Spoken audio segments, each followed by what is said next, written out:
Chapter 1. Eternal life begins with points. Eternal life is truly lonely as snow. A young boy lay on a small hillside, chewing on a weed, gazing into the distance as a gentle breeze swept by, causing the trees to bow. However, from his tone, it seemed more like he was secretly pleased rather than lamenting. Moo moo. Next to him sat a black bull with a broken horn. Indeed, it was not standing but sitting upright on its hind legs, its black back straight as a rod. The boy's name was Chongsun. He had crossed over to this world a year ago, a vast and boundless realm where countless cultivators could move mountains and drain seas, sitting high in the clouds and looking down upon the mortal world. However, when he crossed over, he unexpectedly came with a system. At that time, Chongsun was truly grateful, as countless stories of protagonists from novels flashed through his mind. Yet, his system was not one that provided an invincible physique or unbeatable techniques. He had achieved eternal life. The laws of heaven and earth could no longer limit his lifespan, but he could only improve his attributes by a little each year: strength, speed, defense, magic power, and essence. Of all things, he understood strength, speed, defense, and magic power, but he could never comprehend the essence of all things. Therefore, he soon cast it aside, believing that living was the most important thing. Village led, a group of people to steal everything away. When Chongsun found out, fury overwhelmed him. Was there no law in this world? Was there no justice? This incident left a significant psychological shadow on Chongsun, with far-reaching effects. The host can now allocate points. Chongsun grinned. The year had passed, so it was time to allocate. While Chongsun's face turned the color of liver, a surge of power suddenly welled up in him. His arm bulged with veins as he punched the ground, startling the black bull, which jumped up on its hind legs. The village chief asked me to bring you some rice. Little Black grinned, holding a bag of rice, his eyes innocent. Thank the village chief for me. Chongsun took it, feeling deeply moved. He and the black bull had been starving for days, living off wild vegetables. A dignified immortal was almost starving to death. What a great absurdity. Thinking of this made Chongsun feel resentful. A gentleman takes revenge 100 years is not too late. Your ancestral graves are waiting to be dug up. Soon, Guer, you'll be going now. My mother called me back for dinner. Okay, hurry back, Chongsun replied with a smile. Looking at the rice in his hands, tears of gratitude streamed down his cheeks. There were still many good people in this world. Old bull, we need to live well from now on and not act impulsively. Chongsun chewed on the rice and swallowed hard. This world is vast. Once we prosper, you'll find you some old cows. Moo! Gurgle. The old bull looked at him with disdain, as if to say, wasn't it you who rushed into the neighboring village with an axe? Dealing with those numbers requires strategy, Chongsun said mysteriously. Chongsun, an orphan in the village, had suffered calamities one after another and was far too pitiful. The villagers offered some comforting words before dispersing. It's over, we have no home, Chongsun said despondently. He couldn't build a house. It was truly a case of misfortune coming in torrents, as life was inherently bleak. However, there was still a glimmer of hope. The black bull had managed to keep some rice through rumination, enough for them to last a few more days. Old bull, I noticed there are some caves at the foot of the eastern hillside. Let's move there.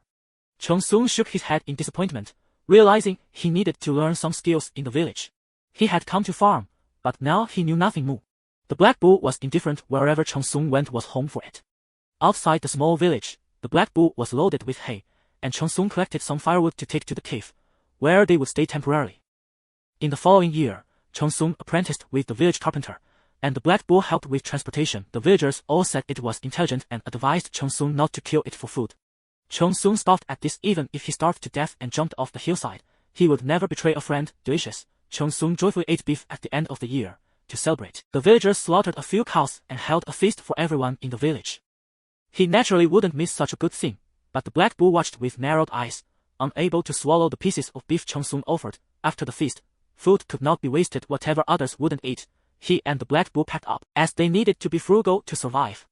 Inside the cave, the black bull enjoyed its meal, while Chongsun finished off the beef it wouldn't eat. Chapter 2. The arrival of the cultivator. Chongsun foams at the mouth. Ding! The host can now allocate points.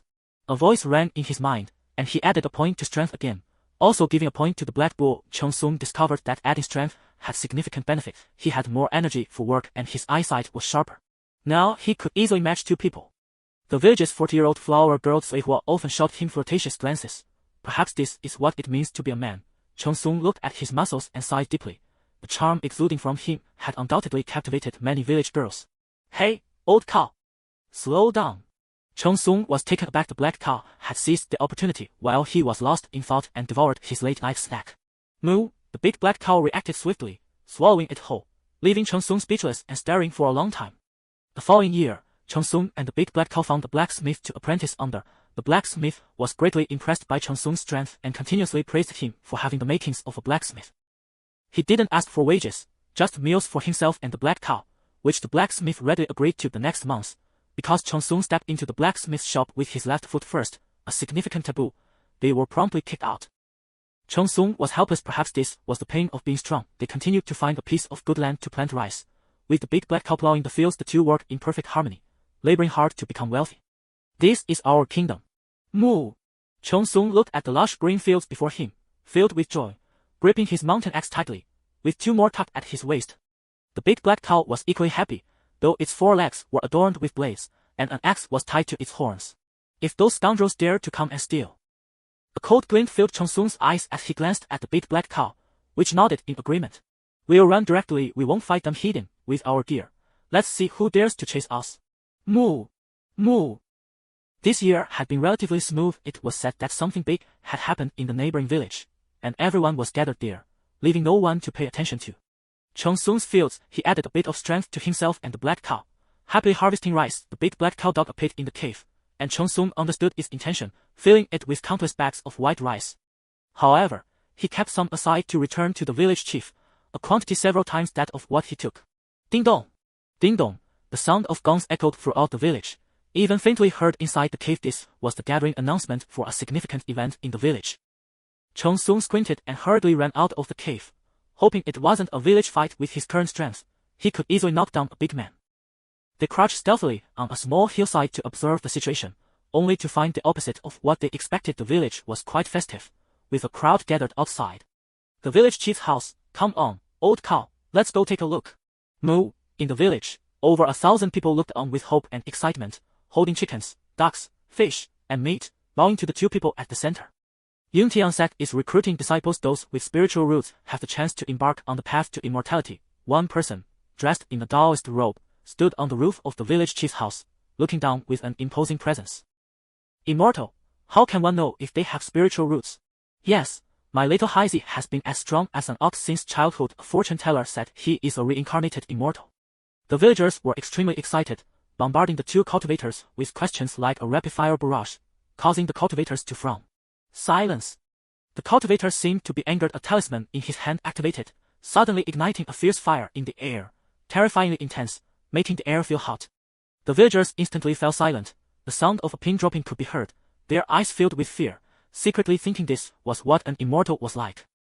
Truly, the big black cow walks the dog from start to finish. Cheng Sung brought the black cow to the edge of the crowd, his eyes flashing with admiration. Indeed, there were cultivators in this world.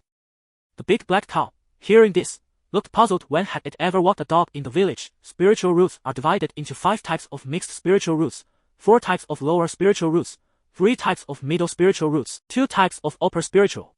Cheng Sung patted the big black cow, speaking earnestly, and the latter nodded. They were living quite comfortably now. Old cow, let's go find some work in the village. How can we navigate this world without at least 18 skills? Cheng Sung stood up with a smile, fastening the mountain axe at his waist. Now that they had rice, they didn't need to rely on others for meals, nor risk being kicked out again. 10 years passed in the blink of an eye, and Cheng Sung now bore a hint of age in his eyes, while the village welcomed many newborns. Invincibility is so lonely. Cheng Sung stood in the cave, grinning as he posed to throw a punch at a massive rock in front of him. Boom! With one punch, he shattered the rock into countless pieces, his hand completely unharmed. Over the past decade, Cheng Sung had devoted all his longevity points to strength, easily capable of opposing the 9 tripods, having surpassed the power of ordinary people. Even the little black kid in the village could not match him in an arm wrestling match. He could easily pin him down with just 3 fingers. Cheng Sung! Cheng Sung! Urgent shouts came from outside the cave. The big black bull perked up. Time to work. It quickly used its horns to arrange its gear and slightly lifted its head. It was now the divine bull of the village. Even the big yellow dog had to call it brother bull when it saw him, though that was just a thought in its own mind. Villagers, what's going on? Cheng Sung stepped out of the cave and saw dozens of people gathered. Is it a wedding or a funeral? I need to prepare my attire. The old village chief. Cheng Sung played the Swana as the autumn wind blew and leaves fluttered down. With a sigh in his eyes, he reflected on how mortals ultimately could not escape life and death. A mere 100 years passed in a flash. On the rural path outside the village, Cheong-soon, expressionless, personally carried the coffin, followed by a long line of people, with yellow paper flying everywhere. Burial, Cheong-soon and a few others carefully placed the coffin into the ground. He stood by, watching all the villagers bid farewell. Some prayed for blessings, some for wealth, some for immortality. After everyone left, Cheong-soon silently bowed 3 times and whispered with a smile, "Old village chief, thank you for your care. Safe travels." Moo, the big black bull, feeling down, also followed Cheong-soon's lead and bowed its head 3 times. Back in the village, the little black kid had now grown into an adult. He saw Cheong-soon and smiled. "Brother Soon, you still look so young, not old at all. It's mainly about having a good mindset." Cheong-soon laughed, patting the little black kid. "You're quite the young man, strong as an ox, with about a third of my former strength." Hee hee. Cheong-soon quickly shook his head. He was afraid his appetite would overwhelm the little black kid's family. "All right then, I'll take my leave, Brother Soon." The little black kid, still carrying a wild chicken, bid farewell to Cheong-soon. "Okay." Cheong-soon smiled as the smoke from every household rose, preparing for dinner. A man and a bull walked through the sea of lights, heading towards the cave outside the village, leaving only their lonely silhouettes and the glint of the mountain axe at their waist. As spring came and autumn went, another 10 years passed swiftly. The little black kid now had 2 children. One boy named Dahazy by Cheong-soon, who often made him cry for fun, causing the big black bull to moo with laughter nearby. He was a robust man, strong and healthy, yet people dared to say he was impotent. He confronted anyone in the village, arguing fiercely, his face flushed with anger, almost revealing his big treasure to prove himself, but ultimately lost because the big black bull was not good with words. In the cave, Cheong-soon was exasperated, complaining to the big black bull, which stood behind him, too timid to say a word. "Forget it, there are too many of them." Cheong-soon sighed deeply, feeling humiliated and wronged. "Old bull, it's not your fault, we just lived too long." "Moo." The big black bull nodded vigorously. He reluctantly allocated his longevity points to speed and added a bit for the black bull as well. Their current longevity points: strength, 21. Speed, in. They clearly felt their walking speed had doubled, as if the wind was at their feet. Ultimate method for running away. After allocating points, Cheong-soon had an epiphany. "Old bull, it's time for us to leave." Cheong-soon sighed, his eyes filled with reluctance. This village can no longer accommodate us. Aside from the little black kid's family, more and more familiar faces were slowly disappearing. Immortality appeared too terrifying to mortals after all. There were no skincare products or hormones in this world. Moreover, the big black bull seemed too extraordinary. Many in the village were eyeing it, wanting to capture and kill it to supplement their children. Chapter 4. A gentleman takes revenge. 20 years is not too late. Cheong-soon had learned various outdoor survival skills, though not perfectly. He knew them all. "Moo." The big black bull anxiously looked towards the farmland it had toiled so hard to plow. "Don't worry, we'll find a bigger piece of good land in the future." "Moo. Moo." The big black bull nodded furiously as Cheong-soon began to paint a grand picture, leaving the big black bull in a daze. "However, we still have a great revenge to take. It's not the act of a gentleman." Cheong-soon suddenly stood up, spinning the mountain axe in his hand. "Those people must be getting old, old bull. Let's take advantage of their weakness and get our rise back." "Moo." The ground shook, and rubble flew as the big black bull became furious. Its horns had only grown a little, and it didn't know when it would fully recover. Even the little cows in the village hardly paid it any mind. Inside the cave, they quickly packed up. The Swolna was indispensable for their journey, and they loaded it all onto the big bull. Their current strength allowed them to handle pots and pans as if they were toys. Anything they couldn't take would be left for the little black kid's family, including that piece of good land. The next day, outside the little black kid's house, the blacksmith's house, the carpenter's house, and other places where people had helped Cheong-soon, there were large amounts of rice at the door. Everyone was overjoyed, exclaiming that heaven had eyes. The little black kid's wife was still counting the items, her smile blossoming, thrilled by such good fortune. Inside the house, the little black kid, now middle-aged and more mature, picked up a letter. He had learned to read from Cheong-soon, so he could understand it. "Little black kid, the good land outside the cave is entrusted to your family. You must take good care of the hazy once you leave. It may be a lifetime before we meet again. The world is vast and magnificent. One must go out and see it. Remember to always maintain an optimistic mindset. Your carefree brother Soon will always remain."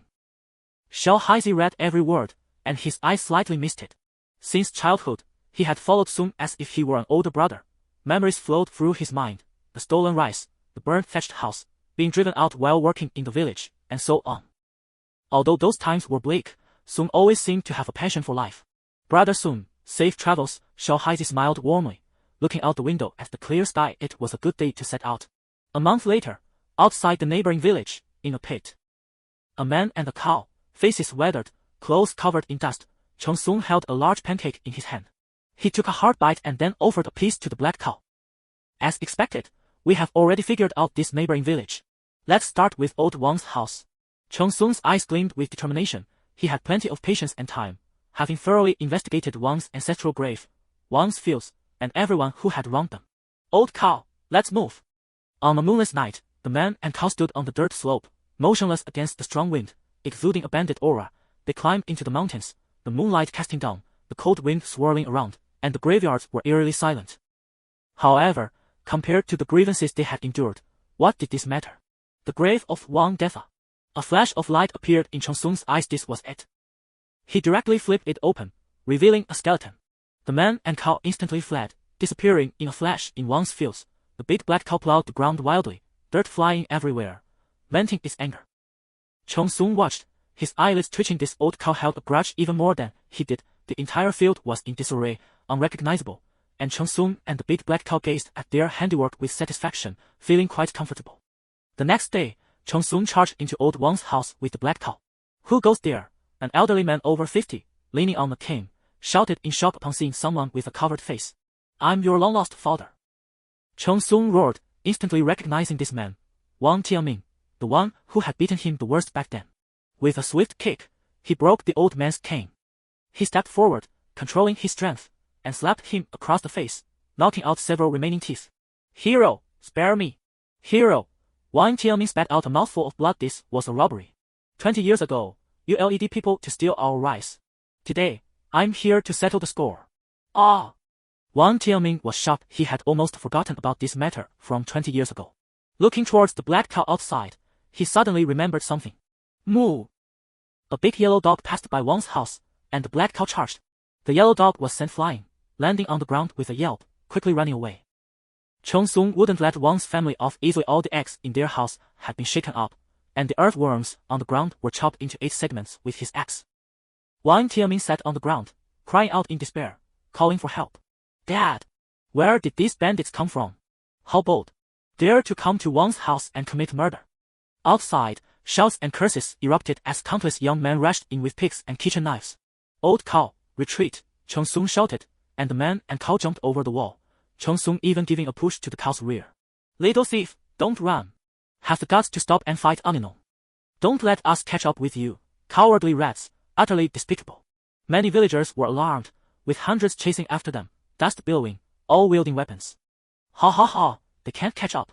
Cheng Sun laughed back, running wildly with the black cow, looking at the dust behind them with disdain. Is this all they have? Roar! Roar! How dare they? Countless men growled, quickening their pace in a frenzied pursuit, but no matter what, they couldn't catch up, only watching as the pair ran further away. The most ridiculous part was that even the black cow was faster than them. Moo! Moo! A thunderous fart erupted, the big black cow seemingly having stored it for days, the stench overwhelming, bringing a suffocating sensation. Cheng Sun's face twisted in disgust. Ah! So smelly. How detestable. Gag! The villagers chasing behind weakened, collapsing to the ground, gagging uncontrollably, unable to believe such a foul smell existed in the world. Wang Tianming rushed from behind, furious. If he were 20 years younger, he would have skinned that person alive. Old Wang, your ancestral grave has been dug up. The coffin lid has been flipped.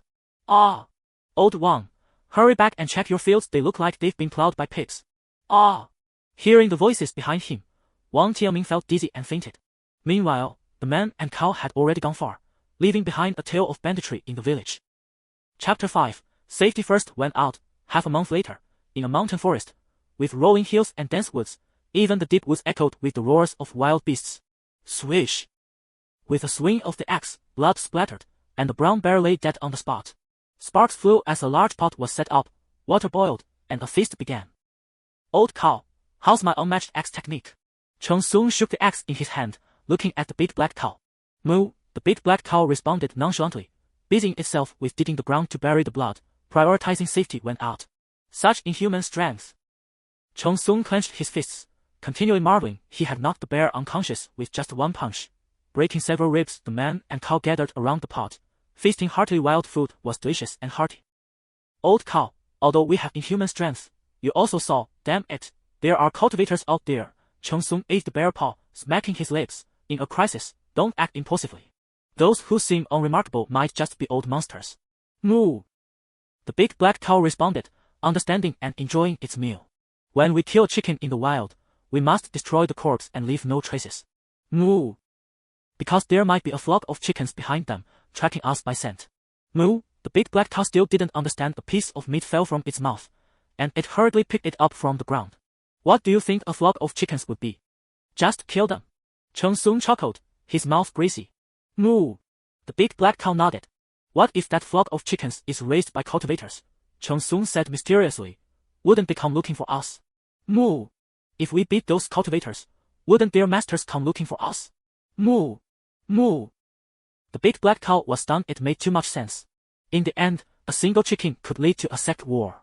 How many people can we fight? Cheng Sung raised his eyebrows, tearing at the bear meat. If we accidentally get killed, how many little cows would we lose? Moo! The big black cow understood, its copper bell-like eyes sparkling with admiration for Cheng Sung, its gaze filled with unending respect. This child can be taught. Cheng Sung smiled in praise. He liked the big black cow's expression. So from now on, be careful in everything you do. There mustn't be any carelessness. Moo! The big black cow nodded. Then the question arises. Cheng Sung's expression became serious as he said, if a young heifer confronts a cultivator over a spiritual herb, and a great battle is about to break out, how should it be handled? Answer 1. The hero saves the beauty. It's a duty I cannot refuse.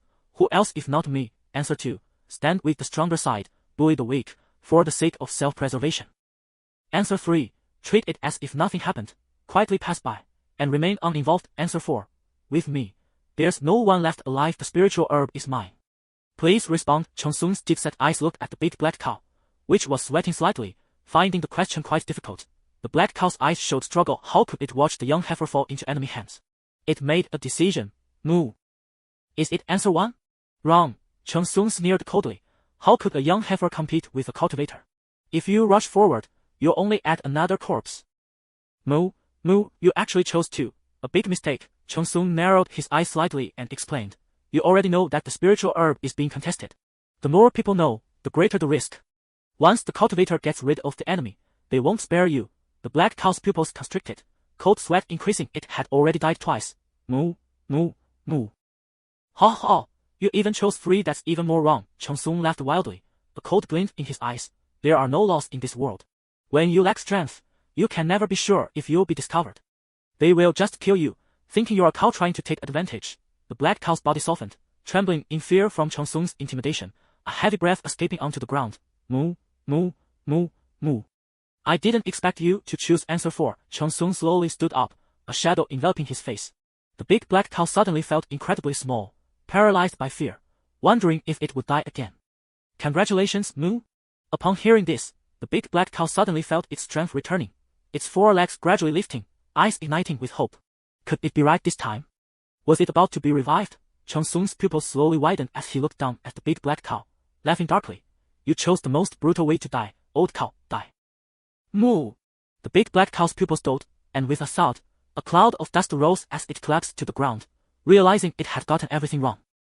After a while, the black cow thought something was amiss. How could all the answers be wrong? The more it thought, the more uneasy it became. Watching Cheng Sung still eating bear paws, it had fallen into a trap. Moo! Damn! Cheng Sung was suddenly flung into the air, still tightly grasping the bear paw. He felt the rush of wind and saw a group of people fighting in the distance. His eyes narrowed as his legs landed steadily, smashing 2 large pits into the ground. The big black cow was devouring bear meat and drinking soup, showing no intention of leaving any for Cheng Sung. Old cow, hurry up! There are people fighting in the distance, Cheng Sung said seriously, patting it. Moo! The big black cow responded. When Cheng Sung had that expression, he was never joking. They packed up the meat, dug holes, and buried the traces with skilled, swift movements. Cheng Sung led the big black cow like a farm boy, silently walking in the opposite direction, not uttering a word. From above, 3 figures moved through the trees, making rustling sounds. Below, Cheng Sung and the black cow strolled along, their eyes vacant, unremarkable. One figure suddenly stopped, their black hair flowing behind them, squinting slightly at the young boy. Wait! A voice came from the tree. Cheng Sung tensed, and the sound of the big black cow's breathing grew quieter, its hoofs ready to spring. The man jumped down from the tree, sizing up Cheng Sung and asking, "Can you see what happened ahead?" Cheng Sung was startled, cold sweat breaking out on his face, and he clasped his hands, saying, "Hello, senior, what happened?" He couldn't tell if this person was a cultivator or a martial arts expert, nor did he know how many people were nearby. It was best to play it safe. The man glanced at Cheng Sung's hands, noticing they bore no calluses, indicating he was not a martial artist, and then said, "Understood. Leave the cow behind. This big black cow was strong and meaty, beneficial for martial practitioners, senior. I only have one cow at home. You look like a martial arts expert. There's no need to come all this way to steal a cow," Cheng Sung said, his expression darkening, his fingers trembling slightly, his gestures perfectly in place. Swish, the man drew his sword, his gaze sharp, sneering, "My Baixian sect is not so lowly as to resort to this. I don't want to waste more words." "Oh, fine." Cheng Sung let the cow rope drop, staring blankly at the big black cow, thinking that indeed this person was not a cultivator. The man took the rope and suddenly laughed, saying, "Actually, you must have seen it. This is not a place for cattle. Your suspicious behavior means you can only blame your bad luck." The man turned his back to the black cow, speaking to Cheng Sung. Having seen through everything, this person was highly likely a spy. Chapter 1. Eternal life begins with points. Eternal life is indeed as lonely as snow. A young boy was lying on a small hillside, chewing on the dogtail grass, gazing into the distance as a gentle breeze blew, causing the trees to bow. However, from his tone, it seemed more like a feeling of delight than a lament. Moo moo. Beside him sat a black bull with a broken horn. Yes, it was not standing but sitting on its hind legs, its black back standing straight. The boy's name was Cheng Sung, who had crossed over to this world a year ago. This world was vast and boundless, filled with countless cultivators who could move mountains and seas, sitting high in the clouds and overlooking the mortal realm. However, when he crossed over, he surprisingly came with a system. At that moment, Cheng Sung was truly grateful, as countless stories of novel protagonists flashed through his mind. Yet, Cheng Sung's system was not some invincible physique or unbeatable cultivation method. He had achieved eternal life. The laws of heaven and earth could no longer limit his lifespan, but he could only increase his attributes by a little each year. Strength, speed, defense, magic power, and essence of all things. He could understand strength, speed, defense, and magic power, but he could never comprehend the essence of all things, which he soon cast aside, believing that living was the most important thing. However, this system was also quite considerate. The long road to eternal life came with a spirit beast for companionship. Though it could not speak, it could understand his words and could gain points every year without consuming his own longevity points. Neighboring village had come with a group of people and stolen everything. At that time, upon learning of this, Cheng Sung was consumed with rage. Was there no law in this world? Was there no justice? Sharpening his axe, he took the black bull to the neighboring village to demand an explanation. However, the other side was numerous, and Cheng Sung was beaten badly.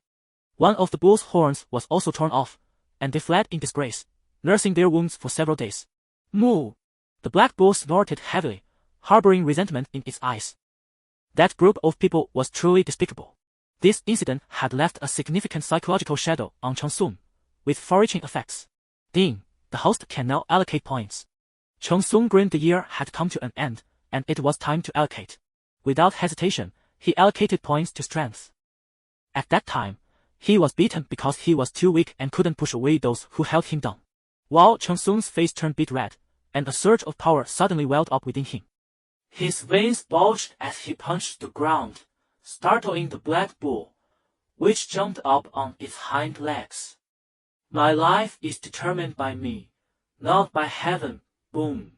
The force. He also allocated a point of strength to it, but there were no visible changes. After seeing Cheng Sung's fate, the black bull casually tried its own strength, which was quite impressive.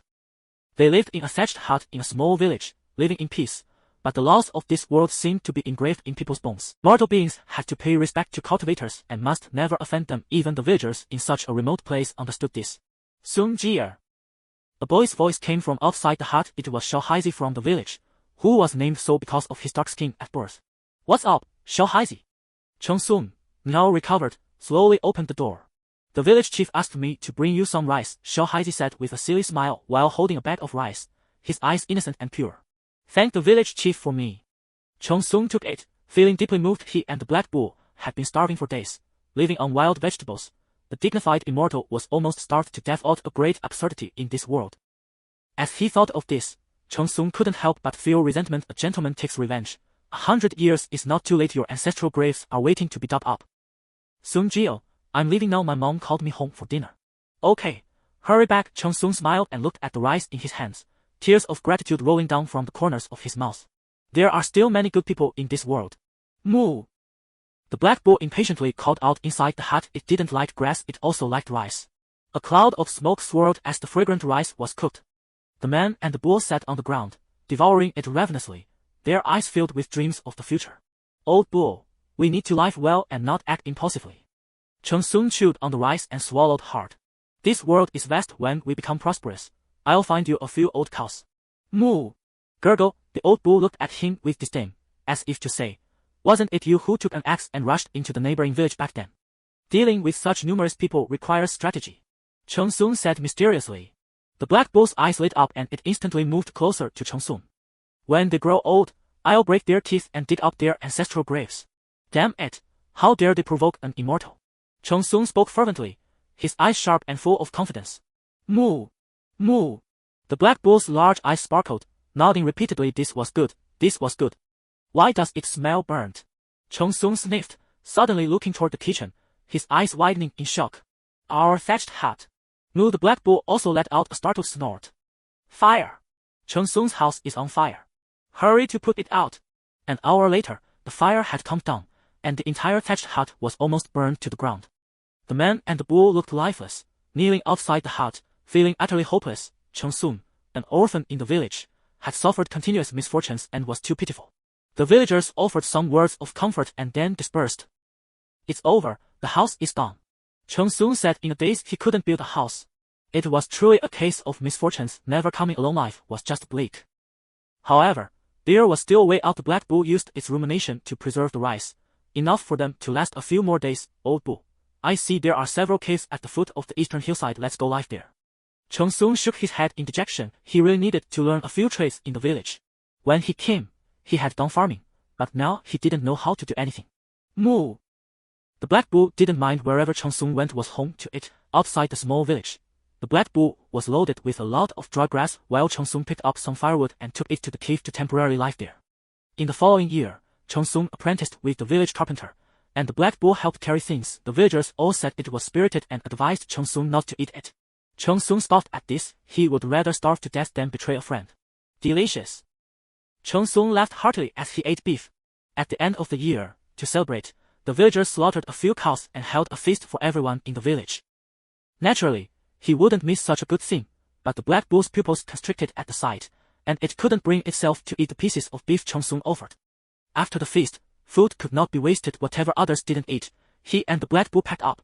As they had to be frugal in life, in the cave, the black bull enjoyed its meal, while Cheng Sung finished the beef it didn't want. Chapter 2.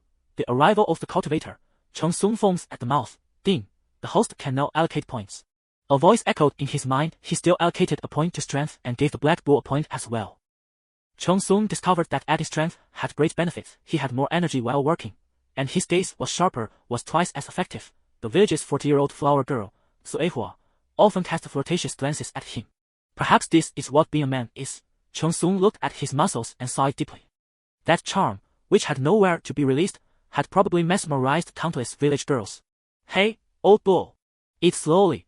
Cheng Sung was taken aback. The black bull had seized the moment while he was feeling sentimental and devoured his late-night snack. Moo!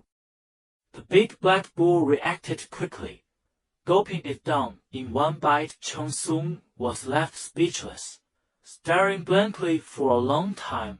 The following year, his strength amazed the blacksmith, who continuously praised Cheng Sung for having the makings of a blacksmith. He didn't ask for wages, just providing meals for him and the black bull would suffice, and the blacksmith readily agreed. The next month, because Cheng Sung stepped into the blacksmith's shop with his left foot first, which was a major taboo, they were promptly kicked out. Cheng Sung felt helpless. Perhaps this was the pain of being strong. They continued to find a good piece of land and started planting rice. The black bull plowed the fields, and the two worked seamlessly together, toiling to become wealthy. This is our territory. Moo! Cheng Sung looked at the lush green fields in front of him, his eyes filled with joy as he gripped his axe tightly, with two more tucked in at his waist.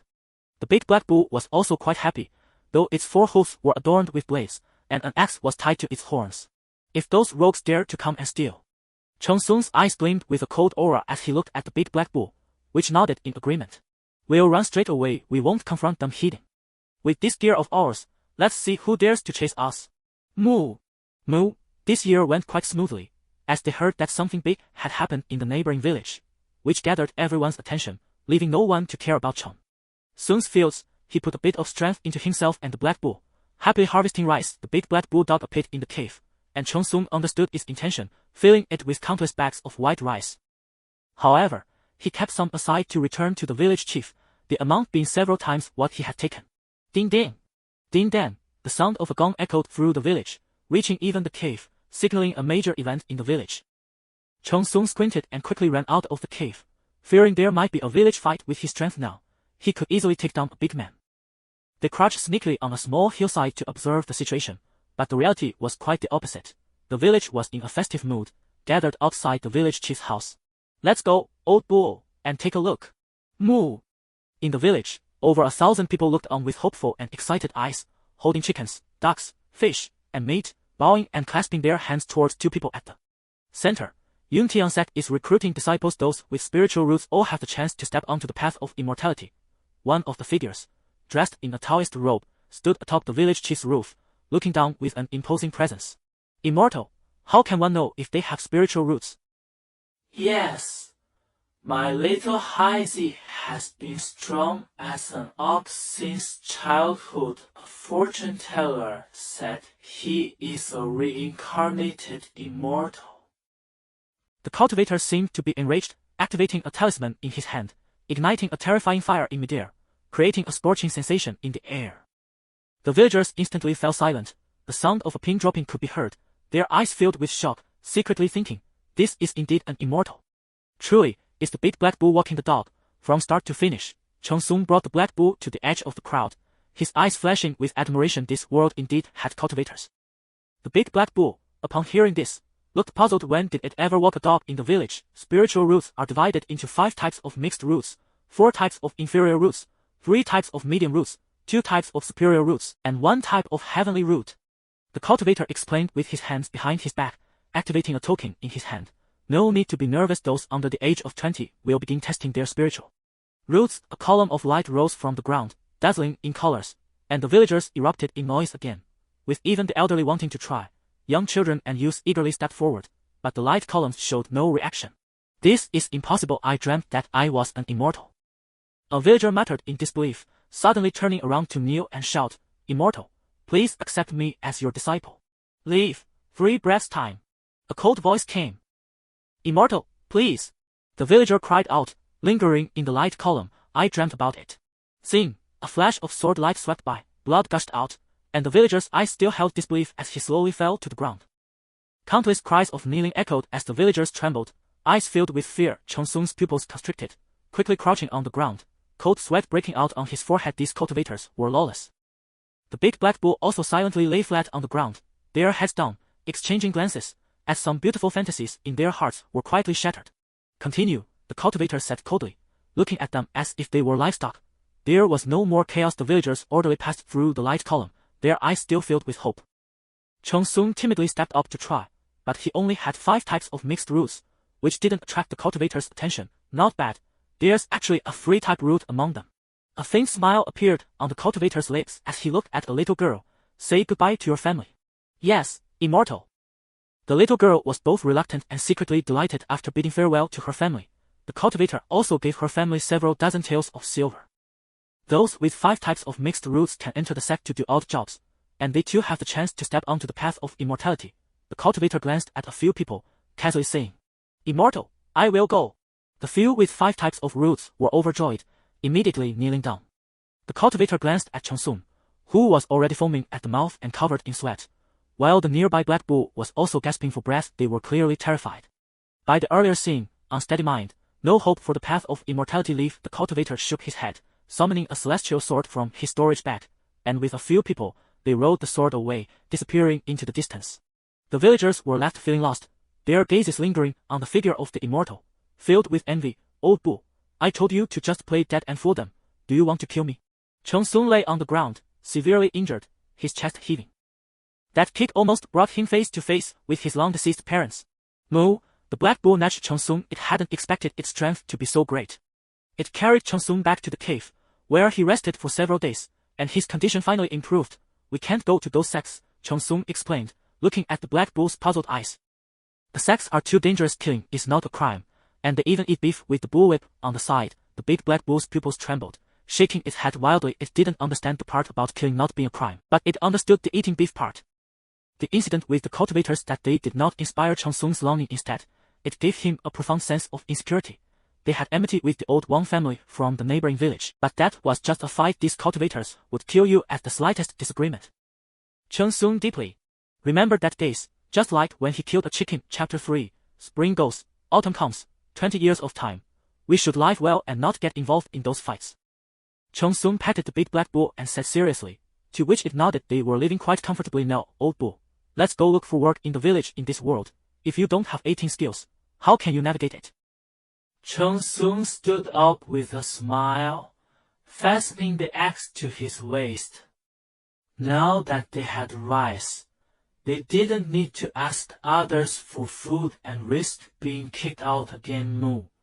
The big black bull's coffin lifting skills were even better than Chong-sung's, earning them thumbs up from everyone in the village. Nowadays, whenever there are weddings or funerals, the villagers personally come to invite Chong-sung out of his cave. In 2 words, it's professional. Chong-sung has always been an optimistic person. With many skills, he feels that he is not burdened. Because of his longevity, he is filled with hope for the future and feels incredibly fulfilled every day. 10 years passed in the blink of an eye, and a trace of time appeared in Chong-sung's eyes, while the village welcomed many newborns. Being invincible is so lonely. Chong-sung stood in the cave, grinning as he assumed a boxing stance in front of a giant rock. Boom! He threw a punch, and as soon as it made contact, the giant rock shattered into countless pieces, while his hand remained unscathed. The big black bull sat on the ground, looking at Chong-sung with a proud expression, surprisingly uninjured despite the display of power. Old bull, how's that? Moo! Ha ha ha! Chong-sung laughed heartily, his eyes reflecting a disdain for the world. This is just 1/10 of my strength. The big black bull actually believed him, its pride swelling even further, which greatly amused Chong-sung. Over the past decade, Chong-sung had allocated all his longevity points to strength, easily surpassing the power of ordinary humans. Even that little blackie in the village found it easy to arm wrestle him with just 3 fingers. Chong-sung! Chong-sung! Urgent shouts came from outside the cave, and the big black bull perked up. Time to get to work. It quickly used its horns to gather its gear and slightly lifted its head. Chong-sung stepped out of the cave and was surprised to see dozens of people gathered. Is it a wedding or a funeral? I need to prepare my attire. The old village chief has passed away, several villagers said sadly. Ah! Chong-sung was taken aback. The old village chief had always taken good care of him and the old bull. Suddenly, he felt an emptiness in his heart. Let's go! Outside the village's mourning hall, the area was filled with villagers. Chong-sung played the suona, the autumn wind mournful, leaves flying. With a sigh in his eyes, he realized that mere mortals could not withstand the sorrows of life and death in just a short century. It had all passed by. The big black bull jingled with several bells on its back, playing in harmony with Chong-sung's suona, like an autumn funeral song leading the old village chief away. On the country path outside the village, Chong-sung, expressionless, personally carried the coffin, with a long line of villagers following behind, yellow paper flying everywhere.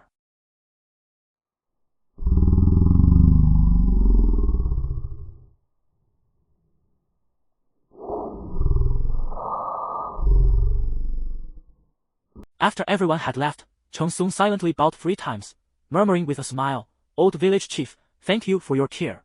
Have a good journey. Moo, the big black bull, feeling low, also learned from Chong-sung and bowed 3 times. Returning to the village, little Blackie had grown into an adult. Seeing Chong-sung, he smiled and said, Brother Sun, you still look so young, not a bit old. It's mainly about having a good mindset. Chong-sung chuckled and patted little Blackie. You're a good lad, strong as an ox, with about a third of my former strength. Hee hee. Little Blackie smiled shyly. My dad went to the mountains before and brought back some things to give me a big boost. Be careful when hunting in the mountains, your parents are getting old. I know, Brother Sun. Why don't you come to my house for a meal? No need, I have things to do. Chong-sung quickly shook his head given his current appetite. He was afraid of eating little Blackie's family out of house and home. Alright, then I'll take my leave, Brother Sun. Little Blackie, holding a wild chicken, bid farewell. Okay. Chong Sung smiled as the smoke from various households curled up, preparing for meals.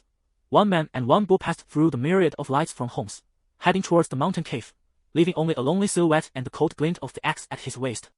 Spring came and autumn went, another decade passed quickly, and little Blackie now had 2 children. One boy was named Big Blackie by Chong Sung, often making him cry with laughter, which made the big black bull moo with delight. Now, Chong Sung was quite a respected figure in the village, yet he still showed no signs of aging. Many villagers began to cast unusual glances at him, and even because of his bachelor status, some idle gossip arose, suggesting he was impotent.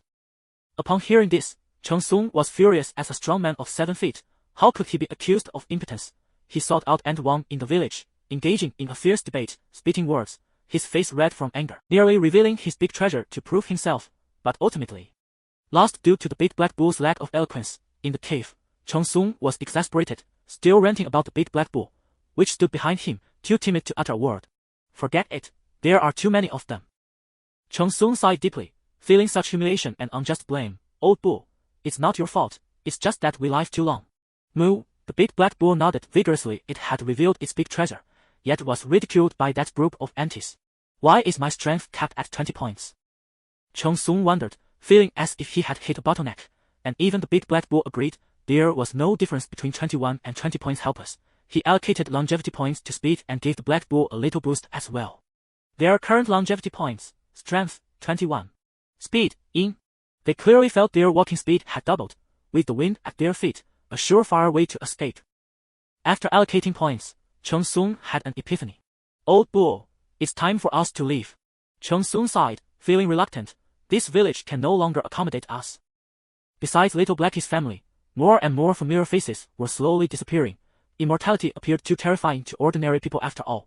There were no skincare products or hormones in this world. And the big black bull also seemed too mysterious, with many villagers eyeing it, wanting to capture and kill it to nourish their own children. Chapter 4. A Gentleman Takes Revenge. 20 years is not too late. Chong Sung had learned various outdoor survival skills, though not perfectly, but he knew them all. Moo, the big black bull anxiously looked towards the farmland, which it had toiled so hard to plow. Don't worry, we'll find a piece of fertile land bigger than this one in the future. Moo! Moo! The big black bull nodded eagerly as Chong Sung began to paint a grand picture, leaving the big black bull in a daze. However, we still have a great revenge to take. This is not something a gentleman would do. Chong Sung rose with a roar, spinning the axe in his hand a few times. Those people must be getting old. Old bull, while they are sick, we must take their lives and reclaim our rights. Moo! The ground shook, rubble flying as the big black bull became furious. Its horns had only grown a little and didn't know when they would fully recover. Even their current strength made handling pots and pans feel like child's play, leaving behind what they couldn't carry for little Blackie's family, including that piece of fertile land. The next day, outside little Blackie's house, the blacksmith's house, the carpenter's house, and others who had helped Chong Sung, there was a lot of rice at their doors, and they were all overjoyed, exclaiming that heaven had eyes. Little Blackie's wife was counting those items, her face blooming with a smile, thrilled with such good fortune. Inside, little Blackie had reached middle age, showing a bit more maturity. He picked up a letter he had been taught to read by Chong Sung and could naturally understand it. Little Blackie, that piece of fertile land outside the cave is entrusted to your family, so take good care of Big Blackie. Once you leave, you may never see this life again. The world is splendid and grand. You must go out and see it. Remember to always keep an optimistic mindset. Yours truly, the carefree Sung Gu. Shao Haisi read it word by word, with tears brimming in his eyes. Ever since he was young, he had followed behind Sung Gu, and in his heart, he had long regarded him as an older brother. Memories flowed through his mind, the stolen rice, the burned thatched house, being chased out while working in the village, and so on. Although they were bleak, Sung Gu always seemed to have a passion for life. Sung Gu, safe travels. Shao Haisi smiled warmly. He looked out the window. Today the sky was clear and bright, a perfect day to set off. After 3 months, outside the neighboring village, in a dirt pit, a person and a cow, both weathered, their clothes covered in dust. Chong Sung held a large pancake in his hand, took a hearty bite, and then offered a bite to the black cow. As expected, we've figured out this neighboring village. Let's start with Old Wang's house. Chong Sung's eyes sparkled with intensity. He had the patience and time to spare, having thoroughly investigated the Wang family's ancestral grave, their fields, and all the people who had wronged them. Old cow, let's go. Chong Sung donned a bandit headscarf, revealing only his eyes, nose, and mouth, and he prepared a similar outfit for the big black cow. Under the dark moon and high winds, the person and cow stood atop a dirt slope, unmoving in the gusts, exuding the aura of bandits. They climbed into the mountains, the moonlight cascading down, and the chilling winds swirling around. The graveyards were eerily silent, but compared to the grievances they had suffered, what did it matter? The grave of Wang Detha. A flash of brilliance appeared in Chong Sung's eyes. This was it. He growled, "Old cow, dig. Moo." The big black cow, filled with excitement, bellowed and began to dig furiously. Chong Sung kicked the gravestone into pieces, exhilarated as countless yellow earth flew up, revealing a coffin. He flipped it open, exposing a skeleton, and the person and cow instantly fled, disappearing in a puff of smoke. In the Wang family's fields, the big black cow furiously plowed the ground, dirt flying everywhere. It was venting its anger, and Chong Sung couldn't help but feel his eyelids twitch. This old cow held a grudge even more than he did. The entire field was in shambles, unrecognizable. Chong Sung and the big black cow looked at their handiwork with satisfaction, feeling quite pleased. The next day, Chong Sung charged into old Wang's home with the black cow. "Who are you?" An elderly man over 50, leaning on a cane, cried out in shock. This person was wearing a headscarf, looking quite terrifying. "I am your long-lost father," Chong Sung shouted angrily, instantly recognizing this man Wang Tianming, the one who had beaten him the hardest back then. Chong Sung kicked out, instantly breaking his cane. He stepped forward, controlling his strength perfectly, and slapped him across the face, knocking out the few remaining teeth. "Hero, spare me. Hero." Wang Tianming spat out a mouthful of blood. He was facing bandits. "More than 20 years ago, you led people to steal our rice. Today, I'm here to settle the score." "Ah!" Wang Tianming was shocked. He had almost forgotten about this matter from 20 years ago. Looking at the black cow outside, he suddenly remembered something. "Moo!" A large yellow dog passed by Wang's house, and the black cow charged. The yellow dog was sent flying, crashing to the ground with a yelp, quickly scrambling away. Chong Sung would not let the Wang family off easily. He had mixed their chicken's eggs, and the earthworms on the ground had been cut into 8 pieces by his axe. Wang Tianming sat on the ground, crying out in pain, urgently calling for help. "Dad! Where did these bad guys come from? How dare you come to Wang's house to commit murder?" Outside, shouts and curses erupted, as numerous young men rushed in with picks and kitchen knives. "Old cow, retreat," Chong Sung shouted, and the person and cow jumped over the wall, with Chong Sung giving the cow a push from behind. "Little thief, don't run. Have the guts to stop and duel. Don't let us catch you cowardly rats," utterly despicable. Many villagers were alarmed, and hundreds of them chased after them, billowing dust clouds, all armed. "Ha ha ha, they can't catch up." Chong Sung turned back and laughed, running wildly with the black cow, looking at the dust behind them with disdain. "Is this it? Roar! Roar! How dare they?" Countless men let out low growls, quickening their pace, chasing furiously, but no matter what, they couldn't catch up, only watching helplessly as the duo ran further away.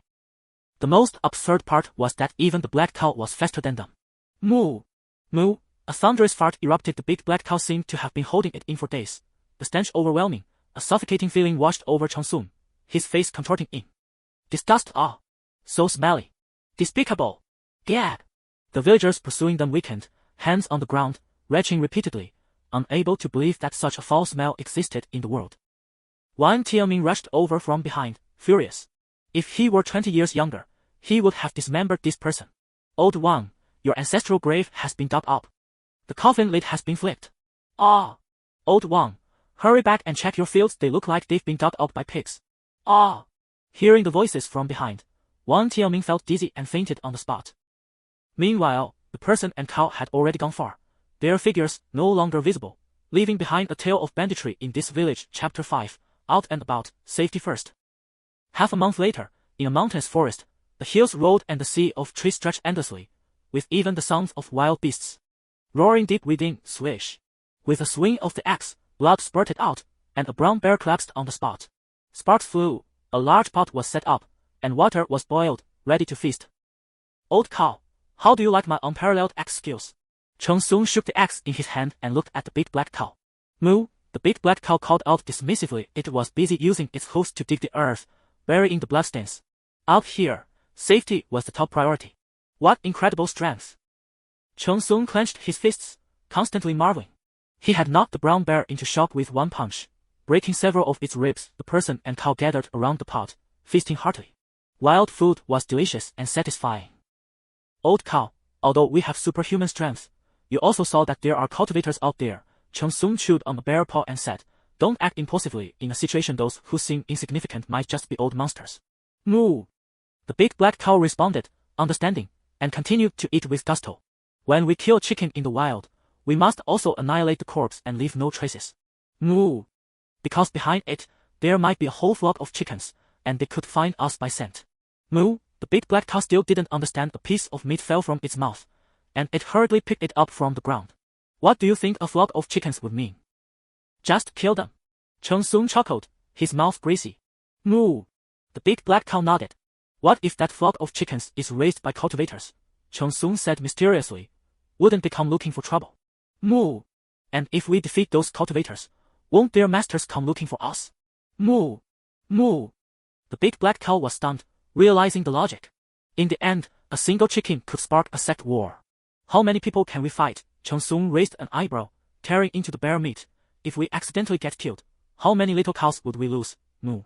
The big black cow understood, its copper bell-like eyes shining brightly as it looked at Cheng Sung, adoration flooding its gaze like a rushing river. A promising student. Cheng Sung praised with a smile, loving the big black cow's expression. So from now on, when we do things, we must be cautious and cannot afford any carelessness. Moo!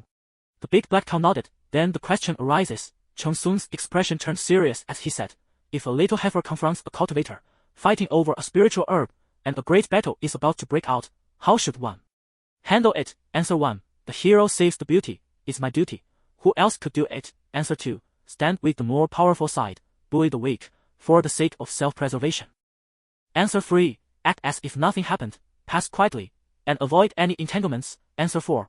With me invincible, all must die, the spiritual herb is mine.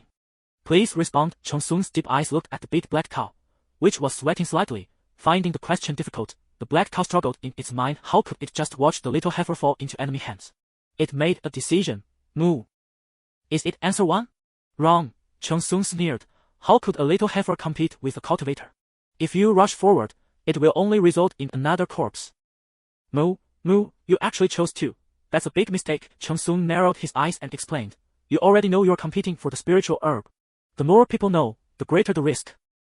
After the cultivator deals with the enemy, they won't spare you. The black cow's pupils shrank, cold sweat pouring out. It had already died twice.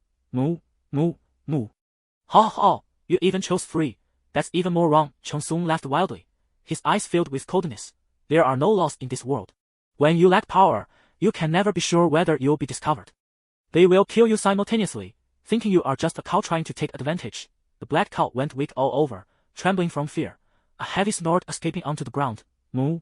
Moo! Moo! Moo! Who would have thought you would choose answer 4? Cheng Sung slowly stood up, a shadow covering his face. The big black cow suddenly felt incredibly small, paralyzed with fear, thinking it might be dead again. Congratulations, Moo!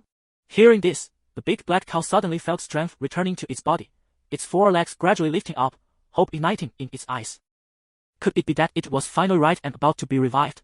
Cheng Sung's pupils slowly widened as he looked down at the big black cow, laughing in a deep tone. You chose the most brutal way to die, old cow, die. Moo! The big black cow's pupils went blank, and with a thud, a cloud of dust rose as it collapsed to the ground, realizing it had gotten everything wrong. After a while, the black cow thought, wait a minute, how could all the answers be wrong? The more it thought, the more it felt something was off. Looking at Cheng Sung, who was still eating bear paws, it realized it had been tricked. Moo! What the hell? Cheng Sung was suddenly launched into the air, still tightly holding onto the bear paw. He felt the rush of wind and saw a group of people fighting in the distance. His eyes narrowed, and his legs landed steadily, creating 2 large craters. The big black cow was munching on bear meat and drinking soup, showing no intention of leaving any for Cheng Sung. Old cow, hurry up, there are people fighting in the distance, Cheng Sung said seriously, patting it. Moo! The big black cow responded. Cheng Sung's expression was never one to joke around. They packed the meat, dug a hole, and quickly buried the traces, their movements skilled. Cheng Sung led the big black cow like a farm boy, quietly walking in the opposite direction, not saying a word. From above, 3 figures moved through the trees, making rustling sounds, while underneath, Cheng Sung and the black cow strolled, their eyes vacant and inconspicuous. One figure suddenly stopped, his black hair flowing behind him, squinting slightly at the young man. Wait! A voice came from the tree. Cheng Sung tensed up, and the sound of the big black cow's breathing gradually diminished, its hooves coiling up. The man jumped down from the tree, sizing up Chong-sung and asked, "Do you see what is happening ahead?" Chong-sung was startled, cold sweat breaking out on his face. He cupped his hands and said, "Senior, what is happening?" He couldn't tell whether this person was a cultivator or a martial arts master, and he had no idea how many people were nearby, so he decided it was best to play it safe. The man glanced at Chong-sung's hands, noting the lack of calluses, indicating he was not a martial artist, and then said, "Understood, just leave the cow behind." This big black cow was strong and robust, very beneficial for a martial artist, senior. "We only have one cow at home. You look like a martial arts expert. Is it really necessary to come all the way to steal a cow?" Chong-sung's face turned ugly, his fingers trembling slightly, his expression and actions perfectly in sync. Swish. The man drew his sword, his gaze sharp, sneering. "Our Baixian sect has not fallen to this level. I don't want to waste more words." "All right," Chong-sung said, letting the rope drop. Looking lost as he stared at the big black cow, secretly thinking that this person was indeed not a cultivator.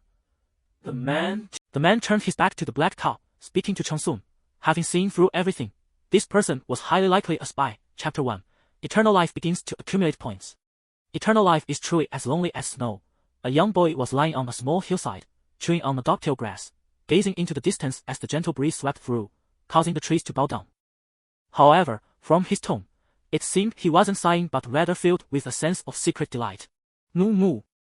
Beside him sat a black cow with a broken horn. No, it wasn't standing, it was sitting on its hind legs, its black back standing straight. The boy's name was Chong-sung. He had crossed over to this world a year ago. This world was vast and boundless, with countless cultivators moving mountains and seas, sitting high in the clouds, overlooking the mortal realm. However, when he crossed over, he unexpectedly came with a system. At that time, Chong-sung was truly grateful, as countless stories of novel protagonists flashed through his mind. However, Chong-sung's system was not some kind of invincible physique or unbeatable cultivation technique. He had achieved eternal life. The laws of heaven and earth could no longer limit his lifespan, but he could only increase his attributes by a little each year. Strength, speed, defense, mana, essence of all things. He could understand strength, speed, defense, and mana, but he couldn't comprehend the essence of all things for a long time. He soon cast it aside, deciding that living was the most important thing. However, the system was quite considerate, as the long road of eternal life also sent him a companion in the form of a spiritual beast. Although it couldn't speak, it could understand his words and could also be allocated points every year without consuming his own lifespan points. "We may be immortal, but we can still be killed, so let's be cautious from now on." Chong-sung sighed. Half a year ago, he and the black cow had planted a field of rice in a small mountain village and raised quite a few chicks, only to have them all stolen one dark and windy night by old Wang from the neighboring village and a group of people. When Chong-sung found out, he was filled with rage. Was there no law in this world? No justice?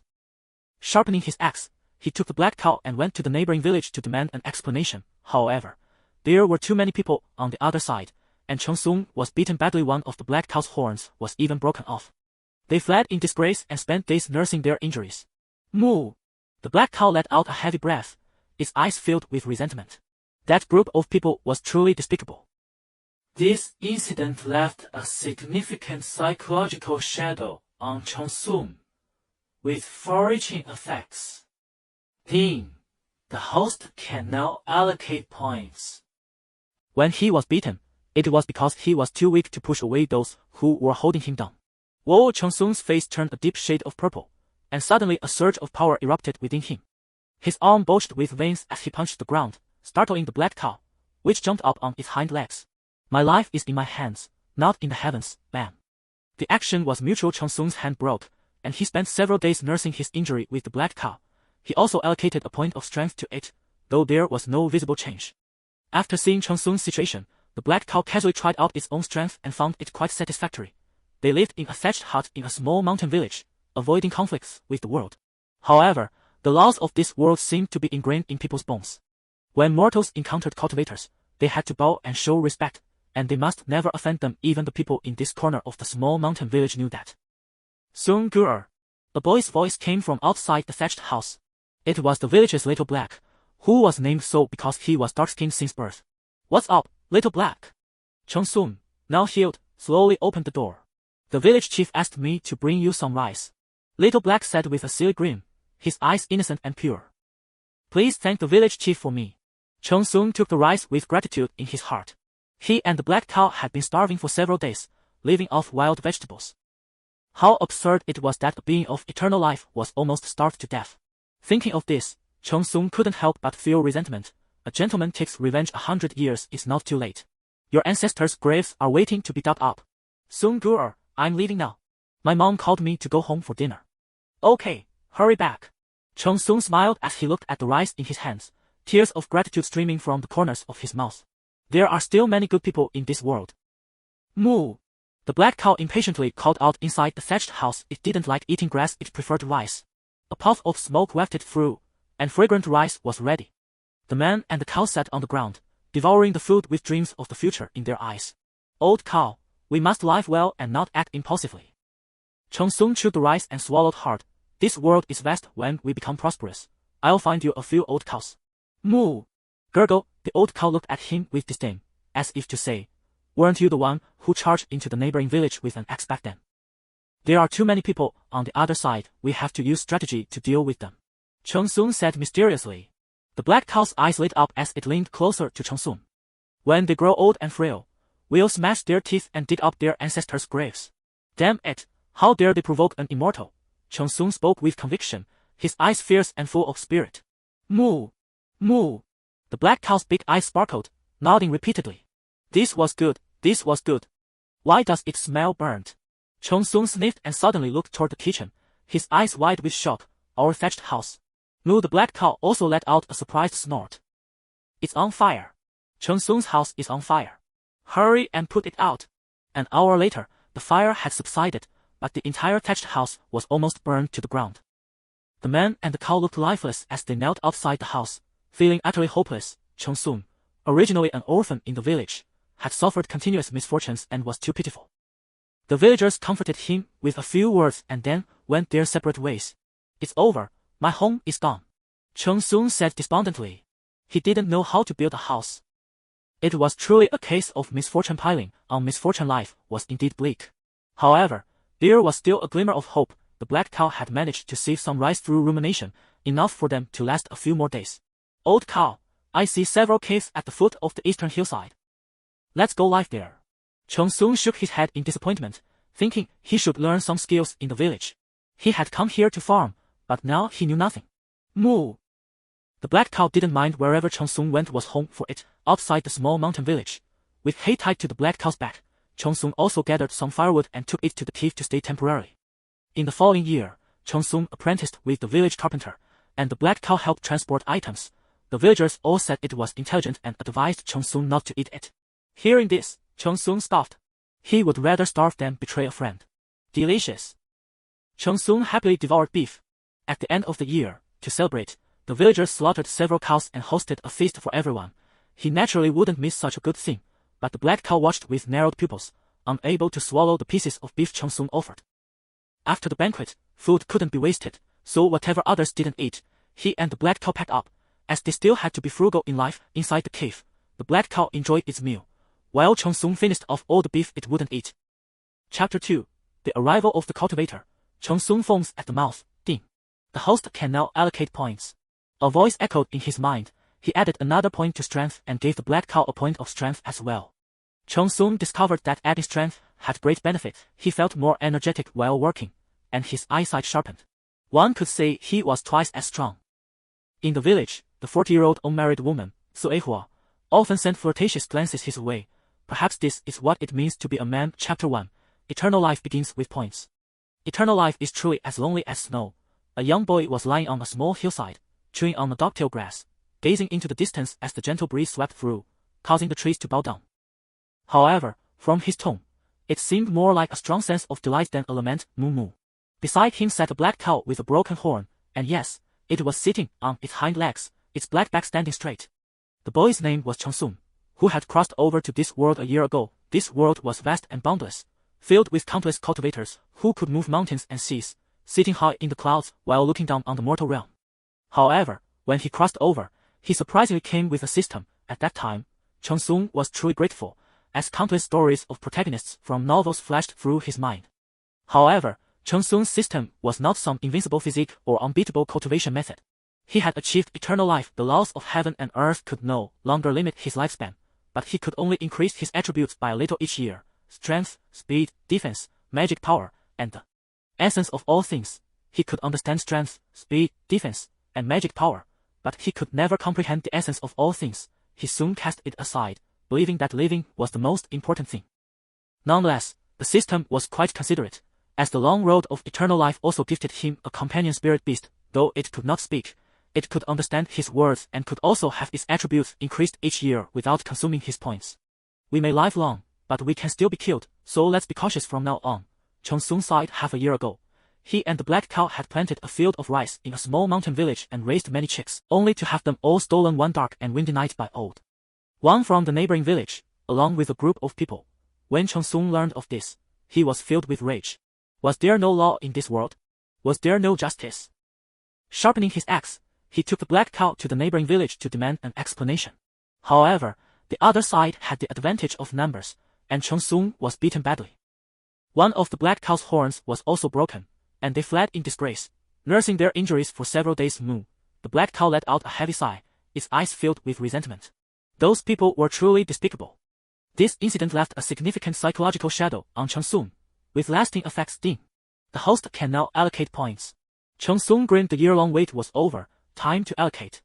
Without hesitation, he increased his strength, as it was his lack of power that led to him being unable to push away those who had attacked him. What the? Cheng Sung's face turned beet red as a surge of power suddenly coursed through him. His veins bulged, and he punched the ground, startling the black cow, which jumped up on its hind legs. My fate is mine, not heaven's. Boom. The force was mutual. Cheng Sung broke his hand and spent several days nursing it alongside the black cow. He also added a point to the cow's strength, but there was no visible change. After seeing Cheng Sung's condition, the black cow casually tested its own strength, which was quite impressive. They lived in a thatched hut in a small mountain village, avoiding conflicts. However, the laws of this world seemed to be engraved in people's bones. Mortals had to show respect to cultivators and could never offend them. Even the people in this small mountain village knew that. Soon Gur. A boy's voice came from outside the hut. It was the village's little black boy, who was given a derogatory name due to his dark skin at birth. What's up, little black? Cheng Sung replied, having recovered from his injuries and slowly opening the door. The village chief asked me to bring you some rice, Little Black said with a silly grin while holding a bag of rice, his eyes innocent and pure. Thank you for me to the village chief, Cheng Sung said as he took the rice, feeling deeply moved. He and the black cow had already gone several days eating wild vegetables. A dignified immortal was almost starved to death. Out a great absurdity. As Cheng Sung thought of this, resentment began to build up within him. A gentleman takes revenge 100 years is not too late. Just wait, your ancestral graves will be waiting for us to dig up. Soon Gur. I'll take my leave now. My mother called me back for dinner, Little Black said.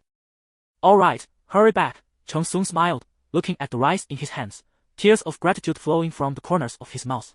There were still many good people in the world.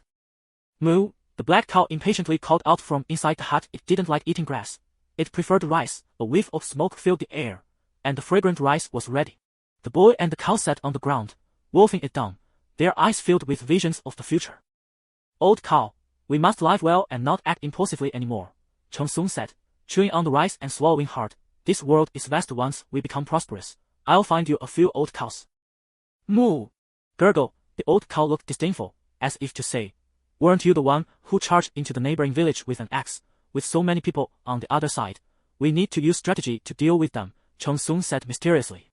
The black cow's eyes lit up, leaning closer to Cheng Sung. When they grow old and frail, we'll smash their teeth and dig up their ancestral graves. Damn it, how dare they provoke an immortal? Cheng Sung spoke with conviction, his eyes fierce and full of spirit. Moo. Moo, the black cow's big eyes sparkled with excitement, nodding continuously. This was good, this was good. Why does it smell burnt? Cheng Sung sniffed and suddenly looked towards the kitchen, his eyes widening in shock. Our thatched hut. Moo, the black cow also let out a surprised snort. It's on fire. Cheng Sung's house is on fire. Hurry to put it out. An hour later, the fire had calmed down, but the entire thatched hut was almost burned to ashes. The boy and the cow sat outside, their eyes dim, kneeling in despair, feeling as if they had lost everything. Cheng Sung, originally an orphan in the village, had suffered continuous misfortunes, which was truly pitiful. The villagers consoled him a few words before dispersing. It's over, home is gone, Cheng Sung said, lost in thought. He couldn't build houses. It was truly a case of misfortune piling on misfortune. Life was just that bleak. However, there was no way to completely cut off someone's path to survival. The black cow had managed to retain some rice through rumination, enough for them to last a few more days. Old cow, I noticed there are a few caves at the foot of the eastern hillside. Let's move there, Cheng Sung said, shaking his head in disappointment. He should learn some skills in the village. He had come here to farm, but now he knew nothing. Moo! The black cow didn't care wherever Cheng Sung went. That was its home. Outside the small village, the black cow was loaded with dried grass, while Cheng Sung picked up some firewood and took it to the cave, where they temporarily settled down. In the following year, Cheng Sung apprenticed with the village carpenter, and the black cow helped carry things. The villagers all said it was spirited and advised Cheng Sung not to kill and eat it. Hearing this, Cheng Sung scoffed. He would rather starve than betray his friend by jumping off the small hillside. Delicious, Cheng Sung laughed as he devoured the beef. At the end of the year, to celebrate, the villagers slaughtered a few cows and feasted all the villagers. Naturally, he wouldn't miss such a good opportunity. However, the black cow watched with narrowed pupils. Even the pieces of beef offered by Cheng Sung took a long time to swallow. After the feast, food could not go to waste. Whatever others didn't eat, he and the black cow packed up, as living needed to be calculated carefully. In the cave, the black cow enjoyed its meal, while Cheng Sung finished off all the beef it didn't eat. Chapter 2. The arrival of a cultivator, Cheng Sung foaming at the mouth. Ding! The host can now allocate points. A voice echoed in his mind, and he once again allocated a point to strength, also giving the black cow an additional point in strength. Cheng Sung discovered that adding strength had great benefit. He felt more energetic while working, and his gaze became sharper. He felt like he was twice as strong. The village's 40-year-old flower girl, Sui Hua, often cast flirtatious glances at Cheng Sung. Maybe this is what it means to be a man. Cheng Sung looked at his muscles and sighed deeply, unaware of how many village girls were captivated by his charm. Hey, old bull! Eat slowly! Cheng Sung was shocked the black bull had actually eaten his late-night snack while he was lost in thought. Moo! The big black bull reacted quickly, swallowing the food in one gulp. Cheng Sung was left speechless, staring in disbelief. The following year, Cheng Sung and the big black bull found a blacksmith to apprentice under. The blacksmith was greatly impressed by Cheng Sung's strength and constantly praised him for having the makings of a blacksmith. He didn't want wages. He only asked for food for himself and the black bull, and the blacksmith readily agreed. The next month, because Cheng Sung stepped into the blacksmith's shop with his left foot first, which was a big taboo, they were promptly kicked out. Cheng Sung felt helpless. Perhaps this was the pain of the strong. They continued to find a piece of good land and started planting rice, with the big black bull plowing the fields.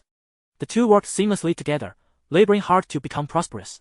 This is our territory. Moo! Cheng Sung looked at the lush green fields before him, joy filling his eyes as he tightly gripped his axe, with two more inserted at his waist. The big black bull was also very happy, but its 4 legs were adorned with blades, and an axe was tied to its horns. If those scoundrels dare to come and steal, with this gear, let's see who dares to chase us. Moo! Moo! This year went relatively smoothly. It was said that something major happened in the neighboring village, and everyone was gathered there, leaving no one to pay attention to Cheng Sung's fields. He focused some strength on himself and the black bull and happily began to harvest rice. The big black bull dug a pit in the cave, and Cheng Sung understood its intention, placing countless bags of white rice inside. However, he kept some aside to return to the village chief, which was several times the amount he had taken. Ding dong! Ding dong! The sound of gongs echoed throughout the village, even faintly heard in the cave. This was the summons for a significant event in the village.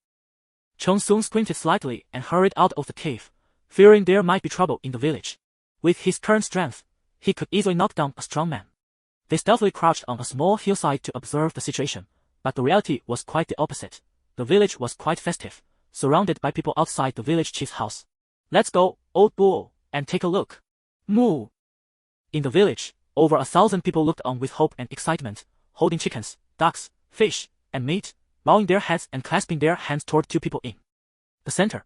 The Yuntian sect is recruiting disciples. Those with spiritual roots have the chance to ascend to the immortal path. One person, dressed in a Taoist robe, stood on the roof of the village chief's house, looking down with an imposing air. Immortal? How can we tell if we have spiritual roots? Yes, my little Haisi has been strong since childhood. A fortune teller said he is a reincarnated immortal. The villagers were extremely excited, bombarding the 2 cultivators with questions like a rapid-fire barrage, causing the 2 immortals to frown. Quiet! The cultivator seemed to be angry, and the talisman in his hand was activated, suddenly igniting a great fire in midair, terrifyingly hot, causing the air to feel stifling. The village. Truly the big black bull walking the dog. From start to finish, Chong Sung brought the black bull to the edge of the crowd, his eyes flashing with admiration. This world truly had cultivators. The big black bull, hearing this, flashed a look of confusion. When had it been walking a dog in the village? Spiritual roots are divided into 5 types of mixed roots, 4 types of lower roots, 3 types of middle roots, 2 types of upper roots, and 1 type of heavenly roots. The cultivator explained with his hands behind his back, activating a token in his hand. Don't be nervous, those under 20 years of age, come forward to test your spiritual roots. A beam of light erupted from the ground, colorful and dazzling, and the villagers began to chatter again, even the elderly wanting to step forward to try. The village's children and young people were eager to try, stepping forward one by one, but the light beams showed no reaction. This is impossible. I dreamt that I was an immortal. One villager murmured, disbelief filling his eyes, suddenly turning and kneeling, shouting, Immortal, please take me as your disciple. Leave, 3 breaths time. A cold voice came. Immortal, please. The villager cried out, lingering in the light beam, I dreamt about it. Swish, a flash of sword light passed, blood burst forth, and the villager's eyes were still filled with disbelief as he slowly fell to the ground. Countless kneeling sounds echoed, and the villagers were trembling, their eyes filled with fear. Chong Sung's pupils contracted, and he quickly crouched down, beads of cold sweat appearing on his forehead. These cultivators were lawless. The big black bull silently lay on the ground. Both lowered their heads and exchanged glances, their beautiful fantasies quietly shattered. Continue, the cultivator said coldly, his gaze as if looking at livestock. Now there was no more chaos. The villagers orderly passed through the light beam, their eyes still filled with hope. Chong Sung timidly stepped forward to try, but he was only a 5-type mixed root, which didn't attract the cultivator's attention at all. Not bad, there is actually a 3-type root. The cultivator's lips curled into a faint smile as he looked at a little girl. Say goodbye to your family. Yes, Immortal. The little girl was both reluctant and secretly delighted. After bidding farewell to her family, the cultivator even gave her family several dozen taels of silver. 5-type mixed root holders can enter the sect to do chores, and they also have a chance to ascend the immortal path. The cultivator glanced at a few people and casually said, Immortal, I'm going. Those few with 5-type roots were overjoyed upon hearing this and immediately knelt down. The cultivator glanced at Chong Sung, who was already foaming at the mouth, sweating profusely, while the nearby black bull was also on the verge of collapse. They were evidently frightened by the earlier scene, mind not firm, no hope for the immortal path. Leave, the cultivator shook his head, and a celestial sword was summoned from his storage bag, taking the few away on their swords, vanishing into the distance. The villagers were left feeling lost, their gazes lingering on the back of the immortal, envy blooming in their hearts. Damn it, old bull, I told you to just play dead and fool them. You really want to kill me, don't you? Chong Sung lay on the ground, badly injured, his chest rising and falling rapidly. That host charm almost brought him face to face with his long-deceased parents. Moo, the black bull nudged Chong Sung. It hadn't expected its strength to be so great.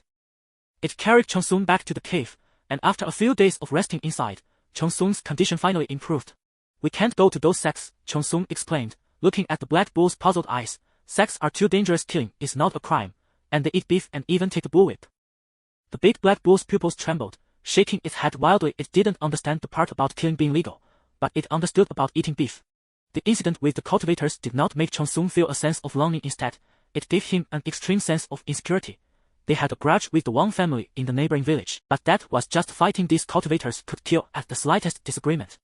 Chong Sung deeply remembered that gaze, just like when he killed a chicken. Chapter 3, Spring goes, autumn comes, 20 years pass. We should just live well and not get involved in those fights. Chong Sung patted the big black bull, saying earnestly, and the latter nodded. They were living quite comfortably now.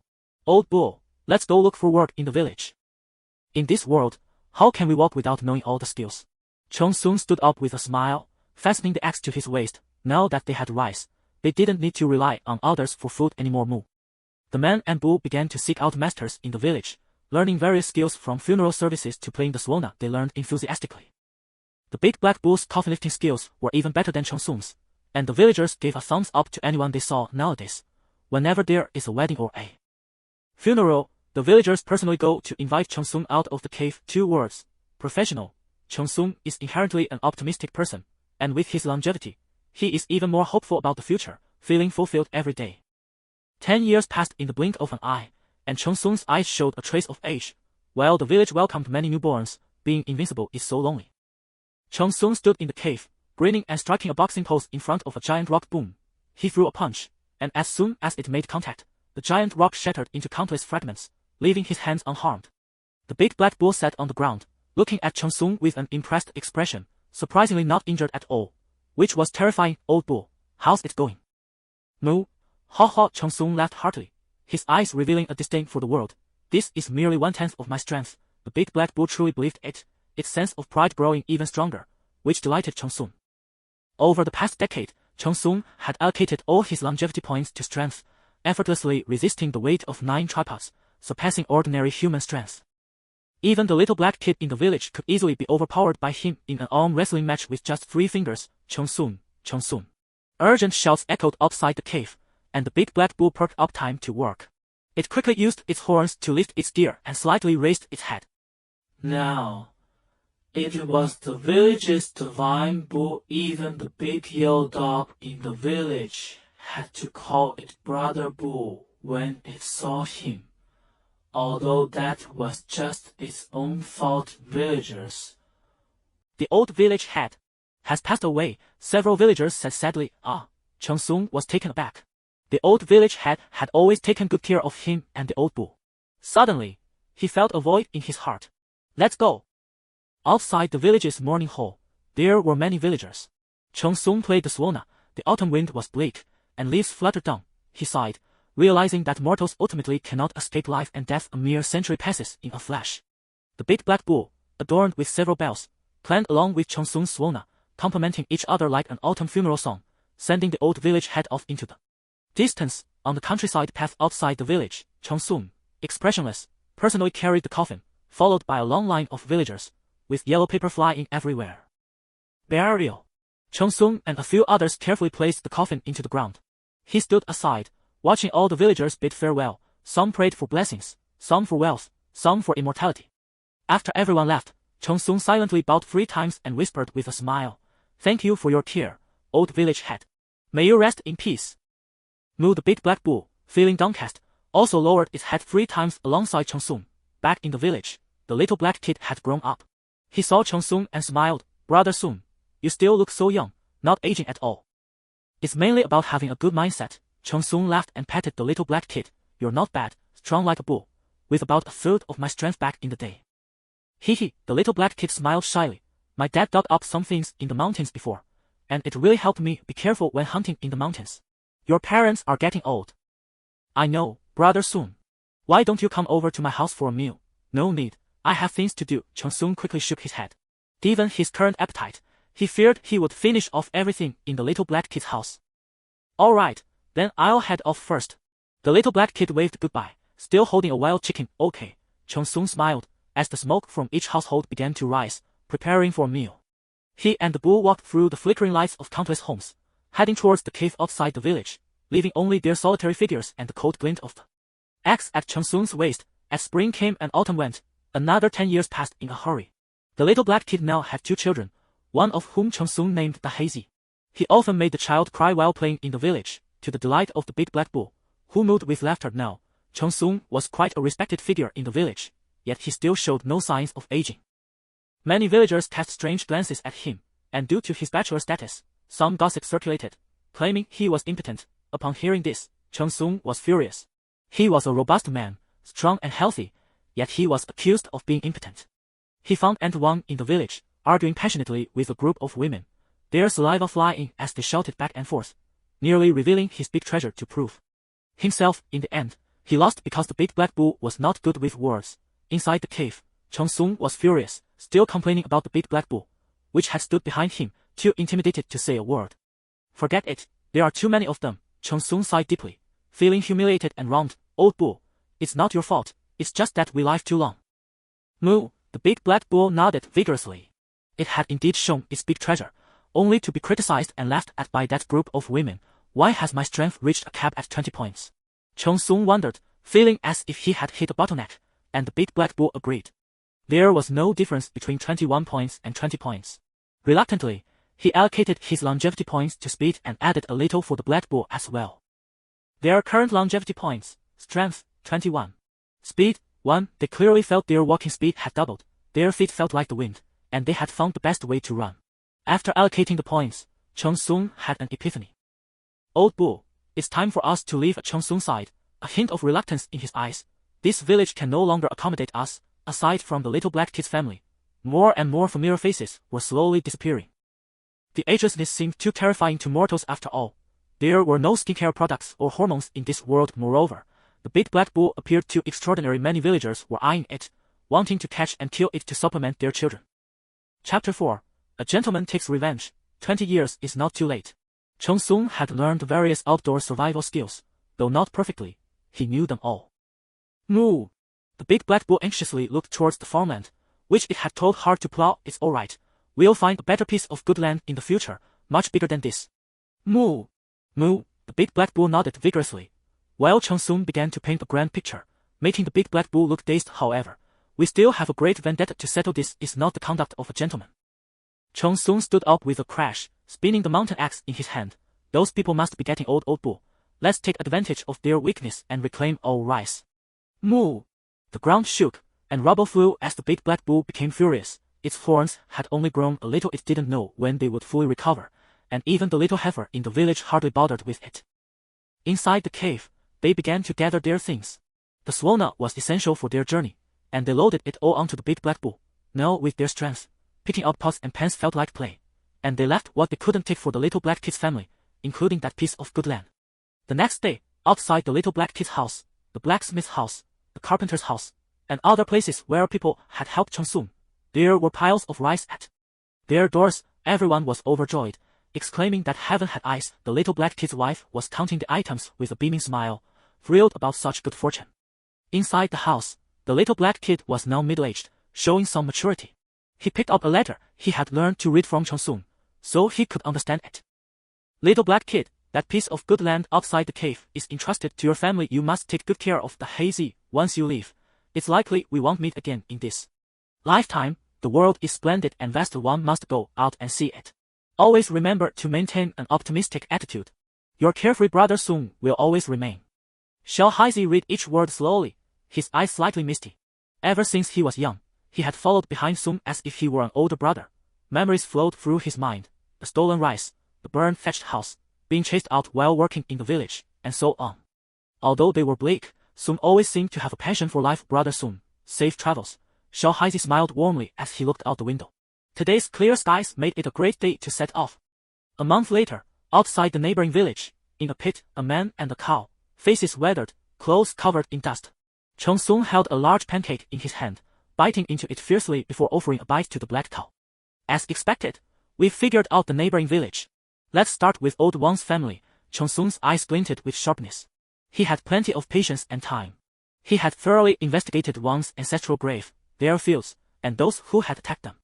Old cow, let's move. Cheng Sung covered his head with a bandana, revealing only his eyes, nose, and mouth. He even prepared a set of gear for the big black cow. Under the dark moon and high winds, the man and cow stood atop a dirt slope, motionless in the gusts, exuding the demeanor of bandits. They climbed the mountain, the moonlight casting down as the cold wind swirled around. The graveyards looked ominous, but compared to the grievances they had suffered, this was nothing.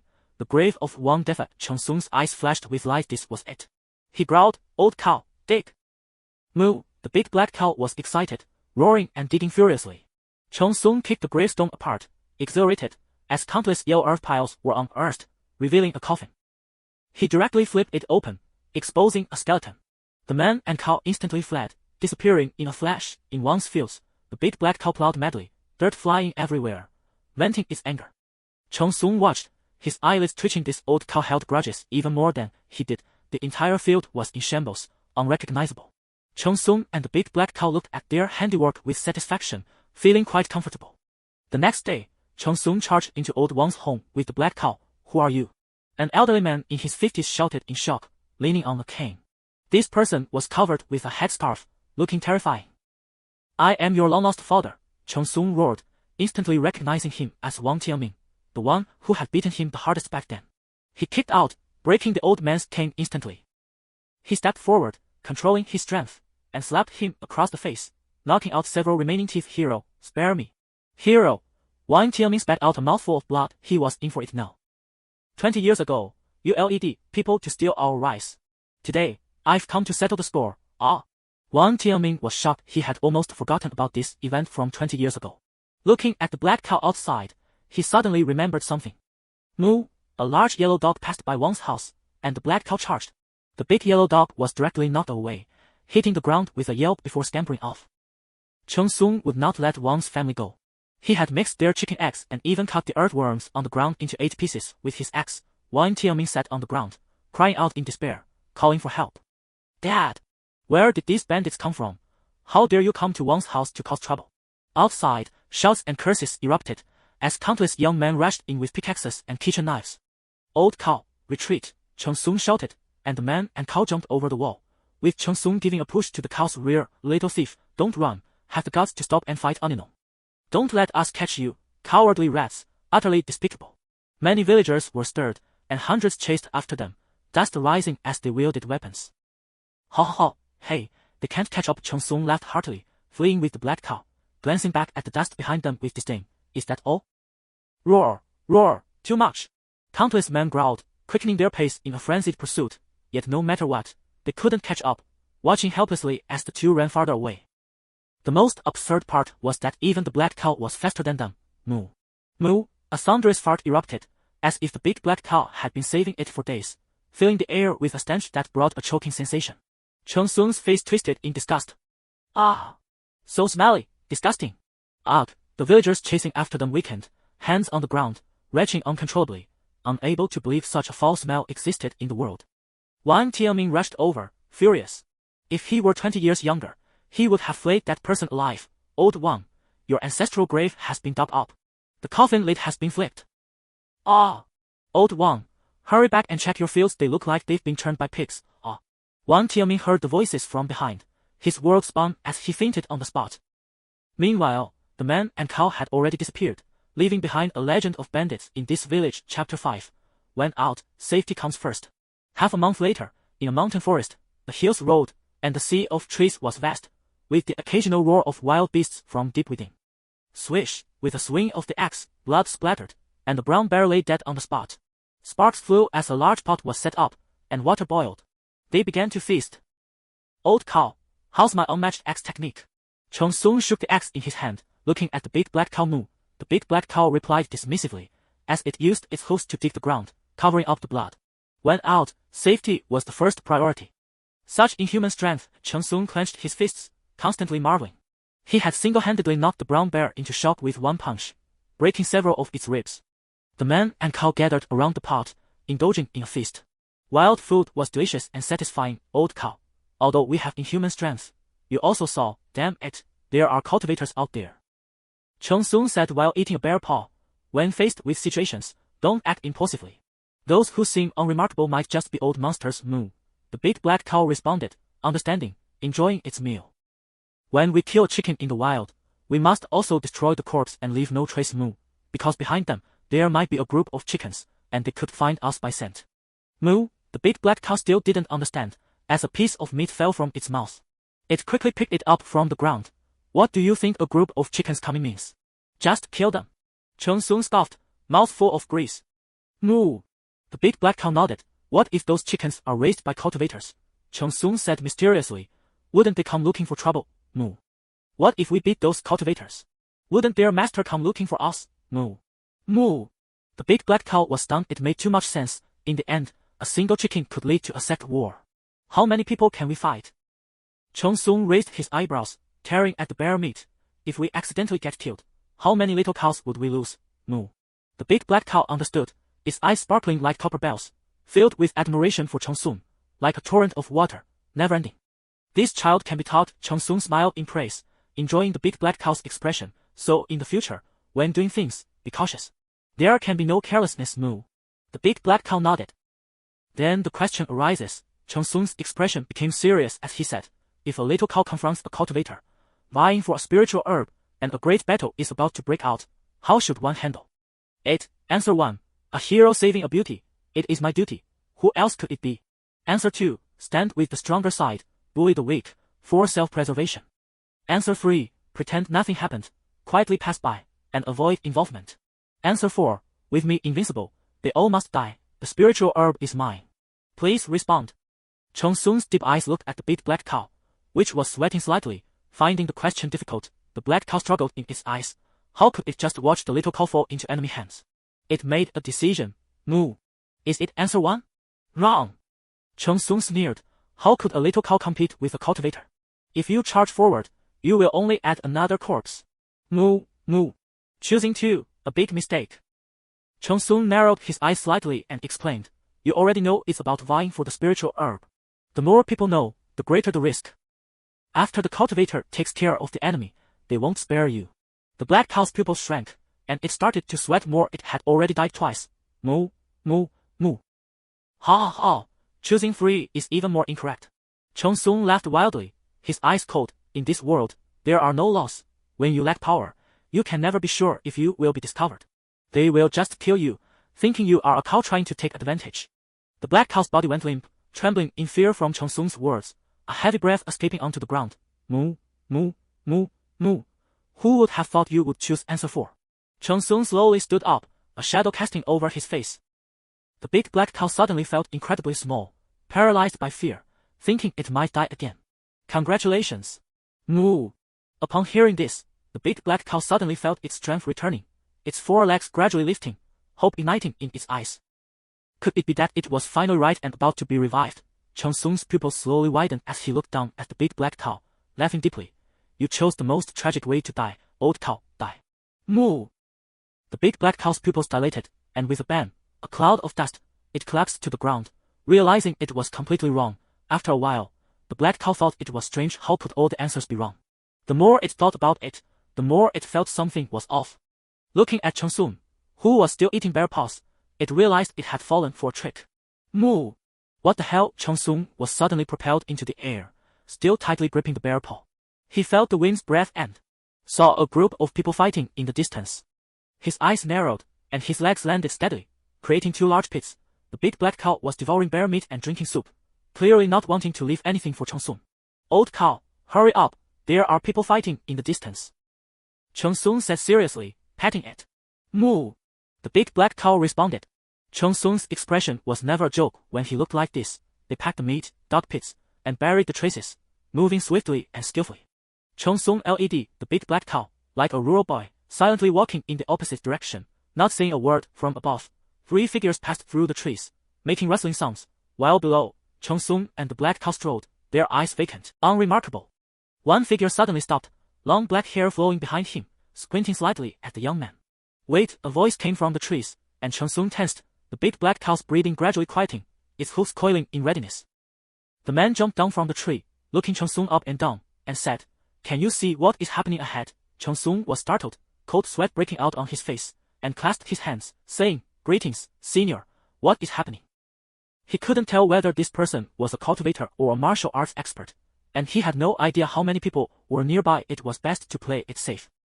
The man glanced at Cheng Sung's hands, noting the lack of calluses, indicating he was not a martial artist, and then said, Understood, leave the cow behind.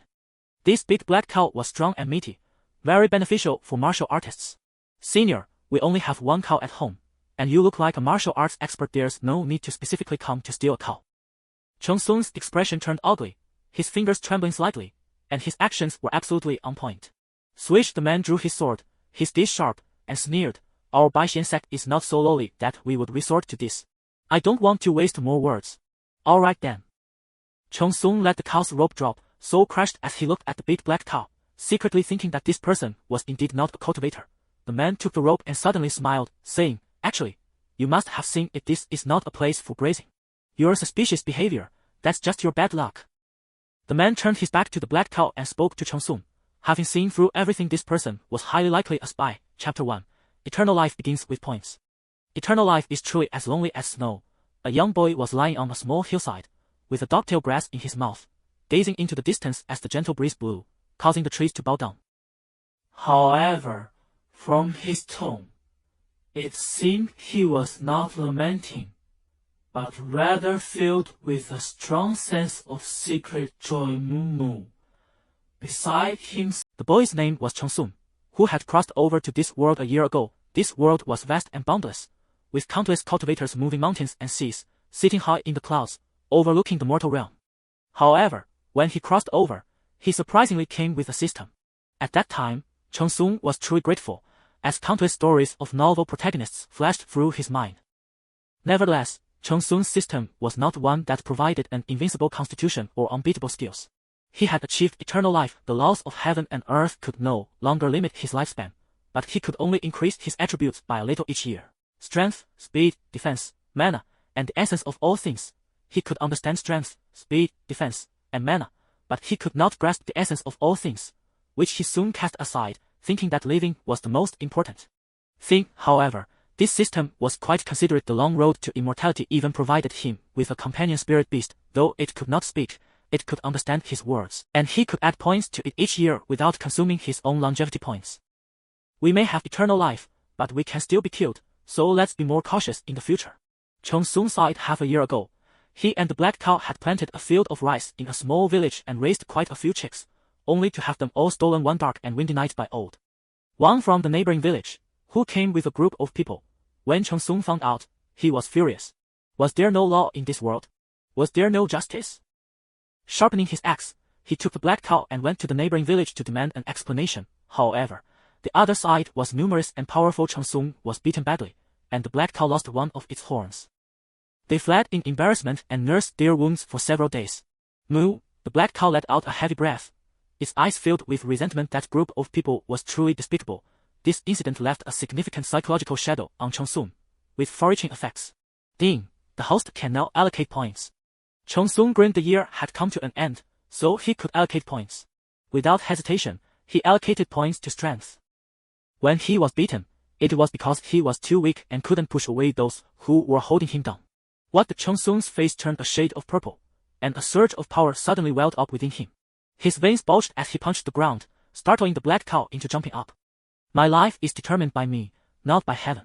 Bam! The force was mutual. Cheng Sung broke his hand, and he nursed his wounds with the black cow for several days. He also allocated a point of strength to it, but there was no noticeable change in its appearance. Seeing Cheng Sung's predicament, the black cow casually tried its own strength, which was quite impressive. They lived in a thatched cottage in a small village, living a life of peace. However, the laws of this world seemed engraved in people's bones. When mortals encountered cultivators, they had to pay their respects and show respect. One must never offend them. Even the people in this small corner of the world knew this. Soon Gur, a boy's voice came from outside the thatched cottage. It was Xiao Haizi from the village, who was given a derogatory name because of his dark skin when he was born. What's up, Xiao Haizi? Cheng Sung opened the door slowly. His injuries already healed. The village chief asked me to bring you some rice, Xiao Haizi said with a silly smile, his innocent eyes shining. Please thank the village chief for me. Cheng Sung took the bag in his hands, deeply moved. He and the black cow had been starving, eating wild vegetables for several days. Even a dignified immortal was nearly starving to death. How absurd was that? As he thought of this, Cheng Sung couldn't help but feel resentful. A gentleman takes revenge 100 years is not too late. Your ancestral grave is waiting to be dug up. Soon Gur, you head back now. My mother called me home for dinner. All right, hurry back. Cheng Sung smiled, looking at the rice in his hands, tears of gratitude streaming down his cheeks. There are still many good people in this world. Moo. The black cow in the cottage impatiently called out. It didn't like eating grass, it preferred rice. A cloud of smoke wafted through the air as the fragrant rice was ready. Cheng Sung chewed on the rice and swallowed hard. This world is vast. Once we get rich, I'll find you a few old cows. Moo. Gurgle, the old cow looked at him with disdain, as if to say, wasn't it you who rushed into the neighboring village with an axe? With so many people on the other side, we need to use strategy to deal with them. Cheng Sung said mysteriously. The black cow's eyes lit up, leaning closer to Cheng Sung. When they grow old and frail, we'll smash their teeth and dig up their ancestral graves. Damn it, how dare they provoke an immortal? Cheng Sung spoke with conviction, his eyes sharp and full of arrogance. Moo! Moo! The black cow's eyes sparkled like bells, nodding continuously. This was good, this was good. Why does it smell burnt? Cheng Sung sniffed and suddenly looked toward the kitchen, his eyes wide with shock. Our thatched cottage. Moo, the black cow also let out a surprised snort. It's on fire. Cheng Sung's house is on fire. Hurry to put it out. An hour later, the fire had diminished, and the entire thatched cottage was nearly burned to the ground. The man and the cow sat outside, their eyes devoid of light. Kneeling in despair, they felt as if they had nothing to live for. Cheng Sung was originally an orphan in the village, having suffered continuous misfortunes and was too pitiful. The villagers comforted him a few words and then dispersed. "It's over, my home is gone," Cheng Sung said in a daze.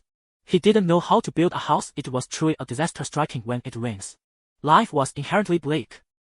However, there is always a way out. The black cow used its rumination to preserve the rice, enough for them to last a few more days. "Old cow, I see a few caves at the foot of the eastern hillside. Let's live there." Cheng Sung shook his head dejectedly, thinking that he should learn a few skills in the village, but when he came, he only farmed. Now he didn't know anything. Moo! The black cow didn't mind wherever Cheng Sung went. That was home for it. Outside the small village, the black cow had a lot of dry grass tied to its back, and Cheng Sung also collected some firewood to take to the cave, temporarily living there. In the following year, Cheng Sung apprenticed with the village carpenter, and the black cow helped carry things. The villagers said it had spirit, advising Cheng Sung not to kill it for food. Cheng Sung scoffed at this. Even if he starved to death, he would never betray his friend. Delicious. Cheng Sung smiled as he ate beef heartily. At the end of the year, to celebrate, the villagers killed a few cows and held a feast for everyone in the village. He naturally wouldn't miss such a good thing, but the black cow watched with narrowed pupils, unable to swallow the pieces of beef Cheng Sung offered. After the feast, food could not be wasted. What others didn't eat, he and the black cow packed up, as they still had to be frugal in life. In the cave, the black cow was eating heartily, and Cheng Sung finished all the beef it didn't eat. Chapter 2. The arrival of the cultivator. Cheng Sung foams at the mouth. "Ding, the host can now allocate points." A voice echoed in his mind, and he allocated another point to strength, giving the black cow a point as well. Cheng Sung discovered that increasing strength had great benefit. He had more energy while working, and his gaze was sharper, feeling like he was twice as powerful. The 40-year-old Huanwo girl, Sui Hua, in the village often sent him flirtatious glances. Perhaps this is what it means to be a man. Cheng Sung looked at his muscles and sighed deeply, wondering how many village girls had been captivated by his irresistible charm. "Hey, old cow, eat slowly." Cheng Sung was shocked the black cow had taken advantage of his moment of nostalgia to eat his late-night snack. "Moo!" The big black cow reacted quickly, swallowing it whole, leaving Cheng Sung dumbfounded and speechless for a long time. The next year, Cheng Sung and the big black cow found the blacksmith to apprentice under. The blacksmith was greatly impressed by his strength and continuously praised Cheng Sung for having the makings of a blacksmith. He didn't ask for wages, only meals for himself and the black cow, and the blacksmith readily agreed. The following month, on a day when Cheng Sung stepped into the blacksmith's shop with his left foot first, a major taboo was committed, and they were promptly kicked out. Cheng Sung felt helpless. Perhaps this was the suffering of the strong. They continued to find a piece of good land and began to grow rice, with the big black cow plowing the field. The two worked seamlessly together, laboring to get rich. "This is our homeland." "Moo!" Cheng Sung looked at the lush green fields before him, filled with joy, gripping his mountain axe tightly with two more at his waist. The big black cow was also very happy, although its 4 legs were adorned with blades, and an axe was tied to its horns. If those bad people dared to come and steal.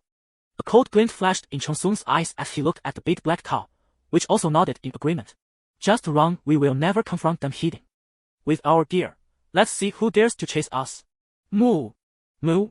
This year was relatively smooth. It was said that something big happened in the neighboring village, and everyone was focused on that, leaving no one to care about Cheng Sung's fields. He put a bit of strength into himself and the black cow, happily harvesting rice. The big black cow dug a pit in the cave, and Cheng Sung understood its intentions, filling it with countless bags of white rice.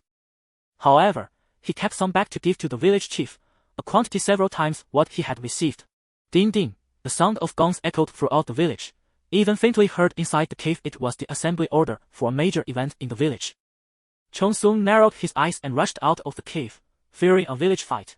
With his current strength, he could easily take down a big man. They cautiously crouched on a small hillside, observing the situation. But the reality was quite the opposite. The village was quite festive, gathered around the village chiefs. "House, let's go, old cow, and take a look." "Moo!" In the village, over 1,000 people looked on with hope and excitement, holding chickens, ducks, fish, and meat, bowing respectfully to the 2 men at the center. The Cloud Sky sect is recruiting disciples. Those with spiritual roots have the chance to step onto the immortal path. One of the men, dressed in a Taoist robe, stood on the roof of the village chief's house, looking down arrogantly. "Immortal? How can one know if they have spiritual roots?" "Yes, my little black has been as strong as an ox since childhood," a fortune teller said. "He is a reincarnated immortal." The villagers were extremely excited, bombarding the two cultivators with questions that made them frown. Quiet! The cultivator seemed to be angered, activating a talisman in his hand, and suddenly a great fire ignited in midair, terrifyingly hot, making the air feel oppressive. The villagers instantly fell silent. The sound of a pin dropping could be heard, their eyes filled with horror, realizing this was the power of an immortal. It's truly the big black cow walking the dog. From beginning to end, Cheng Sung brought the black cow to the edge of the crowd, his eyes flashing with admiration. This world indeed had cultivators. Hearing this, the big black cow looked confused. When did it walk a dog in the village? Spiritual roots are divided into 5 types of mixed roots, 4 types of lower roots, 3 types of middle roots, 2 types of upper roots, and 1 type of heavenly roots. The cultivator explained while holding a token in hand. Don't be nervous, those under 20 will begin testing their spiritual roots. A beam of light rose from the ground, colorful and dazzling, causing the villagers to buzz with excitement, even the elderly wanting to try. The village's children and young people eagerly stepped forward, but the light showed no reaction for any of them. This is impossible, I dreamed I was an immortal. One villager muttered, filled with disbelief, suddenly turning to kneel and shout, Immortal, please take me as your disciple. Leave 3 breaths of time. A cold voice rang out. Immortal, please. The villager cried out, hesitant to leave the light beam. I dreamed of this. Swish, a flash of sword light cut through the air, blood burst forth, and the villager's eyes still held disbelief as he slowly fell to the ground. The sound of countless kneelings echoed, with villagers trembling in fear. Their eyes filled with dread. Cheng Sung's pupils contracted, and he quickly crouched on the ground, cold sweat breaking out on his forehead. These cultivators were lawless. The big black cow also quietly lay down, both lowering their heads and exchanging glances, their beautiful fantasies quietly shattered. Continue, the cultivator said coldly, his gaze as if looking at livestock. Now, there was no more chaos. The villagers orderly passed through the light beam, their eyes still filled with hope. Cheng Sung timidly stepped forward to try, but he only had mixed roots, which didn't catch the attention of the cultivators. Not bad, there's actually a fruited spiritual root. The cultivator smiled slightly, looking at a little girl. Say goodbye to your family. Yes, immortal. The little girl felt both reluctant and joyous, saying farewell to her family, and the cultivator even gave her family several dozen taels of silver. Those with 5 mixed roots can join the sect as helpers and also have a chance to step onto the immortal path. The cultivator glanced at several people and casually said, Immortal, I'm going. The several 5-rooted villagers were overjoyed, immediately kneeling down. The cultivator glanced at Cheng Sung, who was already foaming at the mouth, drenched in sweat, and even the nearby black cow was gasping for breath. They had clearly been frightened by the earlier scene. With a weak mind, there is no hope for the immortal path. Leave. The cultivator shook his head, summoning a celestial sword from his storage bag, and took the few people away on their swords, vanishing into the mist. The villagers felt lost, their gazes lingering on the back of the immortal, filled with envy. Old cow, I told you to just play dead and fool them. Do you want to kill me? Cheng Sung lay on the ground, severely injured, his chest heaving. The power of that hoof almost brought him to meet his long-deceased parents' moo. The black cow nudged Cheng Sung. It hadn't expected its strength to be so great. It carried Cheng Sung back to the cave, where he recuperated for several days, and his condition finally improved. We can't go to those sects, Cheng Sung explained to the black cow, who looked puzzled. Sects are too dangerous. Killing is not a crime, and they eat beef and even take the cowhide. The big black cow's pupils trembled, shaking its head furiously. It didn't understand that killing wasn't a crime, but it did understand the eating beef part. The incident with the cultivators didn't fill Cheng Sung with longing but rather gave him a strong sense of insecurity. They had a grudge against Old Wang's family in the neighboring village, but that was just fighting. These cultivators would kill at the slightest disagreement. Cheng Sung deeply remembered that gaze, just like when he killed a chicken. Chapter 3, Spring goes, autumn comes, 20 years. We should live well and not get involved in all that fighting. Cheng Sung patted the big black cow and said seriously, and the latter nodded. They were living quite comfortably now. Old cow, let's go look for work in the village. In this world, how can one walk without skills? Cheng Sung stood up with a smile, fastening the mountain axe to his waist. Now that they had rice, they didn't need meals covered and didn't want to be kicked out again. Moo. Man, the big black cow's coffin-lifting skills were even better than Cheng Sung's, and the villagers couldn't help but give a thumbs up to anyone who saw it. Nowadays, whenever there are weddings or funerals in the village, the locals personally go to invite Cheng Sung out of his cave. 2 words, professional. Cheng Sung has always been an optimistic person, and with his longevity, he is filled with hope for the future, feeling immensely fulfilled every day. 10 years passed in the blink of an eye, and Cheng Sung showed a hint of age in his eyes, while the village welcomed many new births. Being invincible is so lonely. Cheng Sung stood in the cave, grinning as he posed to throw a punch, with a giant rock placed before him. Boom! He punched out, and upon contact, the giant rock shattered into countless pieces, instantly turning into rubble, while his hand remained unscathed. The big black bull sat on the ground, looking at Cheng Sung with admiration, surprisingly uninjured. Old bull, how's it going? Moo! Ha ha! Cheng Sung laughed heartily, his eyes gleaming with a disdainful look at the world. This is just 1/10 of my power. The big black bull truly believed it, its confidence even greater, which delighted Cheng Sung. Over the past 10 years, Cheng Sung had allocated all his longevity points to strength, and resisting the 9 tripods was no longer a challenge. He had surpassed ordinary human strength. Even that little Heisey in the village could easily be overpowered by Cheng Sung with just 3 fingers in an arm wrestle. Cheng Sung, urgent. Now, it was the divine bull of the village. Even the village's big yellow dog had to call it brother bull when it saw it, though that was just in its own mind. Villagers, what's wrong? Cheng Sung stepped out of the cave and saw dozens of people gathered. Is it a wedding or a funeral? I need to prepare my outfit. The old village chief has passed away. He suddenly felt a void in his heart. Passed away. Outside the village's mourning hall, villagers filled the area as Cheng Sung played the Swona, the autumn wind blowing mournfully, leaves drifting down. With a sigh in his eyes, he realized that mere mortals could not withstand the separations of life and death. A short 100 years passed in the blink of an eye. The big black on the rural path outside the village, Cheng Sung, expressionless, personally carried the coffin, with a long line of villagers following behind, yellow paper flying all around the burial. Some prayed for blessings, some for wealth, some for immortality. After everyone left, Cheng Sung silently bowed 3 times and murmured with a smile, "Old village chief, thank you for your care. Safe travels." Moo, the big black bull, feeling downcast, also bowed its head 3 times beside him. Back in the village, little Heisey had grown up now. He saw Cheng Sung and smiled. "Brother Sung, you still look so young, not showing any signs of aging at all. It's mainly about having a good mindset." Cheng Sung chuckled, patting little Heisey. "Good lad, strong as an ox. You have about 1/3 of my strength back in the day." Hee, little Heisey smiled shyly. "My father used to dig for some things in the mountains. Gave me a good boost. Be careful when hunting in the mountains, your parents are getting old." "I know, brother Sung. Why don't you come to my house for a meal?" "No need, I have things to do." Cheng Sung quickly shook his head. Given his current appetite, he feared he would deplete little Heisey's family. "Alright then, I'll be going first," little Heisey said, holding a wild chicken and bidding farewell to Cheng Sung. "Okay." Cheng Sung smiled. The smoke from each household was rising, preparing for meals. A man and a bull passed through the myriad of lights, heading towards the mountain cave outside the village, leaving only their lonely silhouettes and the glint of the axe hanging. At Cheng Sung's waist, spring came and autumn went. Another 10 years hurriedly passed. Little Heisey now had 2 children. One boy named the Heisey by Cheng Sung, who often made the villagers laugh and cry, much to the delight of the big black bull. Now, Cheng Sung was quite a prestigious figure in the village, yet he still showed no signs of aging. Many villagers began to cast strange glances his way, and due to his bachelor status, some idle gossip arose, claiming that he was impotent. Upon hearing this, Cheng Sung was furious. As a robust 7-foot man, how could he be said to be impotent? He confronted Ant Wang in the village, arguing fiercely, spitting words in a heated exchange, nearly revealing his great treasure to prove himself, but ultimately lost the argument due to the big black bull's lack of eloquence. In the cave, Cheng Sung was exasperated, still complaining about the big black bull, which stood silently behind him, unable to utter a word.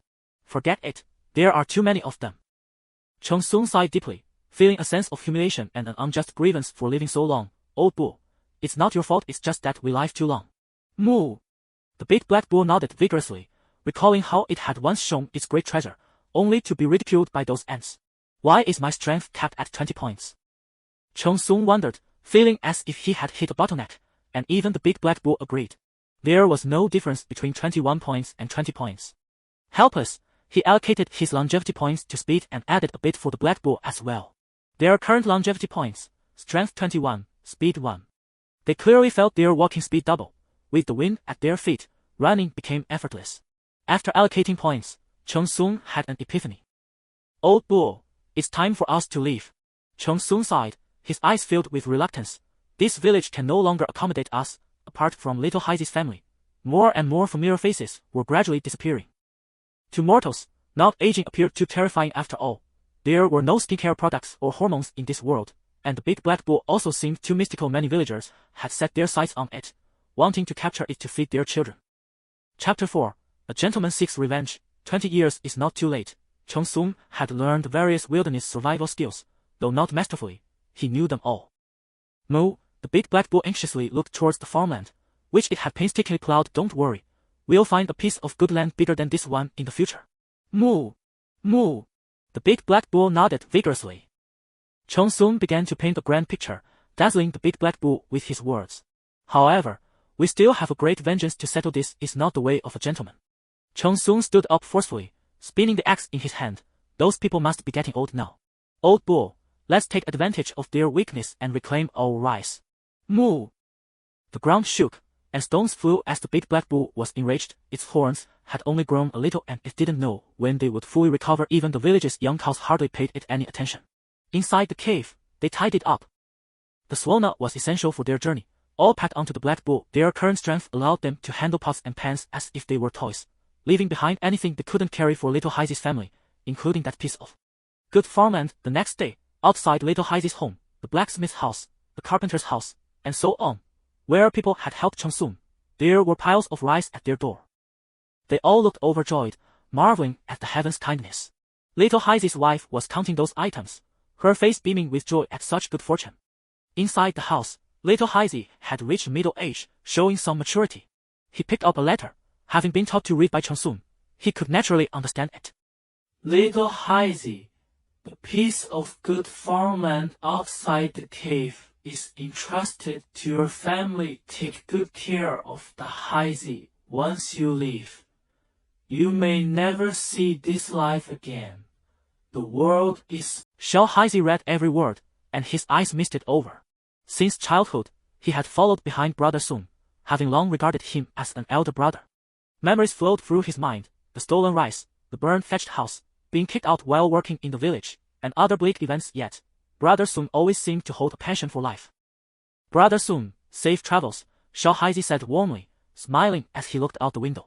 Today was a bright, sunny day, perfect for setting off. 3 months later, outside the neighboring village, in a dirt pit, a man and a cow, faces weathered, covered in dust. Cheng Sung held a large pancake in his hand. He took a hearty bite and then offered a piece to the black cow. As expected, we've figured out this neighboring village. We'll start with old Wang's family, Cheng Sung said with a sharp look in his eyes. He had plenty of patience and time, having thoroughly investigated Wang's family ancestral grave, their fields, and those who had wronged them. Old cow, let's move. Cheng Sung covered his face with a bandit's cloth, revealing only his eyes, nose, and mouth, and he had prepared a similar outfit for the big black cow. On a dark, windy night, the man and the cow stood atop a dirt slope, unyielding in the face of the gusts, exuding the aura of bandits. They made their way through the mountains, the moonlight shining down, the cold wind swirling around. The graveyards were eerily silent, but compared to the grievances they had suffered, this was nothing. Wang Deaf's grave, a glint flashed in Cheng Sung's eyes. This is it. Old cow, dig. Moo, the big black cow excitedly bellowed, its hoofs kicking up a storm as it dug furiously. Cheng Sung kicked the gravestone apart, exhilaration washing over him as countless yellow earth clouds were unearthed, revealing a coffin.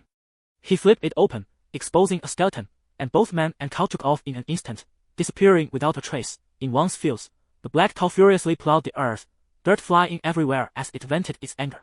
Cheng Sung watched, his eyelids twitching. This old cow held a grudge even more than he did. The entire field was in disarray, unrecognizable. Cheng Sung and the black cow admired their handiwork, feeling quite satisfied. The next day, Cheng Sung stormed into old Wang's house with the black cow. Who are you? An elderly man over 50, leaning on a cane, shouted in shock. This person was covered with a headscarf, looking quite terrifying. I am your long-lost father, Cheng Sung roared, instantly recognizing him as Wang Tianming, the one who had beaten him the worst back then. Cheng Sung kicked out, breaking his cane in an instant. He stepped forward, controlling his strength, and slapped him across the face, knocking out several remaining teeth. Hero, spare me. Hero. Wang Tianming spat out a mouthful of blood. This was a robbery. 20 years ago, you led people to steal our rice. Today, I've come to settle the score. Ah. Wang Tianming was taken aback. He had nearly forgotten about this incident from 20 years ago. Looking at the black cow outside, he suddenly remembered something. Moo! A large yellow dog passed by the Wang family's side, and the black cow charged. The yellow dog was directly knocked away, crashing to the ground with a yelp, quickly running off. Cheng Sung wouldn't let Wang's family off easily. He had shaken all their chicken eggs, and the earthworms on the ground had been chopped into 8 pieces by his axe. Wang Tianming sat on the ground, crying out in pain, urgently calling for help. Dad, where did these bandits come from? How bold, daring to come to Wang's house to commit murder? Outside, there were shouts and chaos, as countless young men rushed in with pickaxes and kitchen knives. Old cow, retreat, Cheng Sung shouted, and man and cow jumped over the wall, with Cheng Sung giving the cow a push from behind. Little thief, don't run, have the guts to stop and do. Don't let us catch up to you, cowardly rats, utterly despicable. Many villagers were alarmed, and hundreds of people surged forth, dust rising, all wielding weapons. Ho ho ho, they can't catch up. Cheng Sung turned back and laughed, running wildly with the black cow, glancing at the dust behind him with disdain. Is that all you've got? Roar, roar, too much bullying. Countless men growled low, quickening their pace, madly pursuing. But no matter what, they couldn't catch up, only watching them run farther and farther away. The most ridiculous part was that even the black cow could run faster than them. Moo.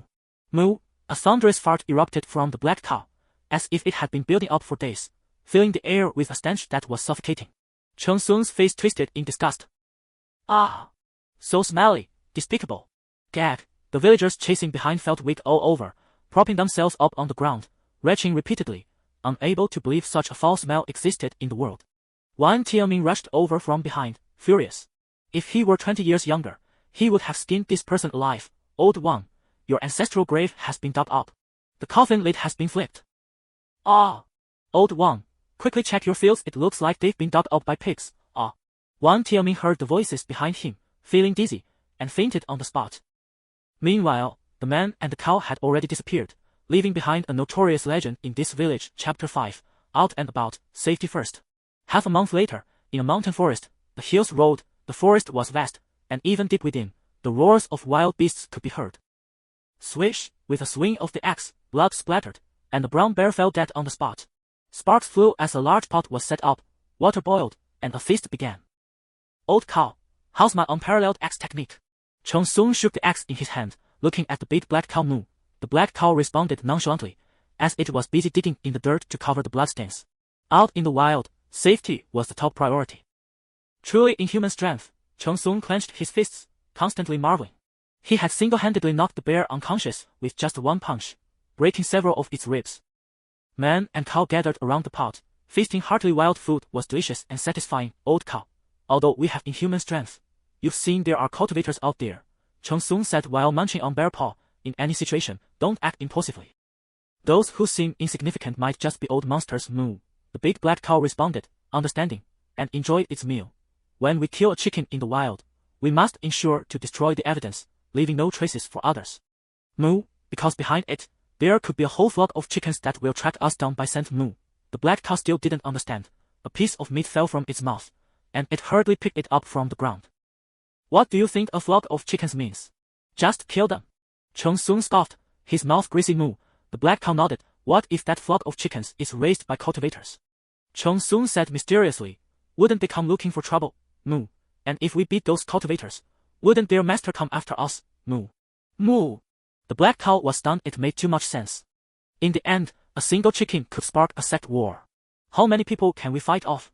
Cheng Sung raised an eyebrow, tearing at the bear meat. If we're not careful and get killed, how many little cows would that cost us? Moo. The black cow understood, its copper bell-like eyes sparkling with admiration for Cheng Sung, the affection in its gaze like an endless river. You're teachable. Cheng Sung smiled in praise, enjoying the black cow's expression. So in the future, when doing things, be cautious. We can't afford any carelessness. Moo. The big black cow nodded. Then the question arises. Cheng Sung's expression became serious as he said, if a young heifer confronts a cultivator over a spiritual herb, and a great battle is about to break out, how should one handle it? Answer 1. A hero saving a beauty is a duty. Who else could do it?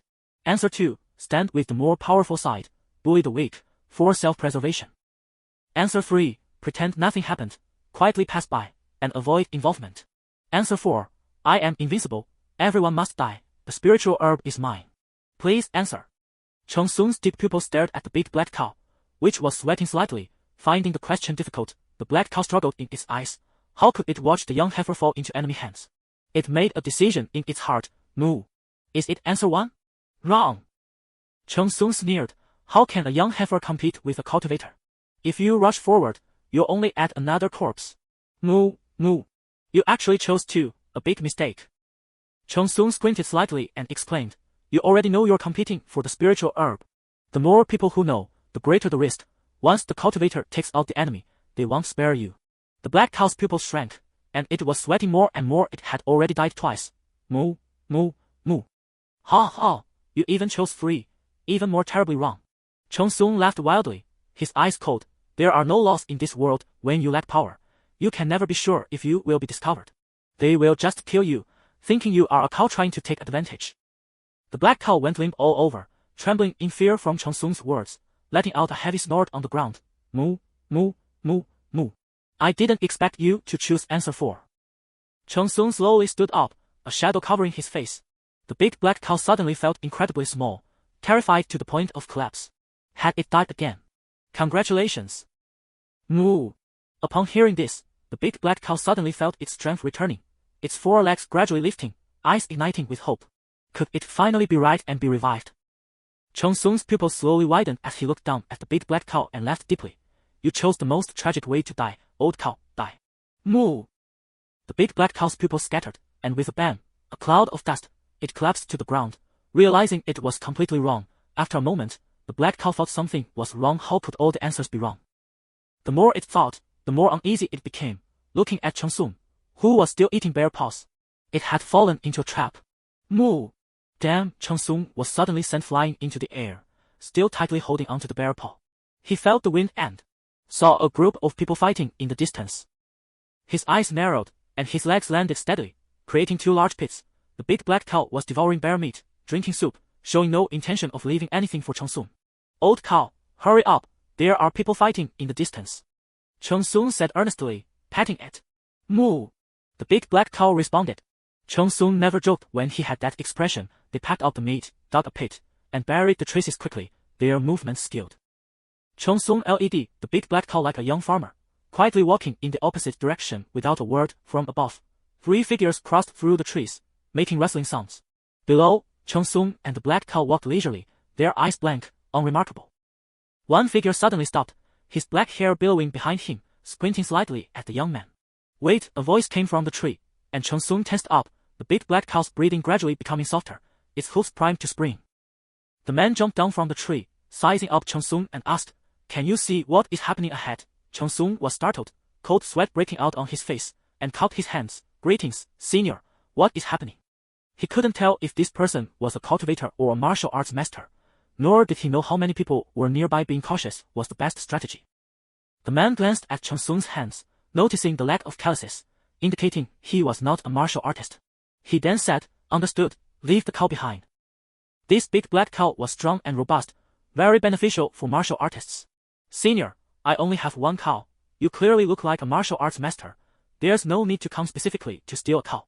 Cheng Sung's face turned ugly, his fingers trembling slightly, his expression and actions perfectly in place. Swish, the man drew his sword, his gaze sharp, sneering. My Bai Xian sect is not so lowly as to resort to this. I don't want to waste more time. Alright then. Cheng Sung let go of the cow rope, staring blankly at the big black cow, secretly thinking it was indeed not a cultivator. The man took the rope and suddenly laughed. Actually, you must have seen it. This is not a place to keep cows. Suspicious behavior. Then you can only blame your bad luck. The man turned his back to the black cow, speaking to Cheng Sung, having seen through everything. This person was very likely a spy. Chapter 1. Eternal life begins. Eternal life is truly as lonely as snow. A young boy was lying on a small hillside, a dogtail grass in his mouth, gazing into the distance as a gentle breeze swept through, making the trees bow. However, from his tone, it seemed he was not lamenting but rather filled with a strong sense of glee. Moo. Beside him sat a black cow with a broken horn, and it was not standing but sitting upright on its hind legs, its black back straight as an arrow. The boy's name was Cheng Sung, and he had crossed over to this world a year ago. This vast and boundless world was filled with countless cultivators who could move mountains and seas, sitting high in the clouds, looking down on the mortal realm. However, when he crossed over, he surprisingly came with a system. At that time, Cheng Sung was truly grateful, as countless stories of novel protagonists flashed through his mind. Yet, his system was not one that granted him invincible physique or powerful techniques. He had achieved eternal life. The laws of heaven and earth could no longer limit his lifespan, but he could only increase his attributes by a little each year. Strength, speed, defense, magic power, and essence of all things. He could understand strength, speed, defense, and magic power, but he could never comprehend the essence of all things, which he soon cast aside, thinking that living was the most important thing. Moreover, this system was quite considerate, as the long road of eternal life also came with a companion spirit beast. Although it could not speak, it could understand his words and could also have its attributes increased each year without consuming his eternal points. We may live long, but we can still be killed, so let's be cautious from now on. Cheng Sung sighed. Half a year ago, he and the black cow had planted a field of rice in a small mountain village and raised many chicks, but on a dark and windy night, old Wang from the neighboring village led a group of people and stole everything away. When Cheng Sung found out about this, he was filled with rage. Was there no law in this world? Was there no justice? With his axe in hand, he took the black cow to the neighboring village to demand an explanation. However, the opposing side was numerous, and Cheng Sung was beaten severely. One of the black cow's horns was also broken off, and they fled in disgrace, nursing their wounds for several days. Moo. The black cow snorted heavily, resentment in its eyes. Those people were truly despicable. This incident left a significant psychological shadow on Cheng Sung, with far-reaching effects. Ding. The host can now allocate points.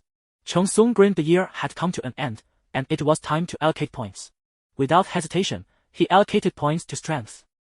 He remembered being beaten because he was too weak to push away those who were holding him down. Damn! Cheng Sung's face turned as red as liver, and a surge of power suddenly coursed through him.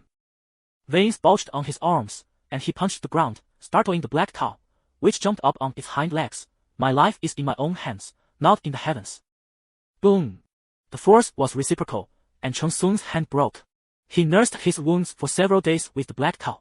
He also gave it a point of strength, but there was no visible change. After seeing Cheng Sung's fate, the black cow casually tested its strength and found it quite good. They lived in a thatched cottage in a small mountain village, living peacefully, but the laws of this world seemed to be etched in people's bones. Mortals had to pay respects to cultivators and show respect. One must never offend them. Even the people in this secluded little village knew that. Soon. The boy's voice came from outside the cottage. It was Xiao Haizi from the village, named so because he was dark-skinned since birth. What's the matter, Xiao Haizi? Cheng Sung replied, having recovered from his injuries and slowly opening the door. The village chief asked me to bring you some rice, Xiao Haizi said, holding a bag of rice with a silly smile, his eyes innocent. Please thank the village chief for me. Cheng Sung took the rice, feeling deeply moved. He and the black cow had already been eating wild vegetables for several days. The dignified eternal life practitioner was almost starving to death at a ridiculous situation. As he thought of this, resentment surged in his heart. A gentleman takes revenge 100 years is not too late. Your ancestral grave is waiting to be dug up by us. Soon. I'm leaving now. My mother told me to come home for dinner. Okay, hurry back. Cheng Sung smiled, watching the bag of rice in his hands, tears of gratitude streaming down his cheeks. There are still many good people in this world. Moo! The black cow called out impatiently. In the cottage, it didn't like eating grass, it preferred rice. A puff of smoke wafted through the air. The fragrant rice was ready. Man and cow sat on the ground, devouring the food with dreams of the future in their eyes. Old cow, we must live well and not act impulsively anymore. Cheng Sung chewed on the rice, swallowing hard. This world is vast. When we become successful, I'll find you a few old cows. Moo! Gurgle! The old cow looked disdainful, as if to say that it wasn't you who rushed into the neighboring village with an axe back then. Dealing with many people like that requires strategy, Cheng Sung said mysteriously. The black cow's eyes brightened and it moved closer to Cheng Sung. When they grow old, we'll break their teeth and dig up their ancestral graves. Damn it! How dare they provoke an eternal life practitioner? Cheng Sung spoke with conviction, his eyes sharp and full of spirit. Moo! Moo! The black cow's eyes sparkled like copper bells, constantly nodding in agreement. This was good, this was good. Why does it smell like something is burning? Cheng Sung sniffed, suddenly looking toward the kitchen, his eyes wide with shock. Our thatched cottage. Moo! The black cow also made a startled noise. It's on fire. Cheng Sung's house is on fire. Hurry to put it out. An hour later, the flames had subsided, and the entire thatched cottage was nearly burned to the ground. Man and cow sat outside the cottage, their eyes dim, feeling as if they had nothing left to live for. Cheng Sung was originally an orphan in the village, having suffered misfortune one after another, which was truly pitiful. The villagers consoled him with a few words and then dispersed. It's over. My home is gone, Cheng Sung said in a daze. He didn't know how to build a house. It was truly a case of misfortune coming in waves. Life was inherently bleak. However, there was still a glimmer of hope. The black cow used its rumination to preserve some of the rice, enough for them to last a few more days. Old cow, I see there are several caves on the hillside to the east. Let's move there, Cheng Sung said, shaking his head in despair. He should learn some skills in the village. He had come here to farm, but now he knew nothing more. The black cow was indifferent. Wherever Cheng Sung went was home for it. Outside the small mountain village, the black cow was loaded with dry grass, while Cheng Sung collected some firewood and took it to the cave to stay temporarily. In the following year, Cheng Sung apprenticed with the village carpenter, and the black cow helped carry things. The villagers all said it was intelligent and advised Cheng Sung not to kill it for food. Upon hearing this, Cheng Sung scoffed. He would rather starve to death than betray a friend. Delicious, Cheng Sung smiled as he ate beef. At the end of the year, to celebrate, the villagers slaughtered a few cows and held a feast for everyone in the village. Of course, he would not miss such a good opportunity, but the black cow looked on with narrowed pupils, unable to swallow the pieces of beef Cheng Sung offered it. After the feast, food could not be wasted. Whatever others did not eat, he and the black cow packed up, as living required careful budgeting. In the cave, the black cow enjoyed its meal, while Cheng Sung finished off all the beef it did not eat. Chapter 2. The arrival of the cultivator. Cheng Sung foams at the mouth. Ding! The host can now allocate points. A voice echoed in his mind. He added a point to strength again and gave the black cow a point as well. Cheng Sung realized that adding strength had significant benefit. He had more energy to work, and his gaze became sharper. He felt like one person was worth two. The village's 40-year-old flower girl, Sui Hua, often cast flirtatious glances at Cheng Sung. Perhaps this is what it means to be a man. Cheng Sung looked at his muscles and sighed deeply. That unrestrained charm had likely captivated countless village girls. Hey, old cow! Eat slowly! Cheng Sung was taken aback. The black bull had seized his late-night snack while he was lost in thought. Moo! The big black bull reacted swiftly, swallowing the food in one gulp. Cheng Sung was left speechless, staring in astonishment for a long time. The following year, Cheng Sung and the big black bull found a blacksmith to apprentice under. The blacksmith was greatly impressed by Cheng Sung's strength and constantly praised him for having the makings of a blacksmith. He didn't ask for wages, just meals for himself and the black bull, which the blacksmith readily agreed to. The next month, on a day when Cheng Sung stepped into the blacksmith's shop with his left foot first, he committed a major taboo, and they were promptly kicked out. Cheng Sung couldn't help but feel that this was the pain of the strong. They continued to find a good piece of land and started planting rice. The big black bull plowed the fields, and the two worked together seamlessly, laboring diligently to become prosperous. This is our kingdom. Moo! Cheng Sung looked at the lush green fields before him, filled with joy, gripping his mountain axe tightly. With two more axes inserted at his waist, the big black bull was also overjoyed, though its 4 legs were adorned with blades, and an axe was tied to its horns. If those evildoers dared to come and steal. A cold glint flashed in Cheng Sung's eyes as he looked at the big black bull, which nodded in agreement. We'll run. We absolutely won't confront them hidden. With this gear, let's see who dares to chase us. Moo! Moo! This year went relatively smoothly. Rumor had it that something big had happened in the neighboring village, and everyone was focused on that, leaving no one to concern themselves with Cheng Sung's fields. He exerted a bit more strength into himself and the black bull, happily harvesting rice. The big black bull dug a pit in the cave, and Cheng Sung understood its intention, filling it with countless bags of white rice. However, he saved some to give to the village chief, in quantities several times larger than before. Ding dong! Ding dong! The sound of gongs rang out in the village, spreading far and wide, even faintly audible from within the cave. This was the assembly order for a significant event in the village. Cheng Sung squinted and hurried out of the cave, fearing there was a fight in the village. With his current strength, he could easily take down a big man. They stealthily crouched on a small hill to observe the situation, but the reality was quite the opposite. The village was in a festive mood, gathered outside the village chief's house. Let's go, old cow, let's take a look. Moo! In the village, over 1,000 people looked on with hope and excitement, holding chickens, ducks, fish, and meat, bowing and clasping their hands towards 2 people in the center. The Yuntian sect is accepting disciples. Those with spiritual roots have the chance to embark on the path to immortality. One of them, dressed in a Taoist robe, stood atop the village chief's roof, looking down with an imposing presence. Immortal? How can we know if we have spiritual roots? Yes, my little Haisi has been strong as an ox since childhood. A fortune teller said he is a reincarnated immortal. The villagers were extremely excited, firing off a barrage of questions that left the two cultivators frowning. Silence. The cultivator seemed to be angered, and with a flick of a talisman in his hand, a great fire suddenly ignited in midair, terrifyingly intense, making the air feel hot. The villagers instantly fell silent. The sound of a pin dropping could be heard as fear filled their eyes. Realizing this was indeed an immortal, truly, the big black bull is like a dog, leading from start to finish. Chong Sung brought the black bull to the edge of the crowd, his eyes flashing with admiration. There were indeed cultivators in this world. Hearing this, the big black bull looked puzzled. When had it ever walked a dog in the village? Spiritual roots are divided into 5 types of mixed roots, 4 types of lower roots, 3 types of middle roots, 2 types of upper roots, and 1 type of heavenly roots. The cultivator explained with his hands behind his back, activating a token in his hand. Don't be nervous. Those under 20 years old may begin testing their spiritual roots. Young children and teenagers eagerly stepped forward, standing in front of the light beam, but none received any response. This is impossible. I dreamt that I was an immortal. One villager muttered in disbelief, suddenly turning and kneeling down, crying out, "Immortal, please take me as your disciple. Leave, you have free breath time." A cold voice came. "Immortal, please." The villager cried out, refusing to leave the light beam. "I dreamt about it." Swish, a flash of sword light passed by, blood gushing forth, and the villager's eyes remained filled with disbelief as he slowly fell to the ground. Countless voices of kneeling villagers echoed, their bodies trembling with fear. Chong Sung's pupils contracted as he quickly crouched down, cold sweat breaking out on his forehead. These cultivators were truly lawless. The big black bull also quietly lay on the ground, both lowering their heads and exchanging glances. Their dreams of a better life quietly shattered. "Continue," the cultivator coldly commanded, his gaze akin to that of looking at livestock. There was no more chaos. The villagers orderly passed through the light beam, their eyes still filled with hope.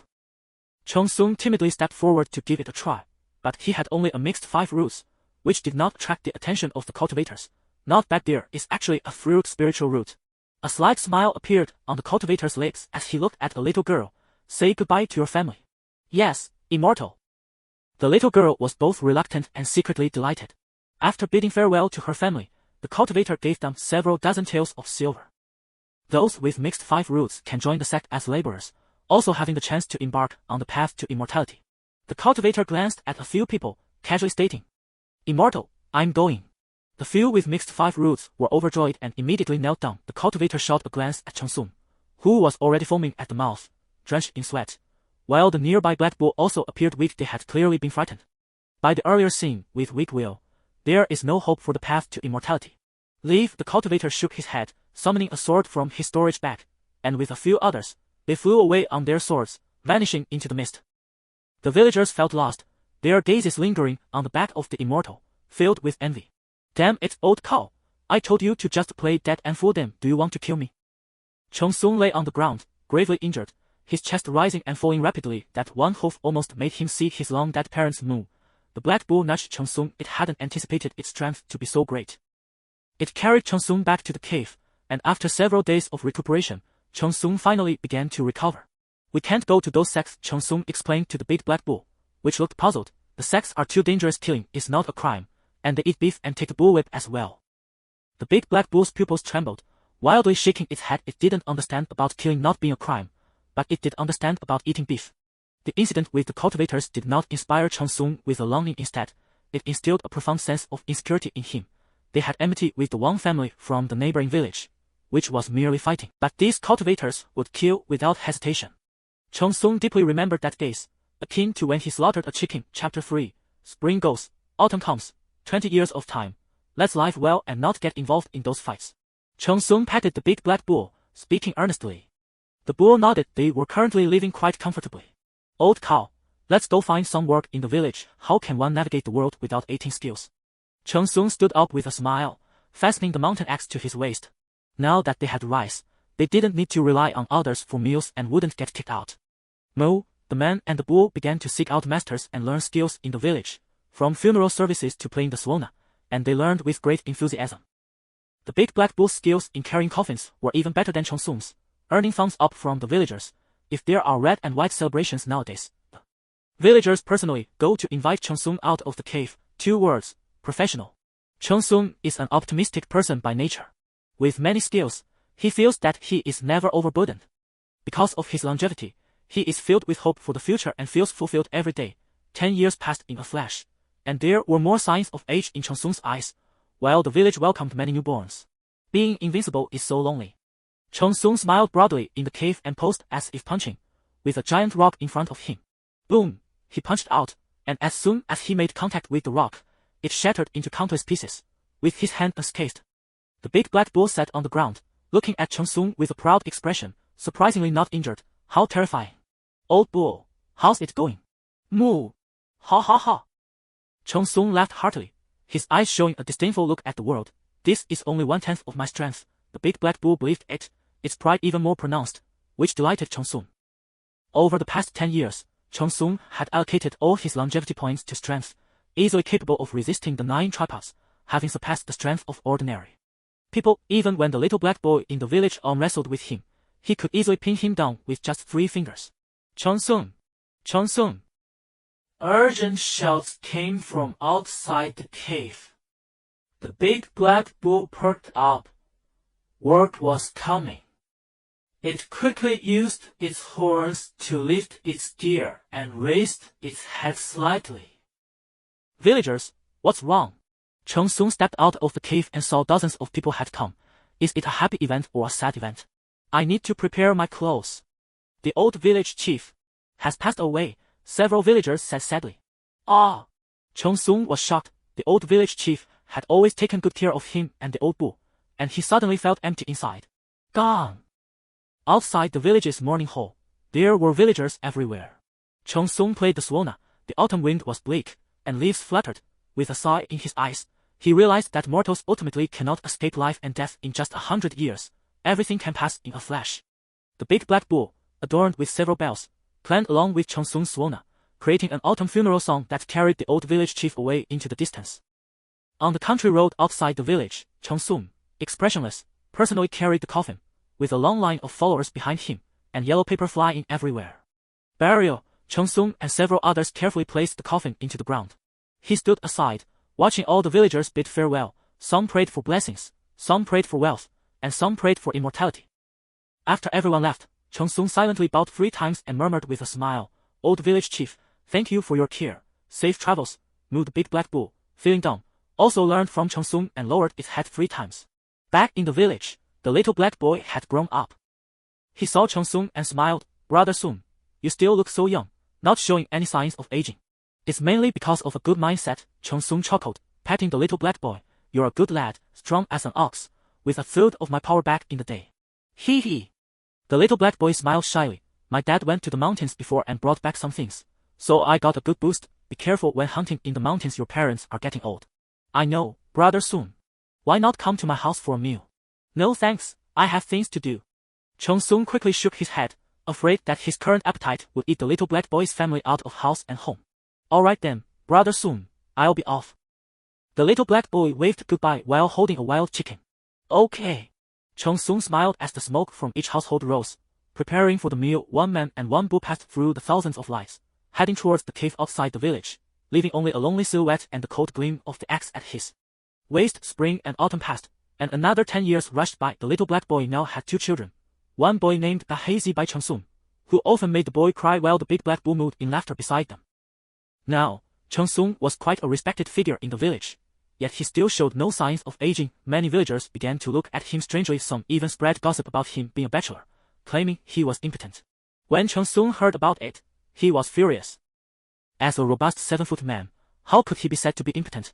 He confronted everyone in the village, arguing passionately, almost revealing his great treasure to prove himself, but ultimately lost the argument because the big black bull was not good with words. In the cave, Cheng Sung was extremely frustrated, continuing to complain about the big black bull, which had stood behind him at that time, unable to utter a word. "Forget it, they are too many." Cheng Sung sighed deeply, suffering such a great humiliation and being wronged unjustly. "Old bull, it's not your fault, we just lived too long." "Moo." The big black bull nodded vigorously. It had shown its great treasure at that time, only to be criticized and laughed at by that group of ants. "Why is my strength capped at 20 points? Cheng Sung wondered, feeling as if he had hit a bottleneck, which the big black bull also agreed with. There was no difference between 21 points and 20 points at all. He helplessly allocated his longevity points to speed and gave a little to the black bull. Their current longevity points: strength, 21. Speed, in. They clearly felt their walking speed had doubled, the wind at their feet, the best method for escaping. After adding points, Cheng Sung had an epiphany. Old bull, it's time for us to leave. Cheng Sung sighed, his eyes filled with reluctance. This village can no longer accommodate us. Aside from the little black boy's family, more and more familiar faces were slowly disappearing. Not aging appeared too terrifying to mortals after all. There were no skincare products or hormones in this world. And the big black bull looked too extraordinary. Many villagers had their eyes on it, wanting to catch it and kill it to supplement their children. Chapter 4. A gentleman takes revenge, even after 20 years. Cheng Sung. The big black bull anxiously looked toward the farmland, which it had toiled hard to plow. No worries. We can find a better piece of farmland later, several times larger than this one. Moo! Moo! The big black bull nodded vigorously, and Cheng Sung began to paint a grand picture, leaving the big black bull in a daze. However, we still have a great revenge to take. It's not the way of a gentleman. Cheng Sung stood up with a bang, spinning the axe in his hand. Those people must be getting old bull. Let's take advantage of their weakness and reclaim our rice. Moo! The ground shook, and stones flew as the big black bull was furious. Its horns had only grown a little, and it didn't know when they would fully recover. Even the little cows in the village hardly paid attention to it. In the cave, they tied it up. The swolna was essential for their travels, and all were placed on the black bull. Their current strength made handling pots and pans feel like play. Anything they couldn't take would be left for the little black boy's family, including that piece of good farmland. The next day, outside the little black boy's house, the blacksmith's house, the carpenter's house, and other places where Cheng Sung had been helped, there were many bags of rice at the door. Their eyes were filled with joy, praising that heaven was watching. The little black boy's wife was counting those items, her face beaming with smiles, delighted at such good fortune. Inside, the little black boy had reached middle age, looking more mature. He picked up a letter he had been taught to read by Cheng Sung, so he could understand it. Little black boy, the good farmland outside the cave is entrusted to your family. You must take good care of the hazy. Once you leave, you may never see this life again. The world is magnificent and grand. You must go out and see it. Always remember to keep a positive mindset. Your carefree brother Sung. Xiao Haizi read every word, and his eyes misted slightly. He had followed Sung since childhood and had long regarded him as an older brother.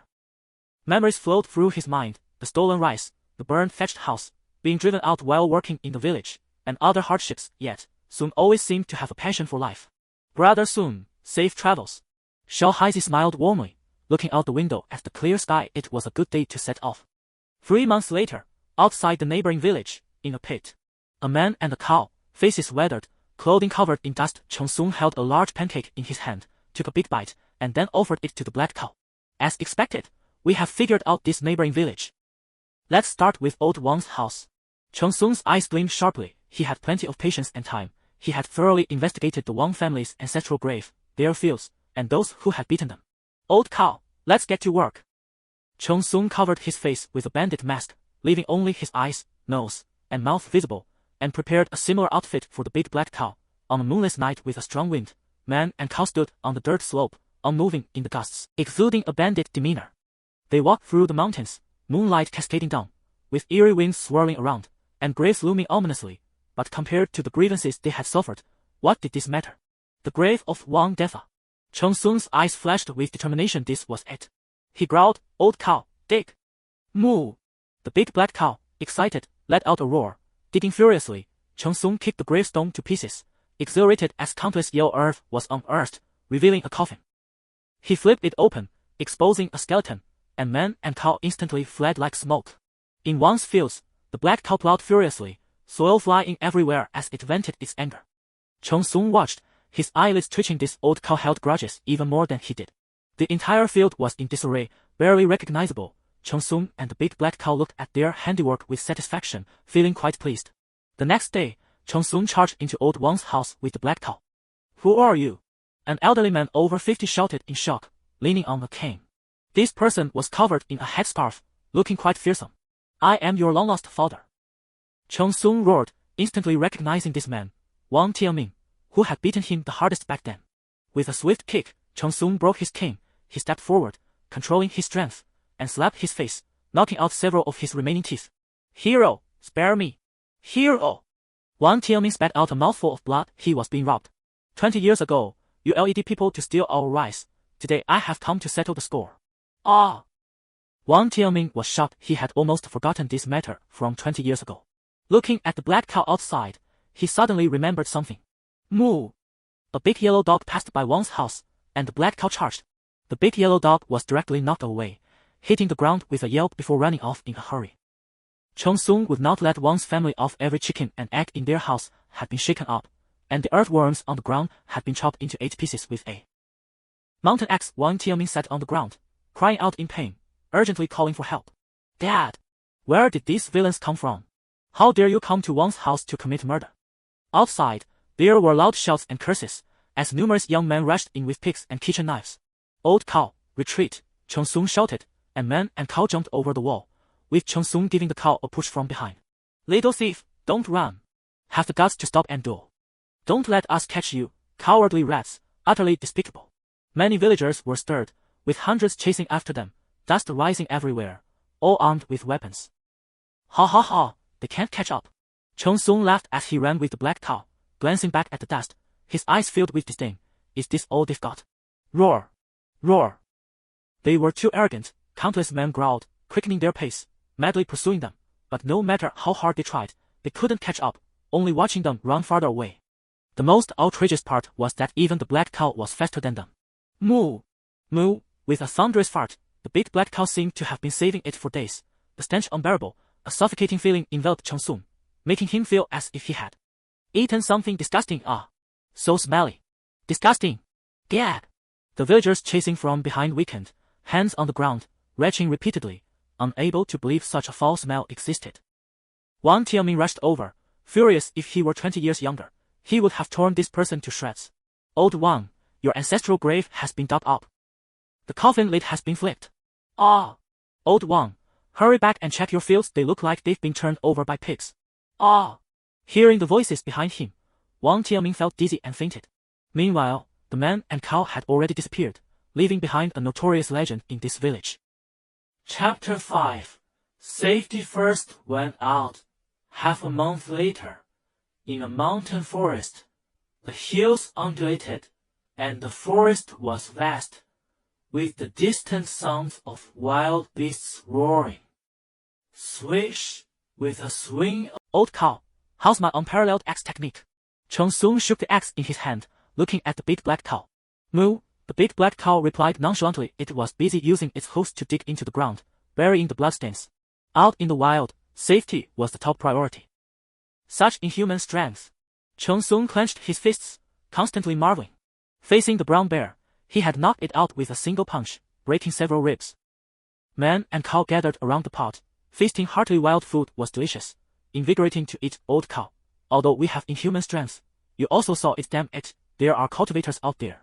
Cheng Sung chewed on the bear paw, saying, don't act impulsively. When trouble arises, those who seem insignificant might just be old monsters. Moo! The big black cow responded, understanding, and enjoyed its meal. When we kill chicken in the wild, we must leave no trace, not a single sign for others to find. Moo! Because there might be a flock of chickens behind them, and they could track us by scent. Moo! The big black cow still didn't understand, and a piece of meat fell from its mouth, which it quickly picked up from the ground. What do you think a flock of chickens would mean? Just kill them. Cheng Sung scoffed, his mouth greasy. Moo! The big black cow nodded. What if that flock of chickens is raised by cultivators? Cheng Sung said mysteriously. Wouldn't that bring us trouble? Moo! And if we beat those cultivators, wouldn't their masters come looking for us? Moo! Moo! The big black cow was stunned. It made too much sense. In the end, a single chicken could spark a sect war. How many people can we fight? Cheng Sung raised his eyebrows, tearing at the bear meat. If we accidentally get killed, how many little cows would we lose? Moo! The big black cow understood, its copper bell-like eyes shining brightly as it looked at Cheng Sung, filled with admiration like a rushing river, endless and continuous. This child can be taught. Cheng Sung smiled in praise, liking the expression on the big black cow's face. So in the future, when doing things, be cautious. There must be no carelessness. Moo! The big black cow nodded. Then the question arises. Cheng Sung's expression turned serious as he said, if a small heifer confronts a cultivator over a precious herb, and a great battle is about to erupt, how should one handle it? Answer 1. A hero saves the beauty. It's my duty. Who else could it be? Answer 2. Stand with the stronger side. Bully the weak. For self-preservation. Answer 3. Please respond. Chong-Soon's deep eyes looked at the big black cow, which was starting to sweat, finding the question difficult. The black cow struggled internally. How could it just watch the small heifer fall into enemy hands? It made a decision. Moo. Is it answer 1? Wrong. Chong-Soon sneered. How can a small heifer compete with a cultivator? If you rush forward, there will only be another corpse. Moo. Moo. Choosing answer. After the cultivator eliminates the enemy, they won't spare you. The black cow's pupils shrank, cold sweat pouring down. It had already died twice. Moo, moo, moo. Ha ha ha. Choosing answer 3 is even more wrong. Chong-Soon laughed wildly, his eyes cold. In this world, there are no laws. When you lack strength, you can never be sure if you will be discovered. They will just kill you, thinking you are a cow trying to take advantage. The black cow's body went limp, trembling in fear from Chong-Soon's words, letting out a heavy breath on the ground. Moo, moo, moo, moo. I didn't expect you to choose answer 4. Chong-Soon slowly stood up, a shadow casting over his face. The big black cow suddenly felt incredibly small and was so frightened that it went limp. Had it died again? Congratulations, Moo. Upon hearing this, the big black cow suddenly felt its strength returning, its forelegs gradually lifting, hope igniting in its eyes. Could it be that it was finally right and would be resurrected? Chong-Soon's pupils slowly widened as he looked down at the big black cow, laughing in a deep voice. You chose the most brutal way to die, old cow, die. Moo! The big black cow's pupils went blank, and with a bang, a cloud of dust rose as it collapsed to the ground, realizing it had gotten everything wrong. After a while, the black cow thought, wait a minute, how could all the answers be wrong? The more it thought about it, the more something felt off. Looking at Chong-Soon, who was still eating bear paw, it realized it had been tricked. Moo! Damn! Chong-Soon was instantly propelled into the air, tightly holding onto the bear paw. He felt the rush of wind and saw a group of people fighting in the distance. His eyes narrowed, and his legs landed steadily, creating 2 large craters. The big black cow was eating bear meat and drinking soup, showing no intention of leaving any for Chong-Soon. Old cow, hurry up and pack up. There are people fighting in the distance, Chong-Soon said seriously, patting it. Moo. The big black cow responded.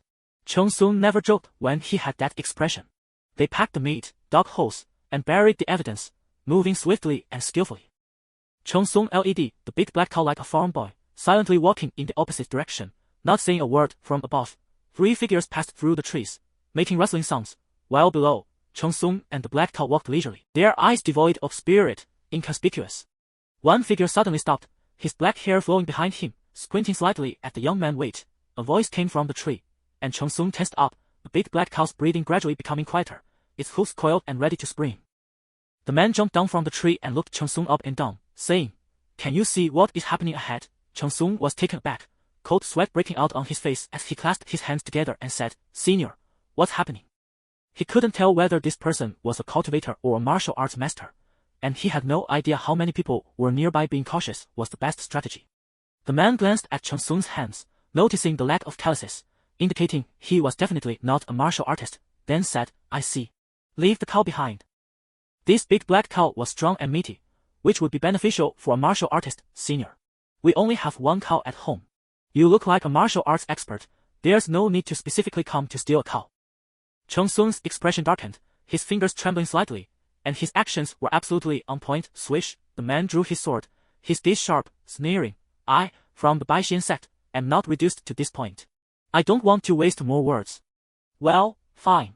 Chong-Soon released the cow's rope, staring blankly at the big black cow, thinking to himself that this person was indeed not a cultivator. The man took the rope and suddenly laughed, saying, Actually, you must have seen it. This is not a place for grazing cows. Suspicious behavior. That can only be blamed on your bad luck. The man turned his back to the black cow and spoke to Chong-Soon. Having seen through everything, this person was highly likely a spy. Chapter 6 Pan Ning City. A new life is about to begin. A murderous light flashed in his eyes as he raised his hand. Bang! At that moment, the big black bull unexpectedly stood up, its hooves striking his back like a giant rock. The sound of bones cracking echoed. The man was taken aback, and with a gasp, blood spewed from his mouth. his mind muddled from the blow, his body leaning forward. Chun Sun's chest heaved, adrenaline surged, and he became extremely calm. He pulled out a mountain axe from his waist and struck it fiercely on the man's neck. Although he controlled his strength, the axe still penetrated deeply to the bone. Getting stuck there, and Chun Sun was covered in blood, panting heavily. "Old bull, get to work." Chun Sun's pupils trembled slightly as he took out a spark, and there were dry branches everywhere. The big black bull didn't hesitate and started digging a pit beside him. A blazing fire soon engulfed the ground, burning the corpse and erasing any traces. Even the ashes were directly scattered. Man and bull quickly destroyed all evidence and arranged the scene, daring not to take anything from the man. They ran away, faster and faster. Chun Sun swore that for the first time in his life, he was running this fast. The big black bull was even faster than him. 2 hours later, several people arrived at the crime scene, all frowning. "Master, Lu Tian stopped here at that time." "Why?" A young man was leading a big black bull, suggesting that Lu Shixiang wanted to buy his black bull to help the new disciples recover. "Huh." The master stood on a branch, observing the ground situation. There were signs of burning, and the footprints were chaotic, making it impossible to determine the direction. "Master, could it be that Lu Tian was murdered?" A man was shocked. Lu Tian was a master of the Baixian sect. If something had truly happened, he wouldn't have reacted at all.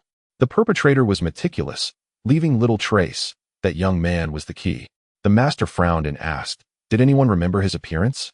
Reporting to the master, "No." A man lowered his head and cupped his hands. Who would remember the appearance of a cowherd, especially while on a mission? Useless. The master calmed down. The others around him also lowered their heads and cupped their hands. Lu Tian's death was indeed too suspicious. "Let us go. There is nothing more to investigate here. Take good care of his family. Until we see the body, he may not necessarily be dead." The master sighed lightly. Although there were signs of burning on the ground, he did not believe that anyone could commit murder and dispose of the body in such a short time. "Yes, master." They stepped lightly, moving like swallows, weaving through the trees, disappearing from sight. By a river, Chun Sun lay flat in the water, washing away the blood. He looked up at the sky, a bit lost in thought. The big black bull was also playing in the water, suddenly splashing water on Chun Sun's face. He jolted awake instantly. "Old bull, you did a great job this time. Remember, when dealing with people, don't say any nonsense." Chun Sun said coldly. "Those who kill must be killed. I am not a saint. We don't provoke anyone, but whoever harbors murderous intent against us shall be crushed to ashes." "Moo, moo." The big black bull snorted fiercely, ready to kick anyone who dared to harm Chun Sun, even to death. They burned all their clothes by the river. And Chun Sun changed into a new outfit, spending the night by the river. After a night without incident, they continued their journey to a big city, having heard that many cultivators resided there, making it much safer than the wilderness. Half a year later, as the year drew to a close, the setting sun bathed the sky in a blood-red hue as a young man led a black bull into view. In the distance lay a massive city, sprawling like a ferocious beast, watching over the people coming and going. Panning City, having experienced countless years, was rich in history. At the city gate, people were bustling about, creating a lively atmosphere. Inside the city, fighting was prohibited, making it a remarkably orderly large city with a prosperous economy. Backed by the Ningyun mountain range, the citizens often went up the mountain to gather spirit herbs to sell to cultivators. The Ningyun mountain range was vast and seemingly endless, rumored to house immortal sects hidden deep within the clouds, not revealing themselves to the world. "Wow, this is the first time I've seen such magnificent city walls," Chun Sun exclaimed, gazing at the slightly weathered giant city with a smile. "Old bull, our new life is about to begin." "Moo." The big black bull cheered, also astonished by the giant city, much larger than the few fences in the village. In such a grand world, having seen mountains and rivers, experiencing the splendor of the world, this is the true meaning of longevity. Chun Sun's eyes were filled with anticipation. "Old bull, let us go." "Moo." The man and bull started to jog, kicking up clouds of dust, with Chun Sun laughing heartily as he led the bull, while the big black bull continued to moo. The passers-by on the street shook their heads and smiled, feeling a tinge of envy, thinking how good it is to be young. The gates of Panning City were enormous, with countless horse-drawn carts and citizens bringing cattle and sheep in and out, showing no signs of crowding. Chun Sun was wide-eyed with wonder, looking around, and anyone who met his gaze responded with a smile, making people feel goodwill. He observed the guarding soldiers at the city gate, marveling at them. It was the first time he had seen ancient soldiers, truly majestic and extraordinary, clearly vigorous young men. One of the city guards frowned as a young boy, seemed to be sizing them up, and was about to step forward to speak. Unexpectedly, the boy gave a thumbs up and a confirming nod, causing the guard to pause, smiling and nodding back, as if to say, "I understand your meaning." Upon entering the city, they were greeted with a wide expanse, and both the man and bull stood still as a magnificent scene unfolded before them. The streets were incredibly broad, with countless street vendors shouting their wares and street performers showcasing their talents, surrounded by crowds cheering and tossing coins. Countless pedestrians passed by, dressed in silk, their every move exuding an ancient charm, showcasing grace. Looking up, there were buildings and pavilions everywhere, lanterns hanging high, and talented scholars and beautiful maidens reciting poetry in the pavilions, the scene dazzling and mesmerizing, leaving Chin Sun and the big black bull in awe. Awesome. Moo. Chin Sun and the big black bull stood on the outskirts watching the performances, adding to the atmosphere. Suddenly, Chin Sun's eyes showed signs of struggle. Freeloading wasn't good. He fumbled at his waist for a while, tossing a coin into the gong. The performer heard the sound and immediately turned to Chin Sun, breathing fire, which was spectacular. Awesome. Chin Sun laughed heartily, clapping his hands, while the big black bull was startled, thinking the performer was a cultivator entertaining them, truly worthy of a big city. After watching for a while, they stepped back from the crowd and bought 2 skewers of candied hawthorn. Chin Sun took one bite, and the bull took another, eliciting giggles from passing young ladies. "These are exquisite. The craftsmanship is amazing." Chin Sun marveled, observing the vendors along the street, all handmade. And these people relied on this trade for a living, so they could not afford to be careless. "Young man, see anything you like?" A vendor greeted kindly. "I'm just looking. I'll definitely come back to buy when I have money." Chin Sun smiled awkwardly, his words sincere. "No worries. I have a wooden carving that's damaged. If you like it, just take it." The vendor took out a lifelike statue of a tiger, but its tail seemed to be broken. "Boss, let us trade some rice for it. I really like this statue." "Deal." The vendor handed it directly to Chin Sun, who in turn gave him some rice. Back on the street, Chin Sun held the statue in both hands, reluctant to part with it, making the big black bull envious. Wondering why the vendor didn't he give it one too. Chapter 7. I am naturally strong and have an inherited big black bull. It's okay, old bull. When we have money in the future, I'll buy you a small wooden cow sculpture. Moo moo. The big black bull instantly understood and happily mooed twice. Today was the end of the year, and at the riverside, lantern-like objects slowly ascended into the sky, carrying the people's good wishes for the coming year, illuminating the entire Panning City. This was a custom of Panning City, named by the locals as the Wish Lantern. Chin Sun looked up at the sky, and a smile unconsciously appeared on his lips. "Old cow, are we going to let it go? Let's have a big splurge once." Moo. The big black cow's eyes sparkled with excitement. Only a fool wouldn't let it go. It had many wishes in its heart. The riverside was filled with common folks, and there might even be cultivators among them. In a corner by the river, Chin Sun bought 2 wishing lanterns, and they decided to avoid the crowded places. "Old cow, what wish do you have? Let's write it down. I heard it works better that way." Chin Sun held a piece of black charcoal and looked at the big black cow. "Just hold it and write. Didn't I teach you how to write?" Moo. The big black cow snatched the charcoal with its mouth, a thoughtful look in its eyes, and began to move on the wishing lantern. "Hee hee. It's not like you're going to wish for a little cow or something." Chin Sun smirked, looking at the big black cow's wishing lantern. It would indeed be impressive if a little cow sat on a wishing lantern. "Forever what?" Chin Sun frowned. The big black cow's writing was crooked.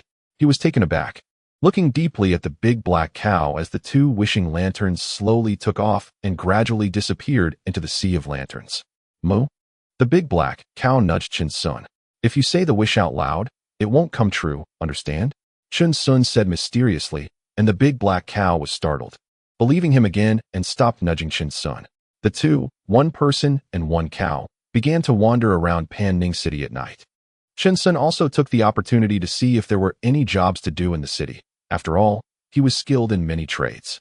After enjoying the benefits of speed, Chin Sun continued to invest this year's longevity points into speed, and he also added a little for the big black cow. The next day, Chin Sun went to a blacksmith shop in the city, walking in with an impressive demeanor that stunned the owner, who thought he was there to cause trouble. "Little brother, we don't take in cows here. I am born with great strength. I think your blacksmith shop might be lacking something without me. What do you mean? Boss, do you still hire people at the blacksmith shop? Chen Sun suddenly smiled broadly, revealing his arm. 1 is equal to 2, and I have my ancestral big black cow to help. I guarantee your business will be booming. Bang! Chen Sun was thrown out, and the blacksmith shop owner spat. Do you think I take in just anyone? Moo. The big black cow was furious. How could this owner insult them? It spat back. Chen Sun quickly stopped the big black cow and said coldly, if they don't want us here, there will be other places that do. The owner crossed his arms, and several blacksmiths came out behind him, looking ready to fight if Chen Sun said another word. Chen Sun silently took hold of the cow's rope, said nothing more, and pulled the big black cow to run away. TSK. The group shook their heads and went back to work. On the way, the big black cow nudged Chen Sun, trying to get him to stop being angry. It's okay. I've heard that there's another blacksmith shop on the next street. I heard the business isn't good there. Let us go try that one. Moo. The big black cow nodded. When they arrived at the new blacksmith shop, Chen Sun was shocked to see that it seemed to be on the verge of closing down, with an old man dozing in a chair. Old man. Chen Sun led the black cow inside. There wasn't a single customer. Oh, the old man sprang up, his eyes murky, and asked, little brother, what do you want to buy? Hee, I am born with great strength. Does the blacksmith shop still hire people? Chen Sun smiled. Haha, we do.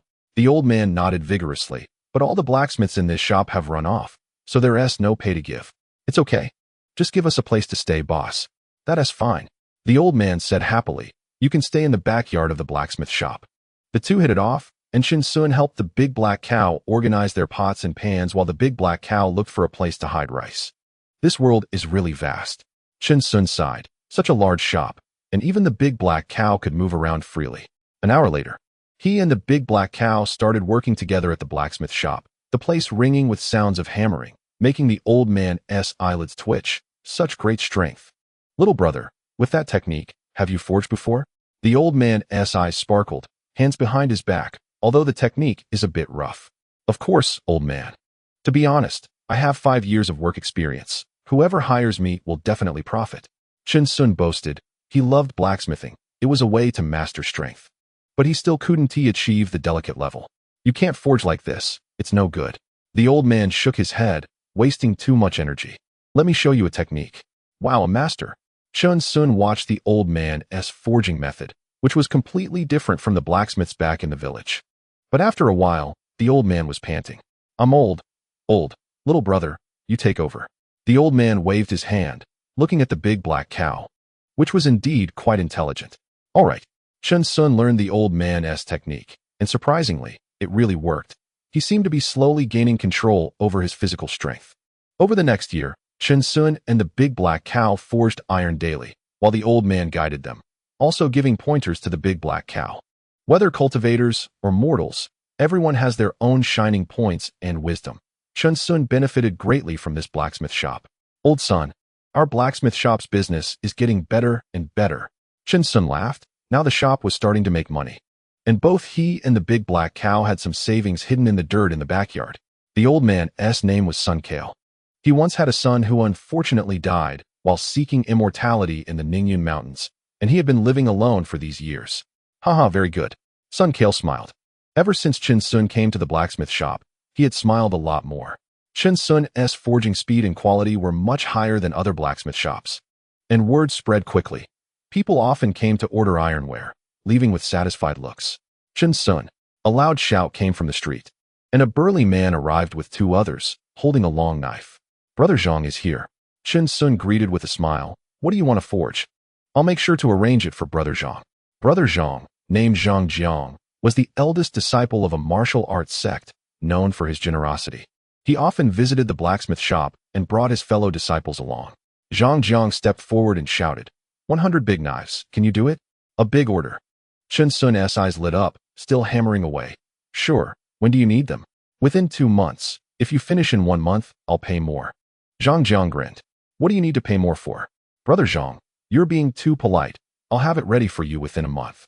Chen Sun shot a reproachful glance at Zhang Jiang. We're brothers, aren't we? Just come pick it up next month at this time. All right. You see, this Chen Sun brother really knows how to do business. Zhang Jiang shouted, looking at the 2 behind him, who nodded in agreement. They liked Chen Sun's style. Brother Chen Sun, Don't go eating that big black cow of yours. Such an intelligent old cow is hard to come by. This is my family heirloom. I can't eat it. Chen Sun quickly waved his hand. All right, I'll take my leave then. If anyone dares to cause trouble at the blacksmith shop, just let Brother Zhang know. Zhang Jiang laughed heartily, glancing back at the big black cow. Black cow, I'm leaving. Send me off. Moo. The big black cow turned its head and actually called out. Ha ha ha. Zhang Jiang left with his companions. And Chen Sun's farewell voice echoed behind him as he waved his hand, his figure disappearing down the street. Chapter 8. The last bottom line of the longevity practitioner Chen Sun. You shouldn't forge for too long. Sun Kale frowned slightly. Chen Sun not only had great strength, but also strong endurance, which could harm his body, and he would end up like me when he got old. Old man. It's fine. I'm born with great strength, very robust. Chen Sun was unconcerned. He wasn't even using all his strength for this work, and wasn't he really tired. He was now constantly controlling and increasing his strength. Previously, he might have overexerted himself, but now, with his control over strength and technique, one strike was equivalent to several before, and he wouldn't break anything. To outsiders, it seemed like he was forging iron, but in reality, Chen Sun was continuously honing his skills. He had plenty of time, and he believed that having many skills wouldn't hinder him. All right. Sun Kale shook his head and smiled, seemingly influenced by Chen Sun's optimistic attitude over the past year. Feeling significantly younger himself. At night, Chen Sun and the big black bull returned to the courtyard. He invested the longevity points he had accumulated over the year into speed once again, and the two of them sneaked around together. Old bull dig. Moo. The soil flew as a clay pot gradually revealed itself, filled with copper coins and a piece of silver. Chen Sun couldn't help but sigh repeatedly, feeling rich. Moo. Moo. The big black bull nudged Chen Sun, its eyes filled with hope. Once we finish Brother Zhang's order, we'll go by wood carvings. Don't worry, I remember. Moo. The big black bull happily jumped around. Its joy was that simple. Chen Sun changed locations and buried the clay pot back in the ground, knowing he couldn't let his guard down while out. The next month, Zhang Jiang did not come, and Chen Sun was puzzled. Brother Zhang had never missed an appointment before. Perhaps he was delayed by something. Chen Sun didn't think much of it, and continued forging, still far from mastering the control of power. Hard work could make up for inadequacies. The following month, someone finally came to pick up the sword, but it wasn't Zhang Jiang. Hey, miss, where's Brother Zhang? He said he would come to pick up the sword last month. Chen Sun casually asked, with the big black bull moving long swords behind him. Brother Zhang died while fighting with the Baixin sect, the woman said softly, her mood low. Chen Sun was taken aback, quickly changing his tone. I spoke out of turn. I'll get your swords right away. Okay, the woman nodded. Before long, the woman took the payment and left with 100 long swords. While Chen Sun sighed softly from behind, saying to the big black bull, Brother Zhang is gone. Moo? The big black bull nudged Chen Sun in confusion. But Brother Zhang was so young. I heard he died in a fight. It's normal for people in the martial world to die in battles. Chen Sun shook his head and sighed. Even cultivators can die if they participate in conflicts. The big black bull nodded seriously, acknowledging their own safety. Our longevity path was originally invincible. We don't offend others and don't participate in conflicts. Just help friends within our means, Chen Sun said calmly, his gaze deep. In this world, nothing can stir up waves in us anymore. Keep a calm mindset. Moo. The big black bull looked at Chen Sun with admiration, thinking he was quite cultured, though it couldn't express it. Hey, I've heard that the iron ore seller has raised prices because our business is good. Sun Kale hurriedly walked in from outside. He was always responsible for purchasing the iron ore for the shop. What? Chen Sun suddenly jumped up in anger. Feeling furious, they just made a bit of money. Isn't this bullying honest people? Old bull, grab your weapon, damn it. Chen Sun instantly drew 2 axes from his waist, exposing his six-pack abs, ready to go reason with them. Moo. The big black bull was also enraged. Its horns charged, and the custom-made bandit gear immediately covered its body. No one could stand against them. They were ready to reason with anyone. The iron ore shop was just a few streets away, and Chen Sun charged over with the big black bull, exuding an intimidating aura. The iron ore owner was shocked when he saw them and shouted, Hero, what do you intend to do? It's nothing. We just want to talk about why the prices have gone up, Chen Sun shouted while gripping his axes. This isn't fair, you know? Moo. The big black bull followed up with a couple of strong moves. What the hell? The iron ore owner started to sweat lightly. This person looked fierce with a six-pack and was followed by a big black bull covered in blades. Yet he said they were here to reason. Hee, don't be anxious. Are you from Sun Kale's family? That's right. Give us an explanation. The blacksmith shop was also Brother Zhang's. He was protecting it, Chen Sun said word by word. Realizing that if these people didn't show some strength, good people would be bullied, and this was true in any world. All right, please wait a moment. Have a seat. The iron or owner clasped his hands and smiled. Okay, we are reasonable people, not here to cause trouble. Chen Sun's tone softened as he sat down, slamming the axes on the table, feeling no urgency in his heart. Before long, the iron or owner stepped out, smiling broadly and clasping his hands. It's this one person and one bull causing trouble at the official's place. Arrest them. A group of officials rushed in and instantly detained Chen Sun and the big black bull. We came to reason. This is unjust. Chen Sun shouted, struggling slightly. I really came to reason. No more nonsense. You are here stirring up trouble and disturbing the peace of Panning City. Who are you trying to scare? The officials coldly shouted as they took the two criminals away, with Chen Sun still shouting about being wronged. 5 days later, Chen Sun and the big black bull walked out of the prison, seeing the light of day again. However, their axes and blades were confiscated, and they could only go back and forge them again. Back at the blacksmith shop, Sun Kale prepared a fire pit, and the two of them jumped around repeatedly, joking and laughing as if nothing had happened. However, after the commotion Chen Sun caused, the iron or seller really did not raise the prices. It was a small victory. Time flew by, and 5 years passed. The blacksmith shop's business boomed, even taking a lot of business from the neighboring blacksmith shop. When the owner saw that it was Chen Sun, he was heartbroken, lamenting how he failed to recognize a hero. He even invited Chen Sun to a meal at a restaurant, and their grievances dissipated. However, Chen Sun's appetite shocked him. He finished his meal and asked for a takeaway, which made the blacksmith shop owner suffer a significant financial loss. Now, they referred to each other as brothers, and Chen Sun was very much aware of social etiquette. But today, Chen Sun was racing down the street, moving so fast that he stirred up a strong wind, his eyes filled with anxiety. Over the past 5 years, he had mastered the control of power, putting 5 longevity points into speed. Now, Chen Sun and the big black bull had the following longevity points. Power, 21. Speed, 8. Chen Sun held several bags of herbs in his hands. Sun Kale's health was deteriorating, relying entirely on herbs to sustain his life for the past year. And they had spent all their savings. But so what? In Chen Sun's view, money was like smoke. The people around him were the most important. Always cherish the present and live life to the fullest. Moreover, who among people is devoid of feelings? He had reached the end point of all cultivators' longevity and did not need to abandon desires to pursue the so-called supreme path. This was his final bottom line as a long-lived being. Chen Sun always adhered to a rule: help friends within his means, and never overextend himself beyond what he could handle. Chapter 9. Women only affect my speed in forging. Excuse me, please. Chen Sun frowned and shouted, speeding past. Bystanders gasped in surprise. This young man is so fast. The big black bull was in the backyard of the blacksmith shop, boiling herbs. It didn't want Sun Lao to die, making low mooing sounds and drooping its head. Beside the bed, Sun Kale was in a state of decline, occasionally lucid and sometimes forgetful, but today his complexion was quite rosy. He called Chen Sun and the big black bull into the room, slowly propping himself against the wall, while a big black bull head peered in, looking at him with concern. Sun Kale patted the big black bull and smiled kindly. I'm fine. Everyone has to face this day. Sun Lao, it's okay. I asked the doctor in the city, and if you take your medicine consistently, you can live at least 10 more years. Chen Sun said nonchalantly, I'm very strong. With business going so well, we aren't short of silver. I still remember when you first came to the blacksmith shop, Sun Kale said with a wrinkled smile. Looking at Chen Sun, you looked like a country bumpkin, making a ruckus. Chen Sun forced a smile, but didn't respond. I don't have much to teach you. You've learned everything. From now on, this shop will be handed over to you. Sun Kale smiled slightly, holding Chen Sun's hand. Save more silver, find a wife, and stop buying medicine. Old son, you underestimate me too much.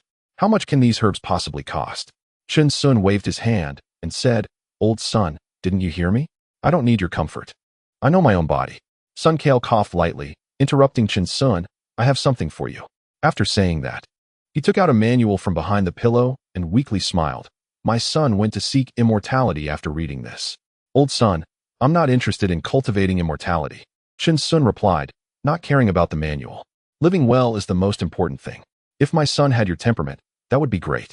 Sun Kale's eyes slightly lost focus, and he sighed softly. I have nothing to leave you. Just accept it. Okay, Chin Sun nodded. Big Black Bull, huh? You should follow Chin Sun well.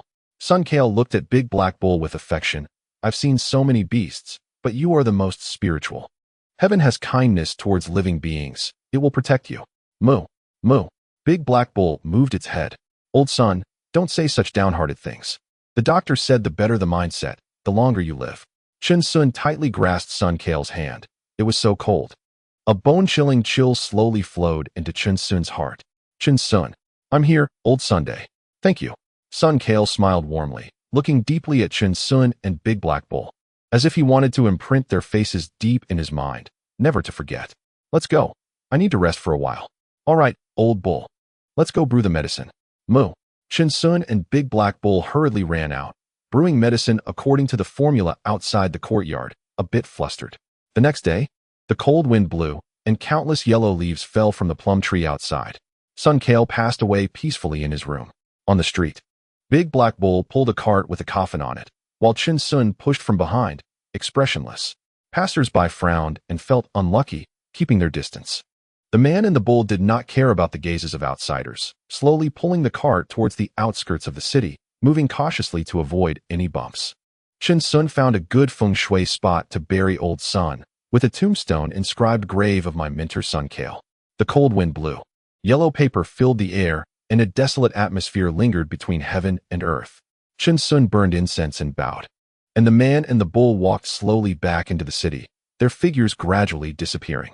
They returned to the blacksmith shop, staring blankly for a long time. The chair was empty, as if the old man would never be there napping again. It's okay, old bull, we should be happy. Moo, if it weren't for us, what would old Sun do? He wouldn't even have anyone to handle his affairs. Moo, at least we managed the blacksmith shop well over the years.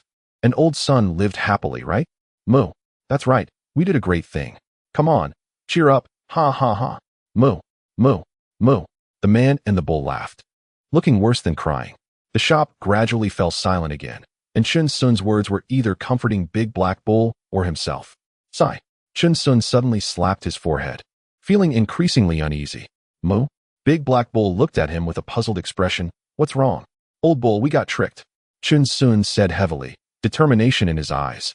That doctor definitely saw we were anxious and gave us random prices for the herbs. He was heartbroken, thinking how he had learned medicine properly with all those skills. In a small mountain village, there were no doctors, only folk remedies for treating external injuries. He never expected such a day to come. I miscalculated. Big Black Bull was startled and nudged Chin Sun. Why didn't you study medicine? Let's focus on blacksmithing and making money first.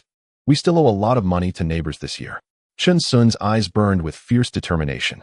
The medical profession was definitely lucrative, and besides, in this world, bumps and bruises were inevitable. Learning some medical skills was essential. He had a new goal. Moo. Big Black Bull's eyes sparkled as it thought. If Chin Sun learns medicine, he can treat himself, and those people won't have to die from illness anymore. Seeing Big Black Bull's approving gaze, Chin Sun smiled slightly, the earlier gloom dissipating. Life is always full of unknowns and challenges. That's what makes it exciting. Old bull, let's get to work. Moo. The sounds of hammering began to ring out from the blacksmith shop again. Now, Chin Sun could control his strength so well that he could press down with a finger without hurting an ant while aiming straight for its head. The ant nest in the blacksmith shop suffered a great disaster and began to migrate, leaving behind many headless corpses. Now, Chin Sun's blacksmith shop had gained a great reputation across several nearby streets, with fair prices and excellent quality, and he was well liked. Many matchmakers came to propose marriages, and the sight of his 16-pack abs was almost too much for them to handle, their eyes sparkling. After hearing this, Chin Sun just smiled coldly and told the matchmaker, after working here for a few years, my heart is as cold as the hammer in my hand. Women will only slow me down. As soon as this was said, countless young ladies felt heartbroken, secretly thinking, no wonder he is the man I admire. Even the way he speaks is so heroic. A year later, Chin Sun finally paid off his debts and had some savings, continuing to invest in speed for longevity. Just as dawn broke, the streets were sparsely populated, with only a few people passing by. They cleaned up the blacksmith shop, bringing everything, including pots and pans, hanging them on both sides of Big Black Bull. Old Bull, it's time to go. Moo. They carefully sealed up the shop, but the land deed was still theirs, as long as they didn't sell it. They could come back and take a look in the future. Let's go. Chin Sun took one last look at the surrounding streets and smiled freely. Moo. Moo. Big Black Bull called happily, as Chin Sun said he would take it to buy wood carvings today and set off wishing lanterns. A sense of ritual in life was essential, otherwise it would be too dull. Dingling, dingling, the sound of crisp collisions came from Big Black Bull, and the two figures gradually faded away. As the sun rose, someone passed by Chun Sun's blacksmith shop and found it closed, with no trace of him, all sighed secretly, thinking they should have forged a few iron tools to keep at home. The closure of Chun Sun's blacksmith shop delighted the other blacksmiths on several nearby streets. Celebrating and raising prices. Prices must go up. Let us see who dares not to raise them. Chapter 10. Everyone heard it, right? This person is unreasonable. Today is another year-end, and the night in Panning City is still bustling, just like when they first arrived. Chin Sun, full of curiosity, walked slowly down the street with Big Black Bull, stopping to look around while holding various foods.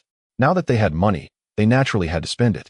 It was still a bite for you and a bite for me, making those around them laugh heartily, saying this young man was quite interesting. However, this time there was a bit of an accident. When watching the acrobatics, Chin Sun couldn't move Big Black Bull until it had seen enough before they could continue. Big Black Bull always believed that the cultivators were performing for them, watching in a trance and mooing continuously. Boss, do you remember us? Chin Sun walked up to a vendor, smiling slightly. We're here to buy wood carvings. This time, a child sat next to the vendor, playing with the wood carvings. The vendor had also changed positions, but was not far from the original spot. Oh, little brother, it's you. The vendor was stunned for a moment, then suddenly realized. Recognizing the boy who exchanged rice for his wood carvings, who had not changed at all. Do you have wood carvings of cows? We'll buy 2. Sure. The vendor smiled, searched, and found 2 lifelike wooden carvings of cows, without any flaws, which he handed to Chin Sun. Here you go, little brother. After Chin Sun paid, he waved the wood carvings in front of Big Black Bull, making it panic, and Chin Sun laughed heartily. They went to the riverside to release wishing lanterns again, but Big Black Bull insisted on blocking Chin Sun's view of its wish. Chin Sun took the big black cow towards the southern city of Panning, where there were many medical clinics. The blacksmith shop was in the northern city, but it was too far away and would take several days to walk. 2 days later, they arrived in front of a shop with a sign that read Ping Tai Medical Clinic, and there were couplets on both sides. The upper couplet said, "May all the people in the world be safe," and the lower couplet said, "Why worry about the medicine gathering dust on the shelf?" The horizontal inscription read, "Peace under heaven." There were people coming and going at the medical clinic, all wearing worried expressions. The reputation of the doctors at Ping Tai Medical Clinic was quite good, known among the local people as the one who saves the world. The assistants inside were very busy, constantly preparing medicine for the visitors, while a few doctors were treating patients, and the sounds of painful cries could often be heard. "Old cow, I'm going in to take a look. I'll tie you up outside. You're grown up now. You need to learn to protect yourself," Chun Sun said seriously. "If a stranger tries to take you away, just shout and kick him, but don't use too much strength." Moo. The big black cow nodded, giving a reassuring look, as if to say it understood. "Are you here to see a doctor or to get medicine?" An assistant casually called out. "I'm looking for Ning Si, Dr. Ning." Chin Sun replied, cupping his hands in greeting. He had heard that Ning Si was the owner here, known for his gentle nature and benevolence, widely praised by the people. "Young brother, are you looking for me?" Ning Si walked over from another hall, his long black hair tied up, sporting a mustache, with a melancholic look in his eyes, indicating he was middle-aged. However, Chun Sun thought he looked well-preserved and might be older than he appeared. "Dr. Ning, I'm here to learn medicine," Chun Sun said, cupping his hands again. Unintentionally, his sleeves slipped down, revealing toned muscles, which made Ning Si's eyelids twitch. What a strong body. Haha, I'm not taking in disciples at the moment. "Young brother, you might want to check elsewhere," Ning Si said calmly, indicating he had no intention of taking a disciple. "Dr. Ning, I'm sincere about learning medicine and can endure hardships," Chun Sun said with hope in his eyes, pleading, "I can work here as a helper, as long as I can learn something." Ning Si's eyes flashed with struggle, but suddenly there was a loud moo from outside, startling everyone. A gust of wind blew through, and Chun Sun dashed out. What agile moves, Ning Si thought to himself, quickly following to see what was happening. "Hey, My black cow here has a stubborn temper, and I can't pull it away, a local thug said with a sneer, explaining to the onlookers, his face ugly as he experienced what it meant to have strength like an ox for the first time. Moo, moo. The big black cow shouted angrily, raising its foot. And upon seeing Chen Sun come out, it immediately cried out, "What are you doing? This is my cow." Chen Sun glared, shouting angrily, "Let go. Just because you say it's yours, it is yours?" The thug laughed dismissively, sizing Chen Sun up. He was just a naive young man. "So you mean you don't want to reason with me? Haha, ridiculous. This is my big black cow. Do you want to fight?" The thug spat and lowered his hand that held the rope, slowly rolling up his sleeves, even pulling out a dagger to show off. He had roamed these streets for years. It would be easy to handle a young boy. Everyone heard that. This person doesn't want to reason.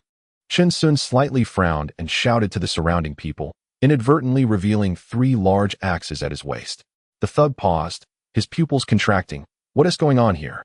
Chen Sun stepped forward, slowly unbuttoning his clothes, revealing his 16-pack abs, his body appearing as if it had been tempered 1,000 times, incredibly strong. The surrounding crowd gasped. This young man seemed ordinary, but turned out to be a martial artist. "Wait, young brother, I suddenly realized I was mistaken. This is not my cow." The thug's pupils trembled. This boy was too fierce. He slowly began to back away, realizing he had hit a wall. "I'll leave now, I'll go." "Get lost, you're asking for a beating." Chen Sun suddenly shouted in anger, charging out with such speed that he left only an afterimage behind. His fist as large as a sandbag reflected in the thug's eyes. Grandpa, don't hit me."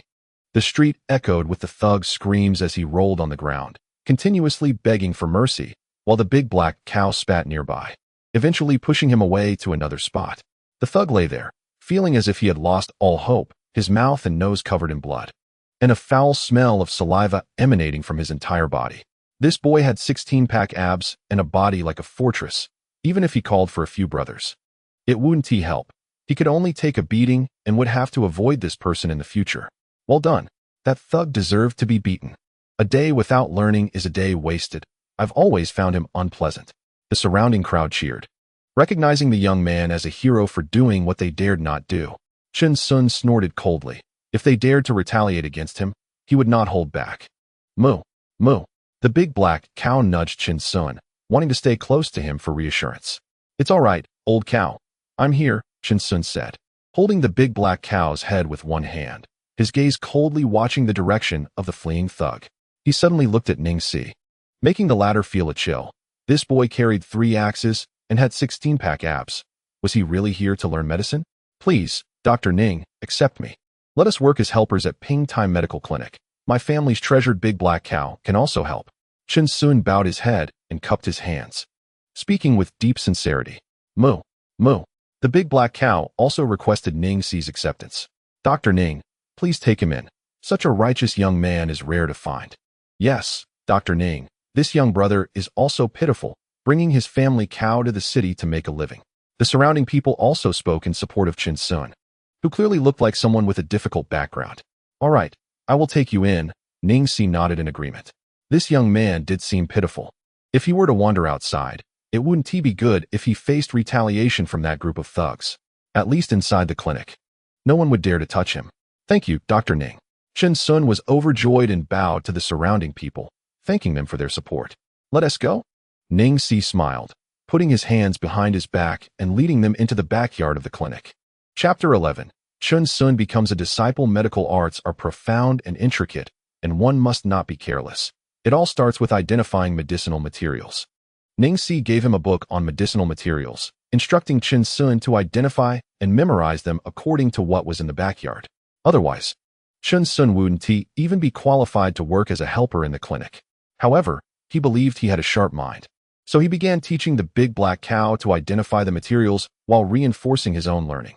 Yet, the harsh reality taught Chen Sun a lesson. There were thousands of medicinal materials, and accurately identifying them couldn't just rely on rote memorization.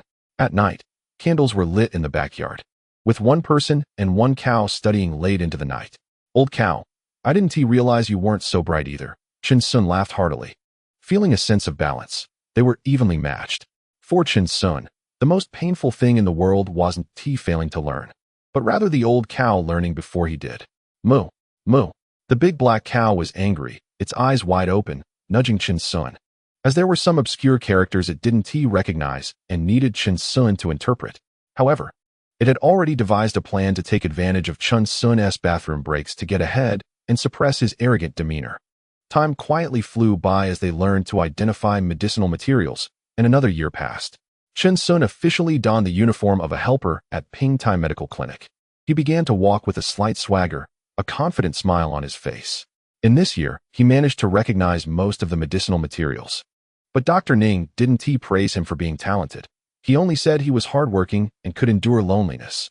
He also focused on speed, believing that in martial arts, speed was invincible.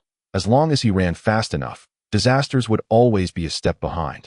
Helper, 1 penny for wintergreen, 2 pennies for 100 herbs, 3 pennies for autumn stone. All right, Chin Sun replied, skillfully and quickly fetching the medicinal materials from several cabinets, then packaging and handing them to the person. After resting at night, Chin Sun cracked sunflower seeds and, accompanied by the big black cow, continued to study the herbal medicine book. However, doubt gradually appeared in his eyes as he looked up and down at the big black cow, saying softly, "Old cow. Moo." The big black cow trembled all over, unable to hide its thoughts in its eyes.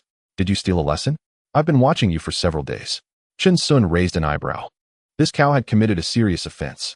It had been playing around with him at night, while secretly learning during the day when he was busy as an assistant. How daring. Moo, moo. The big black cow broke into a cold sweat, refusing to admit anything, but its eyes had already betrayed it. "I punish you by not allowing you to read tonight.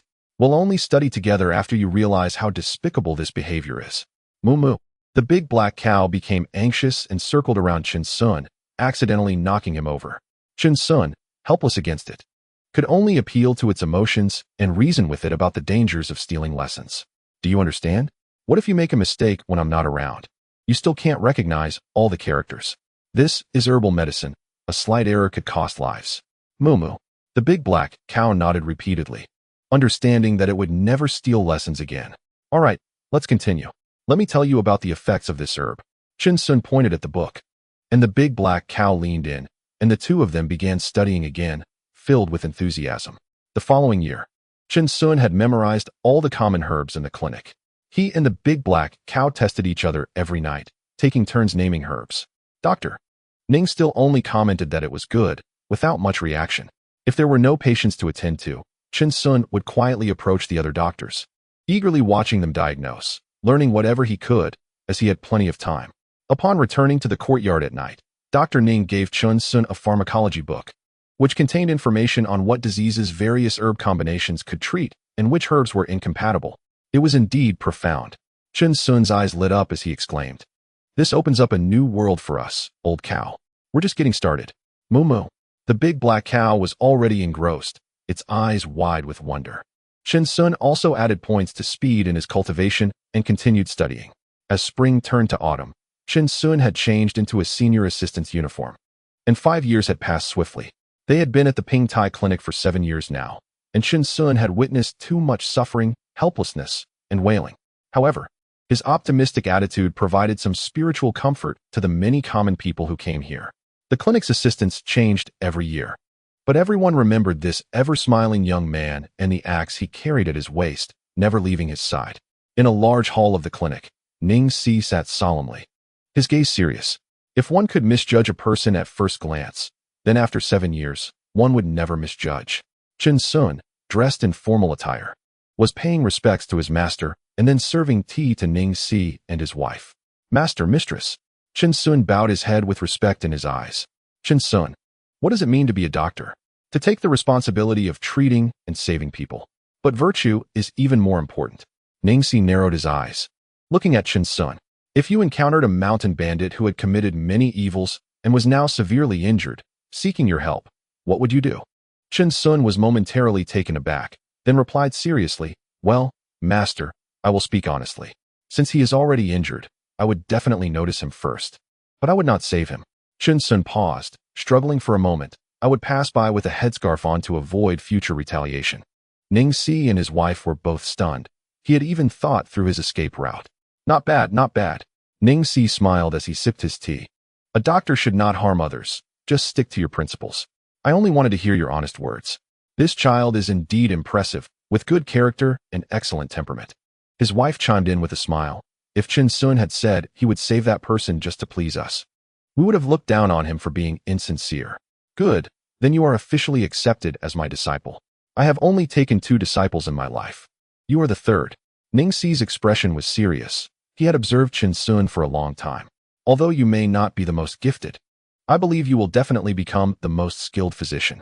His wife's eyes showed surprise. It was the first time she had heard Ning Si praise someone so highly. Not even their daughter had received such praise. Master, you flatter me. Chin Sun's eyes were calm as he bowed his head, but the corners of his mouth were gradually curving into a smile. After the apprenticeship ceremony, Chin Sun returned to the clinic's backyard, cracking sunflower seeds and excitedly recounting what had just happened to the big black cow, his eyes reflecting only one emotion, being awesome. What Master praised me as having the demeanor of a medical emperor, with auspicious energy stretching 30,000 miles, a heavenly sage congratulating Emperor Chun on his return. Moo moo moo. The big black cow fully believed it, its eyes wide with excitement, running around in joy, even nudging Chin Sun from time to time. Genuinely happy for him. Ha ha. Laughter echoed in the courtyard, accompanied by the big black cow's joyful moos, while all points were still added to speed. Chapter 12. May your future be bright and promising in the next 3 years. Chin Sun began to accompany Ning Si on house calls, visiting villages and solving various difficult and complicated illnesses. Sometimes, when he encountered small troubles, he would inadvertently reveal his six-pack abs. Chin Sun carried a small booklet with him, filled with numerous questions, and Ning Si was very patient, continually answering Chin Sun's inquiries. Such a studious apprentice was indeed rare. However, once when they visited a wealthy man's home for a consultation, Chin Sun accidentally revealed the axe at his waist, startling everyone. Is this guy really a doctor? Chin Sun just smiled awkwardly. Isn't it normal to carry an axe when out on the road? He calmly adjusted his robe to cover the axe, but accidentally revealed 2 more axes. All the servants were on high alert, holding their long sticks, feeling that this young man was definitely not easy to deal with. Chin Sun maintained a friendly smile, continuously explaining that carrying extra weapons while traveling was justifiable. If it weren't for Ning Si being present, a confrontation might have erupted. As Ning Si examined patients, the wealthy man's household was sweating profusely. If they encountered an incurable illness, would this young man really chop the patient with an axe? Then the ailment would be resolved. Chin Sun looked at their expressions with confusion, smiling and nodding to reassure them. The people quickly returned smiles, nodding their heads like chicks pecking at rice, beads of cold sweat continuously trickling down. At the Ping Tai Clinic, the sun shone brightly today, and spring was in full bloom. Chin Sun had now changed into a doctor's robe, and every assistant passing by respectfully addressed him as Dr. Chun. Dr. Chun, help. A commoner rushed in, supporting a person with a dark complexion, looking anxious. Chin Sun's eyes narrowed as he observed the man's appearance. The poison had already infiltrated his blood, and if they were any later, it would have been too late. But has he been poisoned by a snake? Chin Sun placed the man on a nearby bed, noticing 2 small wounds on his hand, clearly from snake fangs. No, Dr. Chun, he ate poisonous mushrooms. Chin Sun was startled, quickly checking his pulse, his expression changing as he looked at the commoner. After eating poisonous mushrooms, he was also bitten by a snake? Boom. The commoner knelt down, crying out, Doctor, please save him. I'll write you a prescription, go grab the medicine. There should still be a chance to save him. Chin Sun took a piece of paper, began writing, and then handed it to the commoner, who changed his expression upon seeing it. I don't have enough money for the medicine. No worries, I'll pay for you first. You can repay me later when you have the money. Chin Sun said calmly. Helping a little is better than nothing. He had earned quite a bit from treating wealthy patients this year. Thank you, doctor. Thank you, doctor. The commoner was overjoyed, tears streaming down his face. Chin Sun nodded. In this world, if a man fell, his family would also fall. Helping within his means was a small act of kindness. But gradually, he realized he was wrong. The reputation of Chin Sun's benevolence was spreading, and the doctors in this clinic all had families, so it was impossible for them to be like Chin Sun, a bachelor who spent his own money to help the common people with medical care.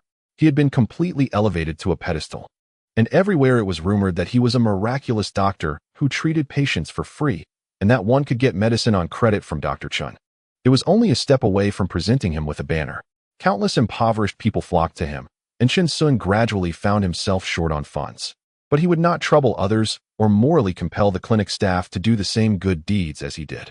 Only a few of the indebted patients came back to repay their debts. He truly had no money left. The tide had turned, and some people criticized him for not saving lives, calling him hypocritical. Some who had once been helped by him now looked at him with disdain when they came to the clinic. Some who came out of curiosity, upon hearing that Chen Sun no longer offered credit, spat in front of the clinic, feeling it was a waste of time to have come all this way.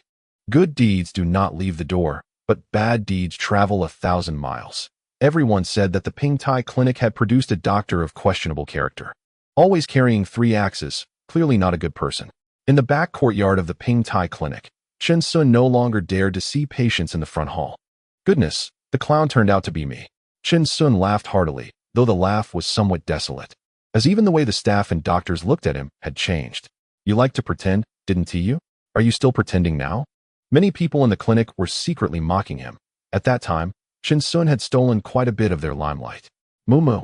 The big black cow pressed its head against Chen Sun's face, having learned of the situation recently, as it was being talked about everywhere. Old cow, you see. Didn't I say back then that we should just help our friends around us? Now do you understand what I mean? Moo moo. The big black cow looked at Chen Sun with concern. It had never seen him so dejected. In its eyes, Chen Sun was always an optimistic and happy person. You underestimate me too much. All of this was within my expectations. I just wanted to prove the meaning of this statement to you. Chen Sun said with a forced smile, holding the big black cow's head tightly, their faces close together. The big black cow nudged Chen Sun, feeling unusually low. But deep down it was extremely angry. Old cow, let us leave.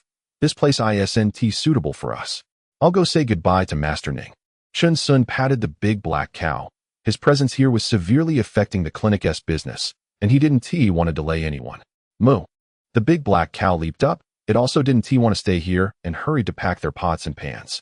Chen Sun watched its busy figure, feeling warmth in his heart, a faint smile at the corners of his mouth. At Ning's residence, Chen Sun had changed back into the green clothes he wore before and no longer wore the doctor's robe from the clinic. I already know about this matter and understand your difficulties. Ning sat in the main seat, his eyes carrying a sense of weariness as he slowly said, Human nature is inherently evil. This is a conclusion I have drawn from many years of practicing medicine, and I hope it helps you on your future path. I will not forget Master Ning's teachings, Chen Sun said solemnly, cupping his hands. He had learned so much in these 10 years. Ning picked up a nameless book from the table and explained, This is the experience I have accumulated over many years. I will give it to you. Chen Sun was taken aback, stepping forward to catch the book. Master Ning, this is too much. Ning gently pulled, his expression changing as he couldn't pull it free. The book he wrote seemed to be tightly clamped by an iron vice. Haha, it's fine, take it. Thank you, Master Ning. With a flash, the book instantly appeared at his waist, so fast that Ning's pupils widened slightly. Go ahead. Come back to visit when you have time. Master Ning, thank you for your kindness. If there is anything with the Ning family, I will definitely hurry back. Even if it's a long way. Chen Sun said with a serious expression, bowing respectfully. Ning nodded with emotion, saying, I have been observing you for those years. Great wisdom appears foolish, and you are certainly not an ordinary person. Just stick to your original intention. Chen Sun slowly raised his head, taking one last look at Ning before turning to leave. Watching Chen Sun's departing figure, Ning smiled slightly. Young Sun, I wish you a bright future, and may your future be promising. Chapter 13. Entering the Ningyun mountain range. First encounter with a monster beast the next day, before dawn. Chen Sun and the big black cow set off, heading west, and gradually disappearing into the depths of the street. After the surrounding townspeople woke up and heard that Chen Sun had left the clinic, some inexplicably felt happy, as if they had driven away an evil person. Others felt lost, believing Chen Sun was indeed a good doctor who had not done anything wrong. However, after a few days, everyone forgot about it. Whether Chen Sun stayed or left Wuden changed their own family's financial situation, and in this world, no one had the energy to care about a stranger. The Ningyun mountain range stood tall between heaven and earth, a model for the ages, inspiring all things, having stood here for countless years. The black, boundless cliff tops were like they had been cut with a knife, standing majestically, while the winding mountain ridges coiled like a giant dragon in deep slumber. Looking down, white clouds floated, and surrounding peaks were shrouded in mist. On a small path in the mountains, a young man was searching for medicinal herbs with a bamboo basket on his back, followed by a big black cow. Over the past 3 years, Chen Sun had continued to invest his longevity points into speed, wanting to see if he would be unable to improve once he reached 20 points. Their current longevity points were Strength, 21, Speed, 18. With his extraordinary speed, if Chen Sun ran with all his might, he would be a blur to the naked eye. Quite exaggerated. Old cow, let us search carefully. Chen Sun's bamboo basket was full of herbs. Perhaps they could find the legendary spiritual medicine that cures all ailments. Many townspeople often found spiritual medicines in the Ningyun mountain range, some over hundreds of years old, selling them in the city for a fortune. Moo moo. The big black cow ran around joyfully, recognizing many of the herbs, marveling at the power of knowledge. Its mind was much clearer now. But don't go too deep. I've heard there are monster beasts, which are different from ordinary wild animals. Chen Sun said nervously, if we encounter a cultivator who takes a disliking to us, they might just get rid of us. Moo. The big black cow responded, understanding. Ah. A horrifying scream echoed through the forest, startling countless birds to flight. Chen Sun instinctively covered his head with a bandit scarf, and the big black cow paused, their eyes meeting. There are monster beasts. A few townspeople ran over in panic, shouting. Upon seeing Chen Sun's scarf, they were momentarily stunned before shouting again. Run! It's a monster beast. Old cow, run! Chen Sun was shocked, his heart racing, and he charged forward with the big black cow. A roar came from behind. A monster beast that looked like a mix between a wolf and a tiger was crazily pursuing them, its body larger than a tiger, with blood-red eyes. What the heck? What a terrifying appearance. Moo, moo. Chen Sun and the big black cow were frightened and cried out. Having lived so many years, they truly had their eyes opened. The man and the cow didn't slow down at all, stepping on countless dry branches that snapped underfoot, turning into 2 gusts of wind. The townspeople behind were astonished. Damn, they're running so fast. The monster beast was enraged, its eyes turning even redder, saliva flying. It loved fast prey the most. Ah, it's coming. The townspeople screamed in panic, and one person fainted from fear, but the monster beast actually leaped over them, chasing after the man and the cow. What are you doing? Are you crazy? Chen Sun's pupils dilated. The monster beast was directly chasing them, moving much faster than a wild animal. Moo, moo. The big black cow charged forward frantically, its head slightly sweating. This monster beast was too terrifying. Moo. With a loud crash, the big black cow, in a panic, accidentally ran too fast and crashed into a giant tree, which cracked and began to lean, nearly uprooted. Old cow. Chen Sun shouted anxiously as he hurried to check its head. Moo. The big black cow felt a bit dizzy but was fine, just a little scratched. It nudged Chen Sun affectionately. Roar. The demon beast was about to catch up, excitement showing in its eyes. It was the first time it encountered such a fast prey. Chen Sun and the big black bull were surrounded, standing together with panic in their eyes. The appearance of the demon beast was too terrifying. It's the end, old bull. Chen Sun said tremulously, still holding the bull's head with one hand. The big black bull's pupils trembled, its hooves shaking. Was the path to immortality going to end here? The demon beast continuously drooled, circling around them, its too timid prey making it feel no wariness at all. Suddenly, the demon beast bent down, bloodlust in its eyes, drooling on the ground before charging fiercely at Chen Sun. Its eyes glimmered with excited killing intent. They were now within inches of each other. Suddenly, its expression changed. That human didn't seem afraid anymore, but rather incredibly calm. A violent whirlwind appeared on the ground, and Chen Sun turned into an afterimage. His speed so exaggerated that the demon beast's eyes could barely keep up. It was horrified. Though you are strong, you are not enough for me to use my second axe. At this moment, Chen Sun had already reached behind it, walking with his back turned, holding a blood-stained axe. His bandit mask revealing only a cold gaze. A sudden sharp pain shot through the demon beast's abdomen, and it fell to the ground, howling in agony, blood flowing everywhere. The big black bull jumped up suddenly, black bull pressed down. Boom. The ground was smashed into a big pit, and the demon beast's intestines were crushed out. It was dead beyond recovery. Chen Sun struck fiercely, and blood splattered again. Is that it? Ah, is that it? Moo. Moo. Scaring your old men. Why aren't you barking like a dog? Moo moo. One person and one bull frantically kicked the corpse, venting their emotions, saliva flying everywhere. They were truly scared out of their wits by this demon beast. A big pot was set up, water boiled. Damn it, let us feast. Old bull. This time we got lucky. This demon beast can use demon arts, like ice and fire duality. Chen Sun thought for a moment. He had indeed heard legends about demon beasts in the city, which could only be killed by cultivators, but this meat was really delicious. Moo moo. The big black bull let out a happy moo. It was so delicious, it was its first time tasting such flavorful meat.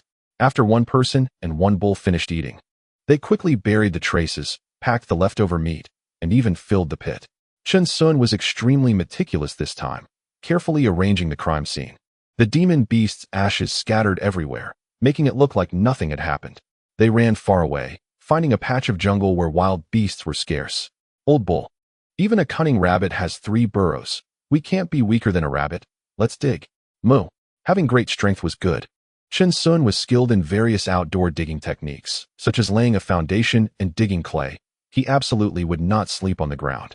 Finally, Chen Sun carefully moved a giant rock to seal the top, leaving a small gap, which was covered with grass and fallen leaves, making it impossible for anyone to tell there was a hole inside. The candlelight in the hole lit up, and the whole world felt safe. Comfortable. Moo moo. Chen Sun leaned against the big black bull, lost in thought. This world was ultimately full of dangers, especially today's demon beast, which almost scared them to death. After hesitating for a long time, he took out the book Refining Chi Formula given by Old Sunday Chapter 14, Cultivation Methods. So we ended up together. There is spiritual energy between heaven and earth, which communicates with the world and is drawn into the body. Chen Sun kept reading, his mouth widening in astonishment, wanting to utter 2 words, but hesitating because the next sentence always raised the feeling even higher. He swallowed hard, his eyes wide with shock, shouting, "Awesome." Moo? The big black bull was startled, sitting up, looking at Refining Chi Formula, wondering what it was. Old bull, it's the cultivation method, Chen Sun said excitedly. This was the joy of freeloading. Cultivation, the kind that allows flying, without having to go to a sect to be a servant. Moo. The big black bull was also excited. They had seen cultivators flying on swords, traversing the world, and had been envious for a long time. The refining chi stage is divided into 10 levels. The 10th level can lay a foundation, breaking the lifespan limit, living for 400 years. When Chen Sun read this, both he and the big black bull quietly grinned, exchanging a glance and letting out a strangely lewd chuckle. However, the cultivation method only reaches its peak at the foundation building stage. They did not know about the realms beyond that. Old bull, let's try it together. Following the route to feel the spiritual energy of heaven and earth, Chen Sun sat cross-legged and even taught the big black bull how to sit cross-legged, making him tremble with laughter. All things with spiritual roots can feel the spiritual energy. Moo? Don't worry, you definitely have it. You are a spirit beast. Moo. The big black bull opened its mouth and felt reassured. Come on, spiritual energy of heaven and earth. Heed my command. Enter my body. Moo moo moo moo. One person and one bull began to capture the spiritual energy of heaven and earth according to the cultivation method's route, their eyes slightly closed, calming their minds. 1 hour passed like this. 2 hours passed. 3 hours passed. Impossible, absolutely impossible. Chen Sun suddenly opened his eyes, looking at the big black bull, asking, "Fake?" Moo moo. The big black bull hesitated for a moment before nodding, as if it felt nothing. Damn it. Chen Sun's expression was pained, supporting himself with his hands on the ground. He didn't expect old Sun to be a fake. It seemed he also discovered something was wrong after cultivating, which was why he left it behind. Moo moo. The big black bull nodded, agreeing, saying Chen Sun was smart. However, Chen Sun changed the topic, slightly frowning. After cultivating, my abdomen does feel a bit different. Moo? Maybe it's because we ate too much demon beast meat. I'll go out for a bit. The big black bull, Chen Sun, went out, found a secluded spot, dug a hole, and squatted down, starting to think. Could it be that my spiritual root is too weak? Chen Sun clenched his facial features tightly, then slowly relaxed. It couldn't be. The big black bull was a spirit beast. Could it also be weak like him? As he thought of this, he couldn't help but secretly chuckle, his body moving more vigorously, but suddenly his expression changed as he looked at his feet. Oh no. Back in the cave, Chen Sun said, Old bull.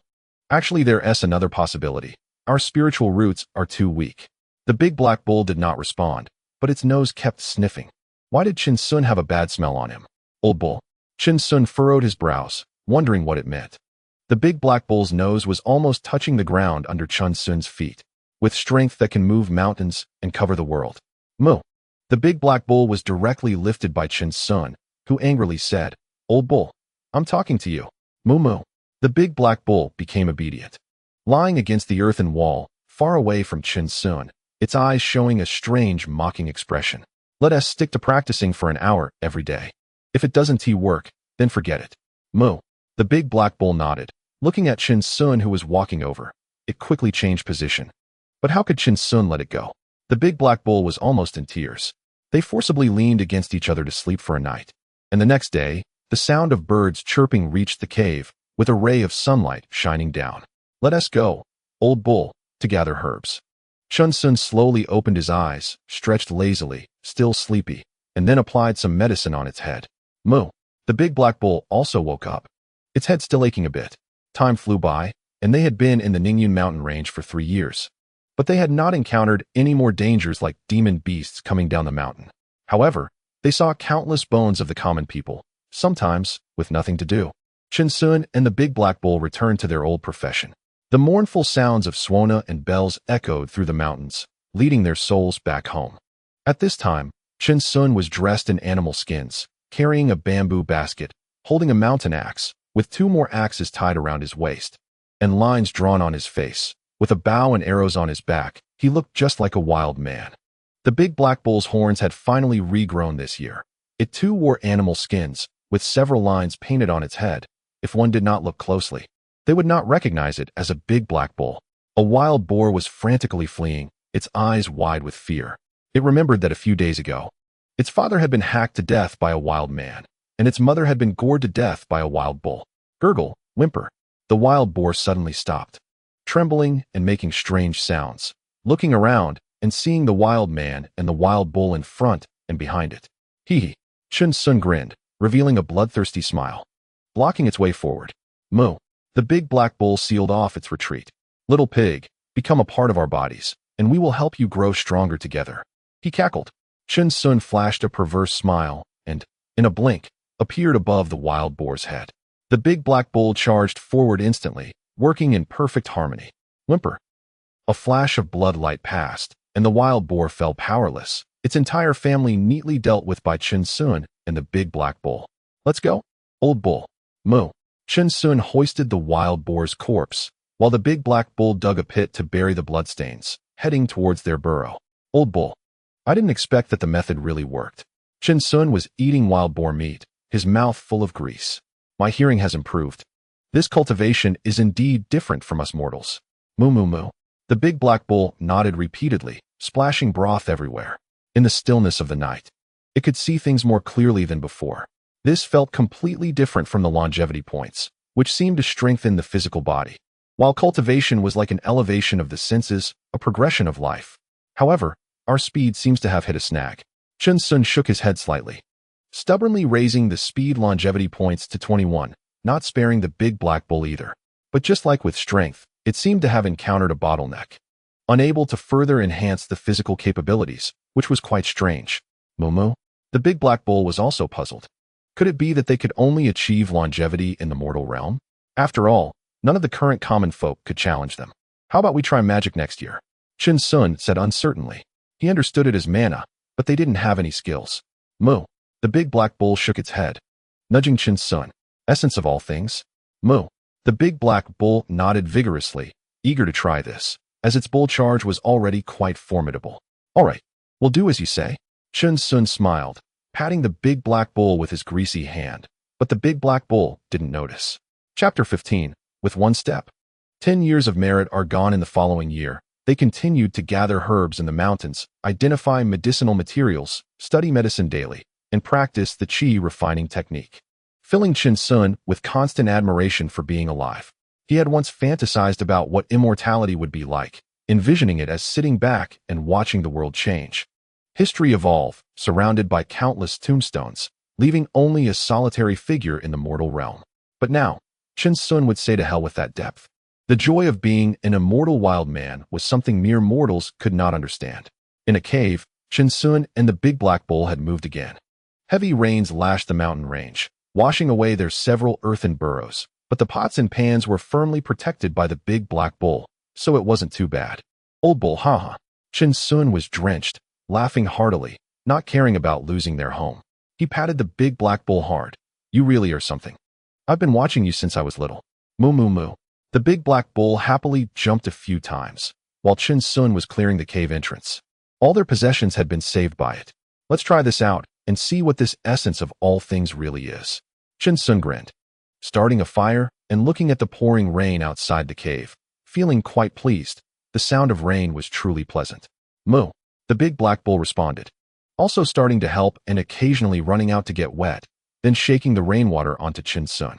Chin Sun got angry, using all his strength to splash the bowl with water, soaking it completely. One man and one bull leaned by the fire for warmth. Chin Sun infused the essence of all things into the longevity points, and in an instant, his face changed drastically as a green light surged through his body. Moo moo moo. The big black bull was terrified, jumping up and anxiously circling around Chin Sun. Old bull, I'm fine. Chin Sun took a deep breath and hugged the big black bull.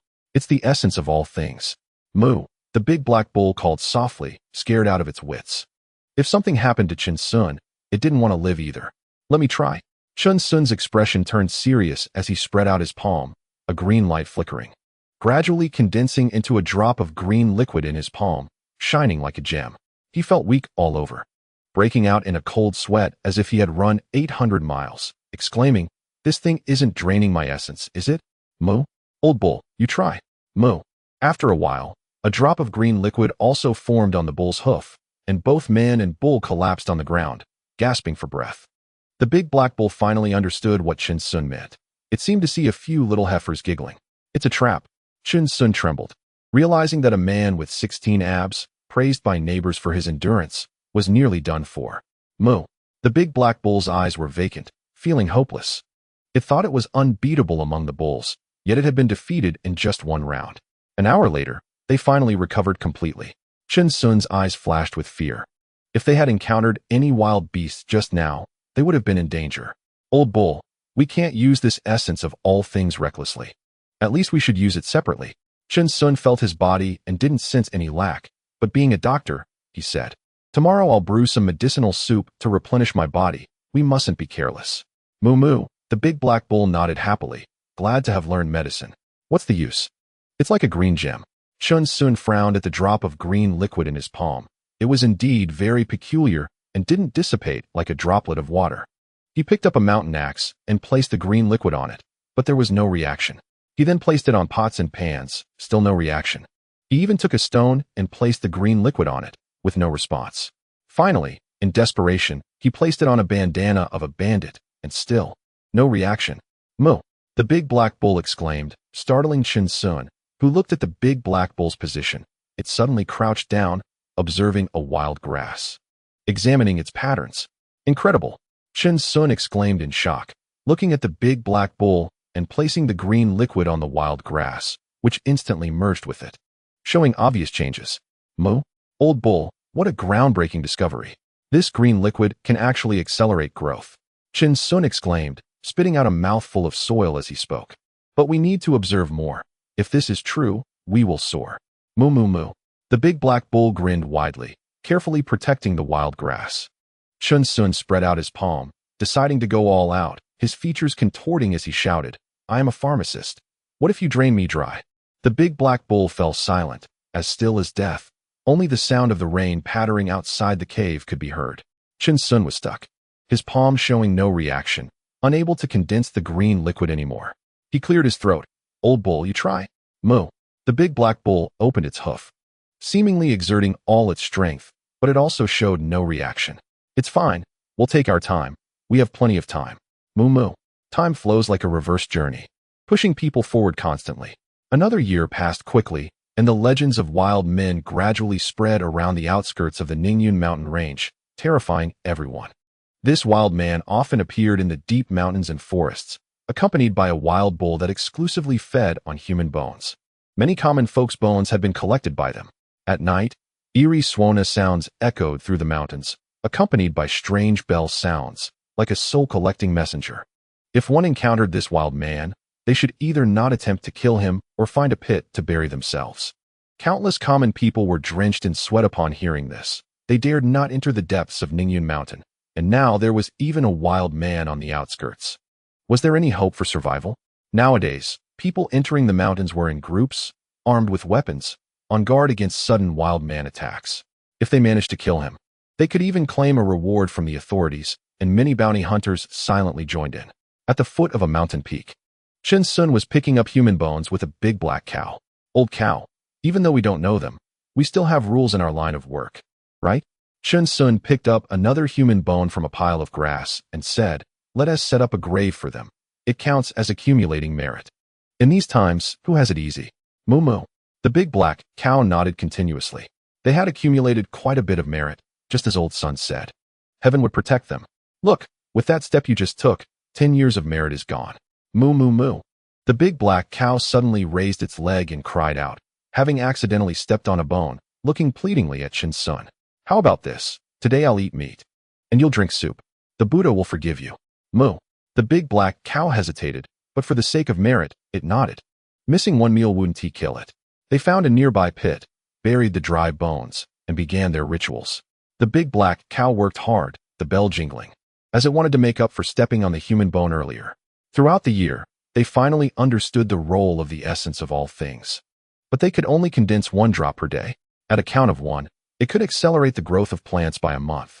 Now they had brought the essence to 2, and as Chen Sun expected, 1 drop could accelerate growth by 2 months. This thrilled them, as it meant they could cultivate many precious medicinal materials. They also finally saw results from their qi refining technique, having reached the 2nd level. With their 5 senses becoming much clearer, Chen Sun's body gradually exhibited what could be called magical power, but it was of no use, no skills. "All right, let us go." "Old cow." Chen Sun smiled. They were unafraid of such matters and felt at ease. This was their daily stroll after meals. The big black cow nudged Chen Sun, wanting to share a bit of his merit. "Ha." Chen Sun held the big black cow's head and walked side by side towards their cave. On the way, as they passed through a thicket, both Chen Sun and the big black cow's ears perked up, and they quickly separated to dodge to the side. Whoosh, whoosh, whoosh. 3 sharp arrows shot out, embedding themselves in the ground with tremendous force. If they hadn't dodged, their bodies would have been pierced. Chapter 16, Burning Bodies, Erasing Traces. Scattering ashes. Oh, these wild men and wild cows are quite agile. A refined-looking man on a tree smiled as he slowly lowered his bow and drew a sword from his waist. "Brother Su, let the junior sister take care of these barbarians." A woman giggled, her eyes flashing with cold light. "Junior sister Wan, you deal with that wild cow. I'll handle the wild man. Don't get hurt." A scar-faced man sneered. "Thank you, Brother Tian." Junior sister Wan smiled back, exuding charm, making the scar-faced man restless. Brother Su smiled silently at the side. Hunting these wild men was a great way to boost the reputation of Baishian's sect. Not only would it rid the people of harm, but many wealthy families in the city would surely donate money, enhancing their status in the martial world and attracting many newcomers. "Isn't it risky to attack right away? What if you kill the wrong person?" A cold voice came from beneath the tree, filled with suppressed emotion. Brother Su looked at Chen Sun, sneering, a blurry face, dressed in animal skins. "And with a wild cow, you must be the one who eats human bones. We haven't made a mistake. We haven't eaten human bones. We are setting up graves for them. If you don't believe us, you can check for yourselves." Chen Sun said firmly. "I and the old cow haven't provoked any of you." Haha.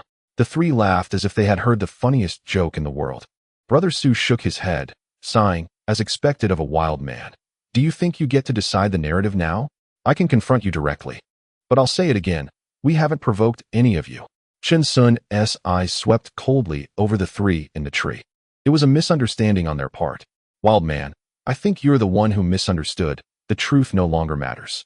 The scar-faced man drew his knife with a sneer, stepping down steadily, his profound power evident.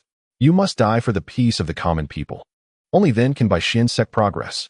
As soon as he finished speaking, the scar-faced man charged, veins bulging, his knife shining fiercely, aiming straight for Chen Sun's head. So slow. Chen Sun squinted slightly, sidestepping and pulling out a mountain axe, bracing against the swift and heavy knife strike. Clang! A shower of sparks erupted. The scar-faced man was startled, realizing the wild man had great strength, but his movements lacked technique, clearly showing he had no martial arts skills. Chen Sun silently signaled the big black cow, and the two quickly became entangled in a fierce struggle, the sound of metal clashing ringing out as they fought fiercely. The big black cow was about to help when Junior Sister Wan sprang out from behind, slashing with her sword, but the big black cow kept dodging, avoiding even a scratch. "You beast." Junior Sister Wan's eyes widened in surprise. It was her first time seeing such a nimble black cow. The sword light continued to flash as she chased the big black cow around. Brother Su frowned. The wild man was powerful, and Brother Tian might not last long. He shouted, "Brother Tian, I'm coming to help you. Brother Su, hurry and kill this beast." The scar-faced man grew anxious. Cold sweat pouring down as he realized his hands were covered in blood, his palms torn. Each clash with the mountain axe shook his body. Brother Su leaped into the air, sensing that the wild man had many openings. He swung his long sword, a fierce killing intent driving him to strike down at Chen Sun from the side. "Finally here, huh?" Chen Sun's lips curled slightly as he instantly drew a second mountain axe from his waist, blocking the surprise attack with lightning speed. Clang! A shrill collision echoed.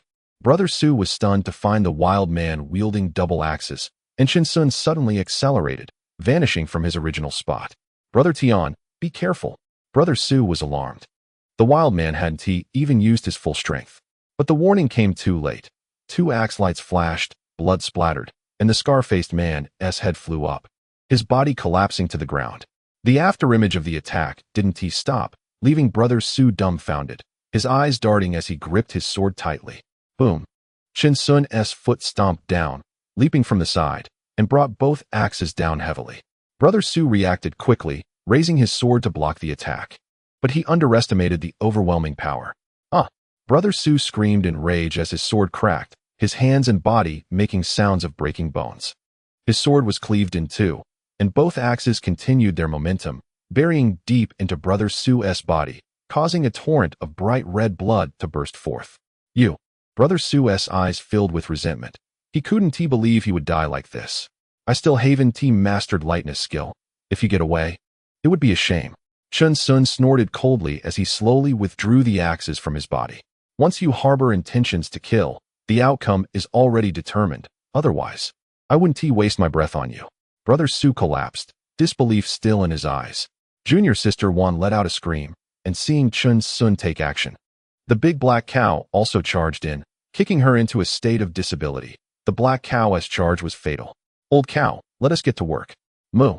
One man and one cow were extremely angry, burning bodies, erasing traces, and scattering ashes, setting up a crime scene so that even the best investigators would have to say nothing happened here. Two figures gradually disappeared, though their expressions were displeased. What kind of situation was this? It was utterly nonsensical, but it also served as a good lesson for Chen Sun about the malice of human hearts. They changed their clothes to prepare to go down the mountain to inquire about things, as they truly hadn't done anything wrong. The next day, Chen Sun carried a bamboo basket, cleaned himself and the big black cow, and set off down the mountain with the medicinal materials they had cultivated, appearing harmless. At the foot of the mountain, not only were there common folk, but also officials and some martial artists, all standing tall with impressive expressions, continuously discussing how to encircle the wild men. "Big brother, what's going on up in the mountains? Why such a big commotion?"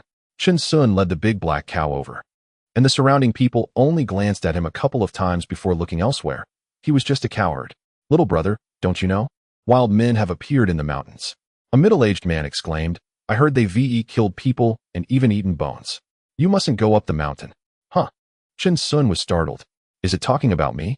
I haven't killed anyone in years except for yesterday." That's right. Your life is precious. It's not easy to find wild men in such a large mountain range." The middle-aged man seemed to enjoy Chen Sun's surprised expression and continued to talk. "Thank you, big brother. I won't go to the mountains." Chen Sun cupped his hands and led the big black cow back to the city, feeling increasingly absurd, as if he had grasped something but couldn't quite articulate it. He felt that a trivial matter had been inexplicably exaggerated by certain people. "Old cow, forget it. Don't get involved in these disputes." Chen Sun patted the big black cow and said nonchalantly, "It might be the doing of some big shot." "Moo?" The big black cow didn't understand, but it didn't matter. They had already left. When Chen Sun returned to the city, he went to see Ning Si. Everything was fine. Ning Si's hair had turned much grayer. Chen Sun took out some precious medicinal herbs as gifts. Ning Si kept sighing, saying he had taken in a good disciple, but was too kind-hearted and worried that he might suffer losses in the future, chatting with Chen Sun for an entire night. Chapter 17. The Secret to Longevity. Never interfering in others' affairs. The next day, Chen Sun cupped his hands to bid farewell to Ning Si. They were going back to the blacksmith shop, which was their real home in Panning City. A few days later, Chen Sun smiled and pushed open the door, finding the shop covered in dust, making it hard to breathe. He looked at the empty spot and softly said, "Old son, we're back." "Moo moo." The big black cow echoed. "Old cow, let us get to work and clean up." "Moo." The two of them started busily cleaning every corner of the blacksmith shop, transforming it into a brand new and tidy place. Passers-by were surprised to see the blacksmith shop's door open and shouted, "Is that Brother Chen Sun back?" "It's me, Aunt Lee." A loud shout came from the blacksmith shop in response, making Aunt Lee overjoyed. She hurriedly ran around telling the neighbors that Brother Chen Sun had returned. This was the first time in over a decade that Chen Sun had come back. He was a skilled blacksmith. The iron tools used by the people were still intact because he had forged them. Neighbors flocked in, some familiar, some unfamiliar, all talking about how the nearby blacksmith shops weren't good and the prices were too high. It had to be him. "Hey, Brother Chen Sun, you haven't changed at all. You look even younger." Aunt Lee looked Chen Sun up and down, exclaiming in astonishment. She had aged considerably since then. "Hee, I've gone to study medicine, and I know how to maintain good health," Chen Sun explained while looking at Aunt Lee. "The most important thing is to maintain an optimistic mindset. The more you live, the younger you feel." "Really, Brother Chen Sun?" "Of course. Just ask your old man if you don't believe me." "Ha ha." The neighbors burst into laughter. Aunt Lee's face turned red, and she scolded, "You're not serious." Then she hurried away. "All right, everyone, come back tomorrow. I need to prepare." "Okay, Brother Chen Sun. Wish you a prosperous opening." "Definitely, we'll come to support you." The neighbors were extremely enthusiastic. Chen Sun cupped his hands and smiled, feeling that his mindset was completely different now. After hearing about Chen Sun's return, the other blacksmith shop owners on the street cursed, "Damn it, lower your prices. Lower them." However, Chen Sun's blacksmith shop only opened for half a day, and then he stopped taking orders because he was too busy. He just needed to make a living. At that time, they were in the backyard working with medicinal herbs. The essence of all things could increase the age of the herbs even when they were removed from the soil, which was incredibly magical. "Old cow, I've discovered a fundamental problem," Chen Sun said seriously, having thought about this for a long time. "Moo?" The big black cow was puzzled. "Don't you feel like we've hit a bottleneck at the second level of qi refinement? Absorbing the spiritual energy of heaven and earth has become ineffective, and it takes time to grind it out." "Moo, do you think that as long as we have enough time, we can always enhance our cultivation? We can always grind our way up?" "Moo. Hee. Old cow, you're really naive," Chen Sun chuckled softly. "Spiritual roots are talent. You might be able to grind through in the qi refinement stage, but it's not guaranteed in the foundation establishment stage. Moo, if we don't have external assistance, like opportunities, we might get stuck at a certain realm for our entire lives and never break through. That is talent, something that can't be achieved just through time." "Moo? Moo," the big black cow exclaimed, increasingly finding it reasonable. Chen Sun thought of the great figures from his past life. Some things couldn't be achieved just by relying on time. No matter how long an ordinary person lived, they could only increase their knowledge and experience. However, they might never reach the heights of those geniuses. This was talent, and it was a cruel reality. And most unfortunately, Chen Sun and the big black cow were just ordinary beings destined for longevity. They looked deep into each other's eyes and suddenly embraced. Behind their heartfelt hug, they both had sly smiles on their faces. "So you're a rookie too. But we have to be careful.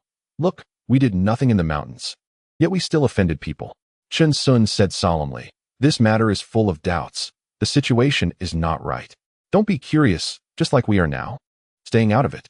"Moo moo." The big black cow looked at Chen Sun with admiration.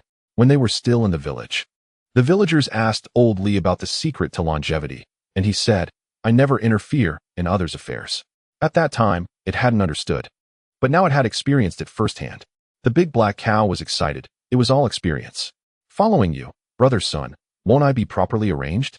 "Moo." The big black cow was completely convinced. Chen Sun was truly very clever. Still, as the saying goes, even if the Ningyun Mountain has a 10,000-year-old spirit herb, we want to go. Don't risk your life for opportunities. Keep a stable mindset. "Moo moo." The big black cow nudged Chin Sun. Chin Sun smiled slightly, patted its head, and said, "We have the essence of all things. Our strength will gradually increase. We don't need to seek revenge on anyone. Let us not affect our happy days."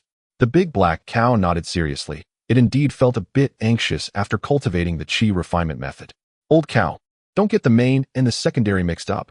Even if you achieve the highest realm in cultivation and live forever, one thought could destroy the world. But you still have to live your life. Chin Sun had already noticed that the big black cow was a bit anxious.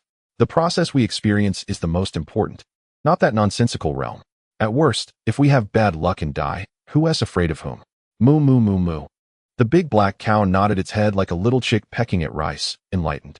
Maybe some powerful beings look down on us and wipe us out with a wave of their hand. If we die together, we can continue together in the next life. Chin Sun said nonchalantly. This was his mindset. People die, and their souls return to the sky. After all, longevity is just a freebie. After hearing this, the big black cow felt as if it had received a revelation, quickly running to Chin Sun's side, thinking that maybe the next moment a powerful being would come. And it had to die together with Chin Sun. Ha ha. Chin Sun laughed heartily, continuously pushing the big black cow away, but it kept coming back. Half a year later, a deafening sound shattered the tranquility of Pan Ning City, and countless cultivators stood in the sky, visible even from the city. Wow, old cow. Come out and see the flying people. Chin Sun shouted and quickly grabbed a handful of sunflower seeds, taking a stool to go outside. Moo moo. The big black cow jumped out, also munching on sunflower seeds, its cow eyes gazing at the impressive sight in the sky. The streets were bustling with people. Neighbors swarming out to see the immortals, with some kneeling on the ground, constantly praying for blessings. Chin Sun and the big black cow had much better eyesight than these common people. They had a built-in telescope function. Old cow, what do you think? Is a fight breaking out? Chin Sun sat on a bench, leisurely cracking sunflower seeds. Why are they all standing together? Shouldn't they form a formation or something? Moo? The big black cow also didn't understand the situation and continued to eat sunflower seeds on the ground. In the sky above, a flash of rainbow light appeared, and a loud explosion echoed across the sky, scaring countless citizens to the ground, muttering something in their mouths. So impressive. This must at least be at the foundation establishment stage, Chin Sun exclaimed, savoring the sunflower seeds even more. Old cow, you said that if we can fly in the future, wouldn't that be called going to heaven? Moo moo. The big black cow was furious. It now understood what this phrase meant. Chin Sun was teasing it. It immediately snatched the sunflower seeds from Chin Sun, who quickly pried open its mouth to get them back. The battle in the distance suddenly intensified, with various spells flashing like rainbows, and even some cultivators falling, which was incredibly exciting. Chin Sun and the big black cow couldn't help but clap. This was much more enjoyable than watching a circus. My goodness, they look like humanoid weapons. Chin Sun gasped, truly having his eyes opened. No matter how high a mortal's martial arts were, those spells came at them like lasers. Who could withstand that? Moo. The big black cow also opened its mouth in agreement. It was simply outrageous. Countless citizens in the city looked on with awe. This was the power of immortals, an ultimate height unattainable by mortals. The immortal battle came quickly and left just as fast, with various escape lights appearing in the sky, gradually disappearing after half a day. Is it over so soon? I haven't seen enough yet, sigh. Moo. Chin Sun and the big black cow were not satisfied. They could have watched for a month. It was far more exciting than any TV drama. Old cow, time to work. Moo. Life still had to go on. This battle had nothing to do with them. However, Chin Sun began to fantasize that if he entered the world of cultivation in the future, watching others battle every day would be quite nice. Chapter 18. The person has passed. The living continue. In the backyard, Chin Sun and the big black cow widened their eyes, looking at the century-old wild ginseng. After countless nights of extracting essence, what did it count as now? Old cow, we struck gold. Chin Sun stared in disbelief. This wild ginseng was cultivated with all their effort using green liquid, starting from gold. Absolutely. Moo. The big black cow was excited. It had never seen gold before. With this age, it was definitely something that countless wealthy families in the city would compete for, a life-threatening existence. Chin Sun swallowed hard. Most herbal books had records of it. It could be said to be a divine object in the mortal realm. Old cow, should we sell it? Moo? Moo. The big black cow hesitated a moment, then shook its head. They didn't lack for money, already enough for their daily expenses, This was their treasure. All right, then let us keep it for emergencies. Chen Sun nodded, feeling that selling it would be too regrettable, unworthy of the countless days and nights of essence.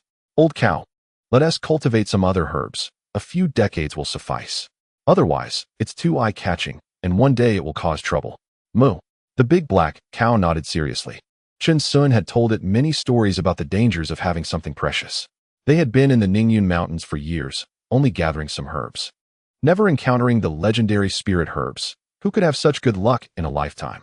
However, after today's battle of cultivators in the sky, the citizens and nobles of Panning City became restless, eager for immortality, with large groups of people heading to the Ningyun Mountains. Many swindlers appeared, tricking others into losing their fortunes, and cases of bandits killing and robbing began to emerge. The coffin business also started to boom. These sects also began to grow restless, claiming disciples rejected by the immortal sects. I want them. I'll handle matters the immortal sects ignore. Thus, various popular tales of chivalry began to emerge, while the wild people of the Ningyun Mountains were gradually forgotten. Time seemed to relieve everything. Years passed, and 5 years went by in a flash. During these 5 years, Chen Sun focused all his longevity points on the essence of all things, and he and the big black cow finally reached the 3rd level of qi refining. The neighbors who once called him brother had all aged or passed away. Chen Sun and the big black cow had taken care of many funerals, busying themselves for their families. On an autumn night, the sky was high and the dew thick. The cool moonlight spilled over the earth, creating a somber atmosphere, but illuminating several morning halls. It seemed that more people had passed away this year. Unconsciously, the early autumn nights grew longer, with a gentle breeze bringing a sense of melancholy. Chen Sun stood outside the morning hall, playing the swana. The leaves fell silently, and he couldn't help but feel downcast, letting out a quiet sigh. Those familiar smiling faces were disappearing one by one. Perhaps as time passed, those faces would gradually blur in his heart. Inside the morning hall, there were whispers and cries. Chen Sun walked around, helping where he could. What else could he do now, except attend the feasts? Brother Chen Sun, thank you. Please accept my condolences. Chen Sun stood up and spoke softly, forcing a smile. We have already performed the rites. No little ghosts dare to block the way on the road to the Yellow Springs. Their family members nodded seriously, tightly holding Chen Sun's hand, their eyes filled with grateful tears. Moo moo. The big black cow called softly outside the morning hall, its body jingling. Blessing those who had passed. The one has departed, the living continue. This street seemed no longer suitable for them. Chen Sun and the big black cow were too unique, with more and more people coming to find them, seemingly no longer caring about the blacksmith shop. The next day, it was a quiet morning, with the wind carrying a bone-chilling coldness, and the old trees by the street showing signs of withering yellow. The sound of the door closing was very soft as Chen Sun and the big black cow left. He took one last glance at the street, inadvertently. His gaze was folded into heavy imprints of time. They were like travelers of time, hurrying like passers-by, with no one knowing where they had gone. The blacksmith shop never opened again in the future. The neighbors only said that Chen Sun might have died far from home, and many years later, they would only remember that there once was a blacksmith who hammered iron fiercely. A month later, at night, in the western city of Panning. This was the most prosperous area of the city. Those who lived in the western city were either rich or noble, and a piece of land here was already exorbitantly priced. Commoners looked on in awe, and dogs shook their heads. A group of people walked along the bustling street. The men were imposing, and the women were exceptionally beautiful, their eyes filled with wonder, yet their demeanor exuded an ethereal quality. The mortal world is still wonderful. One of the girls laughed, her voice as clear as a spring. Always cultivating in the sect, I can only play with the spirit beasts in the mountains. Sister Yi, you're mistaken. Let me say a few words. A serious-looking man shook his head slightly. You haven't seen the cities of cultivators. Panning City is just a drop in the ocean. The vastness of the world is beyond your imagination. Ah, brother Yu, is that really true? Sister Yu was excited. Her little face flushed. Have you been there? Brother Yu's expression became serious. His stern face grew even more rigid, and he said earnestly, I haven't been. The crowd's expressions changed. Huh, what is that? Sister Yi seemed to suddenly see something amazing and hurriedly ran over. The others had no choice but to follow. But upon seeing it, they were all taken aback. It was a small house with 4 iron wheels underneath, and a sign on the small house read Xuanwei Snacks. It appeared to be a shop, but also like a vendor, It occupied a large area, surrounded by people, bustling with activity, and the popularity was off the charts. The owner was sweating profusely, holding a large pot, flames bursting out, occasionally adding unexpected seasonings that delighted the diners. There was also a window in the small house, where a black cow's head was sticking out, using its black hooves to collect copper coins and even giving change. Outside, there were many skewers on display, the aroma wafting for miles, making the group feel a bit hungry. With such a fiery stall, it was natural that competitors were jealous, but the owner, wrapped in 3 cleavers, revealed a 16-pack of abs when he bent over, making everyone become brothers. "Boss, I want to eat this," Sister Yi happily said. She wanted to eat everything, and also that. "Little girl, it's first come, first served, right? Go pay first," the boss said straightforwardly. Those waiting in line felt relieved upon hearing this. Eating here felt good. "Brother, you hurry up and pay." Sister Yi jumped and called out, constantly sniffing the delicious aroma. Intoxicated, Brother Yu felt uneasy, stepped through the crowd, and reached the window, pulling out a piece of silver, slowly locking eyes with a big black cow, staring for ages. Brother Yu was stunned, his mouth slightly open. Why is it a cow? The big black cow was also confused, exhaling a breath, wondering why it was given so much. Unable to calculate. Chapter 19. Thieves Must Die Moo. The big black cow called out to Chen Sun. "Coming." Chen Sun turned around, his eyes brightened upon seeing the silver. A big client, and smiled at Brother Yu. "Young master, my old cow has never seen silver, don't mind it." "No problem." Brother Yu blinked and took the silver. Still a bit dazed, he stood outside the crowd while his junior brothers and sisters went to eat. He frowned slightly at the big black cow, his eyes shimmering. "A mortal body, no problem at all," Brother Yu murmured, then looked at the vendor boss. "Also a mortal body, it seems I worried too much." Chen Sun paused slightly in frying rice, feeling someone probing him. His internal power fluctuated but was masked by the essence of all things. "There are cultivators." Chen Sun continued to work nonchalantly, but he began to be vigilant, raised his head, and cheerfully shouted, "Ready." Glancing around at the crowd, that little girl called out Brother Yu. This group is likely to be trouble, Chen Sun thought silently, not slowing down his work, greeting everyone with a smile. As midnight approached, the nearby townsfolk gradually returned home, the streets became sparse, and Chen Sun prepared to close up. "Gentlemen and ladies, we need to pack up and sleep soon. You should stop eating," Chen Sun said in shock. This group had been here eating all night. His prepared ingredients were almost used up, but he had made quite a bit of money. Sister Yi huffed, "Boss, keep going, we have plenty of silver." "Boss, your food is indeed good," Brother Yu said unexpectedly. Seeing his juniors praise it so much, he tried some and found it hard to stop. "Yeah, boss. We're not stingy with silver," the others echoed, their eyes filled with admiration. "No more ingredients, everyone," Chen Sun said, his pupils dilating. "Can these cultivators eat so much?" Mainly because he added some precious herbs they cultivated to his seasonings. Ordinary people couldn't handle it. "So, boss, are you here every night?" Sister Yi asked happily. "I haven't eaten such good food in a long time." "Not necessarily, my stall is mobile." "Mobile? Just wherever you feel like it," Chen Sun explained. "Staying in one place for too long isn't good. Why not come work as a cook in our sect?" "Jingling." Brother Yu shouted coldly, "Time to go. If you say more, I'll send you back." Sister Ye's hair stood on end after hearing this, and the surrounding junior brothers and sisters were also startled. Brother Yu was angry. "Everyone, take care." Chen Sun smiled and cupped his hands, finally sending off this group of big shots. He breathed a sigh of relief. "Old cow, let us go." "Moo."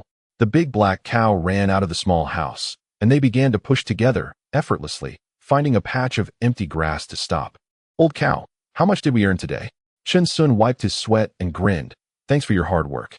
"Moo moo." The big black cow nudged Chen Sun. "Too polite. Let us earn more money and save it. All the money we made these years went to arranging our friends' funerals." "Moo." The big black cow nodded. Life now was good, no need to socialize and meet anyone, otherwise, they would just disappear. It had many friends. The neighbors often came to chat and share their thoughts. The neighbors thought the big black cow couldn't understand, but it could, believing they were sincerely treating it well, and it liked listening to stories. "Old cow." Chen Sun suddenly slapped the cow's head, causing the big black cow to cry out in pain, looking at Chen Sun with a puzzled expression. "You should be happier. Stop pretending to be deep." Chen Sun feigned anger. He hadn't seen the old cow smile in a month. How could it still be down? "Moo." The big black cow called softly, lying in the small house, licking its feet with its tongue, sadness in its eyes, still not recovering. All the things we do are merit. You silently think of it, and give the merit to our friends. They will definitely be big clients in their next life. Living well every day, Chun Sun said impatiently, using his trump card. Heaven and Buddha will protect them. Moo? The big black cow's eyes sparkled. It became excited talking about merit, believing in it deeply. Moo moo moo? Really? I've already given it. Otherwise, do I look like you? Chun Sun said seriously, sounding convincing. Moo moo moo moo. The big black cow immediately sat up cross-legged, continuously making mooing sounds, unsure of what it was chanting. Chun Sun shook his head and smiled, slightly sighing. His mindset was slowly changing. This mobile little house was his first step. The longer they stayed in one place, it seemed the more ties they had. After all, they weren't heartless people, and they ultimately weren't suited for the mortal realm. Moo. Done? Moo.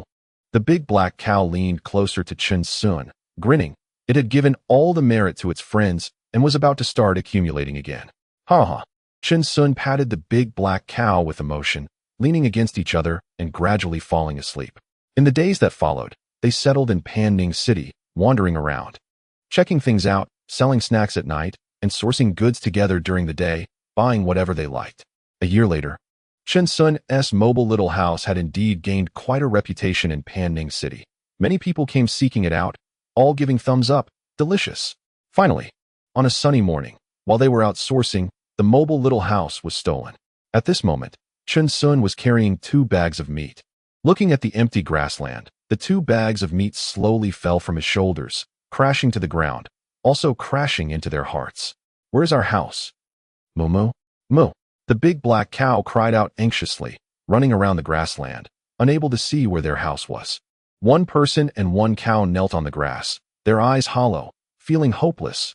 Home, gone again. Damn it, damn it. Chun Sun's face was filled with rage, veins popping on his forehead. How could such a big house be stolen? The big black cow trembled with anger, constantly snorting at the ground, the grass flying. Too despicable, extremely despicable. A gang, definitely a big gang at work. Chun Sun spat out angrily, looking at the tracks on the grass. Damn it. Today we will kill without hesitation. All our pots and pans are inside. They've been with us for so many years. Moo.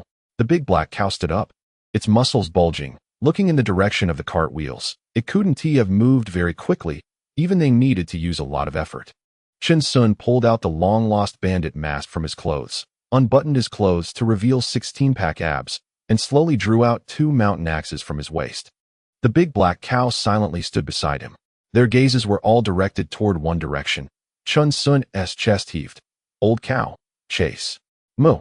The 2 figures turned into whirlwinds, their eyes bloodshot, crazily pursuing. Today, if we don't turn the world upside down and block out the sun and moon, no one gets to leave. Thieves must die.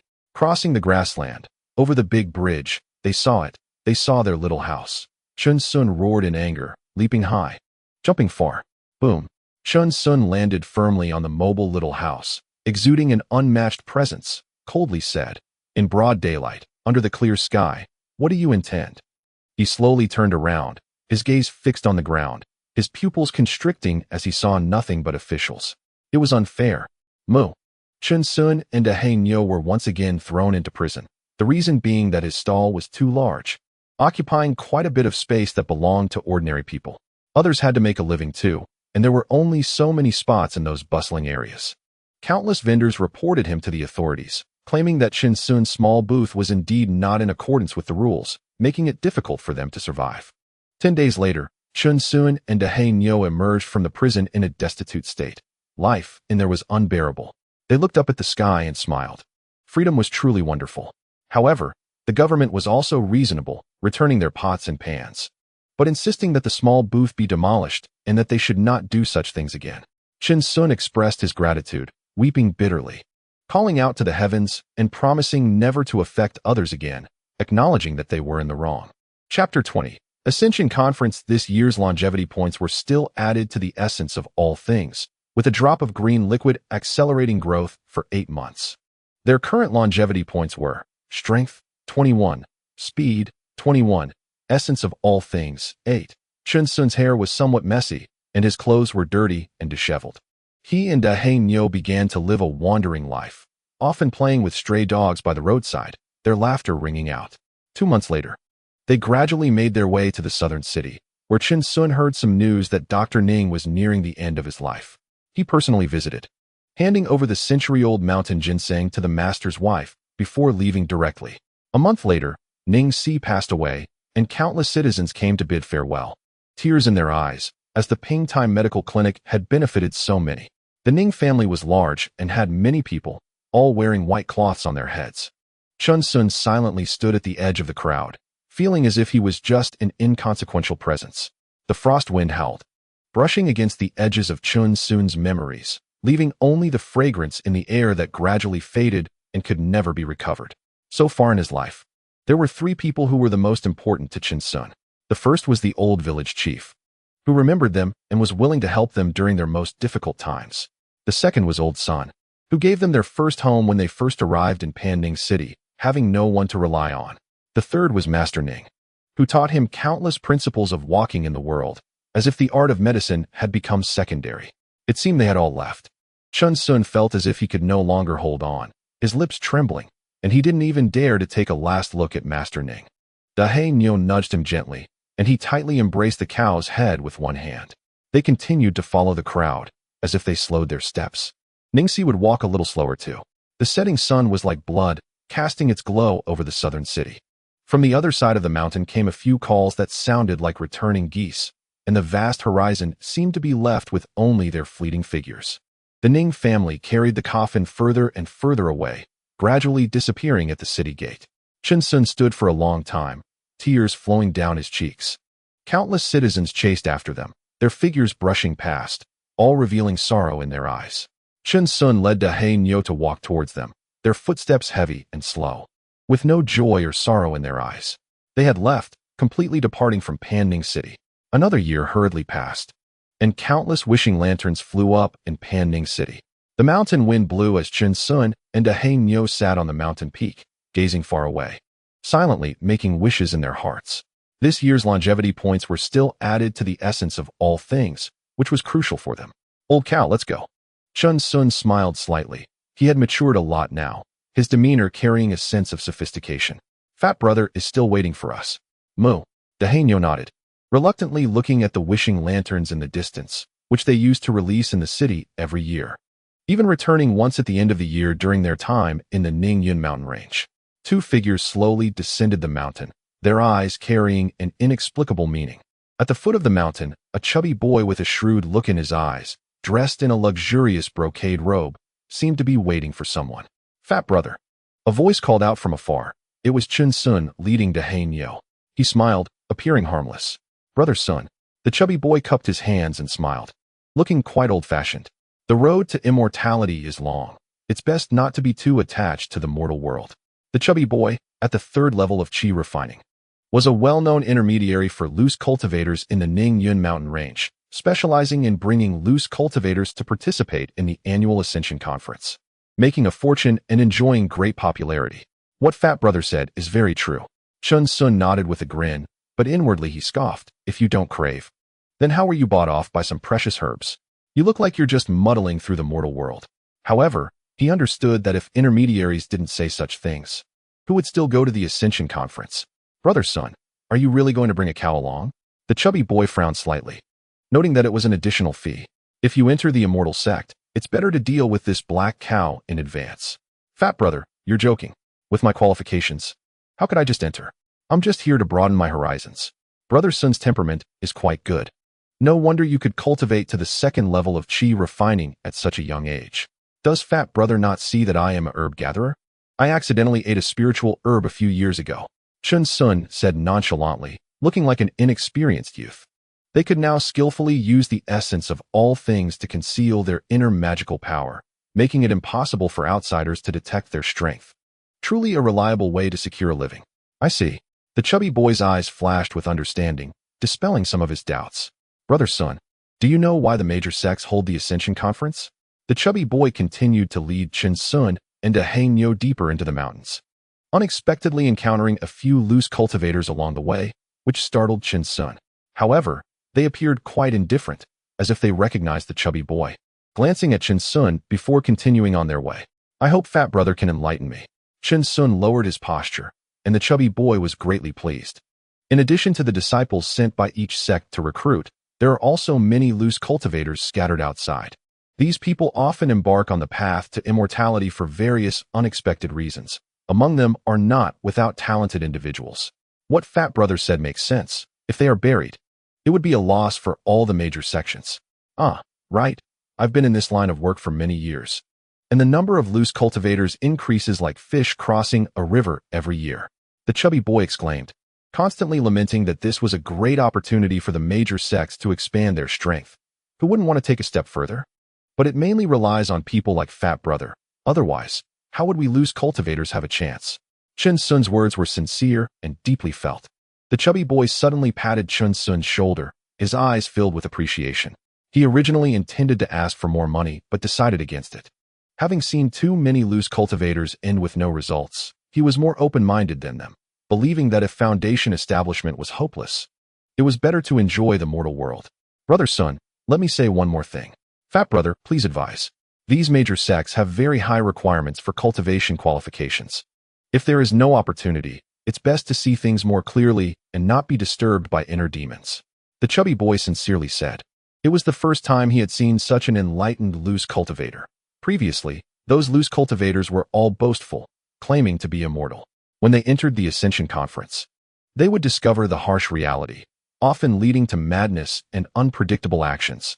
What Fat Brother said, I will remember. Chen Sun stopped and cupped his hand solemnly. All right, let's go. The chubby boy smiled and continued to lead the way. Gradually, they approached a valley, surrounded by thick fog, unable to see their fingers. Brother Sun, this is it, the 9-Star Valley. The chubby boy stood with his hands behind his back, looking into the fog. This is the formation established by all the sects together. If a mortal accidentally enters, they will get lost here and be sent back out. Can we enter directly? Chen Sun instinctively asked, his eyes filled with shock. These thick mists were actually part of a formation, changing the heavenly phenomena. Naturally, the formation can discern the magical power within the cultivator. The chubby boy chuckled. Well then, Brother Sun, I'll take my leave. I still have to lead other loose cultivators. All right, thank you. Fat Brother, Chen Sun cupped his hands, a happy expression in his eyes. The chubby boy nodded, turned, and left with great flair. Old Bull, Weevee arrived in the world of cultivators. Moo. Chen Sun and the big black cow stood outside, trembling all over. Even more excited than when they first arrived in Panning City. Chapter 21. What the hell? Even bandits cultivate. However, Chen Sun did not go in. Instead, he took the big black cow to the side. The Immortal Ascension Conference would officially start in a few days, and now was the time for loose cultivators to enter. He silently observed this group of loose cultivators, each dressed differently. Some wore hats, others masks, exuding an air of mystery. They all stepped into the mist and then vanished. Suddenly, Chen Sun had an epiphany. Moo. The big black cow seemed a bit impatient, wondering why they hadn't gone in yet. Let us go, Chen Sun shouted, pulling out a bandit scarf from his pocket and directly putting it on his head, leading the big black cow into the thick fog. Buzz. A buzzing sound arose as the thick fog gradually dispersed, revealing a brand new world before their eyes. The 9-Star Valley was much larger than he had imagined, stretching endlessly, with countless loose cultivators walking within, murmuring among themselves. Surrounding them were stalls, but there were no sounds of vendors calling out. Chen Sun saw things he had never encountered before, unable to even name them. In the distance, there were some pavilions, which were the permanent residences of small sects, coming every year to purchase items from loose cultivators. Awesome. Moo. Chen Sun walked slowly in the valley, keeping his distance from the vendors, and then stood still to observe. What they were trading was not gold or silver, but a hexagonal crystal called Spirit Stone. Many loose cultivators were exchanging pills for goods. Chen Sun's throat went dry, and his eyes widened. The big black cow looked bewildered, wondering what all this was and where they got it from, having never seen anything like it in its long life. Old Bull, we're country bumpkins now. Chen Sun swallowed hard, his heart racing. It felt like Lu Lao Lao entering the Grandview Garden, making a fool of herself. The big black cow nodded continuously, its big copper bell-like eyes widening, nudging Chen Sun and pointing its head in one direction. Wow, is that a spiritual herb? Chen Sun looked in that direction, his feet moving unconsciously. Arriving at a young girl's stall, where he saw 3 spiritual herbs, lush and vibrant, exuding a faint spiritual aura. This was completely different from ordinary medicinal materials. Both the patterns and the aroma were of a different species altogether. The girl was focused on organizing her items when she suddenly saw 2 legs and 4 hooves. "Do you have?" The girl slowly raised her head and smiled, but her expression changed drastically. "What kind of appearance is this? What do you want to do?" "Miss, don't misunderstand. We are good people," Chun Sun said with a friendly smile. "We just want to take a look." The girl was drenched in cold sweat. That smile under the mask felt so terrifying. This guy was definitely not a good person. He might have been a bandit before. All right. You can look." The girl stepped back nervously, her expression tense. The pressure from the mask was overwhelming. "Miss, how do you identify the age of this spiritual herb? I've been wanting to buy one." "Not yet. I don't have spirit stones." "Do you have any enhancement pills? I can exchange." "Not yet." "Then why are you asking?" The girl said irritably, still shaken from fright and now feeling teased. "Sorry to disturb you." Chun Sun felt a bit embarrassed, leading the big black cow away. Doing business as a cultivator was completely different from ordinary people. He needed to change his way of thinking. As long as they saw someone at a stall, they could stand nearby and listen to them explain the names and functions of these items. This back and forth yielded quite a bit of knowledge. He learned a little about charms, seal tools, alchemical powders, and pills. "Old bull, I've noted it all down. I can brag a bit in the future." Chun Sun was in a great mood, having learned a lot of new things. "Let us go check that out." "Moo moo," the big black cow happily called out. Also taking note. Next to a stall, a white-bearded old man was spiritedly explaining to several loose cultivators. "This is a chi-boosting pill. Long-term use can enhance your cultivation by 1 level. I spent 49 days refining this, and even those at the 5th layer of chi can benefit. 3 low-grade spirit stones. And I'm honest." After he finished speaking, he opened a bottle, and a wave of spiritual energy and medicinal fragrance rushed out, causing many nearby loose cultivators to be tempted and eager to take out their spirit stones. "That old scammer is at it again, cheating during the Immortal Ascension Conference." Suddenly, several loud shouts came from a distance, filled with aggression. "Everyone, I suddenly feel a surge in my heart. My cultivation might have improved again. I'll come back tomorrow." The old man's expression changed, and with a flick of his hand, he ran away, disappearing into the crowd with remarkable agility. Clearly having done this kind of thing many times. Fellow cultivators, do not trust this person. All those pills are fake, and taking them will have no effect. Several people rushed over, cupping their hands and speaking to those around them, their eyes filled with hostility, clearly having been deceived many times. The surrounding loose cultivators all cupped their hands in thanks, a wave of fear washing over them. They almost got scammed, unable to see any issues with the pills. Once the crowd dispersed, Chun Sun exclaimed, "Old bull, look, there are scammers in the cultivation world too. It's no different from us ordinary people." "Moo moo." The big black cow nodded solemnly, its pupils trembling. It had almost believed the old man's nonsense too. Chun Sun continued walking with the big black cow, eavesdropping on others and gathering information, acting quite stealthily, though he didn't realize it himself. The Immortal Ascension Conference was just 3 days away. The 10 great sects of the Qian Kingdom would gather. If they managed to enter, it would be like a carp leaping over the Dragon Gate. We shouldn't think too much. Being able to enter an ordinary sect would be good enough. The 10 great sects are not for people of our mediocre qualifications. True, but not trying feels unsatisfactory. Those 10 great sects each had 5 checkpoints set in the center of the valley, without great wisdom and determination. One shouldn't even think about it. I heard many die or get injured every year. Unless you're at least at the 7th layer of Qi, it's best not to go. Several loose cultivators shook their heads, sighing as they passed by Chun Sun. The path to ascension was like walking a tightrope over 1,000 armies, fraught with difficulties, unlike those with exceptional talent who were taken away at birth. In the center of the valley, the 10 great sects and 5 checkpoints. Chun Sun and the big black cow took note of these points, exchanging smiles, feeling they had gained something. "Old bull, let us go over there. It looks like they're selling weapons." Chun Sun shouted excitedly.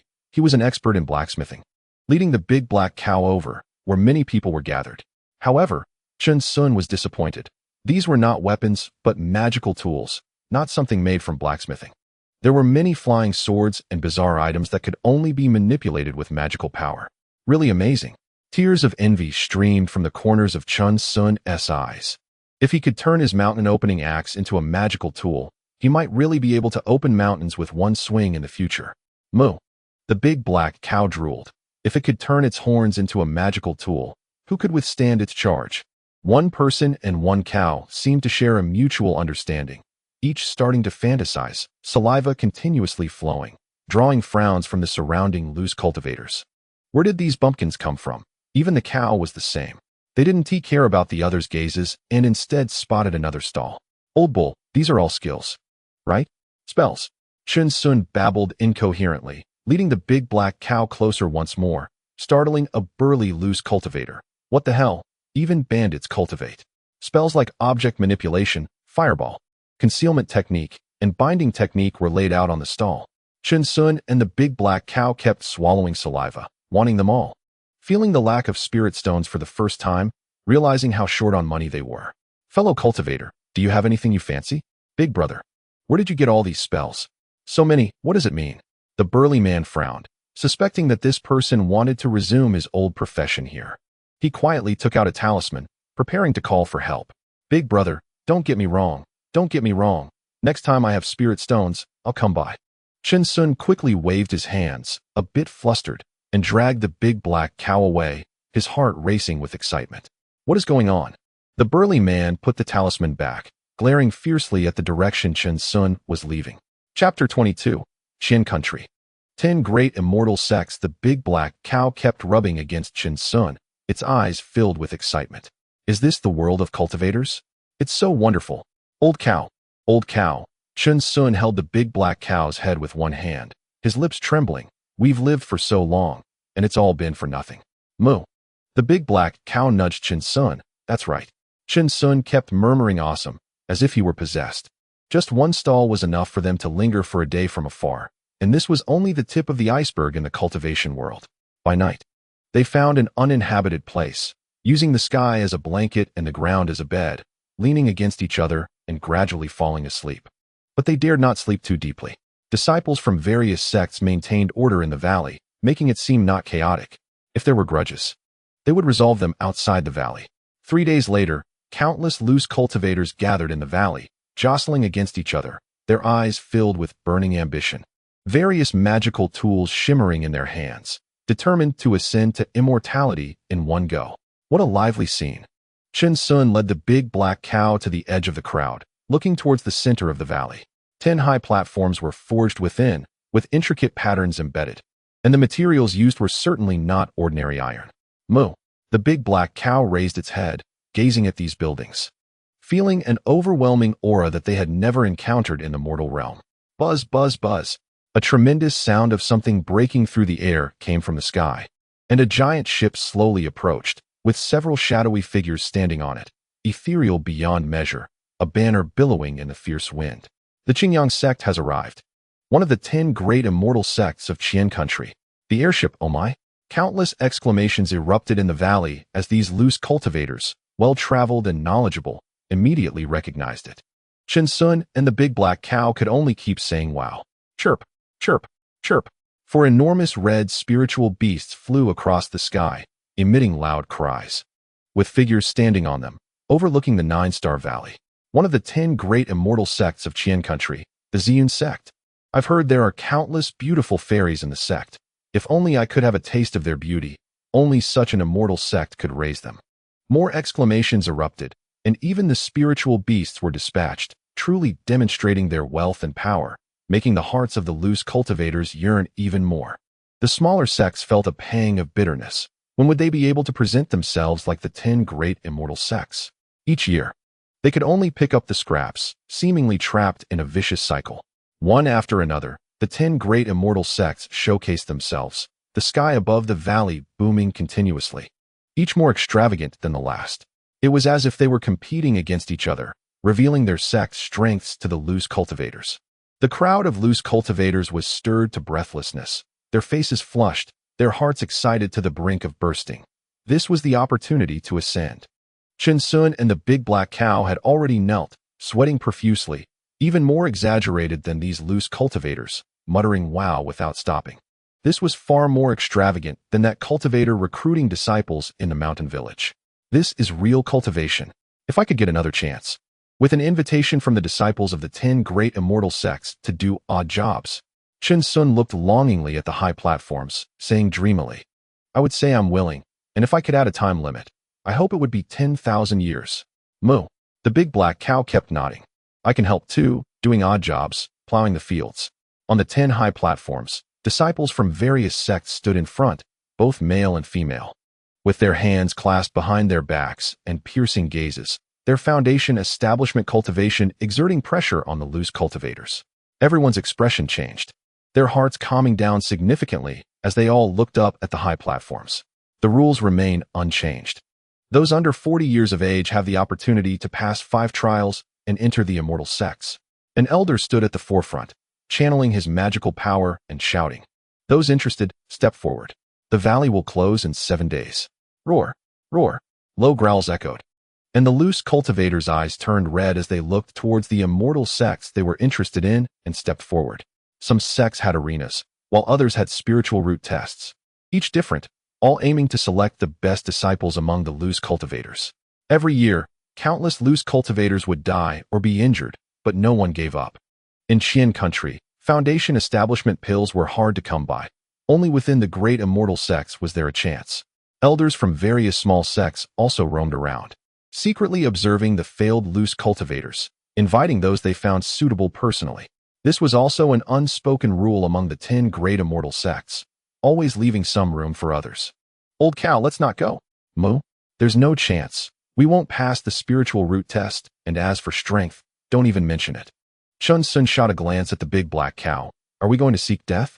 I just discovered a way to make money. Moo. The big black cow perked up. They're in dire need of spirit stones. Chen Sun quietly took out a small booklet, glanced around, and said, Let's remember the checkpoints of each sect and analyze their pros and cons. Moo. Didn't he say the rules remain unchanged? If we understand the general strength of these checkpoints and compile them into a booklet, we can sell it to the new loose cultivators. Chen Sun patted the big black cow. Think of how much time and casualties we can save. Do you understand? Moo moo. The big black cow nudged Chen Sun. Its eyes excited. You are truly clever. Let's go. A sly smile appeared on Chen Sun's face as they first went to the arena, constantly recording the strength of various loose cultivators, roughly assessing what strength was more likely to win. He categorized and organized the checkpoints of each major sect, determining who was more suitable to go. 7 days passed in the blink of an eye, and Chen Sun and the big black cow were stunned. Why is it so fast? We haven't finished analyzing. Each of the 10 great immortal sects took a dozen loose cultivators and floated away, while the elders of the smaller sects returned satisfied, leaving countless loose cultivators in despair. The fallen loose cultivators from those checkpoints were taken care of by people from the smaller sects, who were responsible for maintaining order in the valley. Sigh. I shouldn't have gone for the Ziyun sect's checkpoint. It wasted a lot of time and magic power, and it wasn't suitable for me at all. One loose cultivator pounded his chest and stomped his feet. Another year wasted. How many years do we have? Once you pass 40, there's no more chance.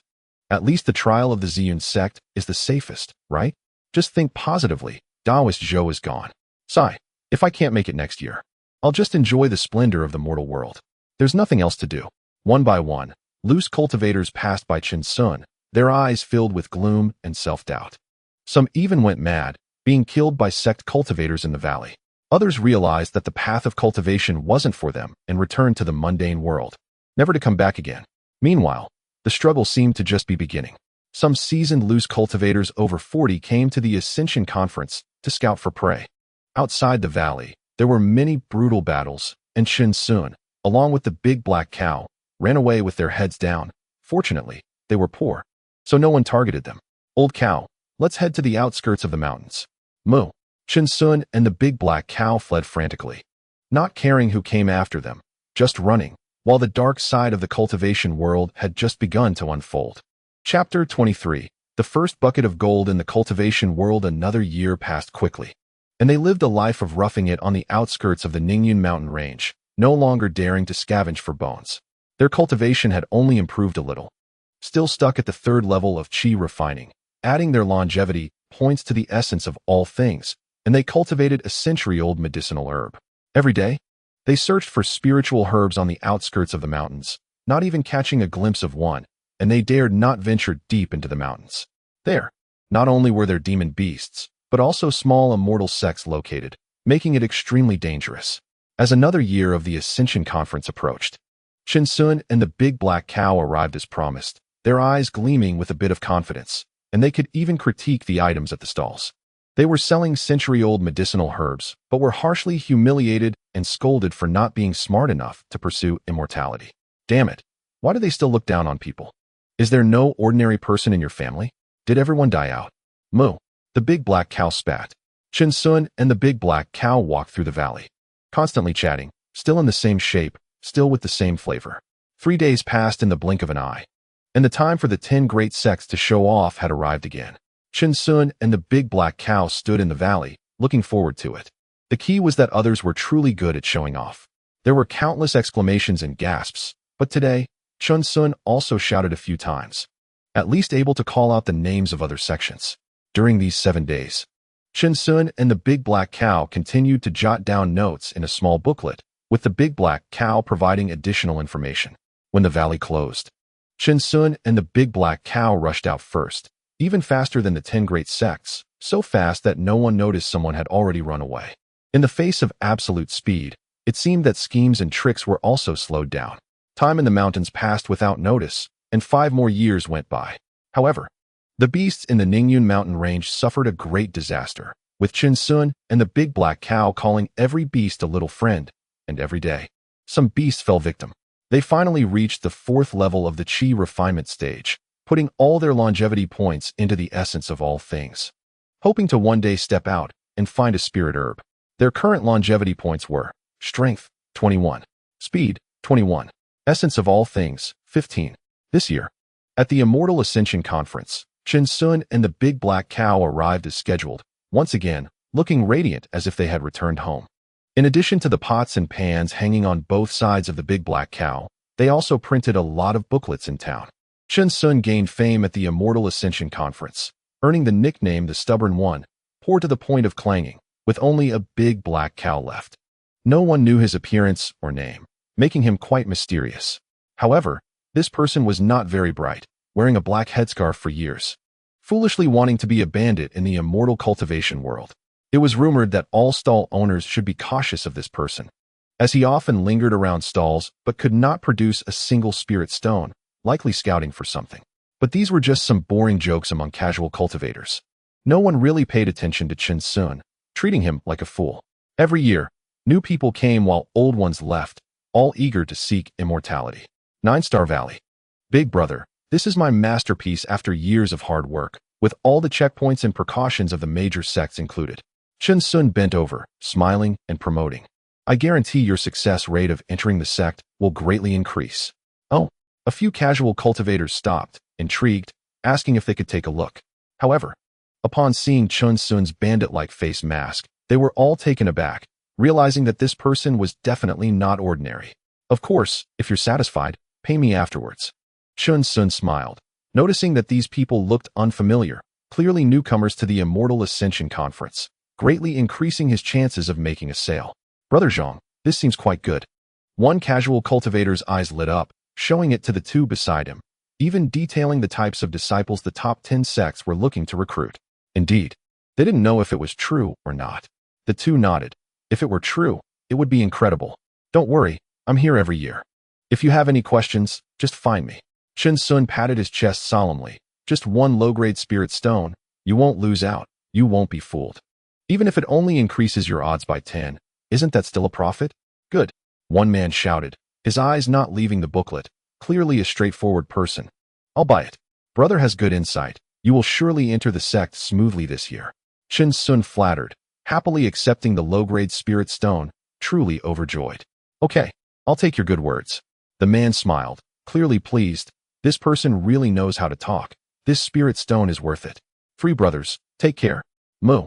Chen Sun and the Big Black Cow shouted behind them, their faces already blooming with smiles, finally earning their first bucket of gold. Old cow, let's go. Moo moo. Chen Sun was ambitious. Earning this spirit stone honestly felt refreshing and clean. The Big Black Cow was so excited it almost cried, constantly nuzzling Chin Sun. They had really done it, and the latter held the cow's head. No one knew how much effort they had put in. This big brother looked extraordinary, with exceptional talent. If he wasn't mistaken, he was there to participate in the recruitment of the 10 great sections. What do you need, friend? A young man paused, surprised. Was his excellence already that obvious? Damn, someone had seen through him directly. Chin Sun narrowed his eyes slightly, sizing him up, but big brother might be missing something. Which is crucial. The young man also examined Chin Sun. Although he wore a headscarf, his wise eyes betrayed him. Plus, the big black cow he was leading, which was even carrying pots and pans, added to his wise demeanor. This person was extraordinary. Please speak directly, friend. The young man was quite polite. Chin Sun took out 3 booklets from behind and opened one with a single hand, saying earnestly, "If you want to become an immortal, first look at this booklet." Huh? The young man was taken aback and hurriedly accepted it. Could it be the legendary? All the checkpoints of the 10 great sects are in this booklet. It depends on whether Big Brother knows his stuff. Chin Sun said mysteriously. Standing with his hands behind his back, his eyes had become quite discerning over the years. He could tell at a glance who had spirit stones and who didn't. The young man wiped his cold sweat. The contents of this booklet were all solid information, much better than hearsay. Friend, this must cost quite a lot of spirit stones. Just 1 low-grade spirit stone. No, that's too little. The young man suddenly shook his head, and Chin Sun's expression changed. He had misjudged him. I think at least 2. The young man said seriously, pulling out spirit stones from his storage bag. Brother, no need. This is the unified price. Chin Sun frowned. He didn't like raising prices after the fact. Just 1. 2. 1. Are you refusing to give me face? The young man's expression suddenly turned sharp, as if he had transformed into another person. Chin Sun was startled and quickly changed his tone. All right, 2 it is. Big Brother is indeed not an ordinary person. Hearing this, the young man immediately changed his demeanor, smiling. You are also not an ordinary person. I really like this booklet. I'll take it. Big Brother, take care. Chin Sun called out, quite frightened. In that brief moment, the vast power within that person was several times greater than his own. Moreover, he even had a legendary storage bag, likely of great origin. It was better to keep a distance from such people. Moo. The big black cow nudged Chin Sun, wondering why he had stopped moving. It's nothing, old cow. Let's keep selling booklets. Moo. 1 person and 1 cow continued to bow and smile to promote the booklet. And when someone said it was a counterfeit, they scoffed and left. Chin Sun wasn't angry. That was quite normal. However, the day's harvest was quite gratifying. Having sold 50 booklets, they now had 51 low-grade spirit stones in hand. Chapter 24. Essence of all things, 100-year spirit herb per month. However, he heard there were also mid-grade spirit stones, with a recognized exchange rate of 1 to 100, but if they really went to exchange, mid-grade spirit stones could easily be traded for 120 low-grade spirit stones. He and the big black cow hid in a corner where no one was around, their eyes scanning all directions, one hand tightly gripping the mountain-splitting axe. Old cow, we're going to get rich. Chin Sun whispered joyfully. Moo. The big black cow called softly, its head resting in Chin Sun's embrace, eyes full of joy. The biggest use of low-grade spirit stones is for cultivation. As the pure spirit energy is much better than the natural spiritual energy, they still need to constantly refine the impurities in the spiritual energy while cultivating. But that's a method for the rich in the immortal cultivation world. Ordinary cultivators can only use them for trading, as the effects of pills are better, though they may develop resistance. And being able to consume pills to the point of developing resistance is the mark of a super rich person.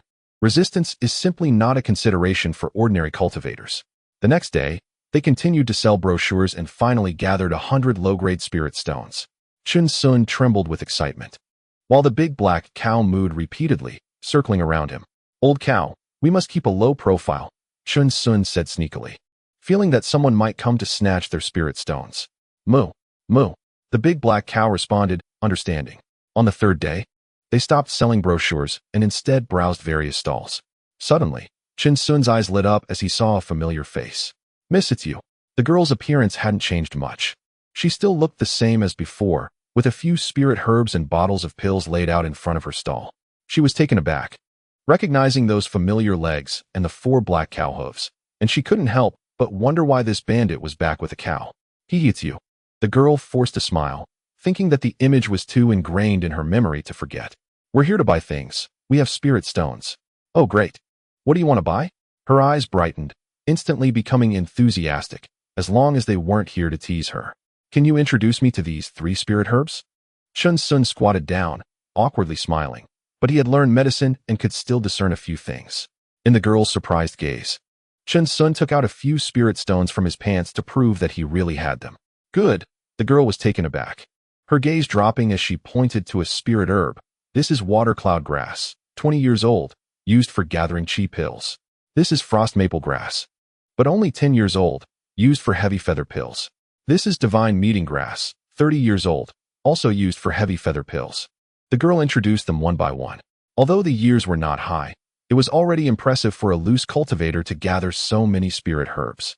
If they were a bit older, many demon beasts and spirit beasts would come to fight over them. Miss, how many spirit stones for all of these? I'll take them all.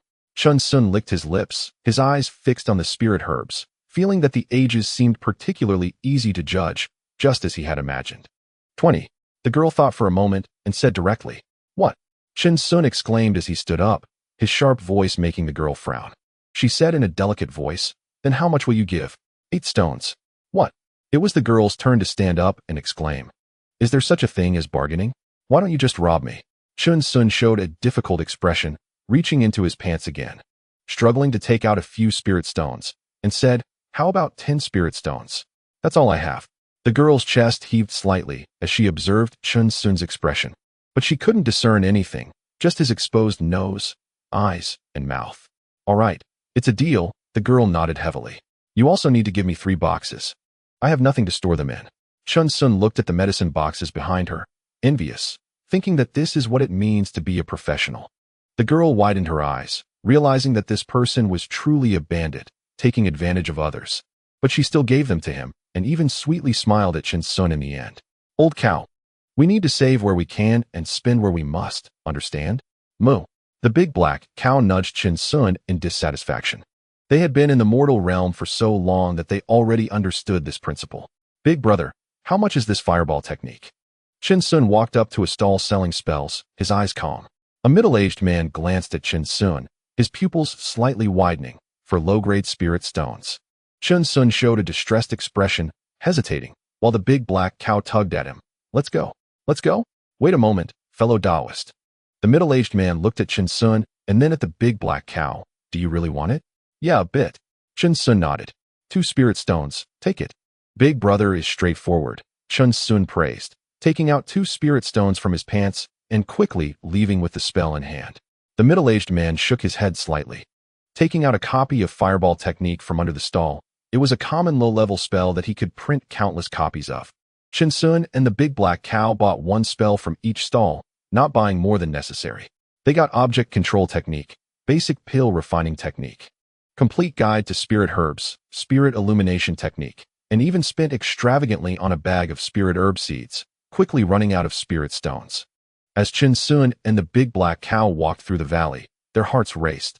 They felt they had accumulated too much wealth, and countless loose cultivators might want to rob them. Old cow. Moo. The 2 shared a deep look, and their pace quickened as they dashed out of the valley, disappearing without a trace. This time, the 10 great sects hadn't even made their appearance before they fled. On the outskirts of the Ningyun mountain range, they occupied a beast's den, with a massive boulder sealing the cave entrance tightly, something ordinary people couldn't move. The boulder was covered in vines, dense and tangled. If not for the deliberate effort, one might not discover that there was a cave here. Crack! A flame ignited, illuminating the entire cave. Chun Sun's face turned red, and the big black cow ran around excitedly.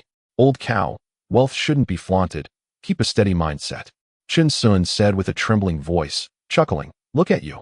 When will you be like me? Moo. The big black cow kept rubbing against Chun Sun, extremely happy moo moo. Our essence of all things is 15 points.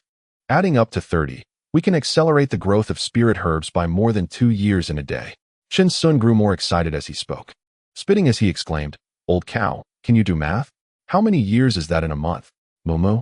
The big black cow called twice, using a stone to draw in the dirt, and started calculating. 75 years.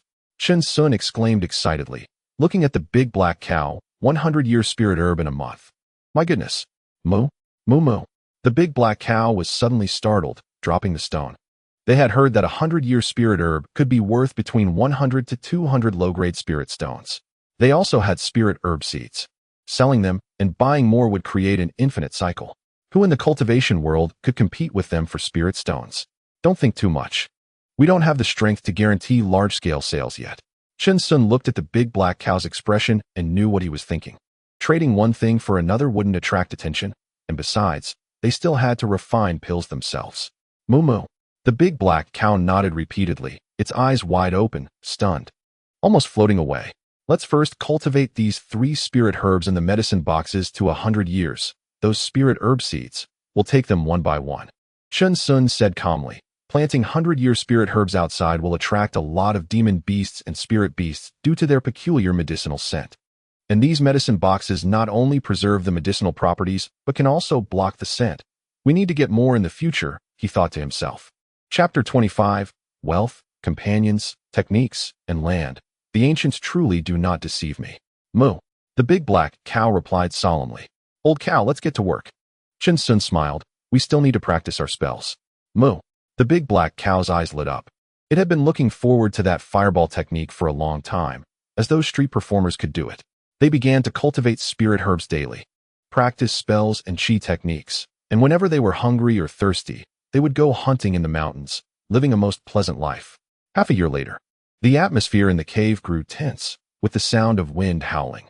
Westgate Black Cow, I didn't expect that in such a short time. You have already cultivated to the 4th level of chi refining. It seems you can't be left alive today. Chen Sun's expression was cold, his fingers continually striking together as his internal energy surged. Watch my object control technique. Moo. The big black cow was alert, as a stone suddenly moved from behind it, attempting to ambush. Moo moo moo.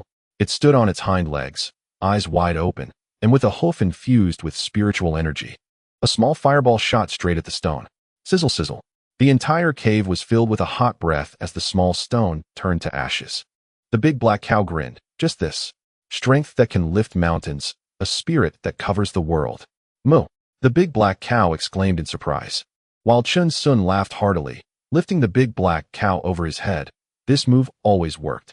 After playing around for a while, Chen Sun and the big black cow sat on the ground, their confidence soaring as they finally had spells at their disposal. However, the big black cow surprisingly shocked Chen Sun. They had learned from the Immortal Ascension Conference over the years that spirit beasts were quite different from humans. Regardless of whether it is the techniques or spells of the human race, spirit beasts generally cannot cultivate. However, the big black cow can do it all, which can be said to have completely surpassed spirit beasts. But no matter what kind of beast the big black cow is, it will always be family to Chen Sun. With a warm smile, Chen Sun patted the mooing big black cow. Another year of the Ascension Conference arrived, and Chen Sun led the big black cow, walking alone with endless tranquility in their eyes. Many scattered cultivators shook their heads silently after glancing at them, thinking that this was the most tragic person in the cultivation world, lacking talent and unable to see things clearly, ultimately doomed to die in this wilderness. However, they no longer held any mocking expressions. Such a person was indeed admirable and a true reflection of most people, embodying a profound sense of desolation. Some old-timers also squinted slightly. Compared to this person, they were not as good. If this person did not come, they would feel a bit empty in their hearts. Chen Sun was never in their sights for killing or treasure-seeking. He was too poor, and his desire for immortality was the purest, almost foolishly so. In a certain sex pavilion in the valley, Chen Sun's expression was no longer calm as he cried out in despair. Senior, please add a bit more. I've lived half my life and only found this one herb. The old man frowned slightly, looking at the century-old divine herb and hesitating. Senior, look at the quality of this century-old spirit herb. It hasn't lost any medicinal properties. I just picked it up and brought it here. Chen Sun forced out 2 drops of joyful tears. If you add a bit more, it will be yours.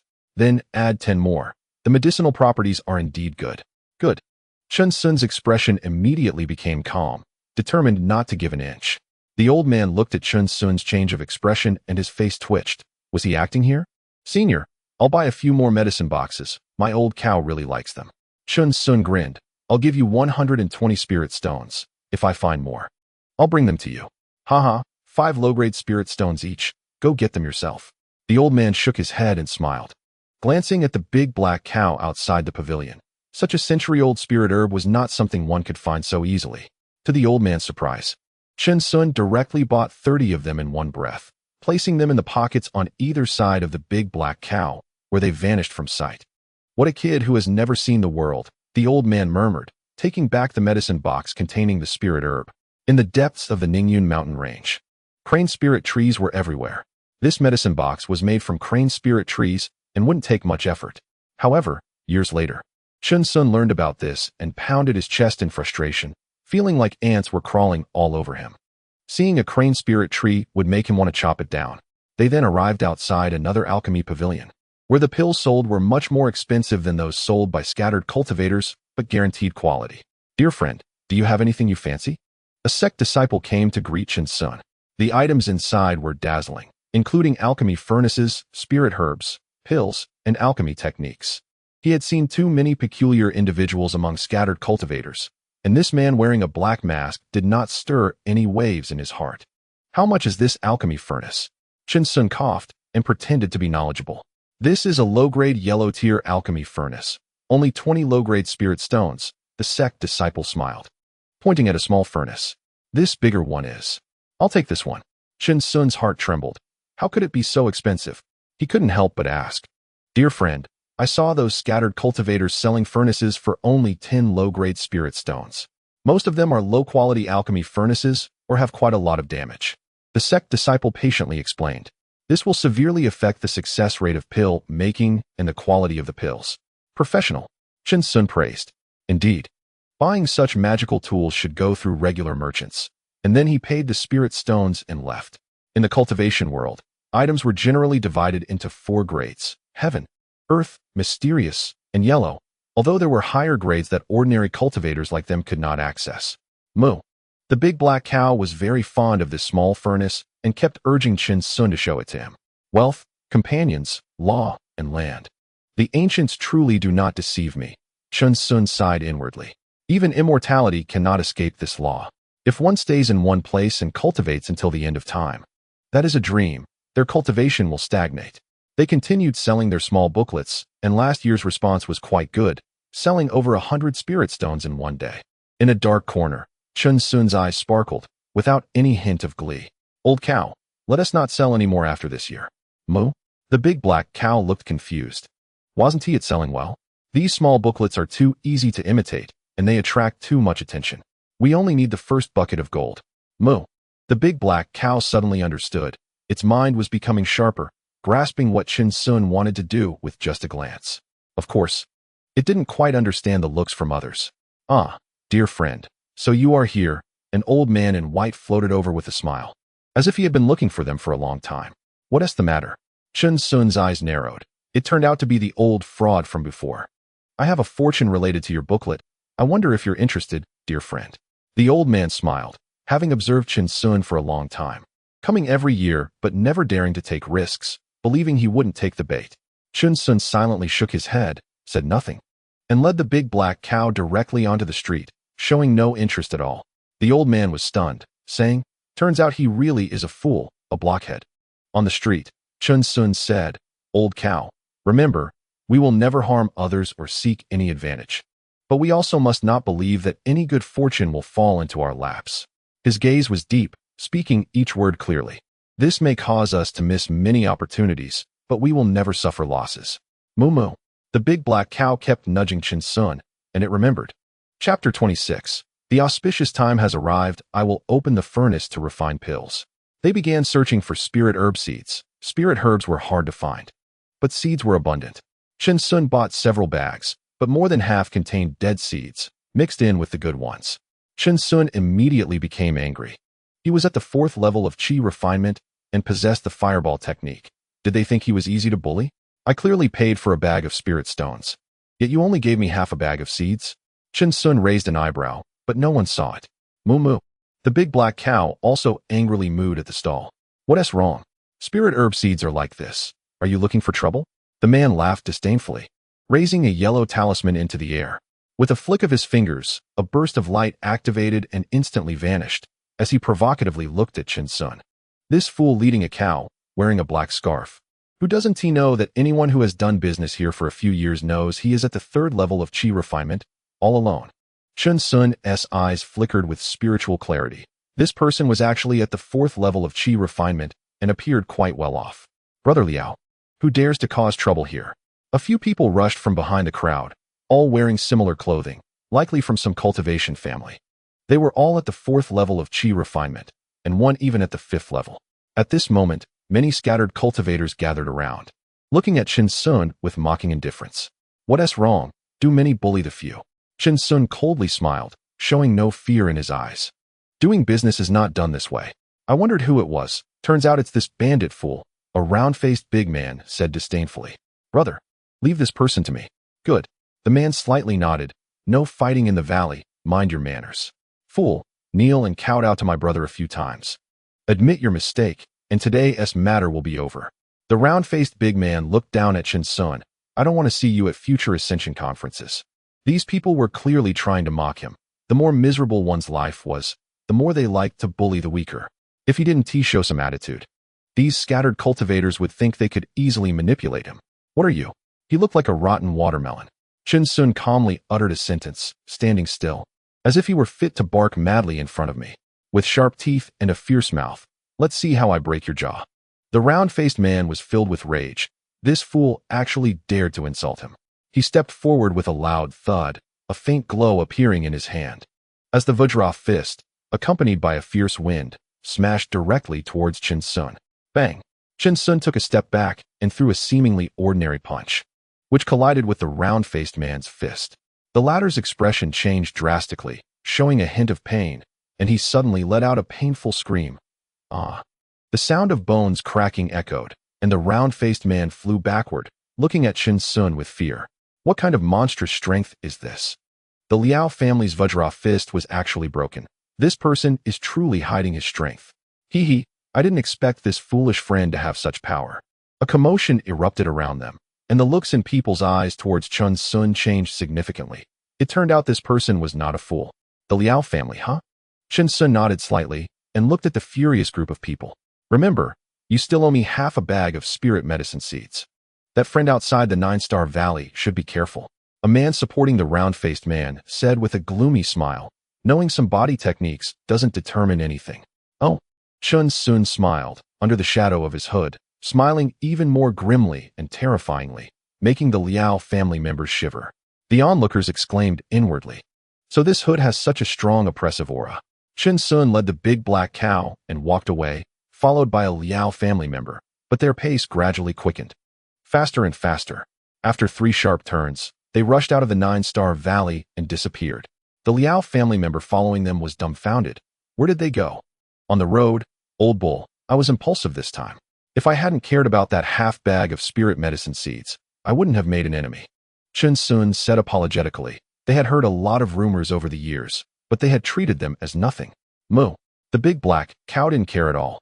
They were clearly being bullied on purpose. Life isn't something that can always be compromised. Let's put off going to the Immortal Ascension conference for now. That Liao family member will definitely block us. Chin Sun said quietly. We need to improve our strength first. We are all alone. And this cultivation world is much crueler than the mortal realm. Moo. The big black cow responded. It was more sensitive than Chin Sun. And that Liao family member obviously had murderous intent. Back in the cave at the outskirts of the mountain, Chin Sun constantly reflected on himself. He had stayed too long in the mortal realm. Coming here, he still needed to fight for a moment's pride, which could bring them great peril. Old bull. If we encounter such things again, let's endure it. When our strength is enough, we will take back what we lost. Chin Sun muttered a curse that the big black cow couldn't understand. Damn it, a few little bunnies. Moo moo moo. The big black cow nudged Chin Sun. Their current mindset hadn't reached the point where they could take everything lightly. They still needed to experience things. Old bull, it's okay. Chin Sun hugged the big black cow. You go get some spirit medicine. I'll take a look at alchemy. Moo. The big black cow was quite obedient and hurried off, wanting to cheer Chin Sun up a bit. Chin Sun flipped through basic alchemy, first needing to condense alchemical fire within his body, then slowly refine the medicinal properties of the spirit medicine, and finally merge them into a pill. However, the alchemical fire consumed a lot of mana, if not careful. An entire batch of pills could be wasted.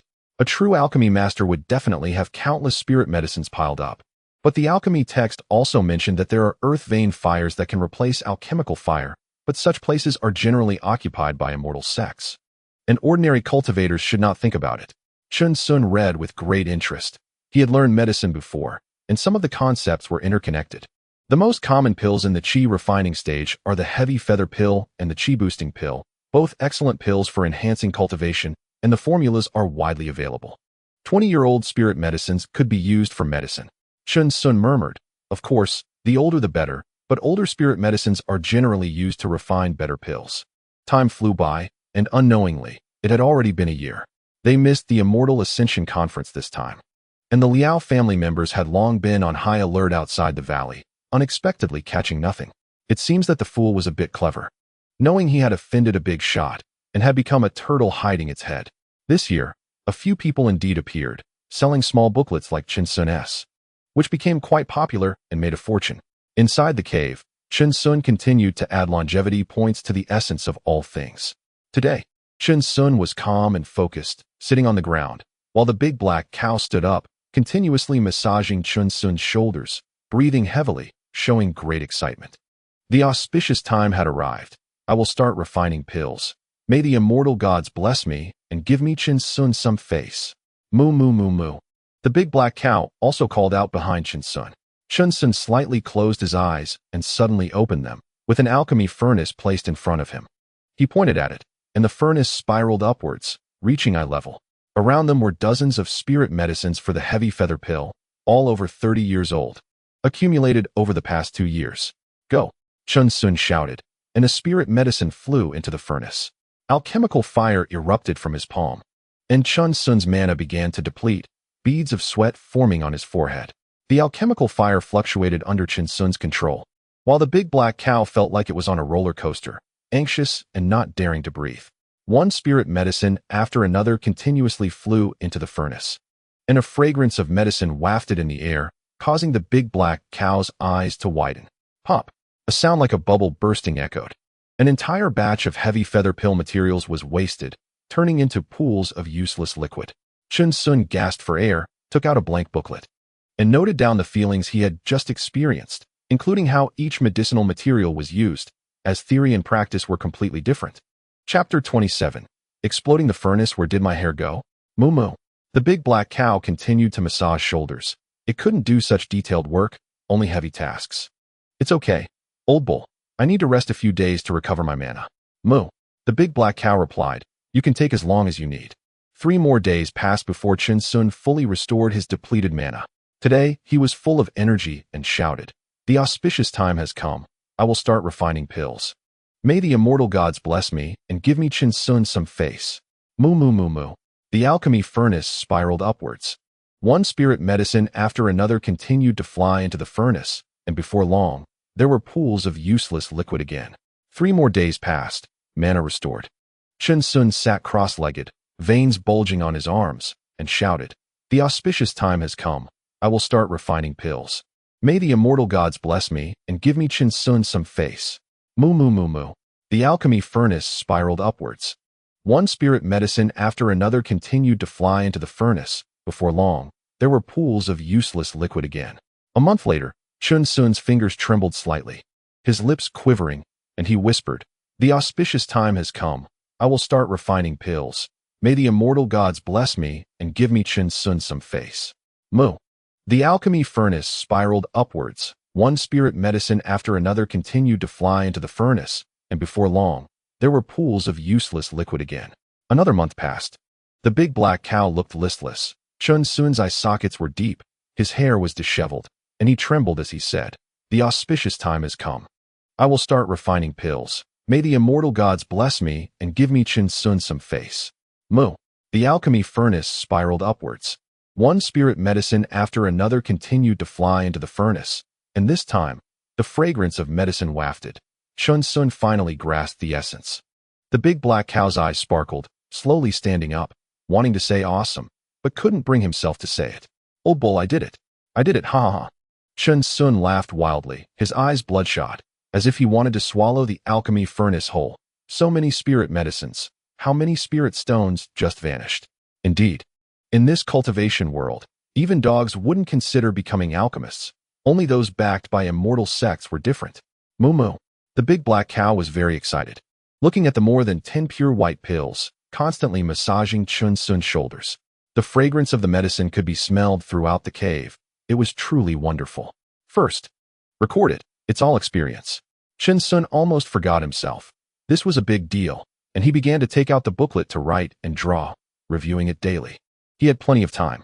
Old Bull, try out the effect. Moo. They all used their hands to tap, and a pill slid into their mouths, incredibly smooth. Chun Sun and the big black cow felt a jolt of energy, as a pure medicinal power radiated within their bodies. That sensation was like swimming in the ocean, yet utterly free, bringing the utmost enjoyment. So comfortable, Chun Sun couldn't help but say. As the medicinal power spread, it seemed that the bottleneck loosened. Another heavy feather pill was swallowed, continuing the refinement. The big black cow kept making cheerful mooing sounds, sitting cross-legged on the ground. Awesome. Moo. With the third pill consumed, the bottleneck that had been stuck opened like a dam, instantly breaking through to the 5th level of qi refinement. Chun Sun and the big black cow jumped in joy. They didn't want to be stuck at a certain realm. Let's not refine pills for a month. Let's stabilize our realm, Chun Sun excitedly said. Then we'll find a river to bathe in and start refining next month. Moo Moo. The big black cow nodded vigorously, acknowledging that everything is difficult at the beginning. In the days that followed, they lived a simple life, working from dawn to dusk, planting seeds, refining pills, and cultivating. Another year passed in a hurry, and the Immortal Ascension Conference began as scheduled, but the bandit who used to lead the cows was no more. The Liao family was furious, having laid an ambush in vain. They had strength, but no place to use it. No one knew what the bandit looked like, nor did they know its origin, as if it had evaporated from the world. Inside the cave, Chun Sun added longevity points to the essence of all things. In the second half of the year, Chun Sun successfully refined 3 more batches, while they consumed pills and stabilized their realm, remaining humble and patient. Time was the least valuable thing for Chun Sun and the big black cow. What mattered most was to take steady steps. They had now broken through to the 6th level of qi refinement, which was terrifying. Although the conditions for growing spiritual herbs were extremely harsh, it seemed that their essence of all things could overcome everything. Chun Sun and the big black cow opened another entrance in the cave, filled with spiritual herbs that were decades old. He had read in the compendium of spiritual herbs that these herbs needed to grow in spiritual soil, not just ordinary dirt. Moo. The big black cow looked at their domain, thrilled. The aura was overwhelming, and they were now cultivating there. However, the pill furnace was indeed not durable. Chun Sun frowned, feeling that the furnace wasn't quite right. It seemed he would need to replace it soon. The big black cow nodded, not understanding much about pill refining, but feeling that the outer shell of the furnace had deteriorated. In the second year, although Chun Sun didn't refine pills, he was incredibly busy studying the compendium of spiritual herbs, reading and researching every day. The big black cow managed the spiritual herbs, picking them when they were ripe and placing them in a medicinal box. Life was peaceful, without too many troubles coming their way. Another year of the Immortal Ascension Conference arrived, with many new faces appearing, all ambitious and eager to ascend. Some familiar faces shook their heads, reminiscing about the days when they laughed at the bandit who led the cows. Now they themselves had become leaders, with opportunities right before them, unable to suppress their resentment. They looked down on the mortal realm, preferring to die old in the 9-Star Valley rather than return in disgrace, not knowing how many bones were buried deep within the Ningyun mountain range. Those selling pamphlets were overjoyed, as there were more and more peers. They needed fresh blood. However, most were unaware that such Immortal Ascension conferences actually occurred frequently. The 10 great sects would not only hold them in one place. The Liao family completely gave up, continuing to do business in the 9-Star Valley. It was just a small matter, not worth letting others laugh at them for being petty. They speculated that the bandit had probably been devoured by some demon beast, leaving no bones behind. Inside the cave, after adding longevity points to the essence of all things, Chun Sun began to calm his mind and prepare to refine pills. The big black cow got the spiritual herbs ready, acting as a cheerleader, massaging Chun Sun's shoulders and back. Now that my power has greatly increased, I wish to refine pills. May the immortal gods bless me and give me, Chun Sun, face. Chun Sun's gaze sharpened, his robe billowing without wind, and his long hair flowed from his back, the sense of ritual at its peak. Moo. The big black cow let out a long cry. Chin Sun skillfully placed each spiritual herb into the furnace, proceeding smoothly. Originally, refining a batch of pills required 3 days of recovery, but now it only took 2. Time flew by, and after more than half a year, a loud bang suddenly echoed through the cave. The pill furnace exploded. Chin Sun's face was dark, utterly confused, spewing thick black smoke, his hair resembling a Mediterranean hairstyle, with a bald patch in the middle. Moo! The big black cow was alarmed, letting out heavy breaths, rushing forward to check, relieved that Chin Sun was unharmed. In an instant, its legs softened, eyes crescent-shaped, taking small steps back, its belly twitching, suppressed breaths escaping. The furnace exploded. Chin Sun frowned slightly, not yet realizing the severity of the issue. It seemed this magic tool also had wear and tear. Why does my head feel so cold? Chin Sun felt something was wrong, touched his head, and then touched it again, his features gradually distorting. Where's my hair? A roar like that of a lion echoed through the cave, shaking loose stones from above. Gaga, the big black cow was nearly in shock, making strange noises. It had never seen Chin Sun like this before. Chin Sun silently put the bandit scarf on his head, his blood-red eyes looking at the big black cow. Old cow. Die for me. Moo. A horrifying scream echoed in the cave, like the sound of a cow being slaughtered during the new year. Chapter 28. Time passes peacefully. Enjoying the present. This year passed slowly amidst Chin Sun's explosion of the furnace, as they added longevity points to the essence of all things, now totaling 19. Heavy snow fell in the Ningyun mountain range, blanketing the earth in silver white, blurring the boundaries between heaven and earth. This year, the Qian kingdom seemed to be in turmoil, with reports of war on the borders, countless righteous warriors embarking on journeys to guard the national gates. The snow fell heavily, and their families faintly bid farewell, the snowy ground filled with footprints and worry. Countless families of righteous warriors lingered, standing until dusk. However, the evening snow felt profound, as if tangled with countless emotions, surging like the sea, capable of drowning everything. But no matter what happened in the mortal realm, it seemed nothing could hinder the path to immortality for countless wandering cultivators. The Immortal Ascension Conference opened as usual, and the bandit who led the cows did not return. Gradually forgotten. However, a major event occurred in the valley. Hundreds of sect disciples personally came down to capture those selling pamphlets. While no one was killed, their possessions were completely emptied. Such pamphlets severely impacted the interests of the major sects. Everyone was originally competing fairly, but now with this kind of guide, the number of wandering cultivators participating in the challenges clearly increased. Some promising talents were also snatched away, blamed on the pamphlet for misleading the youth. The 10 great sects united against this threat, vowing to eliminate it. If such incidents occurred again, those involved would meet a terrible fate. In the Ningyun mountain range, on the outskirts, in a cave, they had completely run out of spiritual herb seeds, and the pill furnace had exploded. So Chin Sun began to think about the next steps. The big black cow sat nearby grinding herbs, its hooves working vigorously, using the powder as seasoning for their meals. Old cow, let's finish the remaining pills first. Let's save the other spiritual herbs. Moo, the big black cow replied perfunctorily, filling a bottle with the powder and continuing to grind, its eyes full of seriousness. Chin Sun carried 2 water barrels, still filled with clothes, and said with a smile, Old cow, shall we go get water? Moo moo, the big black cow urged anxiously, quickly tidying up the stone mill. Wherever Chin Sun went, it followed. The big black cow directly moved the boulder outside the cave, and after Chin Sun went out, it covered it back up, checking for any flaws. Outside, snowflakes danced in the air, and the cold wind howled. Chin Sun wore only a thin garment, yet felt no cold at all. They walked to a stream, where they were chiseling ice holes everywhere.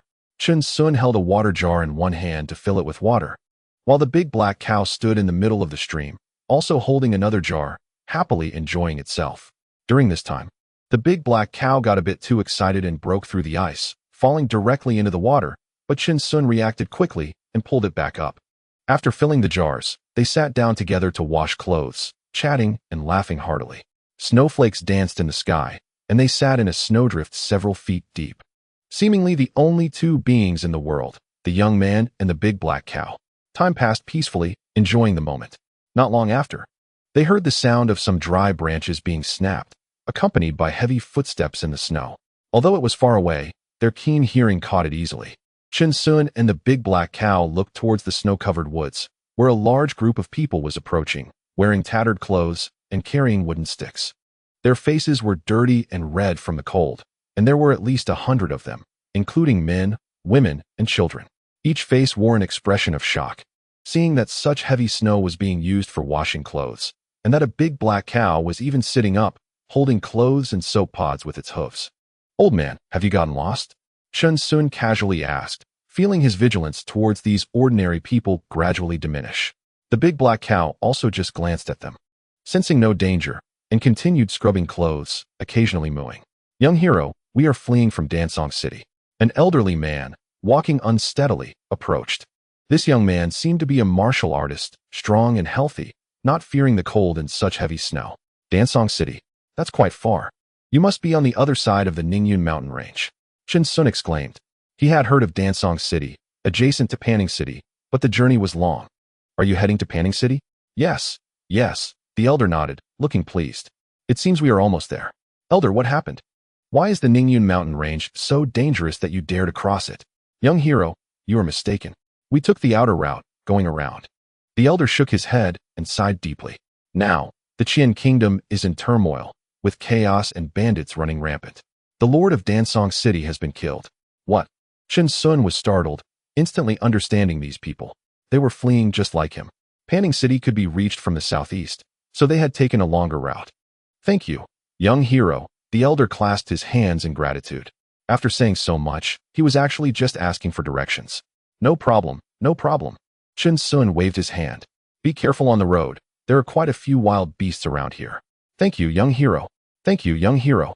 Voices of gratitude came from the crowd, and a little girl cheerfully shouted, their eyes igniting with hope. They were finally nearing Panning City, which was a large city with relatively stable security. Chen Sun smiled faintly, watching the crowd leave, and the big black cow mooed at them. "Old cow, let me tell you, no matter which world it is, as long as there is a kingdom, there will be endless wars, and the common people will suffer." Chen Sun sighed, recalling the painful history of wars in his previous life, etched in everyone's blood. "Moo, moo, moo, moo." The big black cow perked up, stopping its work, and kept rubbing against Chen Sun, eager to hear more. "Then I must start from the Xia dynasty." Chen Sun began solemnly, and the big black cow's eyes widened, listening intently and even noting down a few names. After half an hour, they had finished washing the clothes and were sitting there enjoying the snow scene. Chen Sun was still telling the big black cow about history, immersed in it. To know what happens next, please listen to the next installment. Chen Sun patted the big black cow, which seemed unsatisfied, and looked at the frozen clothes. "Our clothes have turned into ice blocks." "Moo." The big black cow suddenly snapped back to reality, realizing it was true. "Let's go. Good thing we have the fireball technique," Chen Sun said, getting up, carrying the water jars and clothes, leading the big black cow towards the cave. With magic, it would be convenient to dry them directly. On the way, they gradually began to feel something was off. A bloody smell lingered in the wind and snow. "Old cow," Chen Sun whispered, taking out a hood from his chest and putting it on. "Be careful." "Moo." The big black cow responded quietly, its eyes filled with vigilance, as its sense of smell was quite sharp. In the distance, under a tree, several corpses lay sprawled, blood staining the snow, slowly being covered by the falling snow. Chen Sun frowned deeply, slowing his steps. It seemed that every half a mile there were a few corpses, each with knife wounds, and they hadn't been dead long. The footprints were chaotic and unclear. "Moo?" The big black cow looked at Chen Sun, recognizing a few familiar faces that looked like the ordinary people who had just asked for directions. Chen Sun gradually approached, flipping over a few bodies. A woman was desperately protecting a little girl, but they were both lifeless, their wounds starting to freeze. Chapter 29. In this world, this environment we cannot control. Chen Sun remembered the little girl, her cheerful voice still echoing in his mind. His heart trembled as he slowly said, "You are truly vicious. Not even sparing children." "Moo moo." The big black cow was still nudging the bodies, trying to wake them up. "They are not cultivators. They must be bandits." Chen Sun half squatted, looking into the distance. All the corpses here were old people, women, and children. The murderer must still be chasing those common people. The 2 water jars and clothes were left behind by Chen Sun and the big black cow, as 2 axes slowly rotated, cutting through the falling snowflakes. Whoosh, whoosh, boom. The thick snow beneath them trembled, and a violent sound echoed in the air. They felt as if they were stepping in a sea of snow, kicking up large waves of snow behind them, with an overwhelming momentum. In the distance, dozens of mountain bandits laughed maniacally, their large knives dripping blood. Now Panning City was also in turmoil, with a large number of martial artists conscripted. Who could control them? Big Brother. The number of people fleeing to Panning City is increasing.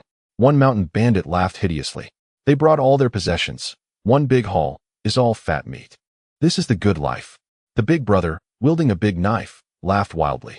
Finally, our world has come. Boys kill. Yes, Big Brother. Yes, Big Brother.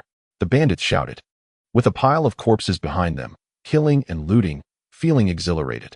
Previously, there were officials hunting them down, but now they had all gone to the battlefield, making life easier. Screams of despair echoed as several ordinary people helplessly fell and died, their eyes filled with deep unwillingness and unable to close. Clearly on the verge of reaching safety, the bandits laughed even louder, rummaging through the clothes for gold and silver jewelry, as fleeing commoners tended to carry these. Suddenly, a commotion sounded behind them, and all the bandits turned to look, narrowing their eyes, wondering why the snow was splashing so high. What the hell? The Big Brother spat. Dressed in animal skins, standing at the front with his knife. The snow was too heavy to see clearly. Huh, something is running? What the Big Brother? Something feels off. Is it a person? Or a big black cow? Not good, run. The Big Brother's pupils constricted violently, suddenly roaring. But by the time they saw the figure clearly, it was too late. Chun Sun stepped forward, accelerating, and the sound of breaking air suddenly erupted, coming swiftly. At this moment, the Big Brother's mind went blank. In the blink of an eye, the person had reached above him. The gaze of this person was the coldest he had ever seen in his life. Swoosh! The Big Brother's head flew into the sky, seemingly not yet realizing what had happened. His body bled profusely, spraying everywhere, and he toppled forward. The big black cow charged into the crowd of bandits, letting out an angry roar. The bandits looked pained, as if struck by a mountain, and were crushed to death by the big black cow. Screams of despair erupted one after another, and they did not even know who had killed them until their last moments. Smoke filled the sky, and dozens of mountain bandits' corpses were burned to ashes by fireballs. Chun Sun and the big black cow gradually disappeared into the heavy snow. Inside the cave, Chun Sun and the big black cow had already brought back the water tank and clothes. They were somewhat silent, not expecting that their good intentions would lead to bad outcomes. They did not deal with the remains of the bandits. Their bones were buried under thick snow, and many people had already vanished without a trace. If Chun Sun hadn't led the way, perhaps they wouldn't have encountered this group of ruthless bandits. Old cow. Some things are beyond our control, Chun Sun sighed gently, patting the big black cow. We can't decide this world or change the environment. The big black cow rested its head in Chun Sun's arms. The only thing we can decide is ourselves. We can only seek to be at peace with our conscience. Chun Sun looked at the big black cow and smiled slightly, realizing that such things happen everywhere and all the time. Just take it easy. The big black cow nodded, feeling that those people were too despicable, robbing and killing. Old cow, let's start cultivating. We haven't finished the heavy feather pills. Chun Sun's expression changed, shaking off his previous unhappiness, looking ahead with many things still to do. The big black cow's eyes widened, and it perked up. They consumed the pills quite slowly and steadily. In the beginning, they would eat several at once. But now they would take one and meditate for a few days to gradually refine the medicinal power and get familiar with the growing magical power. Time slipped away as they consumed the pills, and another year passed, seemingly without snowfall this year. They had now broken through to the 7th layer of chi refinement, and the heavy feather pills were completely used up. However, they had stored 7-century-old spiritual herbs, preparing to make a fortune. Chun Sun also finally raised his essence to 20 and planned to start increasing his magical power next year to see if it would increase as well. More and more people were fleeing from the other side of the Ningyan mountain range. Some had starved to death on the road and were eaten by vultures. Some were killed by beasts, others were robbed by bandits, and some passed by their cave, indicating that the outside world was becoming increasingly unstable. Seeing many starving and freezing commoners, Chun Sun and the big black cow would quietly give them some dried meat, but they no longer had much contact. As who could clearly define the cause and effect in this world? In such a world, the desire for strength among loose cultivators grew stronger. They were breaking their heads to enter the 10 great sects, rather than living aimlessly in the mundane world. compared to the tragic situation outside. The Immortal Ascension Conference was in full swing, even more fervent than in previous years. They aspired to the vast world of cultivation. Inside the cave, the man and the cow were indifferent to the world, each doing their own thing, unconcerned with the external turmoil. Old cow, I'm going to the Immortal Ascension Conference. You wait for me here. Chen Sun didn't plan to wear a hood this time, nor did he intend to bring the big black cow, as it seemed more prudent. The big black cow tugged at Chen Sun with its mouth, as they had never been apart. I'll be back in a day. If I'm not back, come find me. Really? When have I ever lied to you? I'll be back in half a day at the fastest. Chen Sun smiled, knowing they had no spiritual herbs or alchemy furnace. So he had to go. The big black cow nodded and ran to move the boulder at the cave entrance, then waited for Chen Sun. Chen Sun dashed out, holding 4 medicine boxes containing 4 century-old spiritual herbs, and did not use essence to conceal his cultivation level. The big black cow hesitated for a moment before chasing after him, sending him off a long way, only leaving when Chen Sun was about to enter the depths of the mountain, making continuous mooing sounds. There are more people now. Chen Sun encountered many loose cultivators on the road, and upon seeing his 7th layer of Qi refinement cultivation, they all respectfully greeted him as senior. In a world where strength is paramount, the strong always come first, and Chen Sun remained incredibly low-key, not engaging with anyone. After entering the 9-star valley, he navigated it adeptly and heard about selling booklets. Chen Sun merely smiled slightly, a hint of meaning flashing in his eyes. There were also many loose cultivators selling goods in the valley, trading items to increase their chances of clearing the trials.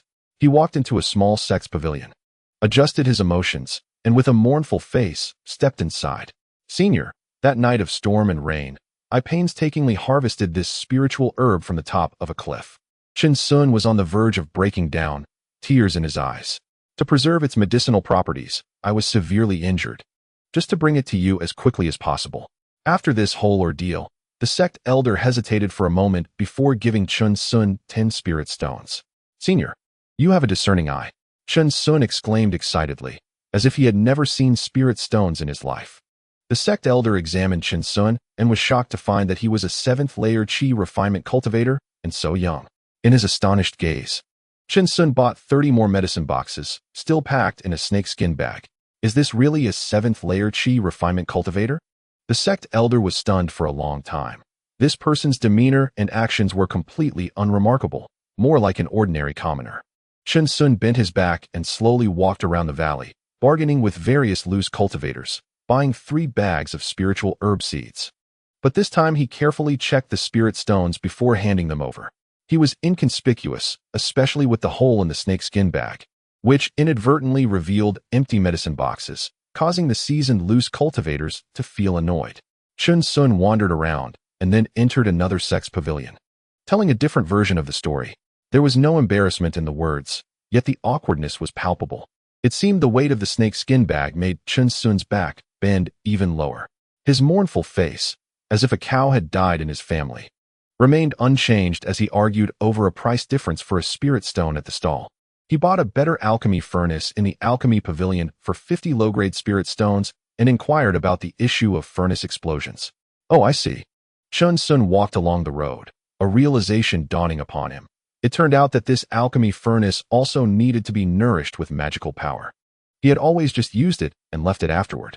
Every hour, he would go to different sect pavilions to sell century-old spiritual herbs, quickly selling out the 4 century-old spiritual herbs. The snakeskin bag already contained over 10 bags of spiritual herb seeds. But all these seeds were materials for pills used in the Qi refinement stage, and he couldn't find better ones. He scavenged around, neither hurried nor slow.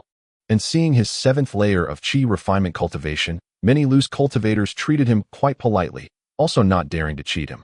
Soon, Chen Sun quickened his pace, a slight smile on his lips, disappearing from the 9-star valley and returning to the cave without incident. Old cow, I'm back. Chen Sun moved aside the boulder, and a shadow darted out. The big black cow immediately pounced on him, making continuous mooing sounds. Haha, let's go inside and talk. Chen Sun hugged the cow's head, looked around, then sealed the cave with the boulder and walked in. The big black cow kept circling around Chen Sun, its eyes full of joy, tugging at him with its mouth. All right, just this once. I will never leave you behind again. Chen Sun said happily, looking at the snake skin bag. Quick, let's see what's inside. The big black cow's eyes lit up. It seemed to have caught the scent of many spiritual herb seeds and rushed to check, completely dumbfounded. The big black cow stared at Chen Sun in shock, finding there were more than 20 bags. So impressive. Haha, old cow, these are all yours. And there are plenty of medicinal herbs for chi-boosting pills inside. Chen Sun then focused on that alchemy furnace, cherishing it greatly, vowing to take good care of it this time. The big black cow's eyes sparkled with excitement as it stood up and took the bags to another cave, as it really enjoyed planting spiritual herbs. Their essence had now reached a total of 40, and they could cultivate 3 spiritual herbs of over 30 years in a month. Old cow, let's get to work. Moo. One person and one cow, filled with passion for the future, began to get busy, and their footsteps never stopped. The white clouds drifted, time flew by, and another year of spring and autumn passed. Life is short, and how many past events and memories have settled down? Old cow, keep the medicine box safe, nourish it with magic power, and don't let bugs eat it. Moo. Old cow, remember to categorize the elixirs and don't be hasty. If you don't develop good habits now, what will happen in the future? Moo. On the outskirts of the Ningyun mountain range, in a certain cave, even 2 immortals were working hard, seizing the time to do meaningful things, with less sighing and lamenting. This year, the Qian kingdom seemed even more turbulent, with cultivators committing evil acts in the mortal realm. The 10 major sects dispatched numerous disciples, vowing to stabilize the mortal order, as this was the source for countless disciples. Do they want us to have no successors? Cultivators showing their divine powers in the mortal realm excited countless common people who burned incense and prayed for blessings. With the 10 major sects personally intervening, the Qian kingdom seemed to become even more chaotic, with demons and monsters appearing. More mortals came to the Ningyun mountain range seeking immortals, and the demon beasts deep in the mountains became excited, leading to countless corpses, making the Immortal Ascension Conference somewhat chaotic. Inside the cave, ding, the host can now allocate points. The voice of the longevity system echoed in Chen Sun's mind, and his eyes gradually filled with excitement. Old cow, we can try using magic power this year. Chen Sun shouted to the big black cow, who might greatly increase in magic power and have a breakthrough. Moo. The big black cow opened its big eyes and hurried over, its entire body dark as coal. If it weren't for those horns, it would be hard to tell it was a cow. Let's go. I'm ready to ascend. Moo moo. Chen Sun and the big black cow, both filled with excitement, sat cross-legged on the ground and began allocating points. Their current longevity points were Magic Power 1, Strength 21, Speed 21, Essence of all things 20. A surge of heat flowed within them, and Chen Sun and the big black cow grew increasingly tense, their eyes slightly closed, quickly sensing the magic power within. Half an hour passed. Huh, that's it. Moo? Chen Sun was confused. The big black cow was confused, feeling nothing. Still at the 7th layer of qi refining. The cave remained as dark as before, with the candlelight flickering, and the gentle breeze seeping through the crack in the giant stone remained the same. Was the allocated point too few? Moo. The big black cow nodded at Chen Sun, thinking it should be like that. The more points allocated, the better the effect. Let's see again next year. Let's get to work first. We're busy. Chen Sun said indifferently, and the big black cow nodded along, running off to the medicine field, unconcerned. 2 months later, Chen Sun and the big black cow were using fireball technique to dry their clothes when suddenly the cave was engulfed in flames, smoke billowing everywhere. What the hell? Put it away. Moo. Chen Sun and the big black cow roared in shock, but while the fireball technique was withdrawn, their clothes were all burned away. The big black cow quickly pushed the giant stone, and Chen Sun, wearing only his underwear, ran out, his eyes filled with despair. What is going on? Chen Sun muttered blankly, slowly looking at the big black cow. I was using fireball technique. Moo moo. The big black cow shook its head, its eyes wide open, looking at Chen Sun suspiciously. You didn't secretly learn some spell, did you? This is fireball technique. Moo. The big black cow pushed Chen Sun aside, stood up, and said, let me show you what fireball technique is, don't act like you know it. Chen Sun stared blankly at the big black cow, still not understanding. Moo. The big black cow shouted, looking seriously into the distance, its physical and magic power surging from its hooves, a massive fireball soaring into the sky. Boom! Crackle, flames blazed. A huge fire spread. Countless dry branches and leaves were burned, and thick smoke rose. Old cow, hurry, put it away. Put out the fire. Chen Sun was horrified. They hadn't even learned water-based spells yet, and here they were setting the mountain on fire. Chapter 31. An unexpected encounter on the mountain path. Wishing you all the best, fellow Taoist. Moo? Moo moo moo? The big black cow looked incredulously at its own creation, suddenly being pulled away by Chen Sun, still not reacting. An hour later, the fire was finally extinguished, and Chen Sun had a blackened face, almost losing his underwear. His hair a complete mess, worse than the fleeing commoners. They returned to the cave and sat facing each other. Old cow, I understand now. This magic power isn't our internal magic power. Chen Sun swallowed hard, burped, and spat out a puff of black smoke. This magic power is an enhancement to our spells. Moo, the big black cow understood too, still shocked, realizing how incredible it was. Especially since the consumption of magic power was so small. Chen Sun opened his mouth wide. Now the consumption of fireball technique was less than half of what it used to be. So this was the key. Moo? Old cow, move aside a bit. Chen Sun's eyes narrowed slightly, his palm open. Let me try the Dan fire. Moo. The big black cow quickly ran far away, hiding in the cave where it planted elixirs, peeking its head out. So pure. A small flame slowly appeared in Chen Sun's palm, and he continually controlled the internal magic power to enhance it, making the flame grow larger. He stopped only when it was the same as the original Dan fire. Indeed. Chen Sun smiled slightly, continuously controlling the Dan fire. The depletion of magic power was quite slow. Over time, I could master the Dan fire intricately. Moo. The big black cow slowly approached, watching the Dan fire. Although it looked the same as before, it felt even more vibrant. Chen Sun clenched his palm, and the Dan fire returned to his body. He looked at the big black cow. Old cow, we need to start recultivating magic power. Moo? Because I don't want to be left with just my underwear. Chen Sun said irritably, do you understand? Moo moo. The big black cow grinned. Understood, understood.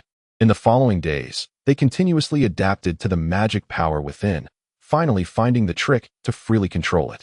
During this period, Chen Sun also refined several batches, with the success rate of pill refining greatly increasing and the consumption of magic power decreasing. Many alchemists fell at the hurdle of Dan fire, because as long as there was a fluctuation in magic power, one careless mistake could ruin an entire batch of pills. So they all chose the more stable earth vein fire. One person and one cow slowly smiled crookedly in the cave, the flickering candlelight casting a terrifying shadow. The heavens can be repaired, the seas can be filled, and the southern mountains can be moved. The sun and moon pass, never to be pursued again. And 5 years passed in the blink of an eye. The borders of the Qian kingdom faced a great war. The crown prince officially ascended the throne. The court was bathed in blood, and the common people cried out in despair. The Wu kingdom was ambitious, its army pressing on. The Qian kingdom was in turmoil, and the 10 major sects began to intervene in the national war. Naturally, the Wu kingdom's sects would not yield, and a new round of conflict began, with undercurrents surging everywhere. Under the trends of the world, no one could remain unaffected. Prosperity brings suffering to the common people, and destruction brings suffering to the common people. On the outskirts of the Ningyun mountain range, a person wearing a bandit hood was slowly leading a big black cow deeper into the mountains. As they passed through a forest, more than 10 bandits leapt from the trees, licking their lips, their eyes fixed on the figure below, their large knives gleaming coldly. This person was leading a cow, definitely not a big shot. Even the bandits had some sense, knowing not everyone was worth robbing. Attack! Hee, leave the cow. Die for me, haha. More than 10 bandits leaped into the air, bloodthirsty light flashing in their eyes. Killing was a joyful thing, especially the final desperate screams of the prey. The person leading the cow seemed unaware, continuing to walk forward. The bandits grew more excited, thinking he was a fool. Suddenly, a shocking change occurred. Gusts of wind swept through, and countless stones rose into the air around the cow herder, shooting towards them like arrows. They were so fast and fierce that they exceeded the speed of the naked eye. Ah! Exclamations of horror echoed through the forest, startling countless birds. More than 10 bandits fell helplessly to the ground, their heads pierced by stones, blood flowing continuously onto the ground. Moo! The big black bull let out a low moo, and a fire ignited in the mountains, leaving no trace of the dozen bandits. Yet the surrounding grass remained untouched. One person and one bull continued to walk forward, their eyes calm like an old well, not even stirring a ripple in their hearts. Old bull, this world is becoming increasingly unstable, Chen Sun said calmly. Looking straight ahead at the mixed forces in the Ningyun mountain range, we should prepare to leave. Moo. The big black bull responded heavily, its eyes even revealing a hint of killing intent. They had experienced and seen too much in these 5 years. This world seemed far from the beautiful place they had imagined. Some refugees were so hungry they resorted to eating their companions' flesh. Some families migrated only to end up with a single surviving member, who was then killed by bandits. Some sought immortality, only to die at the jaws of beasts. Some harbored ill intentions towards them, repaying kindness with malice, and ultimately met a ruthless end. After all these experiences, a hint of indifference finally appeared in the eyes of Chen Sun and the big black bull, just a group of passers-by whose names they didn't even know. Chen Sun's lips curled slightly. Old bull, let's not let them affect our state of mind. Our world is still vast. The big black bull nudged Chen Sun, grinning. They continued on their way, and all the longevity points accumulated in these 5 years were channeled into their magical powers, resulting in a qualitative change in their skills. They no longer dared to fully unleash their spells. Even a small object manipulation spell had become terrifying, capable of taking an enemy's head from 1,000 miles away as easily as reaching into a pocket, standing on the ground, as long as it was within sight. They could even knock down low-flying birds, and the fireball spell was even more horrifying. Moreover, the elixirs they refined had an indescribable quality, feeling significantly more potent than previous ones, to the point that the alchemy furnace had become unusable. However, after consuming a large number of elixirs, they had now broken through to the 10th level of the Qi refining stage. The rejuvenation pill and vitality pill could no longer increase their cultivation. A very obvious thin membrane blocked them internally, solidifying their dantian like a wall of steel, which they could not break through. Today, the sun was blazing. Although there was a north wind, it still carried a warmth. As they entered the depths of the Ningyun mountain range, an unknown floral fragrance wafted through the air. Walking along the rugged mountain path, they encountered a group of people descending the mountain.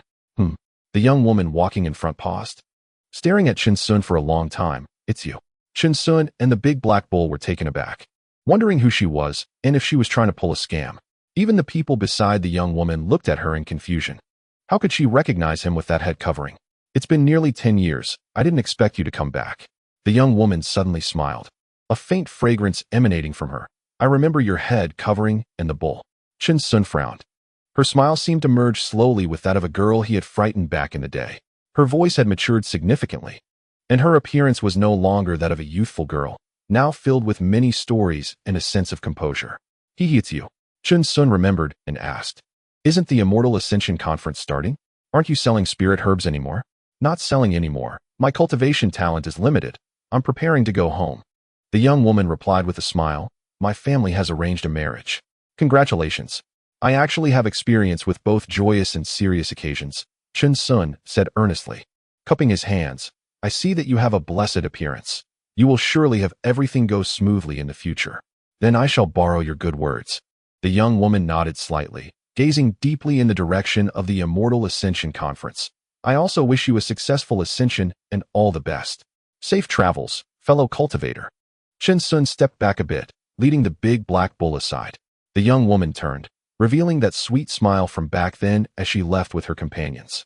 Chen Sun also continued on his way, two people walking in opposite directions, heading towards different futures, brushing past each other. Suddenly, he stopped and turned back, watching the group descending the mountain.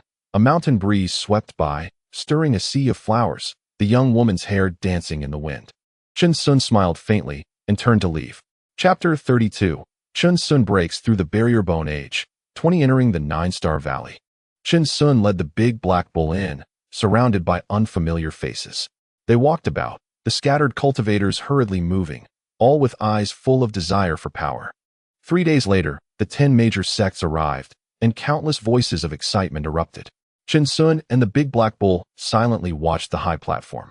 The representatives from these 10 major sects were different each year, but they were all foundation-building cultivators. Old bull. Moo. Breakthrough.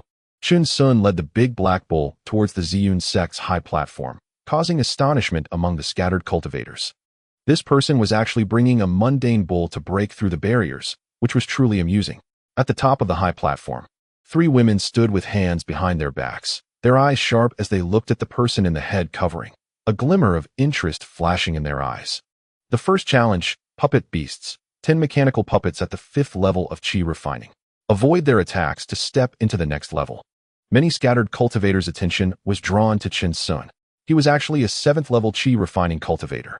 As Chen Sun stepped in, the puppet beasts flashed with a red light, arraying from all sides, attacking him without fear of death. Chen Sun suddenly stomped down, leaving a shadow in place, lifting the big black bull with one hand, quickly dodging several spells, and instantly arrived behind one of the puppet beasts.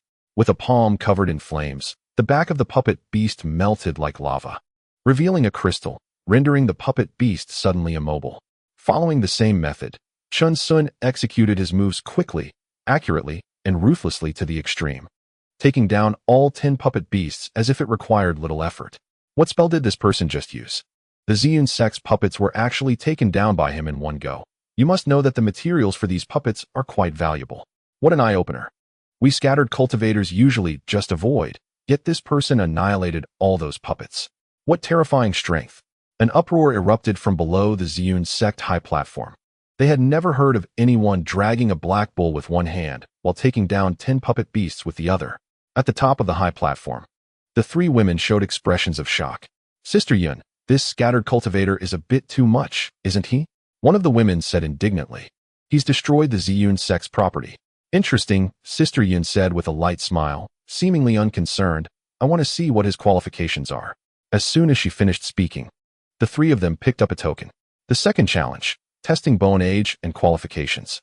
Chen Sun led the big black bull into a grand hall, which was filled with colorful lights. In the center was an array, and he stepped directly into it. Bone age, 20. The woman looked at the token in her hand, her voice trembling. Qualification, 5-element mixed spiritual root. What a pity, but among scattered cultivators, he can still be considered a figure.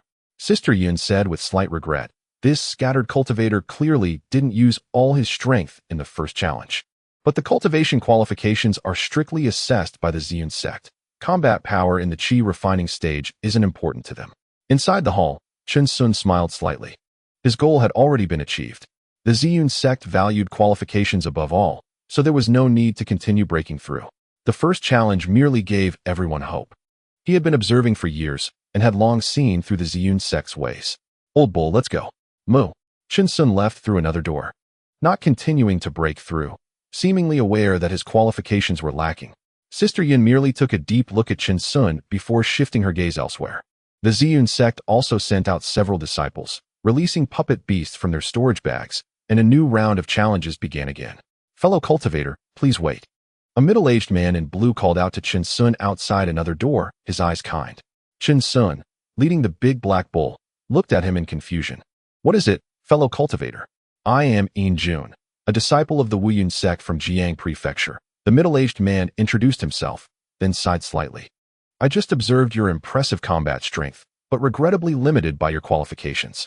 The Qian Kingdom has 9 prefectures, and the Ningyun mountain range is in the Yongquan Prefecture. Quite far away, it would take at least half a year to travel on foot.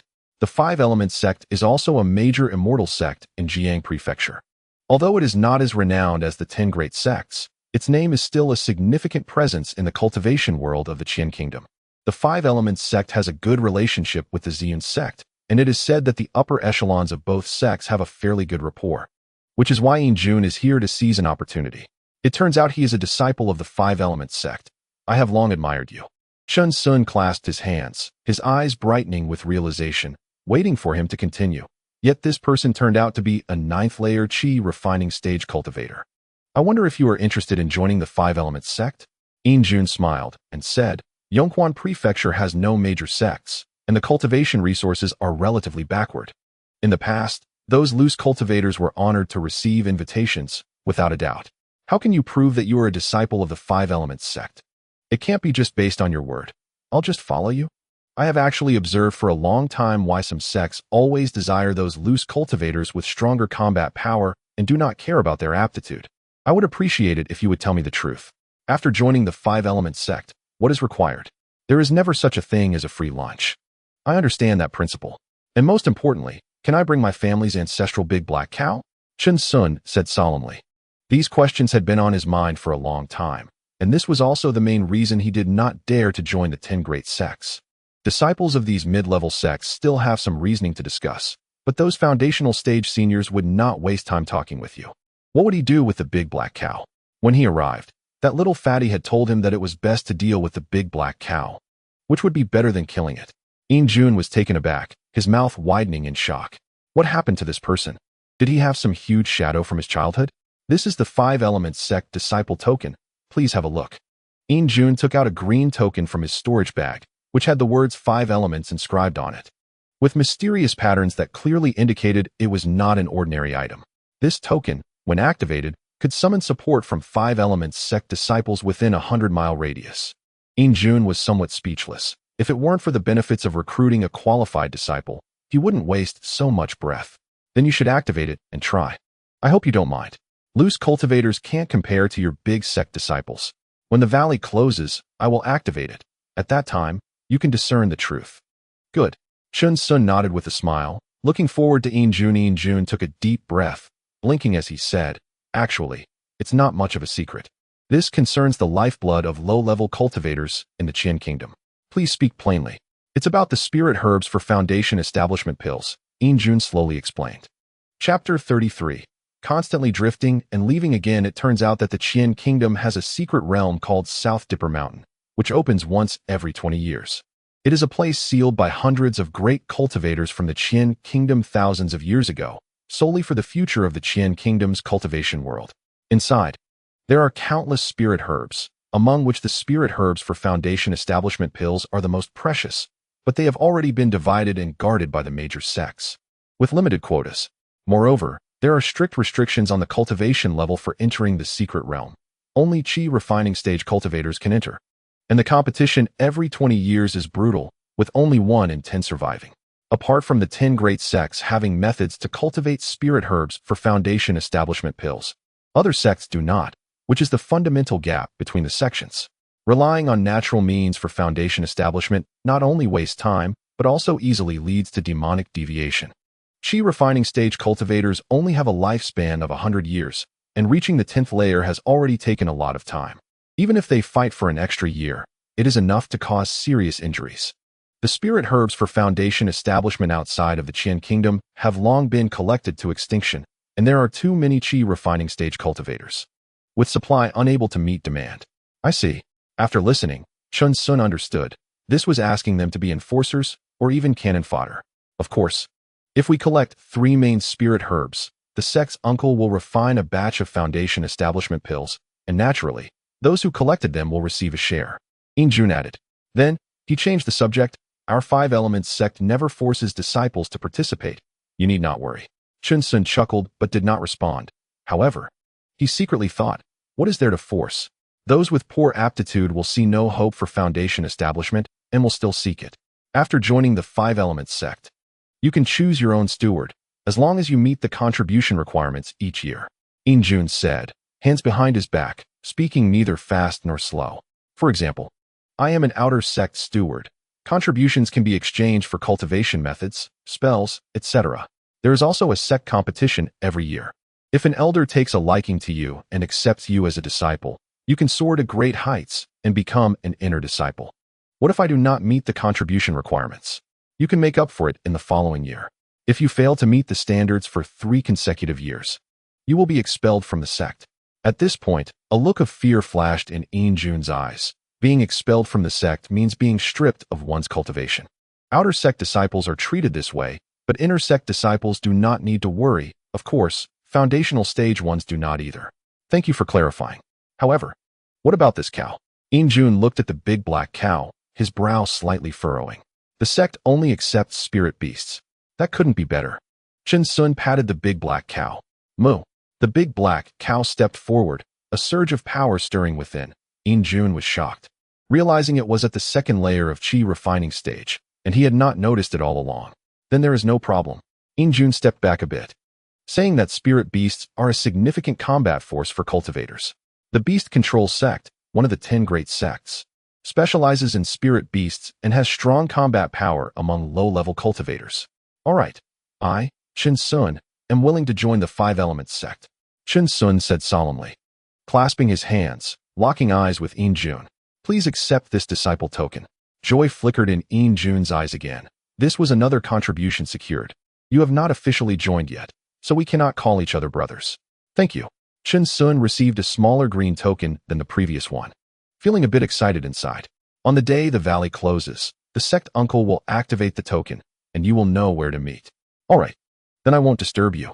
Sun smiled and left with the big black cow. Jun nodded and looked at the challenge area of the Ziyun sect. He also had a token similar to those of the three women. On the street, the big black cow was excited, occasionally nudging Sun. Old cow, we are leaving this place. Sun smiled slightly, feeling somewhat hurried, as if he had grasped a lot, but also like the sand slipping through his fingers. He had inadvertently lost much. However, joining the Five Elements sect had long been in Sun's plans. He had inquired about the strength of the Five Elements sect within the valley, which was adequate enough to meet their psychological expectations. The disciples of the Five Elements sect lingered around the high platform of the Ziyun sect every year. Although he did not know their relationship, it was enough to attract attention. By displaying extraordinary strength in the first challenge of the Ziyun sect, and then losing in the second challenge, the people of the Five Elements sect would naturally come looking for him, as they had brought all their belongings this time. Dingling. A crisp sound rang out. As the big black cow moved its body a few times, looking at Sun paused, walking to the side of the big black cow, looking at their pots and pans, which had already turned yellow and rusted. When the time comes, we'll polish them well. They are treasures. Moo. Sun and the big black cow walked slowly in Jiuxing Valley, their steps no longer so hurried for the first time. They gradually walked out of the valley's mouth, their bodies accelerating with a rumble. At the waist of a large peak, a solitary grave stood tall. They arrived at Sun Kale's tomb, clearing the weeds and lighting a few incense sticks. Old son, we are leaving, to a very far place. I don't know when we will return. Sun's voice was soft, one hand still pulling at the weeds. Hee, we have never been to such a far place. Moo, the big black cow murmured beside him, expressing some of its thoughts. The mountain wind blew, and the jingling sound from the big black cow rang out. The two figures had already left, and a faint sigh drifted away with the mountain wind. After half a day, Sun arrived at Ningxi's tomb, beside which was the tombstone of Ningxi's wife. Master, mistress. Sun's voice trembled slightly as he bowed and clasped his hands, their smiling faces seeming to be just yesterday. Although you are not the most gifted person, I believe you will definitely become the highest in medical skills. This child is indeed impressive, with good character and an excellent temperament. The two seemed to be sitting in front of a grave, still looking at Sun with smiles, their eyes showing satisfaction. We are leaving, having come to bid farewell to the master and mistress. Sun's expression is solemn as he bows deeply, and the big black cow follows suit, moving carefully. He pats the big black cow and is about to turn away when suddenly his foot slips, as if someone pushed him. Sun's pupils constrict violently, his eyes trembling. Moo? Old cow, it's fine, let's go. Sun smiles faintly without turning back, leading the big black cow away. At this moment, a gentle breeze blows, and countless floating seeds suddenly soar into the sky. Without confusion or hesitation, the two figures walk further and further away. A huge round moon hangs high in the sky. The early winter moon is clear and cold, pouring down icy silver light from the west. Outside Nine Star Valley, quite a few scattered cultivators have begun to leave, as the valley will close tomorrow, and they have lost all hope. In the distance, on a patch of grass, several angry roars and screams can be heard. Blood dripping on the grass, with 7 or 8 figures standing in various places, smirking coldly. The cold wind howls, the grass sways left and right. Like waves rising in the sea, one wave pushing against another, quite a spectacular sight. Those who dare to provoke our Liao family will end up like this. The middle-aged man who sold Sun the spirit herb seeds crushes a scattered cultivator's head with one foot, his eyes full of coldness, surrounded by flying swords. Dao brother. That hooded fool has appeared. The round-faced man grins grimly. He has never forgotten the grudge from that punch, and he didn't expect him to come again. The Liao family has been doing business in Nine Star Valley for many years, and there are quite a few cultivators in the family. Although there are no Foundation establishment cultivators stationed, they are not scattered cultivators who can be easily provoked. Humph, after hiding for so long. This time we won't let him escape. The middle-aged man said gloomily, the surrounding flying swords becoming much sharper. Suddenly, a wave of palpitations came over. The Liao family members' expressions changed, looking towards the high ground of the grass, their eyes filled with horror. Under the round moon, a hooded figure and a big black cow stand on high ground, their robes flapping in the wind. 3 mountain opening axes and the black cow's horns rendered even more chilling by the silver light. Liao family, it's been a long time. The hooded figure slightly raises his head, a cold smile appearing at the corners of his mouth, looking down at everyone. I heard you were looking for me. Chapter 34. A grand journey is about to begin. A calm voice struck the Liao family members like a heavy hammer. When did this person and cow appear? And why did they have no sense of it at all? Kid, I didn't expect you to come to us. The round-faced man's eyes sparkled with excitement. Holding a talisman in hand, a faint light flickering, he shouted, freeze. Swish. Chen Sun moved. A violent wind suddenly rose. The grass was pressed down by a huge wind pressure, and his cultivation level kept rising at that moment. Qi refinement level 5. Qi refinement level 6. Qi refinement level 10. All the Liao family members felt their scalps tingle, their eyes nearly popping out. The round-faced man's pupils trembled. Because Chen Sun was already in front of him, interrupting his spellcasting. Too slow. Chen Sun lifted the round-faced man with one hand, the latter trembling all over. His lips quivering, the talisman in his hand slowly falling to the grass. Moo! The big black cow roared angrily, a fiery cyclone swirling continuously. In an instant, boundless flames erupted, filling the sky with fire, walls of flames surrounding all the Liao family members. Countless scorching breaths rushed towards them, the flames carrying intense magical fluctuations, hiding visible violent power. What is going on? A Foundation establishment senior? It's over. The other Liao family members felt their bodies go soft, their hair standing on end. Their voices trembling, their eyes filled with firelight, their skin could feel the burning sensation. The middle-aged man remained in a dazed state, watching Chen Sun lift the round-faced man. Stepping towards him, instinctively manipulating the flying sword. Crack, crack. The flying sword was grasped in Chen Sun's hand, crushed inch by inch. Just like the middle-aged man's heart at that moment. His legs went weak, he trembled and said, Senior, we were blind and didn't recognize the great mountain. Where am I half a bag of spirit herb seeds? Here, here. The middle-aged man fumbled, hurriedly taking out several bags of seeds from his storage bag and handing them all to Chen Sun. Chen Sun only accepted half a bag of spirit herb seeds, his gaze suddenly turning cold. But I will never let go of anyone who harbors murderous intentions against us. You, Dao brother. No. The walls of fire echoed with screams of despair as Chen Sun and the big black cow coldly headed towards 9-Star Valley. They had heard that the Liao family had been watching them for years. The next day, the sun was just right. The token in Chen Sun's hand emitted a faint glow as he infused a strand of magical power into it. Looking in a certain direction, Old cow, let's go. Moo moo. The big black cow responded. In an open area within the valley, a flying boat stood still, surrounded by over a dozen people, with a few dressed uniformly. Respectfully looking at a straight-bodied man. This man was one of the outer sect's deacons, A.O. Gu, at the early stage of Foundation establishment. A.O. Elder, are there still a few who haven't arrived? In Jun asked respectfully. No worries, this year's disciples are quite good. A.O. Gu stroked his beard and said, I've heard there are a few scattered cultivators with quite young bone ages. One has a bone age of 20 and has already reached the 7th level of Qi refinement, defeating 10 puppet beasts of the Ziyun sect. In Jun's eyes flashed with astonishment. He also has a spirit beast at the 2nd level of Qi refinement. His cultivation talent is of mixed spiritual roots. Oh, there's actually such a person, if he goes to other sects to challenge.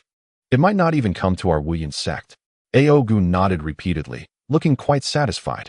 Such a person would definitely be the main force in the Nanda Mountain secret realm, and it was surprising that In Jun picked up such a treasure.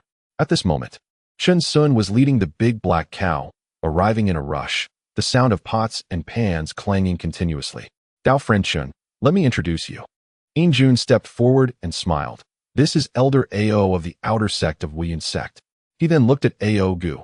Elder A.O. This person is the one I just mentioned. Greetings, Elder A.O. I apologize for being late. Chen Sun cupped his hands and bowed, quickly removing his hood to reveal a handsome face, looking harmless. Not bad, not bad. A.O. Gu looked at Chen Sun and the big black cow, smiling slightly. He liked juniors who knew etiquette. You may go to the back. Yes. Chen Sun promptly led the big black cow to stand with those scattered cultivators. starting to greet them with smiles. Half an hour later, everyone had arrived, standing in front of the flying boat. Chinsun and the big black cow's hearts were pounding with excitement. The flying boat was enormous, over 10 zhang long, with no mast or sails, entirely made of wood, capable of accommodating hundreds of people. Although it was not as powerful as the 10 major sects, it was still a formidable sect. Let's go. Aogu stepped onto the flying boat, clapping his hands. A magical power struck a certain spot, and the flying boat made a dull booming sound. Jun led the scattered cultivators aboard, and Chinsun led the big black cow, exploring and observing, realizing that the materials used were not ordinary wood. This flying boat is enormous, Chinsun exclaimed, as it was his first time getting close to a flying boat. Old cow, jump a couple of times. Moo moo. The big black cow actually jumped twice without making a sound. It was solid. The other scattered cultivators also expressed their amazement, their eyes shining with joy. Not much different from Chinsun. Buzz. Another loud sound came. The flying boat slowly ascended, and Chinsun and the others felt their bodies sway. Quickly leaning over the edge of the flying boat to look at the ground. Old cow, we're taking off. Moo moo. A strong cold wind blew, causing Chinsun and the big black cow's lips to tremble, and Nine-Star Valley began to become clearer. Aogu sat cross-legged, arranging formation flags around him, his hands pointing, and the entire flying boat became enveloped in a transparent magical shield. No more strong winds blowing in. Awesome. Chinsun looked at the light screen, swallowing hard, holding onto the big black cow tightly. Moo. The big black cow was feeling very anxious. It surprisingly discovered that it had a bit of a fear of heights, quickly shrinking its head into Chinsun's arms. The entire view of Jiuxing Valley unfolded before them, and Chinsun was stunned to realize just how vast Jiuxing Valley was, with many exotic flowers and plants growing all around the valley. The shadows of people on the ground gradually shrank, and the outlines of mountains, rivers, and great rivers became clear. The flying boat ascended and began to move forward at full speed. Old cow, we're leaving, we're really leaving, Chinsun shouted excitedly, gripping the edge of the flying boat tightly, his eyes wide open. Ningyun Mountain Range. Moo. The big black cow also stretched its head out, looking at the Ningyun Mountain Range where they had spent so many years. This time, they were truly leaving for good. Old cow, look, Panning City, it's so big. Chinsun pointed to another place where the outline of a huge city appeared before them, and they could even see countless shadows moving inside the city. This was their first time looking down from such a height. Moo, moo moo. The big black cow seemed to be searching for something, looking down everywhere. The flying boat broke through the clouds and mist, passing by enormous mountains. Old Sun's Peak. Chinsun saw it, and the big black cow saw it too. He suddenly shouted out, Old Sun. Moo. The big black cow also became excited. Even though some clouds and mist passed by, it still saw it. Chinsun felt tears welling up in his eyes for some reason. Perhaps it was because the wind was too strong, and sand got into his eyes. He also saw the resting place of his master and mistress. They left, and everything on the ground became smaller and blurrier. The flying boat was moving at an incredible speed, and Panning City gradually disappeared, as did the Ningyun Mountain Range, until they could no longer see it. A person and a cow were still looking in that direction, where they had so many beautiful memories. The flying boat soared across the sky, scattering clouds and mist. Their thoughts had been thrown far away. Goodbye, Little Mountain Village. Goodbye, Panning City. Goodbye, Ningyun Mountain Range. The vastness of heaven and earth. Countless birds soared in the sky, contrasting with the blue sky and white clouds, flying alongside the flying boat, which was soon far behind. Chinsun and the big black cow had left the edge of the flying boat, their gaze firmly fixed ahead. The winding mountains became more distant, and the flying boat adjusted its direction several times, starting to head straight toward Chang Nation's Zhejiang Prefecture. A grand journey was about to begin. Chapter 35. Chang Nation's Zhejiang Prefecture, Wuyan Sect. On the flying boat, Elder Ao looked at everyone, seeing that their emotions had calmed down considerably. Elder Ao. The scattered cultivators bowed their heads, feeling that gaze. The sect has spent such a great cost to send the flying boat to pick you up, hoping that everyone has a sense of responsibility. Elder Ao said gravely, some unpleasant words need to be said first. Regardless of the size of the sects in this cultivation world, everyone is putting in effort. I hope you all do not waste your time and follow the sect's rules. We will strictly obey Elder Ao's teachings. The scattered cultivators felt a tremor in their hearts. The idea of killing and robbing treasures, of being selfish, would not work within the sect. Chun Sun's eyes flickered with realization. The sect was not a place to just pass the time, as there was the so-called annual contribution. Since they had been given a stable platform for cultivation, they naturally had to give back to the sect, and everyone understood this in their hearts. No one was a fool to have climbed step by step to their current position as scattered cultivators. Elder Ao surveyed everyone and nodded lightly.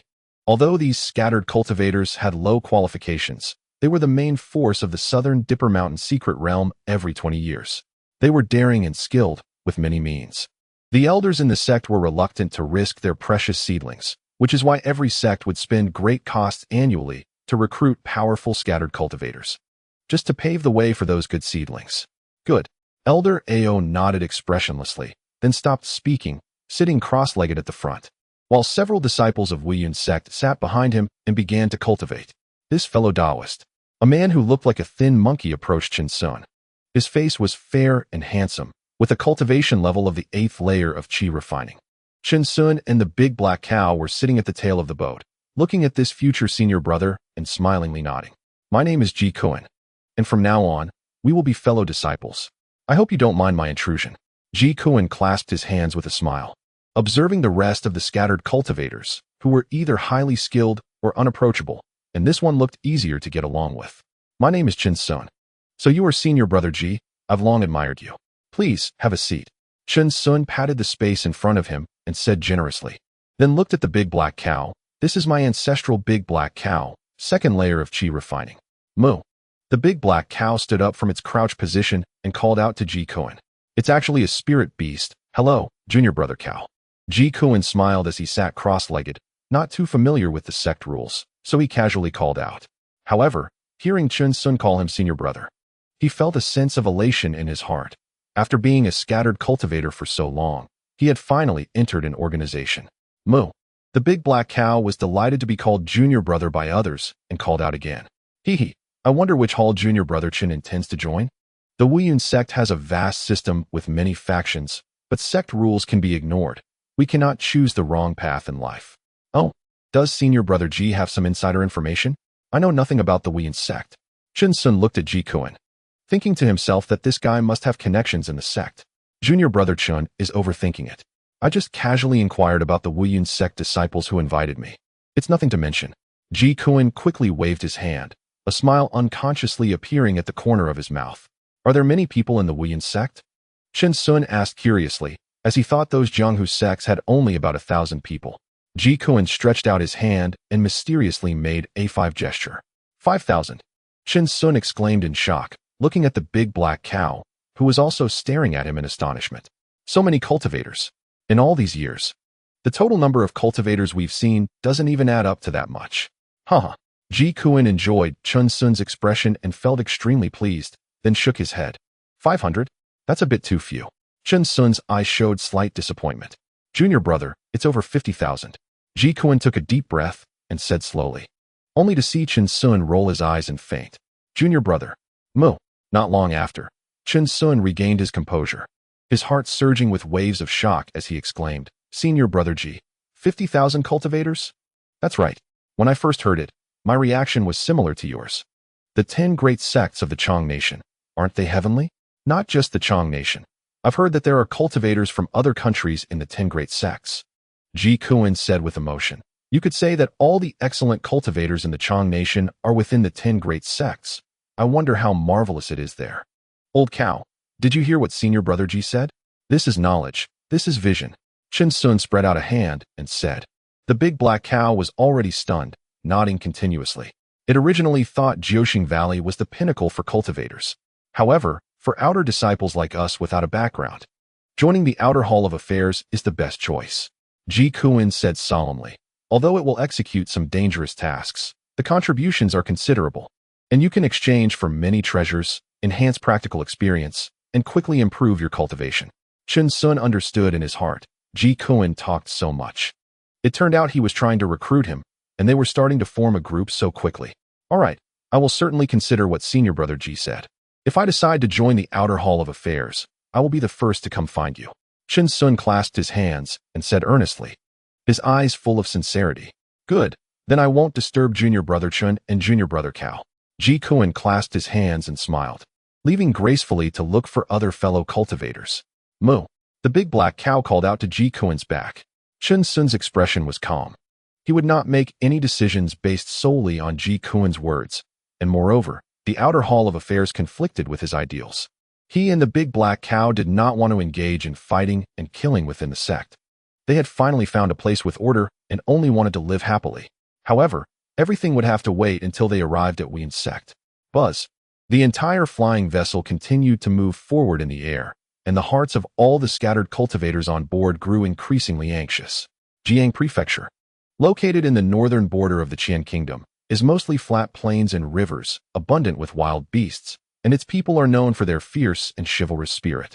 However, there are a few magnificent mountain ranges within Jiang Prefecture, shrouded in mystery, with the Yuzhou mountain range being one of them, ranking second in the prefecture.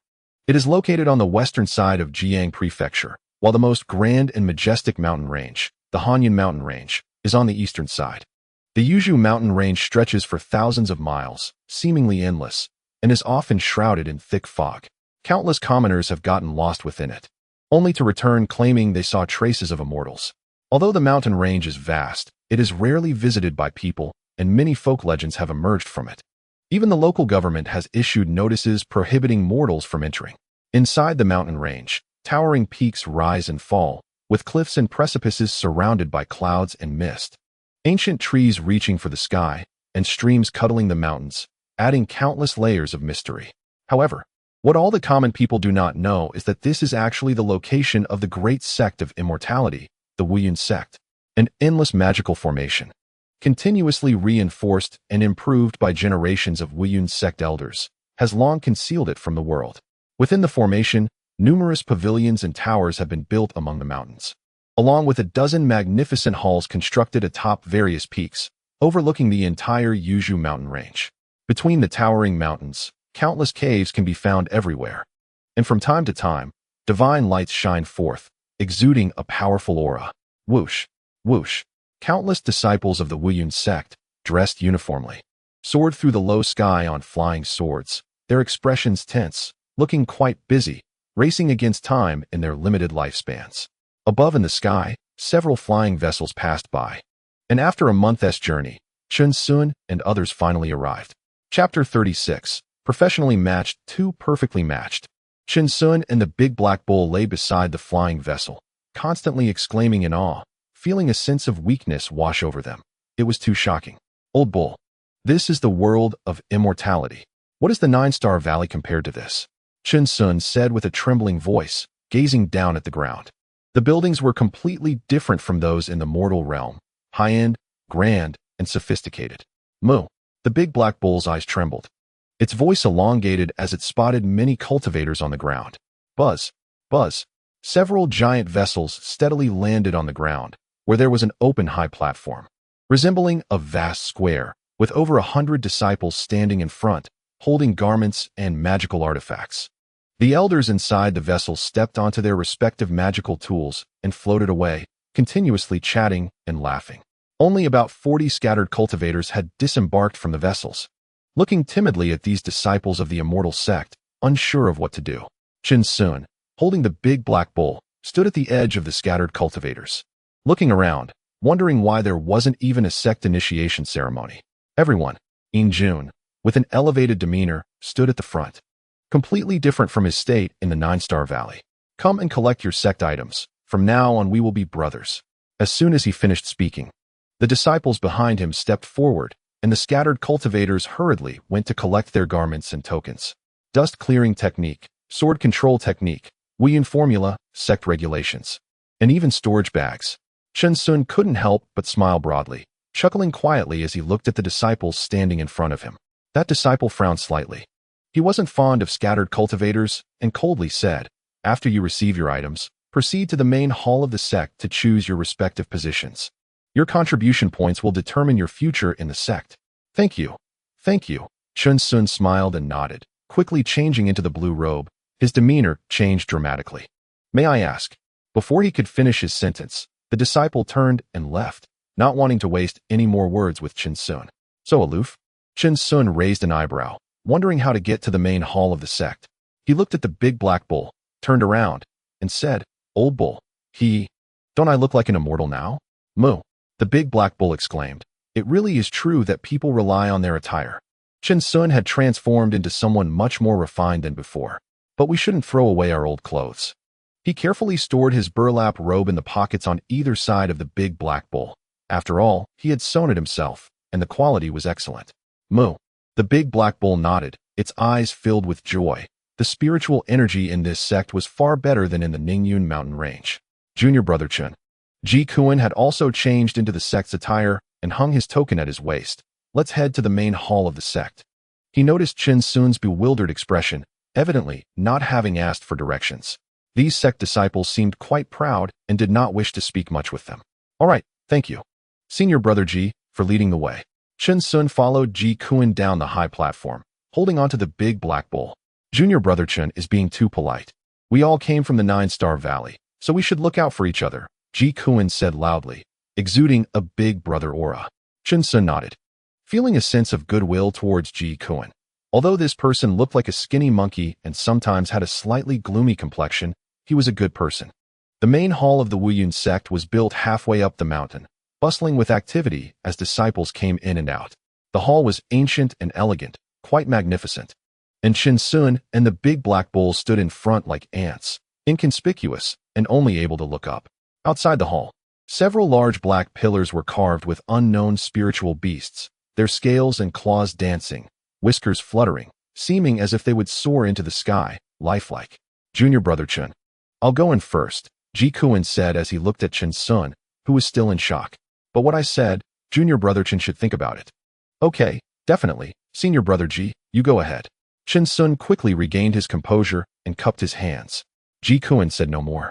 Turning to walk into the main hall of the sect, his eyes filled with hope, and his heart was extremely excited. A long-held wish was finally coming true. "Old bull, look at this architecture. This is the foundation of a great sect," Chen Sun exclaimed, slowly approaching, even reaching out to touch it. "Items for refining." "Moo?" The big black bull became interested, rubbing its head against it, feeling the cool sensation. Compared to these sect disciples, their ambitions were somewhat smaller, and they started to appreciate the main hall of the sect, continuously commenting on it. Chen Sun and the big black bull gained a lot of knowledge. Their eyes filled with joy as they kept touching and exploring. A group of disciples entered and exited the hall in waves. But Chen Sun and the big black bull surprisingly remained circling the hall. This junior brother, a serious-looking person approached, exuding strong energy. "What are you doing here with a cow?" Chen Sun was startled, looking at the newcomer, who turned out to be a cultivator at the 9th level of qi refining. He cupped his hands and said, "Greetings, senior brother. We are admiring the main hall of the sect." "Admiring the main hall of the sect?" The man was taken aback, looking at the giant pillars. "Junior brother, I am a disciple of the law enforcement hall. Time is fleeting, and it's better not to waste it on such things." I've learned. Chen Sun cupped his hands, sweating profusely. "You're really a good person. Ah, you are a new disciple of the Wuyun sect, right?" The man smiled slightly. This person not only had his sect token hung upside down, but he was also holding a storage bag in his hand. The big black bull was also carrying several items, clearly just arriving at the sect as a scattered cultivator. "Senior brother has a keen eye." Chen Sun felt somewhat awkward. "Come, I'll accompany you into the hall and introduce you to the various halls of the sect." The man was quite friendly and acted like a warm-hearted big brother, grabbing Chen Sun with one hand and holding the cow's rope with the other. Okay, senior brother, take it slow." "Moo." Two surprised exclamations came from outside the hall as they were pulled into the main hall of the sect by the enthusiastic senior brother. The enthusiastic senior brother was quite talkative, having advised countless junior brothers in the sect on the right path over the years. It was said that he had even made many disciples cry, calling out, "I was wrong, forgive me." His name was Le Foam, a capable member of the law enforcement hall of the Wuyun sect, deeply respected and loved by his peers. For outer disciples, there were many options in the main hall of the sect: the alchemy hall, the artifact refining hall, the talismans hall, the spiritual beasts hall, and the law enforcement hall. The outer disciples management hall system was the most extensive, with various tasks such as subduing demons and eliminating evil, managing the sect's markets, and recruiting various disciples. However, there is one particularly unpopular task, which is managing the sect's medicinal herb garden, considered to be the most thankless job. This is because spiritual herbs are extremely difficult to grow. They require daily watering with spiritual water, weeding, and every year you must submit a portion of the spiritual herbs you manage in the spiritual field. Initially, all the disciples thought this would be an easy task, but they soon found that not only did they have no time to cultivate their skills, but they also failed to submit all the required herbs, leading to them receiving scoldings instead of contributions. Planting spiritual herbs is entirely a technical job, without time to accumulate experience. These chi refining stage disciples wouldn't know how to do it. Even if contributions were to increase, only a few would go, and the sect had to send some older disciples to help. Senior brother Lu, this is it. I want to plant spiritual herbs, Chen Sun said excitedly, feeling that it was a perfect match for him. Chapter 37. A Peach Blossom Paradise, huh? Junior brother Chen, I've warned you about the downsides.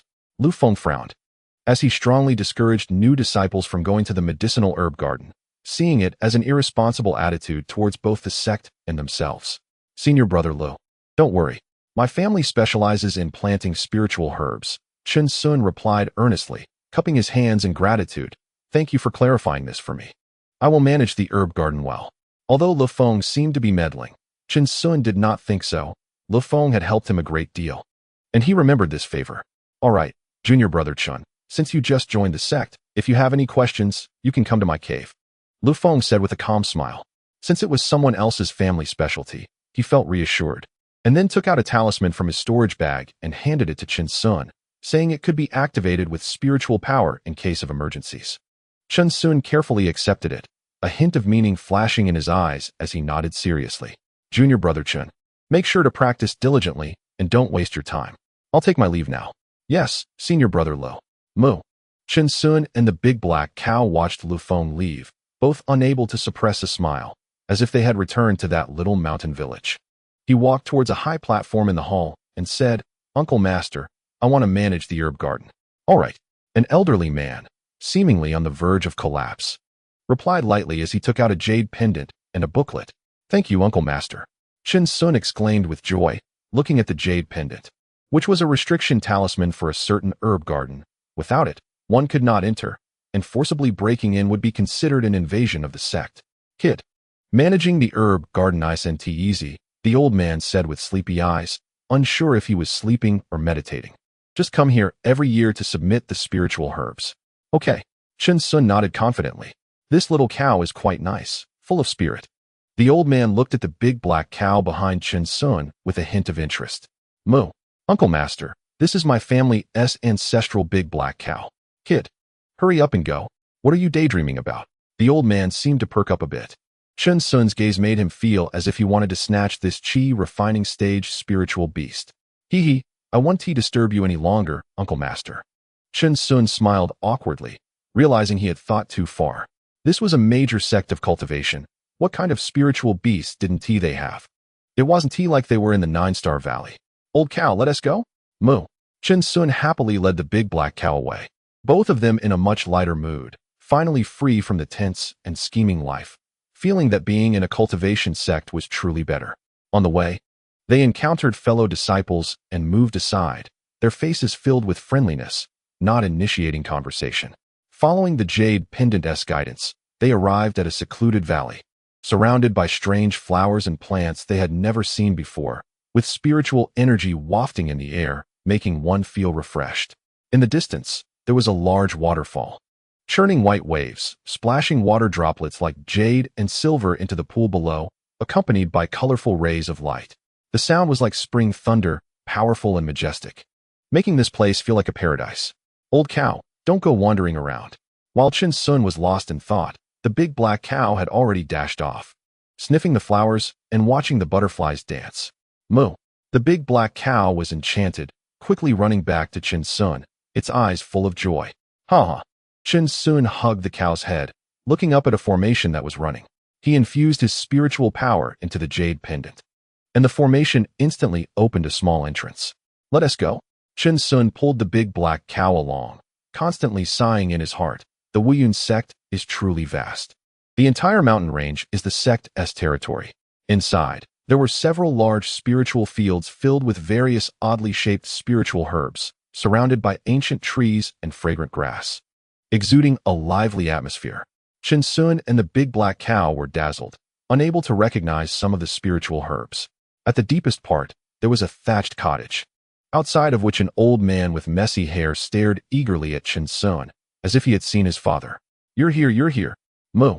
Chen Sun and the big black cow felt a sense of horror rise within them.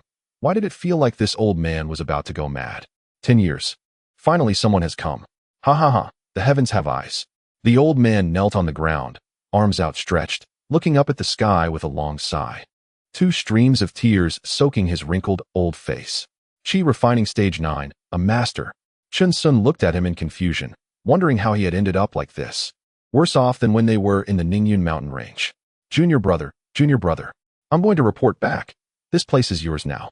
The old man said excitedly, casting a brownish spiritual power, stepping onto a flying sword, and passing by Chen Sun as if he didn't want to stay a moment longer. With tears in his eyes, he had been forcibly assigned to this place by the sect 10 years ago, living a life accompanied by spiritual herbs. Not only did his cultivation progress slowly, but who could understand the loneliness he felt? Chen Sun looked at the old man's back, and then at the big black cow. Moo? The big black cow didn't understand the old man's actions either, blissfully unaware of its own fortune. They entered the thatched cottage, which contained numerous books, all about the experience of planting spiritual herbs, and Chen Sun took them all in. Chen Sun then led the big black cow to the waterfall, where the big black cow set down its things and jumped in, splashing water everywhere. He sat nearby, flipping through the small booklet, which contained various types of spiritual herbs and the rules written inside. For example, spiritual herbs cannot be privately consumed. Each herb is recorded, and disciples from the alchemy hall come to check them every 5 years. The submitted shares each year must be complete, and Chen Sun read carefully, committing every detail to memory. Moo. The sound of the big black cow echoed from the water. It was not worried at all about the growth of the spiritual herbs, as it had discovered that their essence could be diluted with water. Moreover, it really enjoyed planting spiritual herbs, finding it much more enjoyable than plowing fields. Old cow, that thatched cottage won't do. We need to open up some caves ourselves. Chen Sun looked around. All around were steep cliffs, quite suitable for digging caves. Moo. The big black cow responded, as they were used to living in caves, and besides, they still needed to plant spiritual herbs themselves. Sword control technique. Chen Sun took out a spell from his storage bag, but there was no sword. He would have to exchange contributions for one. The Wuyun sect indeed had its tricks. Moreover, there was a very popular pill among low-level disciples in the Wuyun sect, which was the Bigu pill, which could last a month without needing to relieve oneself. There were indeed many good things in the sect, but there were also many rules.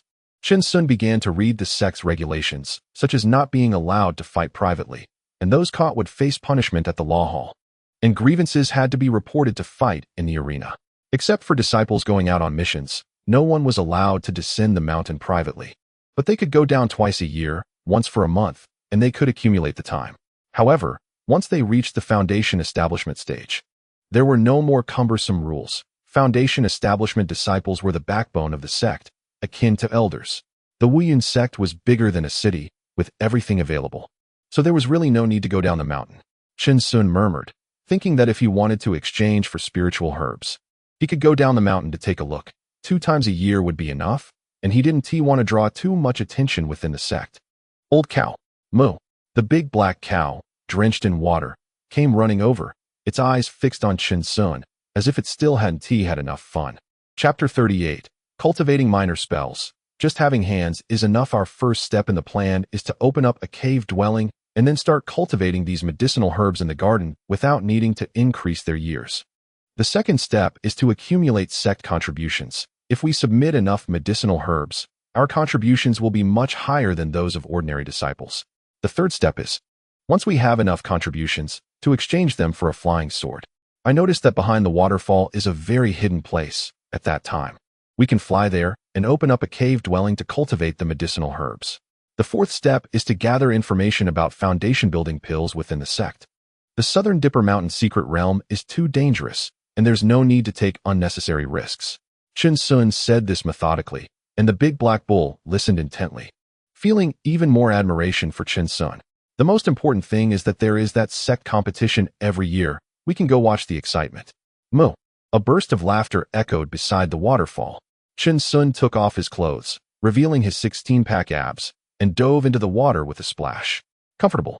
Today the sky is clear for miles, with a gentle breeze, and under the vast sky, Chen Sun and the big black bull began to get busy. The Valley of Herbs echoed with booming sounds as Chen Sun wielded a mountain-splitting axe, hacking at the cliff, causing stones to fly and dust to billow. The big black bull fetched a water bucket from the thatched house, continuously drawing water from the waterfall. It also wanted to practice a spell called Water Spirit Technique. This technique specifically adds spiritual energy to water, which is quite a mediocre spell used for irrigating spiritual fields. However, it surprisingly has 3 layers. The big black bull was overjoyed, as it could learn something new. On the long road to immortality, nothing excites it more than learning new things. Both Chen Sun and it felt this way, filled with enthusiasm for the future. Old bull, be careful when drawing water. Don't drown, I want to save you, huh? Chen Sun was covered in lime. Even his hair was dusted with it. He turned around to look at the big black bull, thinking of the days when they were chiseling ice. Moo. The big black bull was angry. It wouldn't fall into the water. The last time was just an accident. However, what they didn't know was that this water spirit technique was quite difficult to cultivate. And most disciples managing the herb gardens had only reached the first layer. After generations of summarization, this minor spell really requires time to hone. There are no shortcuts. It was unknown which great immortal authored it, but every sect used the water spirit technique because nothing better could be found. In this strength-oriented cultivation world, only those who are well-fed would waste time practicing this technique, which is also a major reason for the scarcity of herb farmers.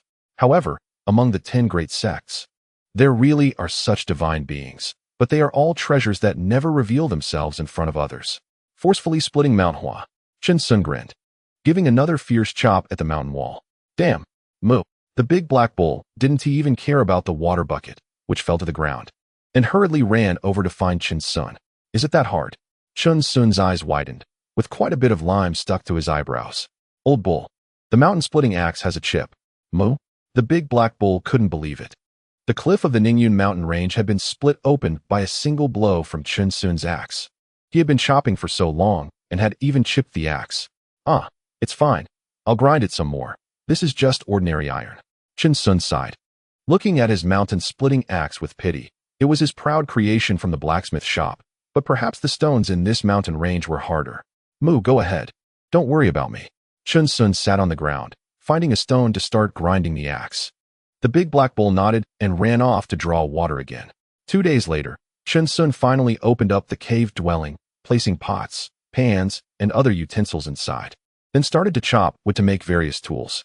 Chen Sun's craftsmanship was quite impressive. He quickly made a wooden table and wooden chairs. Old bull, let's arrange everything. This will be our home from now on. Chen Sun smiled with emotion as he took out wooden carvings and other items to place them around. Moo. The big black bull also dragged things around happily. Cleaning technique. Chen Sun cast a spell, and a gust of fresh wind arose, making his entire body feel renewed and shiny. Haha, Moo? The big black bull was astonished. This was cleaner than a bath. Old bull, don't underestimate these minor spells. Chen Sun clicked his tongue in wonder, realizing that every minor spell saved them time, even things like the fasting pills. Moo. The big black bull grinned and began to sit cross-legged to practice the water spirit technique. That night, the night sky was like water, with countless stars twinkling. Chen Sun quietly stepped out of the cave dwelling, gazing at the starry sky alone. What kind of world is the cultivation world, after all? Chen Sun smiled faintly, his eyes dreamy.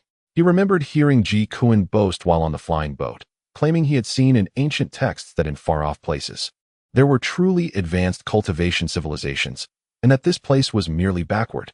Just like primitive people, Chen Sun scoffed, believing it 1,000%.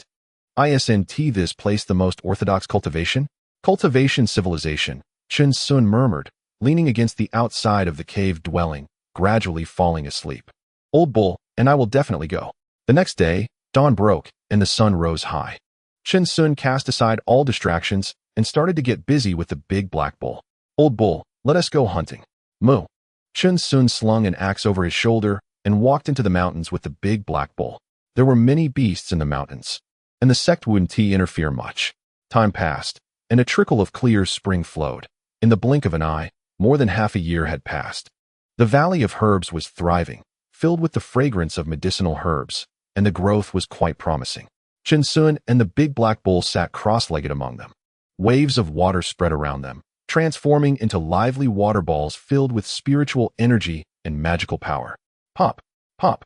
One by one, the water balls burst in the air, and Chinsun and the big black bull slowly opened their eyes. Second layer of water spirit technique achieved.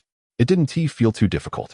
Chinsun frowned slightly, but in his heart, he felt a bit of pride, especially since even the old bull had reached the second layer.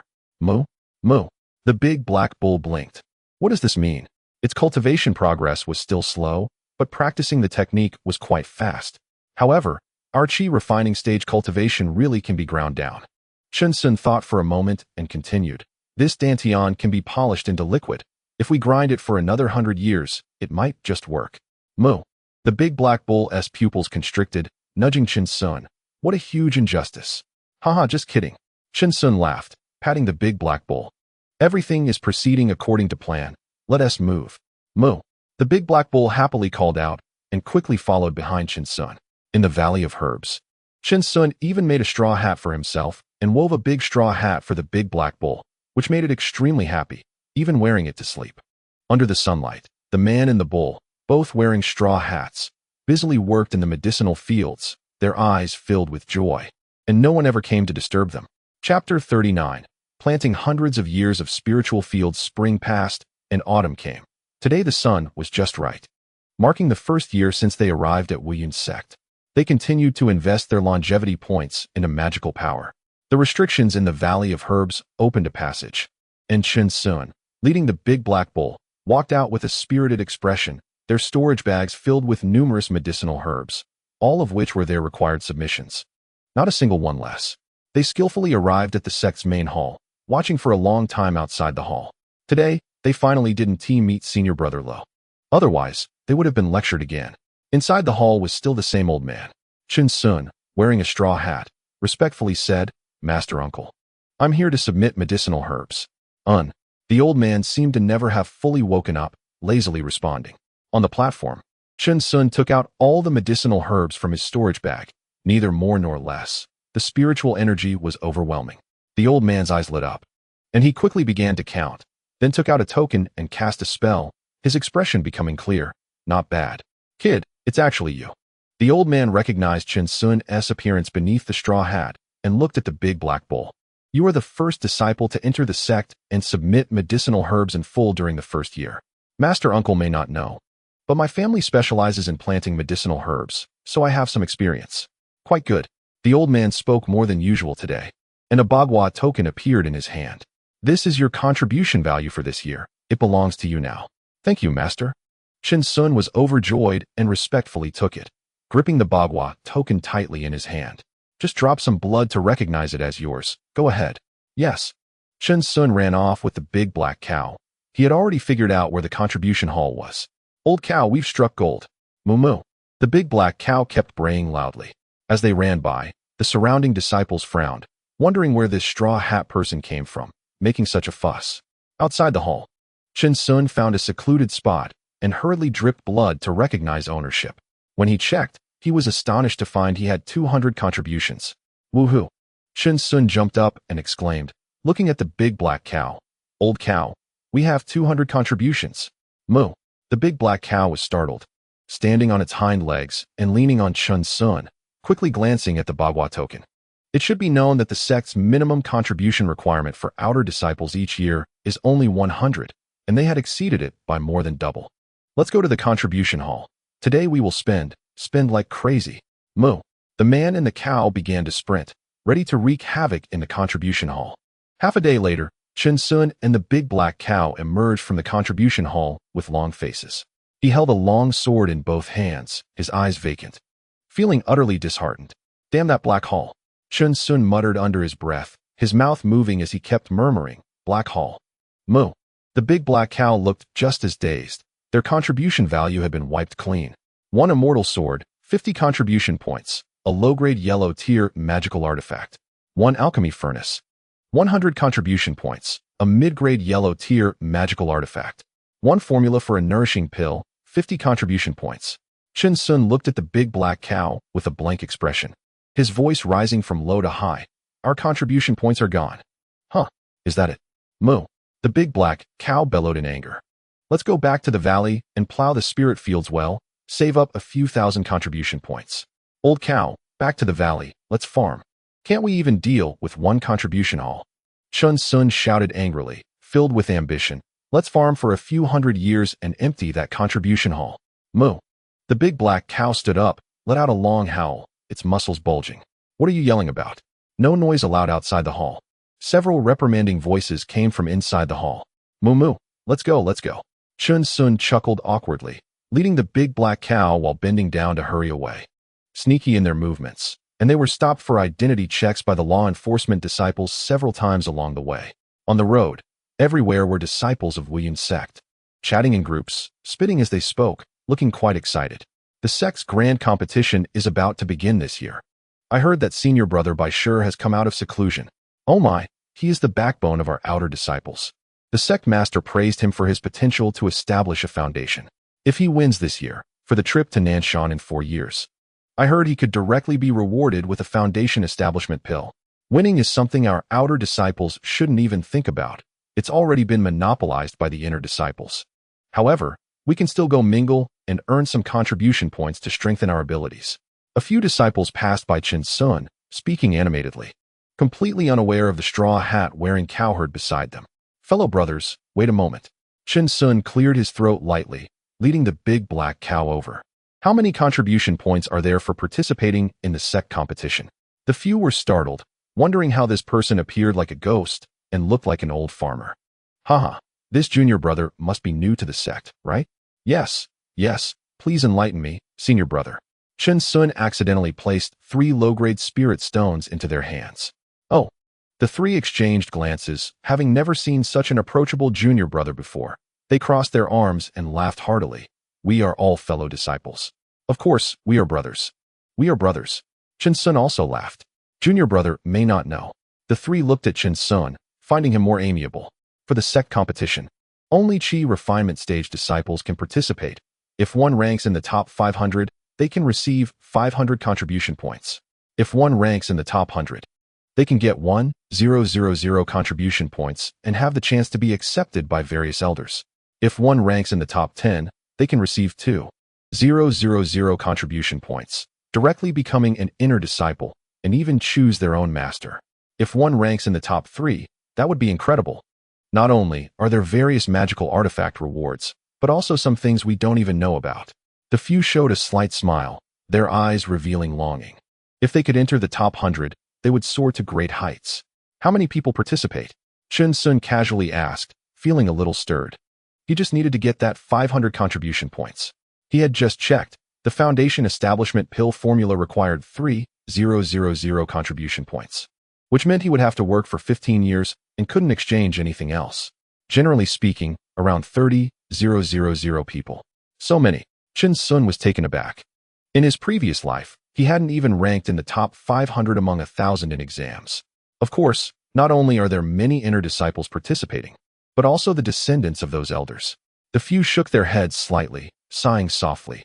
Those people had high-grade yellow-tier magical artifacts and various spells at their disposal, which we can't compare to. That's too unfair. How can we compete? Chen Sun furrowed his brow.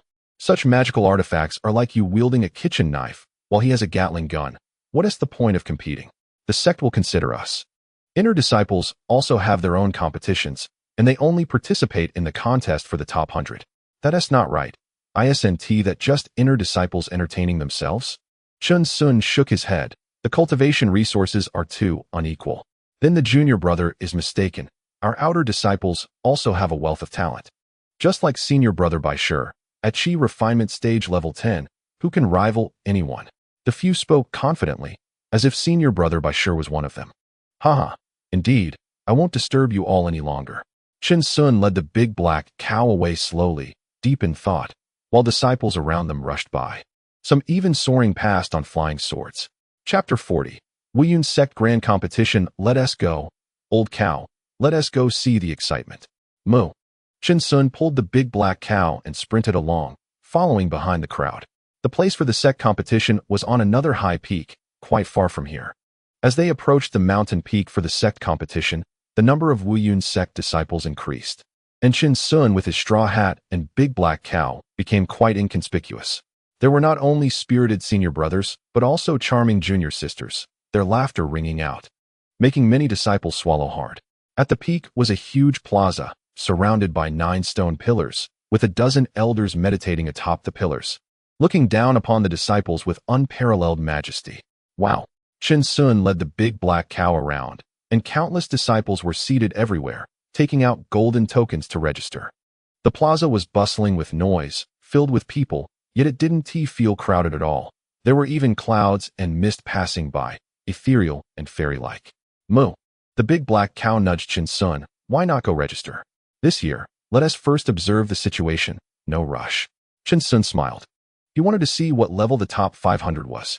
The big black cow nodded, stretching its head around, sniffing at the cultivators. 3 days later, the main peaks of Wu Yun's sect illuminated with divine light. A resounding bell echoed everywhere, and the low roars of disciples rang out across the mountains. Boom boom.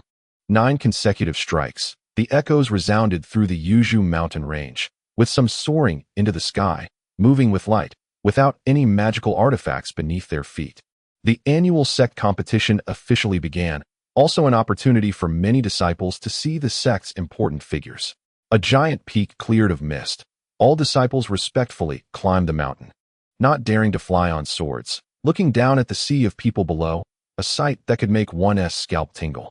Qin Sun, leading the big black cow at the very end of the crowd, didn't dare to breathe loudly. He had seen someone walking through the air. The overwhelming magical power radiating from that person made both him and the big black cow feel that a single glance from them could crush them. On the giant peak, numerous dark platforms were established in various places, overlooking more than 100 competition stages, with a foundational elder standing at each of the 3 stages. They sat calmly, cross-legged, waiting for the younger generation. Greetings to the elders, greetings to the sect master. All the disciples bowed with cupped hands, their powerful voices echoing around, stirring the clouds and mist, creating an overwhelming atmosphere. On the viewing platform, 13 prominent figures stood up, each with different expressions and attire, looking at the thousands of disciples. Their ethereal aura made them impossible to ignore, easily identifiable even in a crowd. The younger generation is to be feared. The 5 Elements Sect's sect competition officially begins. The sect master, Yu Yuanhua, smiled slightly, his robe moving as if blown by the wind, his deep voice resonating everywhere, making every disciple feel like they were under his gaze. Without any small talk, all disciples were excited, their faces flushed, looking towards the various competition platforms, their inner energy surging. The foundation establishment elder's eyes sparkled, a jade slip floating into the air. In the sect competition, life and death are fated. If you are unable to win on stage, you may concede. The foundation establishment elders stood on their magical tools, rising into the air, but did not dare to exceed the viewing platform. They looked expressionlessly at the disciples, channeling their energy into the jade slip. Begin. As soon as the words fell, countless disciples' talismans glowed faintly, with opponents chosen completely at random. The first battle relied entirely on luck. Below the viewing platform, over 100 inner disciples stood in front, dressed in white, their eyes sparkling with excitement as they gazed at the various battle platforms. The 13 prominent figures on the viewing platform also directed their gazes around. These juniors were the future of the sect, and they did not want the gems to be tarnished. With their gazes, the battles on the platforms heated up, as everyone wanted to showcase themselves, exerting their utmost effort. On one platform, 2 disciples in green faced each other. One broke into a cold sweat, his heart trembling, realizing he had encountered him. Brother Baishur, I hope for your guidance. He was at the 8th level of chi refinement, his strength limited, but he still had the power to fight and could not be underestimated. If I lose, junior brother need not be discouraged. There will be opportunities next year. Baishur wore a friendly smile, exuding a gentle aura, and with his chiseled face, he looked perfect. Outside the ring, a clamorous cheer erupted. Countless female junior disciples were enchanted, shouting brother Bai. Many younger male disciples gathered around the platform, cheering for their senior brother, creating immense pressure on the opponent. Oh no! A dissonant voice appeared as Qin Sun led the big black bull to a shaded area, looking at these junior sisters and sighing. With such looks and strength, They would be popular in any world. Moo. The big black bull shook its head, nudging Chen Sun, thinking Chen Sun was the best looking, though he never took care of himself. Leaning against the shade, Chen Sun waved a straw hat to fan himself, occasionally picking his nose, watching with great interest. On the platform, Bai Shi's gaze suddenly sharpened, a wind spell empowering his feet. He suddenly stepped onto the stage, causing a tremor. Surrounding energy rippled outwards. A suppressive aura rushing toward the opponent, a slender sword slowly appearing in his hand. The opponent was not slow either. Activating a talisman that sent several white lights flashing across the stage, suddenly appearing at Bai Shi's feet. Earth Spike Talisman, Junior Brother is truly extravagant. Bai Shi smiled slightly, his body twisting oddly, perfectly evading the spikes with ease. What? The battling disciple could hardly believe his eyes, not even touching Bai Shi's robe. Clang. Bai Shi's sword energy, accompanied by his energy, slashed out. The disciple took a deep breath, gritted his teeth, and braced himself against the sword energy. Staggering back a few steps, he felt a sweetness in his throat, forcing the blood back down, steadying himself, with a few blood vessels appearing in his eyes. He cast another talisman. Mighty Force Talisman. The disciple, unwilling to give up, decided to compare physical strength since his energy was insufficient. His muscles bulged, an aura of ferocity enveloping him as he roared and charged forward with his sword. Bai Shi's eye showed a hint of seriousness. He patted his storage bag, and another flying sword emerged, creating a sharp whistling sound. However, it stopped just half a meter in front of the disciple, a golden shield blocking the flying sword. He chuckled softly. Diamond Talisman. Under the shade, Chen Sun and the big black bull widened their eyes. Others fought with energy, but this person fought with spirit stones. A wealthy disciple. Chen Sun blinked at the big black bull, wondering when they could also have such spirit stones. The talisman clattered out, making Bai Shi quite irritated. Moo. The big black bull half-heartedly called out, its eyes wide, unable to keep up with the bizarre battles. Oh, the movement technique. Chen Sun became excited, wanting to learn a movement technique himself to maximize speed. On the platform, Bai Shi avoided direct confrontation, constantly dodging with his movement technique. As the effect of the Mighty Force Talisman faded, the disciple suddenly became weak. Unsurprisingly, Bai Shi won the battle, but this was not his true strength. His opponents were those inner disciples. Chapter 41. Riding the Wind with the Sword, Carefree in the World's Sister Guxuan. Sister Guxuan.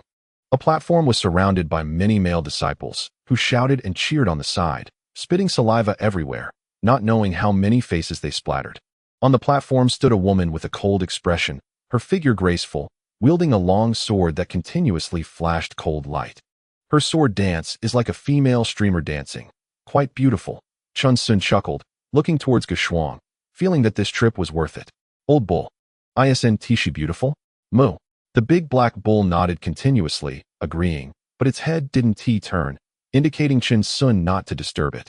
Oh, how did she lose? I was quite optimistic about her. Moo. Oh no, look at that junior sister, she's crying after being hit. Huh? Moo moo moo. Hey, how did that short guy get up there? Did someone eat your rice? Moo. Under the shade, one person and one bull laughed loudly and cursed angrily. Suddenly, Chen Sun's expression changed, and he slapped the ground hard. Moo. The big black bull was startled, wondering what was wrong with Chen Sun's expression. Old bull, don't you feel like something is missing? Moo. Moo. The big black bull shook its head, then nodded, feeling that something was indeed lacking, a bit off. Sunflower seeds. Chen Sun suddenly slapped the big black bull, realizing he had forgotten such an important thing. Moo moo. The big black bull also kicked at Chen Sun, wondering why he didn't bring the sunflower seeds. No wonder it felt like something was missing. Oh no. Chen Sun looked regretful. We'll plant sunflower seeds this year, and I'll roast them again, then add some secret seasoning. Moo moo. The big black bull rubbed against Chen Sun, grinning broadly. That was more like it. In the sect competition, after the first battle, one could continue to fight or take a break for a day before battling again, counting the wins. However, disciples lacking confidence naturally wanted to continue fighting, as the intensity the next day would not be the same as today. Strong disciples remained calm, recovering and tuning their energy after one battle, ensuring they returned to peak condition for the next fight, not daring to be careless. The sect competition was becoming increasingly heated, with Chen Sun and the big black bull moving closer, no longer watching from afar. On the fifth day, the inner disciples officially joined the competition. bringing the sect competition to its climax, and even Chen Sun and the Big Black Bull joined the cheering crowd. Outer disciples, who can compare? Brother by sure. Go for it, you're the best.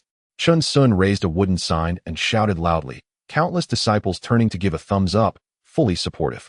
Isn't Sister Gushuang one of us outer disciples? A few people swaggered over, feeling that Sister Gushuang's momentum had suddenly been overshadowed. Ridiculous. Chen Sun scoffed at the few, patting the Big Black Bull. The Big Black Bull understood and slowly raised a wooden sign, which read, Go Sister Gushuang.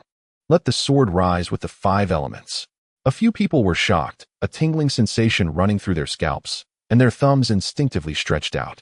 The gaze directed at Chen Sun revealed just 2 words, awesome. Chen Sun smiled coldly and continued to shout along with the Big Black Bull, raising the sense of participation to the highest level.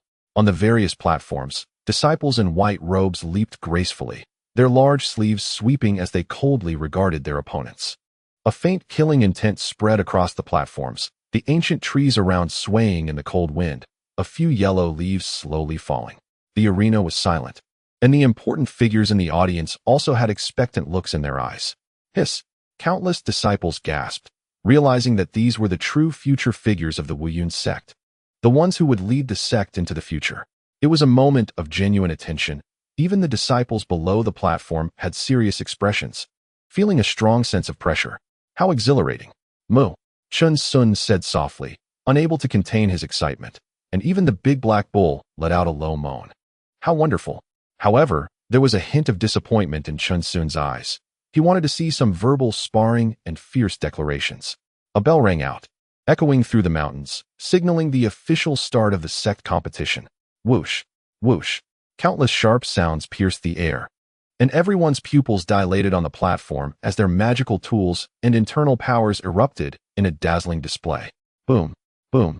Each platform erupted into fierce battles, some unleashing a torrent of flying swords that raised clouds of dust. Others summoned fog-like spells, making it impossible to see the situation inside. Only the continuous sounds of metal clashing could be heard, indicating the intensity of the battle. Some disciples commanded formation flags, releasing puppets and establishing a stronghold, igniting the conflicts. Everywhere there were flashes of sword light and the sounds of magical power surging. Everyone was exerting their full strength, no longer holding back. A violent hurricane swept through, and disciples nearby had to use their powers to resist. Damn! Chen Sun's pupils constricted sharply, shaking his head repeatedly. These Qi refining period disciples were terrifying, completely on another level compared to loose cultivators. Moo moo. The Big Black Bull was also shaking its head like Chen Sun, dazzled by the spectacle, wondering what kind of spells these were. The entire decisive battle lasted for 2 days and nights, with Chen Sun and the Big Black Bull sitting on the ground, not wanting to stop for a moment, eating flatbreads when they got hungry. Bai Shi and Gushuang ultimately reached the top 100, and the outer disciples sighed. The foundation of those inner disciples was truly something the outer disciples couldn't compare to. Finally, it was time for the sect elders to distribute rewards and encourage the disciples, saying some trivial words. With the departure of the important figures and elders of the Wuyun sect, this year's sect competition finally came to an end. On the way down the mountain, Chen Sun and the Big Black Bull were laughing obnoxiously. Old Bull, that inner disciple was a bit sinister. Why did he strike at the vital points? Chen Sun looked at the Big Black Bull's rear and couldn't help but laugh. The key was that the person opposite actually got hit, truly a painful blow. Moo moo, the Big Black Bull also grinned, looking unsatisfied. Next year, we'll participate too. Aim for the top 500 of the sect and earn some contributions. Moo, let's go, let's go. First return to plant some seeds. Moo. One person and one bull jogged along, their laughter echoing through the mountains. Back in the medicinal valley, they first began to tend to the medicinal fields, then quietly picked a few spirit herbs for the pill of absorption, cultivated the seeds, and returned them.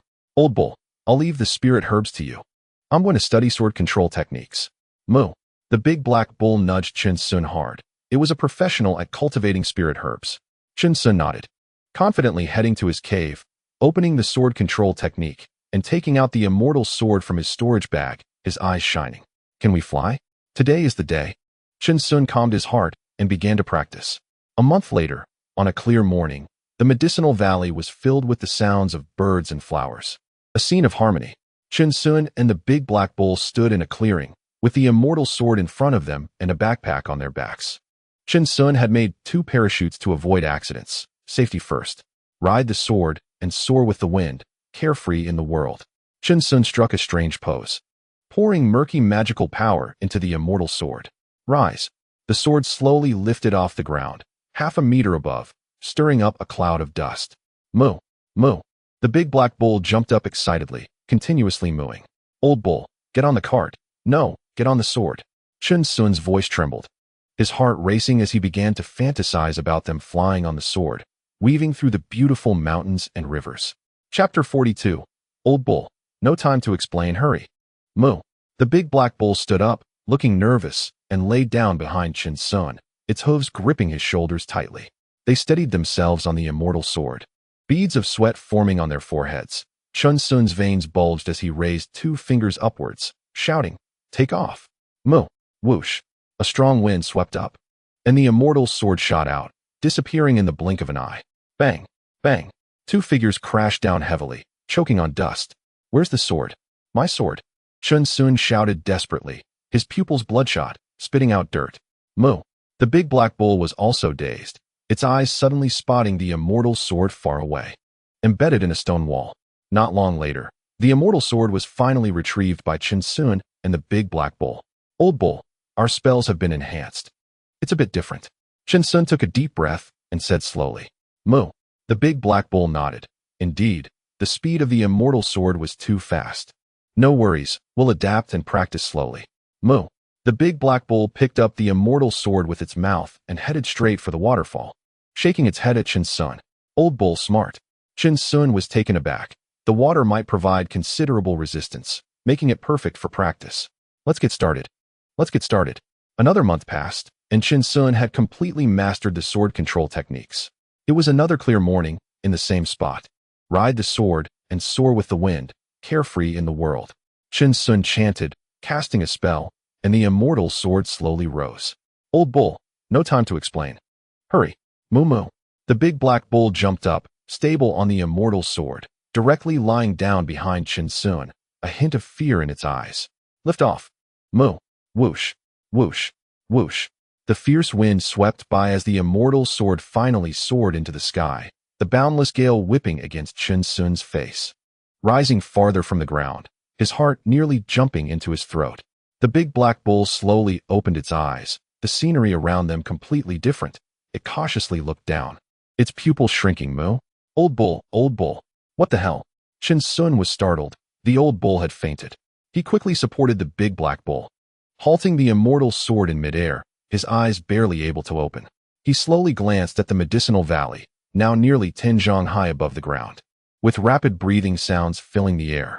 This flying on the sword felt completely different from riding a flying boat. He now had a sense of emptiness, feeling like he was about to fall. Woo, woo, woo. The cold wind howled in his ears as the big black bull woke up, looking down with weak legs. Moo. It's okay, old bull. The immortal sword is firmly attached beneath us. Last time was just an accident. Chen Sun comforted, but the big black bull clung even tighter. Yet its eyes held a glint of excitement. They were really flying. A small magical barrier opened, and the howling wind ceased, the surroundings quieting down significantly. Old bull, let's adapt slowly. There's no rush. Chen Sun smiled and began to fly the sword again, but this time the speed was much slower, becoming more and more adept. Moo. The big black bull also felt increasingly comfortable, gradually becoming less tense. However, Chen Sun frowned slightly. Opening the magical barrier felt a bit uncomfortable, lacking that exhilarating feeling of the wind. An idea suddenly arose in his mind. Let's go? Chen Sun shouted again, spiraling in the air above the valley. Woohoo! The sounds of Chen Sun's shouts and the cries of the big black cow echoed in the air, but it felt really thrilling. The big black cow was both pained and happy. After playing for half an hour, Chen Sun increasingly felt restless. It seemed time to put his ideas into practice. Old cow, I have to get busy first and look for some materials. Chen Sun took the mountain axe and walked into the cave. Moo. The big black cow was still lying in the pond, unable to recover for a long time. A month later, an orange sun lay quietly among the dark mountains in the distance, with clouds steaming and colorful, lighting up a stretch of the sky. Strange laughter echoed from the cave in the Medicine Valley, continuously exclaiming, I made it. I made it. Moo moo. The big black cow looked at the sky. It was time for the wind blowing Chen Sun had mentioned. It kept calling at the cave entrance. Old cow. Chen Sun slowly walked out of the darkness. And the big black cow was shocked. What kind of shape is this? Could it be that Chen Sun has crafted some magical tool? Chen Sun was wearing a huge pair of goggles and holding another one in his hand, sparkling in the sunlight. Moo, moo. The big black cow hurriedly ran up to ask what it was, and Chen Sun's eyes grew wide. Old cow. We need to feel nature and experience the real thrill of wind blowing. What use is a magical protective shield? Chen Sun laughed heartily and quickly put the goggles on the big black cow. This was tailor-made for it. Moo. The big black cow shook its head left and right, bouncing around, feeling an amazing sensation. With this, we won't be afraid of sand getting into our eyes anymore, huh? Chen Sun continued to laugh proudly and shouted, Old cow, let's go for a ride. Moo moo. The big black cow was excited. Its favorite activity now was to enjoy the sunset ride. The scenery was absolutely stunning. Whoosh, whoosh. The immortal sword soared, and a forbidden entrance opened in the Medicine Valley. Chen Sun immediately ascended in height, countless giant peaks coming into view, and he shouted to the sky, Air Force One, Chen Sun, ready for takeoff. Moo moo moo. The big black cow also shouted along, lying behind Chen Sun with the goggles on. That feeling was freedom. The strong wind whipped against their faces but could no longer get into their eyes. That feeling was finally right. This was the real thrill of wind blowing. They advanced towards the setting sun, leaving countless ancient trees and giant peaks behind, and could still see wild beasts on the ground chasing their prey. A huge setting sun hung high in the sky, and disciples were flying on swords at low altitudes, but their speed was far inferior to theirs. Perhaps this is the comparison between a Ferrari and an electric car, Chen Sun thought to himself. Ahead of them was a little junior sister at the 5th level of Qi refinement flying on her sword, coincidentally on the same route as them. Whoosh. The little junior sister, with 2 long braids, was startled to see a person and a cow standing on the immortal sword watching her, their eyes carrying something unknown.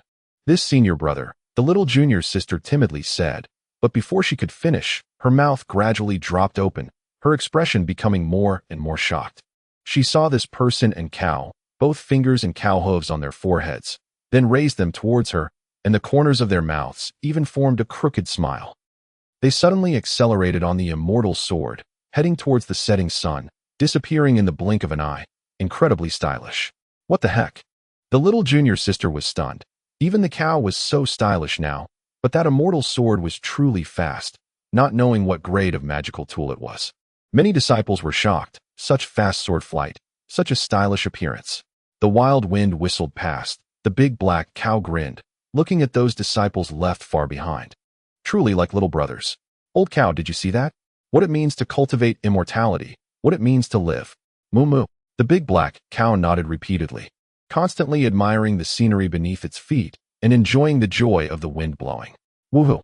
A hearty shout echoed in the sky, mixed with the sounds of mooing. Chapter 43. Junior brother, can you still hold on? Time passed, and in the blink of an eye, it was the end of the year again, and the longevity points were still being added to his magical power. Chen Sun led the big black cow and brought some spiritual herbs to the sect hall to receive a steady 200 contribution points. Old cow, save it. Don't spend it. We're going to participate in the sect's grand competition. Chen Sun carefully placed the Bagua talisman into the storage bag. Moo. The big black cow was overjoyed.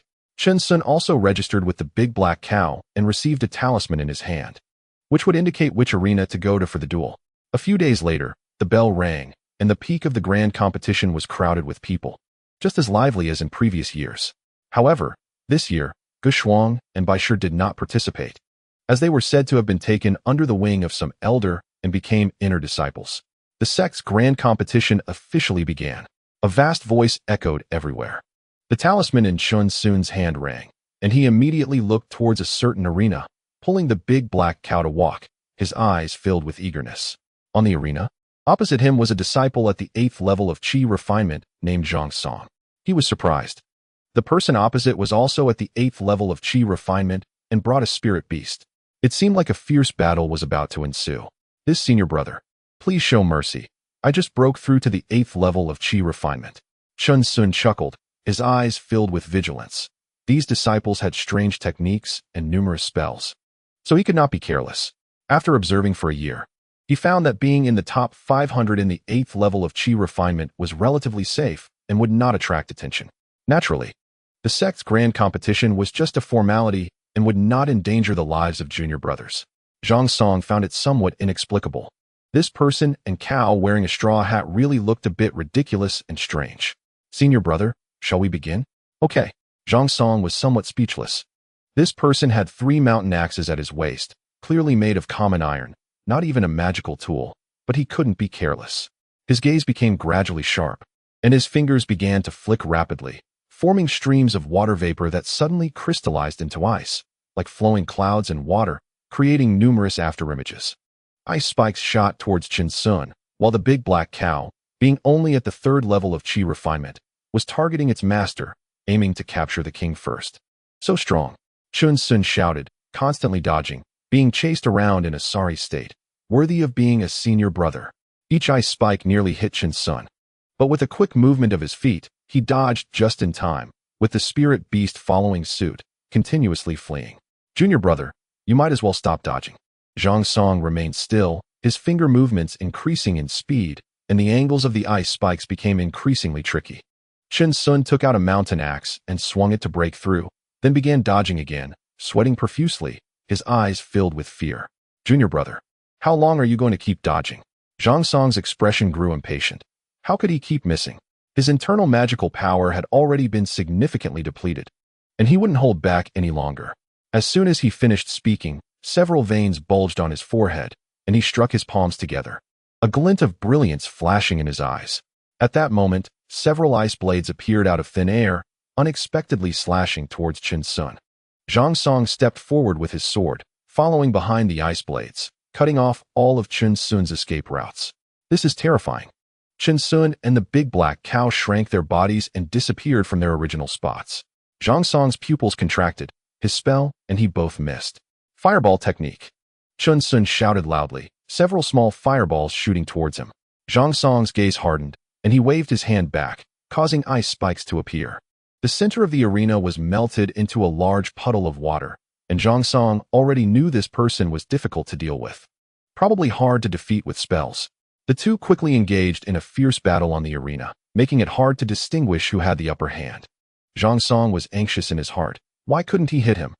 The big black cow was watching from the side, continuously mooing, seemingly cheering, while others on the arena had already won 2 matches.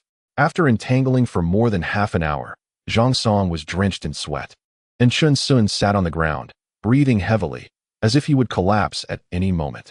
I can only use my trump card now. I didn't expect to encounter such a difficult opponent in the first match of the grand competition. Zhang Song hesitated but didn't want to waste any more time. He patted his storage bag, and several array flags were set in place.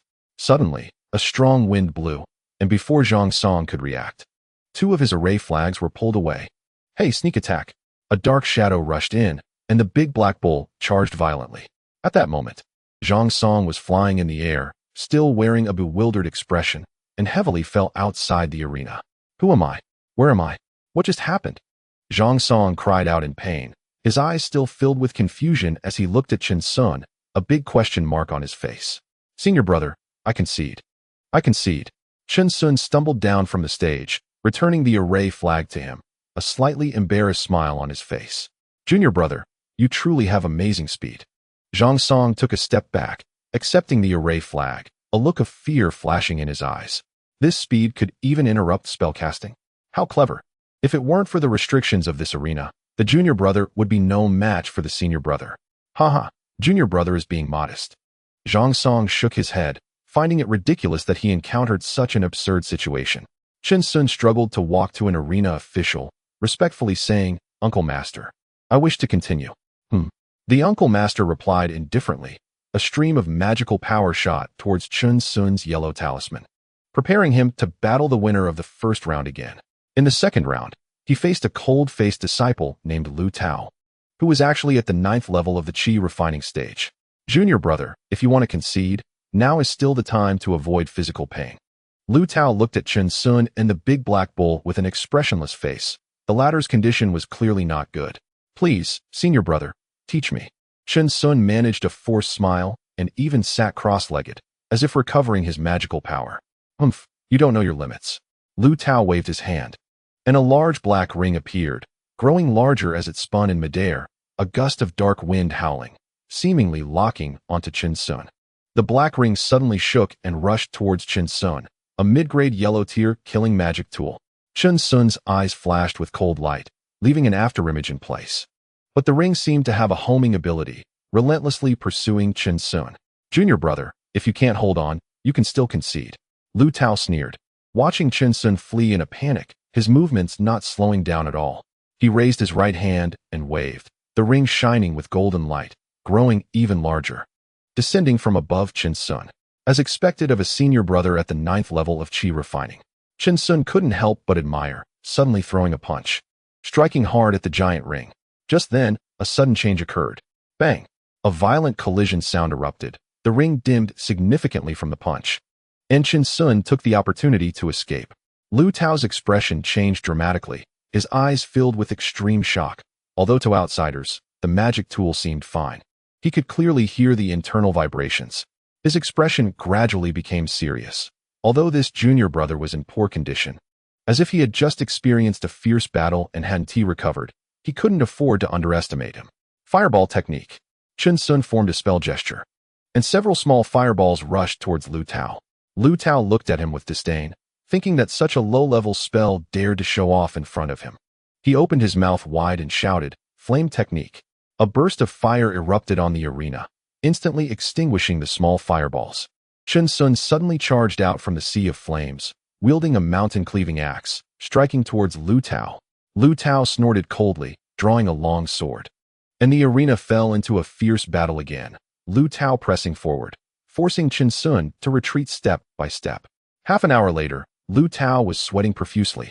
His magical power significantly weakened, and his face was filled with rage. "Junior brother, can you still hold on?" "I'm still okay," Chen Sun weakly replied, as if he were about to collapse at any moment. Lu Tao's magical power was depleted, his eyes wide open, wondering why he was always a step faster than him. He was mentally exhausted. Chapter 44, Senior Brother, fire at me finally. At the moment they clashed, the spirit beast he had overlooked moved. Mo, a sneak attack. A shadow rushed out from the side, moving so fast that Lu Tao, now entangled by Chen Sun, had no time to react. Ah, damn it. Lu Tao's expression was filled with rage and humiliation as he was shoved off the stage by the big black bull. Chen Sun seemed unable to hold on any longer, collapsing onto the big black bull. Lu Tao, seeing this situation from below the arena, was taken aback, secretly admiring such strong willpower. "Senior brother, I concede." Chen Sun weakly opened his eyes, revealing a faint smile. "Junior brother, you should focus on healing first. Come back next year for practice." Lu Tao clasped his hands, acknowledging this person in his heart. This battle was indeed exhilarating, and he gained some insights. "All right." Chen Sun struggled to clasp his hands, being taken off the duel stage by the big black bull. Lu Tao even stepped forward to give him a healing pill. Chen Sun, moved to tears, grasped Lu Tao's hand, shocking him and bringing a hint of guilt to his eyes, regretting whether he had been too heavy-handed. The surrounding disciples looked at Lu Tao with strange expressions, as if it was Chen Sun who had lost. Lu Tao, frightened, quickly fled, shaking his head along the way. After half an hour, Chen Sun led the big black bull to the side of a Foundation establishment elder, clasping his hands and saying, "Elder, I wish to continue battling. In your current state, can you still fight?" The elder frowned slightly. This disciple was wearing a straw hat full of holes, with messy hair sticking out, his face covered in dirt and bloodstains on his hands. "Yes." Chen Sun lowered his head and smiled, his eyes filled with determination. "Since you insist, I won't go against your wishes." The elder nodded slightly. There were many such disciples every year, stubborn and single-minded, but they always ended up suffering. A stream of magical power activated on Chen Sun's yellow talisman, flickering with a faint light as he looked towards another arena, his opponent for the second victory. Chen Sun stumbled onto the arena, startling his opponent, who was at the 8th level of Qi refining, worried he might accidentally kill him. An hour later, a furious voice echoed from the arena. "Junior brother, can you still hold on?" "Senior brother, come on." Chen Sun shouted hoarsely, his steps unsteady. A large hole in his straw hat, still emitting smoke. The 8th level Qi refining disciple looked grim. He could hold on, but he was about to give up. Who fights for an hour in the Qi refining stage? Who has such abundant magical power? Moo. The big black bull saw the opportunity and looked cunningly, charging forward. Huh. A sneak attack. The person screamed in shock, drawing a graceful arc in the air, landing steadily outside the arena. Chen Sun wins for the third time. The big black bull carried Chen Sun away towards the shade, seemingly heavily injured, as if his life was in danger. Under the shade, Chen Sun woke up, leaning against the tree, smiling. Moo? The big black bull lay beside him, its large mouth constantly trembling. It's all right, don't worry. Chen Sun took off his straw hat, his hair a wild mess, covered in wounds. The big black bull licked Chen Sun's wounds with its tongue, and Chen Sun patted its head, taking out a healing ointment from his storage bag. It's just surface wounds, nothing serious. The big black bull still looked at Chen Sun with concern. Although they often got hurt in the small mountain village back in the day, this was a duel, and one mistake could cost a life. Hey, I learned a lot of medical skills from Master Ning. These wounds are nothing, Chen Sun said nonchalantly. As long as it wasn't internal injury, applying ointment would heal in a few days without leaving scars. Their magical power is limited. They can't afford to exhaust us. If we really use spells, they wouldn't survive. Chen Sun smiled slightly. He really liked these junior brothers and sisters. Moo, the big black bull nodded. That was true. Their spells were too terrifying, and if they really used them, it would mean death or injury. Winning 6 matches should be enough. If we win 3 more tomorrow, we'll get those 500 contribution points. The big black bull nudged Chen Sun, its eyes filled with joy. Chen Sun took out some sunflower seeds from his storage bag, and they began to eat together, looking at the various duel arenas, which were crowded with people, the sounds of fierce fighting echoing continuously. The next day, Chen Sun was full of energy. His opponents were getting stronger, but no matter how flashy their spells were, they still required magical power to support them. Chen Sun began his torturous journey, with arena duels starting at an hour. It didn't matter who came. It was all about relentless torment. The surrounding disciples initially wanted to come and watch the match, but they quickly became drowsy and hurried off to other arenas, which were much more exciting. Junior brother, I can't hold on any longer. A scream rang out, his features distorted, and there was a hint of fear in his eyes as he looked at Chen Sun. Senior brother, hang in there. Chen Sun shouted loudly, encouraging him. I'm still okay. Moo. The black bull launched a sneak attack, and he was pushed off the stage. A hint of a relieved smile on his face. Finally, it was over. Chen Sun also successfully secured his 4th victory. An hour later, Junior brother, I'm begging you. Don't hold on any longer, concede. Impossible. How can we cultivators lack pride? Senior brother, let's fight for another day? Moo. The black bull launched a sneak attack, swinging its tail. The senior brother, feeling hopeless, looked up at the sky and collapsed outside the ring, completely drained of his internal energy. Chen Sun achieved his 5th victory. An hour later, Junior brother, I still have countless talismans that haven't been activated. You can't keep this up. Senior brother, fire at me. Half an hour later, the senior brother trembled, his eyes shaking, all his talismans gone. Moo. Sneak attack, the black bull charged. The senior brother let out a miserable scream, his body flying in the air, tears streaming down his face. My belongings. Chen Sun secured his 6th victory, but his legs were already trembling, and he was helped onto the stage by the big black bull. Although Chen Sun was unremarkable, this unyielding will shocked even several Foundation establishment elders. Their gazes fixed on Chen Sun's ring. The junior brother and senior brother looked at the unsteady Chen Sun, their brows slightly furrowed, wondering how he would strike. Chen Sun's hair flew wildly, his eyes bloodshot, bending over with both hands pressed on his knees, slowly raising his head and saying, Senior brother, let's fight. I will naturally give junior brother the respect he deserves. The senior brother's expression was serious, his gaze filled with shock and admiration. After a few incense sticks worth of time, accompanied by Chen Sun's loud shout, he charged in with flaws all over his body, and the senior brother merely tilted his body slightly, filled with emotion. A cold wind blew, and Chen Sun could no longer hold on, collapsing on the stage like an iron pillar. Junior brother, Moo. They hurriedly rushed forward to check. Fortunately, he was fine. Even a Foundation establishment elder came forward to examine him. He's okay, just exhausted from the continuous battles. He just needs to recuperate for a few days. Thank you, Master Uncle, the senior brother said with cupped hands. The Foundation establishment elder nodded, also feeling somewhat emotional. This person likely came from a loose cultivator background, and people like him often have such traits. It is a helplessness towards one's own aptitude, an unyielding spirit against fate, never conceding even to the last drop of blood. Yet in reality, no significant figures cast their gaze upon him. Such people were too ordinary, and their unyielding will was merely a manifestation of impotent rage, which did not change his cultivation aptitude. Chen Sun was dragged down the mountain by the big black bull. Chapter 45. The bright sun shines. A good day for farewells, old bull. Sequence 478. It's stable. 500 contributions. 2 days of work is more than we did in 2 years. Chen Sun lay on the back of the big black bull, checking the yellow talisman in his hand. As soon as the grand competition ended, he could go to the sect's main hall to exchange for contributions. Moo. The big black bull turned its head, looking at Chen Sun with concern. Old bull, what is the big deal? Back in Panning City, who had it easy? Didn't we all survive in the cracks? Chen Sun said nonchalantly, smiling. Getting a few injuries for so many contributions is a win for us. We should also thank the sect for giving us this opportunity. Moo.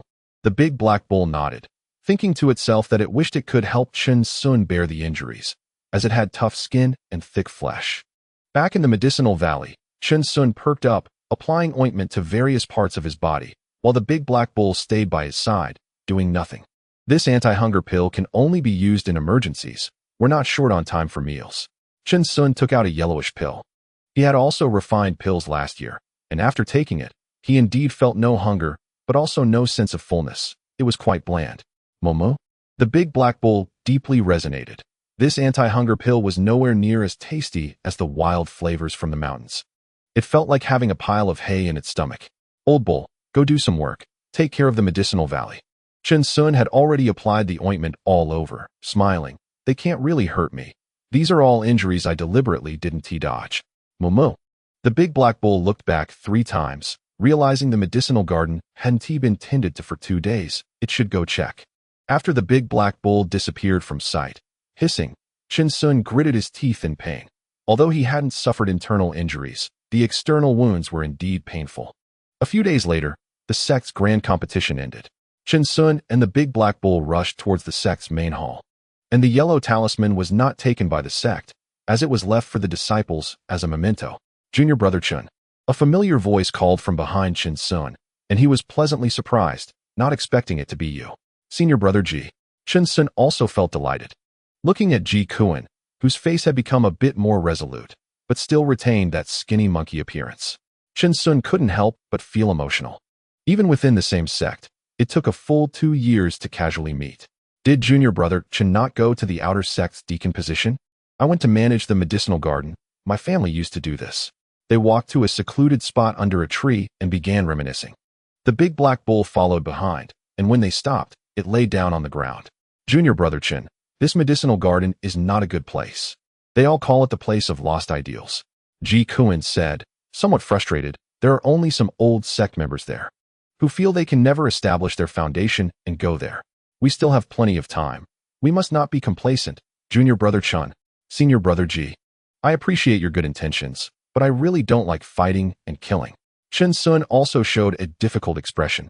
He understood Ji Kuan's meaning, that the outer sect deacon position had many opportunities, which would definitely enhance his strength. Junior brother Chen. You don't know how the disciples within the sect view us loose cultivator disciples, do you? Ji Kuan's face showed indignation, one hand behind his back. The other clenched into a fist. I really don't know. Chen Sun shook his head. He felt these senior brothers and sisters were quite nice and had not experienced discrimination. They say we are stepping stones, and even the foundation establishment elders do not look kindly upon us. Ji Kuan had been a deacon in the outer sect for the past 2 years, where factions were numerous and intrigues were constant. Sometimes contributions were even embezzled. Senior brother Ji, what do you mean? Chen Sun asked calmly. If it were in the past, he would have taken out 3 mountain acts and caused a ruckus. There are still 3 years until the South Dipper Mountain secret realm opens, but most of those who go are loose cultivators. Yes, I know otherwise. How would we have opportunities to join the sect? Junior brother Chen, do you know how many people can go every 20 years and how many can survive? Ji Kuan took a deep breath and said solemnly, 700 people, and less than 100 return. If they don't pick any foundation establishment spirit herbs, they get nothing. So dark. Chen Sun exclaimed. Although he already knew they were going as cannon fodder, he didn't realize it was this dire. Of course, We are the leftover loose cultivators selected by the 10 great sections. On the surface, it seems equal, but which elder truly values us? Ji Kuen's eyes dimmed. Over the past 2 years, many illusions had been shattered, and he had become much more gloomy. Those loose cultivators with the potential for foundation establishment had long been taken by the 10 great sects. If they wished to establish their foundation, they could only tread that bloody path. Senior Brother Ji means to go to the South Dipper Mountain secret realm? Chen Sun sized him up. He was still at the 8th layer of qi refinement, and his strength might be insufficient. Exactly. Ji Kuen nodded firmly. I have enough contributions now and plan to enter seclusion to cultivate hard. If I can break through to the 9th layer of qi refinement, my chances of survival will increase. Senior Brother Ji, you could wait another 20 years. You are still so young. You can first enhance your strength. Junior Brother Chen, 23 years later, my vitality will decline, and my strength will drop significantly. What will I use to compete? Ji Kuen's clenched fist grew tighter, his eyes filled with unwillingness. He truly felt discontented. This statement made Chen Sun's heart tremble. Indeed, the qi refining stage lasts only about 100 years, fleeting like a moment. And how many cultivators have more than 20 years? Junior Brother Chen, today is beautifully sunny, a good day for farewells, Ji Kuen said with a gentle smile. He liked Chen Sun, feeling that he never had any bad intentions, and their interactions were always relaxed. After working as a deacon in the outer sect for 2 years, he found friends like Chen Sun to be truly rare, and perhaps his choice to go to the medicine garden was indeed correct. Senior Brother Ji, wait a moment. Chen Sun quickly took out a storage bag, pulling out 2 heavy feather pills and a bottle of pill of avoiding hunger. Senior Brother Ji, these heavy feather pills were bought by me in the 9-Star Valley. There are still 2 left, and their medicinal properties are intact. He now understood the principle that great kindness is akin to great enmity and dared not take out too much, fearing to ruin their friendship. Heavy feather pills. Ji Kuen exclaimed in surprise. These are precious pills for the qi refining stage, very expensive. Junior Brother Chun, I have no ulterior motives. Please take them back. You need them too. Senior Brother Ji, take them. You need them more than I do. We manage the medicine garden very well now, and there are quite a few contributions each year. Chen Sun said sincerely, quickly placing them in Ji Kuen's hands. I cannot accept too much. I will only take 1 heavy feather pill, and you keep the rest. Ji Kuen took it solemnly, his words leaving no room for argument. All right then.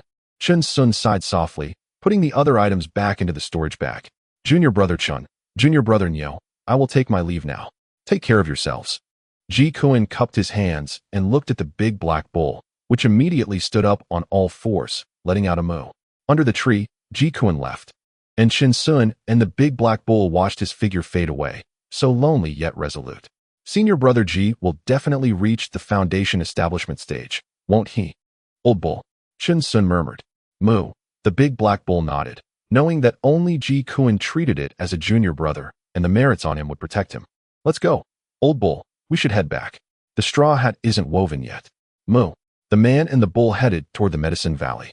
As a gentle breeze blew by, and countless fallen leaves drifted beneath the trees, creating a beautiful sight. Chapter 46. Setting off for South Dipper Mountain. Time flew by, and in the blink of an eye, 3 years had passed. Many new disciples had joined the sect, their eyes filled with passion and dreams for the future. The sect's grand competition had also given rise to numerous new talents, with black horses gaining fame and looking down on their peers. However, there was one disciple who had become a nightmare for countless others. This person wore a straw hat and led a black bull spirit beast, a veritable tumor in the grand competition. If one encountered this person and couldn't defeat them in one strike, they should be prepared to fight for an entire hour. Many watching disciples had nightmares at night, dreaming of straw hats. Those who faced this individual complained endlessly, with even a senior brother at the 9th level of qi refining directly conceding defeat, showing this person's ferocity. However, due to the long duration of his fights, he suffered mental and physical exhaustion, ending up in the bottom 500 each year, which was quite a pity. But this was merely the gossip of lower-tier disciples. The real hot topic was always the top 100 in the sect's rankings, which ignited the ambition of countless disciples. This was also the true purpose of the Wuyun sect, to stimulate these black horses with inner disciples, though the rewards for truly taking the crown were unknown, as outer disciples could not obtain them. Only with a continuous influx of fresh blood could the sect ensure its longevity. and every year as competition allowed many disciples to break through in combat. In the Yuzhu mountain range, at a low altitude, a man and a bull were sneaking toward the sect's main hall, flying at a leisurely pace. Old Bull, a full 3,000 contribution points. Chen Sun licked his lips and whispered, "Moo." The big black bull stiffened, its body trembling with excitement, wondering what good things could be exchanged for this. However, its expression was also somewhat dim, knowing that most of these contribution points came from Chen Sun's numerous injuries. "What are you thinking, Old Bull? We should trade for the Foundation Establishment pill formula." Moo. A celestial sword whizzed past at low altitude. They didn't dare to rise too high, fearing a collision with some elder or high-level cultivator would end badly. Chen Sun had calculated the safe flying distance. In the contribution hall, there was a high platform that was almost empty, reserved for Foundation Establishment elders, and the Foundation Establishment pill formula was within. Reporting to Master Uncle, "The disciple is here to exchange for the Foundation Establishment pill formula," Chen Sun said, bowing his head and cupping his hands, handing over the Bagua token to the emaciated man on the high platform, whose face looked like a zombie with protruding bones. His expression was cold as he stared at Chen Sun. "A disciple at the 8th level of Qi refining has indeed accumulated 3,000 contribution points. The formula is for Foundation Establishment cultivators. What do you need it for? The sect doesn't even have Foundation Establishment spiritual herbs for exchange?"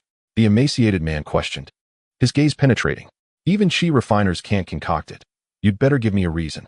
This Foundation Establishment pill formula was merely a token gesture by the sect, meant to give Qi refining disciples something to aspire to, as a clever woman can hardly cook without rice. To give oneself some comfort. "I wish to go to the South Dipper Mountain," Chen Sun said, his voice trembling, bowing his head lower and lower, as if the tattered straw hat he wore was narrating the unfairness of fate. But the emaciated man nodded and added, "Consider carefully. The journey to South Dipper Mountain in half a year will not be easy." Chen Sun's eyes widened in surprise. He hadn't expected this zombie-like master uncle to have a warm heart. He said solemnly, "I will never regret it." The emaciated man looked deeply at Chen Sun, took out a pill formula, and the contribution points in the Bagua token were completely cleared. "Thank you, master uncle." Chen Sun took the token with both hands and turned to lead the big black bull away. They flew back to the Medicine Valley quickly, and the big black bull had even set up traps in many places. If thieves intruded, every detail would change. "Moo." The big black bull called out to Chen Sun, indicating that no one had come by. "Let's go," Chen Sun said, his eyes filled with joy, rushing into the cave and quickly taking out the Foundation Establishment pill formula. Heavenly fruit, moon command fruit, tin staff flower, ice swallowing grass, cold spirit grass, Chen Sun silently recited, his eyes growing wider. He had never heard of or seen these. Only a few spiritual herbs he had heard of. The Foundation Establishment pill required a total of 27 auxiliary herbs and 3 main herbs: earthly spiraling vine, sun ginseng lotus, and Nama leaf. "Moo." The big black bull also stretched its head to observe closely, but the Medicine Valley had none of these spiritual herbs. Foundation Establishment stage. Transforming the Dantian into liquid, giving birth to divine consciousness and endless wonders. Chen Sun sighed, feeling envious and wanting to experience what divine consciousness was like, as it was said to be more powerful than sensory perception. "Moo." If it really takes 100 years to establish a foundation, the Wuyan sect 1T have a place for us, Chen Sun said word by word, looking at the big black bull, his eyes firming up. "In half a year, to the secret realm of South Dipper Mountain, we will go." "Moo." The big black bull rose with a roar, its eyes ignited with fighting spirit. Every cultivation sect in the Qian Kingdom would send disciples. That would be the real battlefield. Every day we should go out and gather information. We need to start preparing, Chen Sun said, as they knew nothing about South Dipper Mountain, not even where it was. The man and the bull slowly looked outside the cave, a glimmer of killing intent in their eyes. It seemed they were truly ready to take action this time. Half a year later, the sound of bells echoed throughout the Wuyun sect, and figures from various peaks flew on swords, their expressions cold and filled with an unstoppable momentum as they headed toward the main peak. The South Dipper Mountain secret realm, held every 20 years in the Qian Kingdom, was finally about to begin. The elders and disciples of each peak were filled with hope. If the harvest was substantial, it could elevate the sect to new heights. And many smaller sects had risen because of their journeys to South Dipper Mountain. This year, the number of applicants was very high, reaching several thousand. But only those in the top 2,000 of the sect's competition had a chance. Many elders looked dejected, feeling hopeless. They packed their bags and slowly walked down the mountain. Outside the mountain gate, there were many markets built by the Wuyun sect, a place for many cultivators to communicate. The outer sect's deacon hall would arrange positions for them, waiting for time to pass until they eventually turned into a handful of yellow earth, possibly without even their names being known.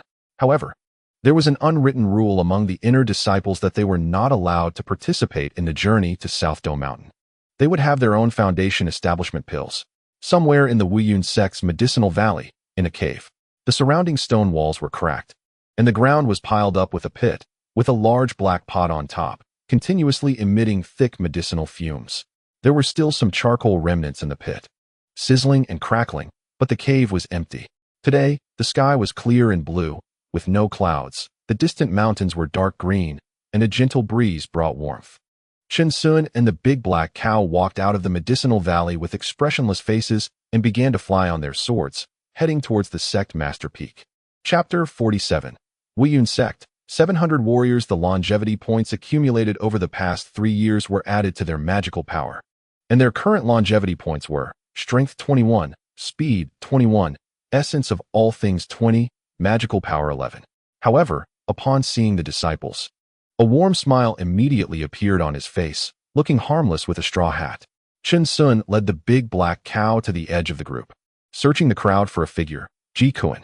He had now broken through to the 9th layer of qi refining, full of energy, as if he had found his organization. Surrounded by others like a star surrounded by the moon, engaged in constant discussion. Chen Sun smiled faintly and did not disturb him. Instead, his gaze turned towards the sect master hall, deeply captivated along with the big black cow. People continued to arrive in front of the sect master hall, a total of 700 qi refining disciples. Chen Sun and the big black cow stood at the back, quite inconspicuous. Several figures flew out from behind the sect master hall, walking on air with a strong momentum, their figures even radiating a few strands of faint light. Golden Core stage great cultivators. They could walk on air. Chen Sun was shocked. He now understood what realm was above foundation establishment, which was the Golden Core stage.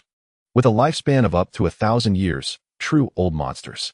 In front of the hall, all disciples stood solemnly. The sound of a falling needle could be heard, standing straight in all directions, not daring to act recklessly. The big black cow was also frightened. Its body went soft, and it broke out in a cold sweat.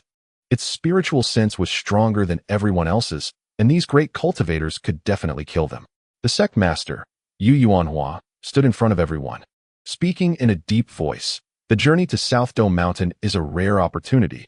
I hope all disciples will uphold the prestige of our Wuyun sect. Yu Yuanhua's demeanor was calm as he scanned everyone, waving his hand, and an ethereal sound echoed out, with several high-pitched eagle cries coming from the distant valley. This trip would be led by Peak Master Wei Shan, a Golden Core early-stage cultivator, showing the sect's importance to all disciples. As soon as he finished speaking, the 700 disciples were taken aback. The sect actually sent a Golden Core Peak Master to escort them, which made their hearts surge with excitement to contribute to the sect. Wei Shan had white hair flowing, but showed no signs of aging.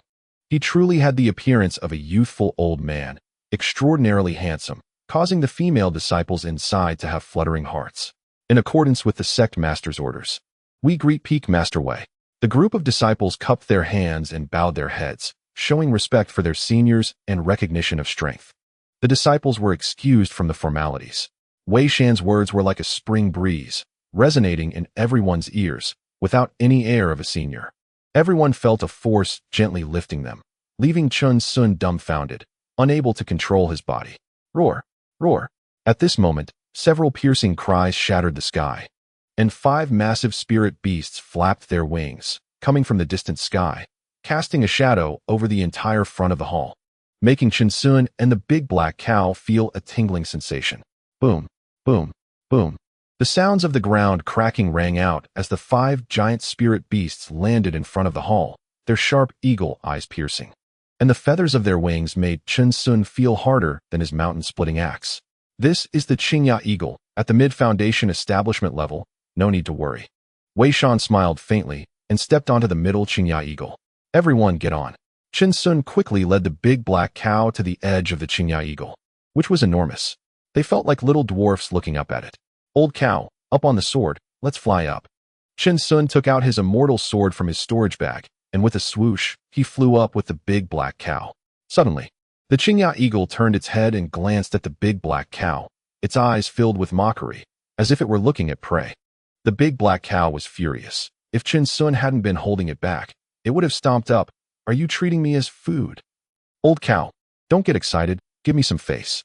Chen Sun quickly calmed it down, whispering, can it outlive you?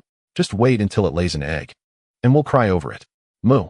The big black cow responded fiercely, giving Chen Sun some face. Aside from Chen Sun still holding the big black cow, the other disciples were focused and sitting cross-legged, beginning to conserve their energy, but their eyes were exceptionally tense.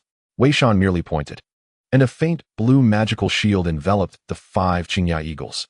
He cupped his hands in farewell to the sect master hall, and a few people in front of the hall nodded with smiles. Safe travels. A voice echoed in every disciple's ears. It was the sect master's voice. Buzz, buzz, buzz. The Qingya eagle spread its wings and soared, letting out several high-pitched eagle cries, and the strong wind kicked up dust from the ground, making the scenery on the ground shrink smaller and smaller, even making Chen Sun feel uneasy. The Qingya eagle flew into the sky, gradually disappearing into the depths of the mountains, with countless disciples on the ground expressing their amazement. Truly the 700 warriors of the Wuyun sect. Old cow, this time we are really going to see a grand scene. Chen Sun's expression was somewhat excited as he looked at the surrounding clouds and mist. With the ground filled with unfamiliar towering peaks reaching into the sky, swiftly passed by the Qingya eagle. This speed is incredible, Chen Sun marveled repeatedly. It's several times faster than the flying boat back then. Moo moo. The big black cow was invigorated. They had finally left the small mountain village to see the world outside. Chen Sun looked into the distance, and they were ready to face everything. Over the past 6 months, they had learned quite a bit about the secrets of South Dome Mountain. The 10 great sects had each dispatched 1,500 disciples. Their strength was formidable, and the number of places was plentiful, making them the true winners of South Dome Mountain. However, South Dome Mountain was vast, the most magnificent giant mountain in the Qian Kingdom, and it required not only strength, but also luck. Many small sects sent out no more than 100 people, but each time they would be fortunate enough to find great treasures, bringing back countless spirit herbs. Old cow, we must be careful of the demon beasts and spirit beasts inside. They are not friendly to humans. Chen Sun whispered, the spiritual energy in South Dome Mountain is suppressed, and these demon and spirit beasts cannot advance to the foundation establishment stage, making their tempers exceptionally violent. They will kill upon seeing humans. This was also what he heard from the elders in the sect. These demon and spirit beasts even surpassed the strength of the 10th layer of qi refining, existing between the foundation establishment stage. Moo. The big black cow nodded seriously, understanding the situation. Over the past 6 months, they had heard countless rumors. Most of the deaths of many disciples were caused by these demon and spirit beasts, which guarded the foundation establishment spirit herbs. Gradually, Chen Sun and the big black cow also began to calm down, no longer chatting excessively. The Qingya eagle flew over various states, sometimes being attacked by other demon beasts. But Wei Shan merely released his aura, causing those flying demon beasts to flee in panic. Half a month later, the speed of the Qingya eagle began to slow down. South Dome Mountain, with its 19 majestic peaks connected as one, resembled a winding, coiling dragon, soaring into the clouds. It stood like a giant among the myriad mountains, mercilessly overlooking the earth and the incoming cultivators, making even the Qingya eagle seem incredibly small at that moment. My heavens, such a breathtaking sight exists in this world. Chen Sun was greatly shocked, murmuring as he stood up. The big black cow was also stunned, standing still, realizing just how small they were, gazing into the distance. Extraordinary mountains stood tall, the mountains connected, lush and steep, shrouded in clouds and mist, enveloped by a grand formation. Chen Sun was constantly amazed. It truly took countless great cultivators to seal this place. It was likely that Elder Wei was not enough to see through it, and he wondered what kind of overwhelming cultivator had done this. 5 Qingya eagles landed on a clearing, with various sect cultivators in the distance, their gazes unfriendly as they looked towards the Wuyun sect before retracting their eyes. To the north of the clearing was the territory of the South Dipper Mountain, filled with towering ancient trees that were thousands of years old, dark and silent, exuding an ancient aura that made one feel awe. Chapter 48. I have a spell after cultivating for 2.5 years. This is the residence of our Wuyun sect. Do not wander around. Wei Shan glanced around and snorted coldly, causing many to be startled and retract their audacious gazes. Wei Fengzhu was imposing. Qin Sun praised in his heart. It is indeed good to rely on a big tree for shade. Wei Shan did not say much. He was waiting for the 10 great immortal sects, as the key to the South Dipper Mountain secret realm was in their hands. At that moment, the sky above constantly echoed with thunderous sounds as enormous flying ships and giant birds broke through the air, their suffocating auras overwhelming. Shadows swept across the ground in waves, as if to demonstrate power or assert sovereignty. Flags of various sects fluttered brightly, with countless figures standing on them, their cold gazes looking down upon the earth and the disciples of various sections. Wei Shan's expression was calm and unperturbed, but he felt uneasy inside, as the 10 great immortal sects loomed over all cultivators in the Qian kingdom like 10 massive mountains. Qin Sun and the big black cow shook their heads and sighed. This spectacle was much more exaggerated than the initial 9-star valley, and they could only say it was impressive. Wow. Qin Sun pointed at the distant sky. Look quickly. Old cow. Several giant ships hovered in the air, with countless women in purple clothes soaring into the sky, stepping on lotus leaf artifacts as they descended. Their figures danced gracefully in the air, creating a wave of purple, and Qin Sun felt as if he could smell a fragrance.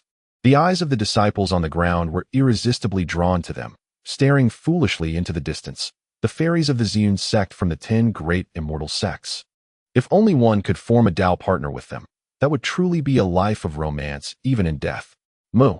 The big black cow nudged Qin Sun, unimpressed. Old cow, do you think if a man joins the Ziyun sect, he would also wear purple clothes and step on lotus leaves, saying something like? Qin Sun imitated in a playful tone, patting the big black cow. If you hit them, you're annoying. Ha ha. Qin Sun and the big black cow laughed until they rolled on the ground, and Qin Sun occasionally imitated, making the big black cow laugh so hard it nearly cramped. Hey, junior brother Qin, is that you? Ji Kuan looked at the person and cow rolling on the ground, surprised. Junior brother Qin, how did you two get here?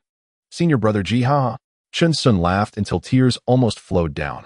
Come here, I have a funny story to tell you. Oh. Ji Kuan became interested and quickly leaned over. After a while, Qin Sun began to mimic again, full of emotion. Haha. Ji Kuan shook his head and laughed. This junior brother Qin, even in a life-and-death situation, still has the heart to have fun. I really don't know if he is just too carefree or always maintains such an optimistic attitude. I came with old cow to check things out, looking for opportunities. I think senior brother G was right back then. Qin Sun stood up and said seriously, Senior brother G, don't worry. Old cow and I will definitely not hold you back. Junior brother, what are you thinking? Ji Kuan's expression turned displeased as he placed a hand on Qin Sun's shoulder. If you can't win, just run. Your life is the most important. Thank you for your concern, senior brother G. Old cow and I will definitely not clash head-on. Qin Sun smiled. The teleportation is quite random, with a maximum of 3 people in a group. I didn't know that day you. Senior brother G. You don't need to worry about us. I know you have a group, so I didn't come to disturb you. Qin Sun smiled. His and the big black cow's strength and connections were not outstanding, so not many people came to invite them. Ji Kuan's expression darkened. He wanted to keep Qin Sun and the big black cow close, so he could help them if anything happened. Senior brother G, don't overthink it. Just go with peace of mind. We have our secret skills. Qin Sun patted the hand on his shoulder. In these 3 years, I have also learned a spell, practicing for 2.5 years. But, senior brother G, if you regard me, Qin Sun, as a friend, just go with peace of mind.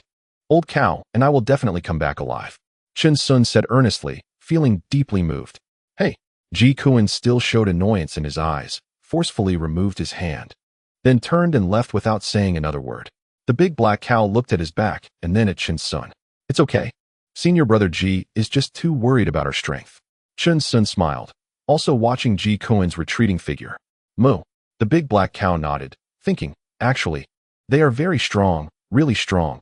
Senior brother G doesn't need to worry about them.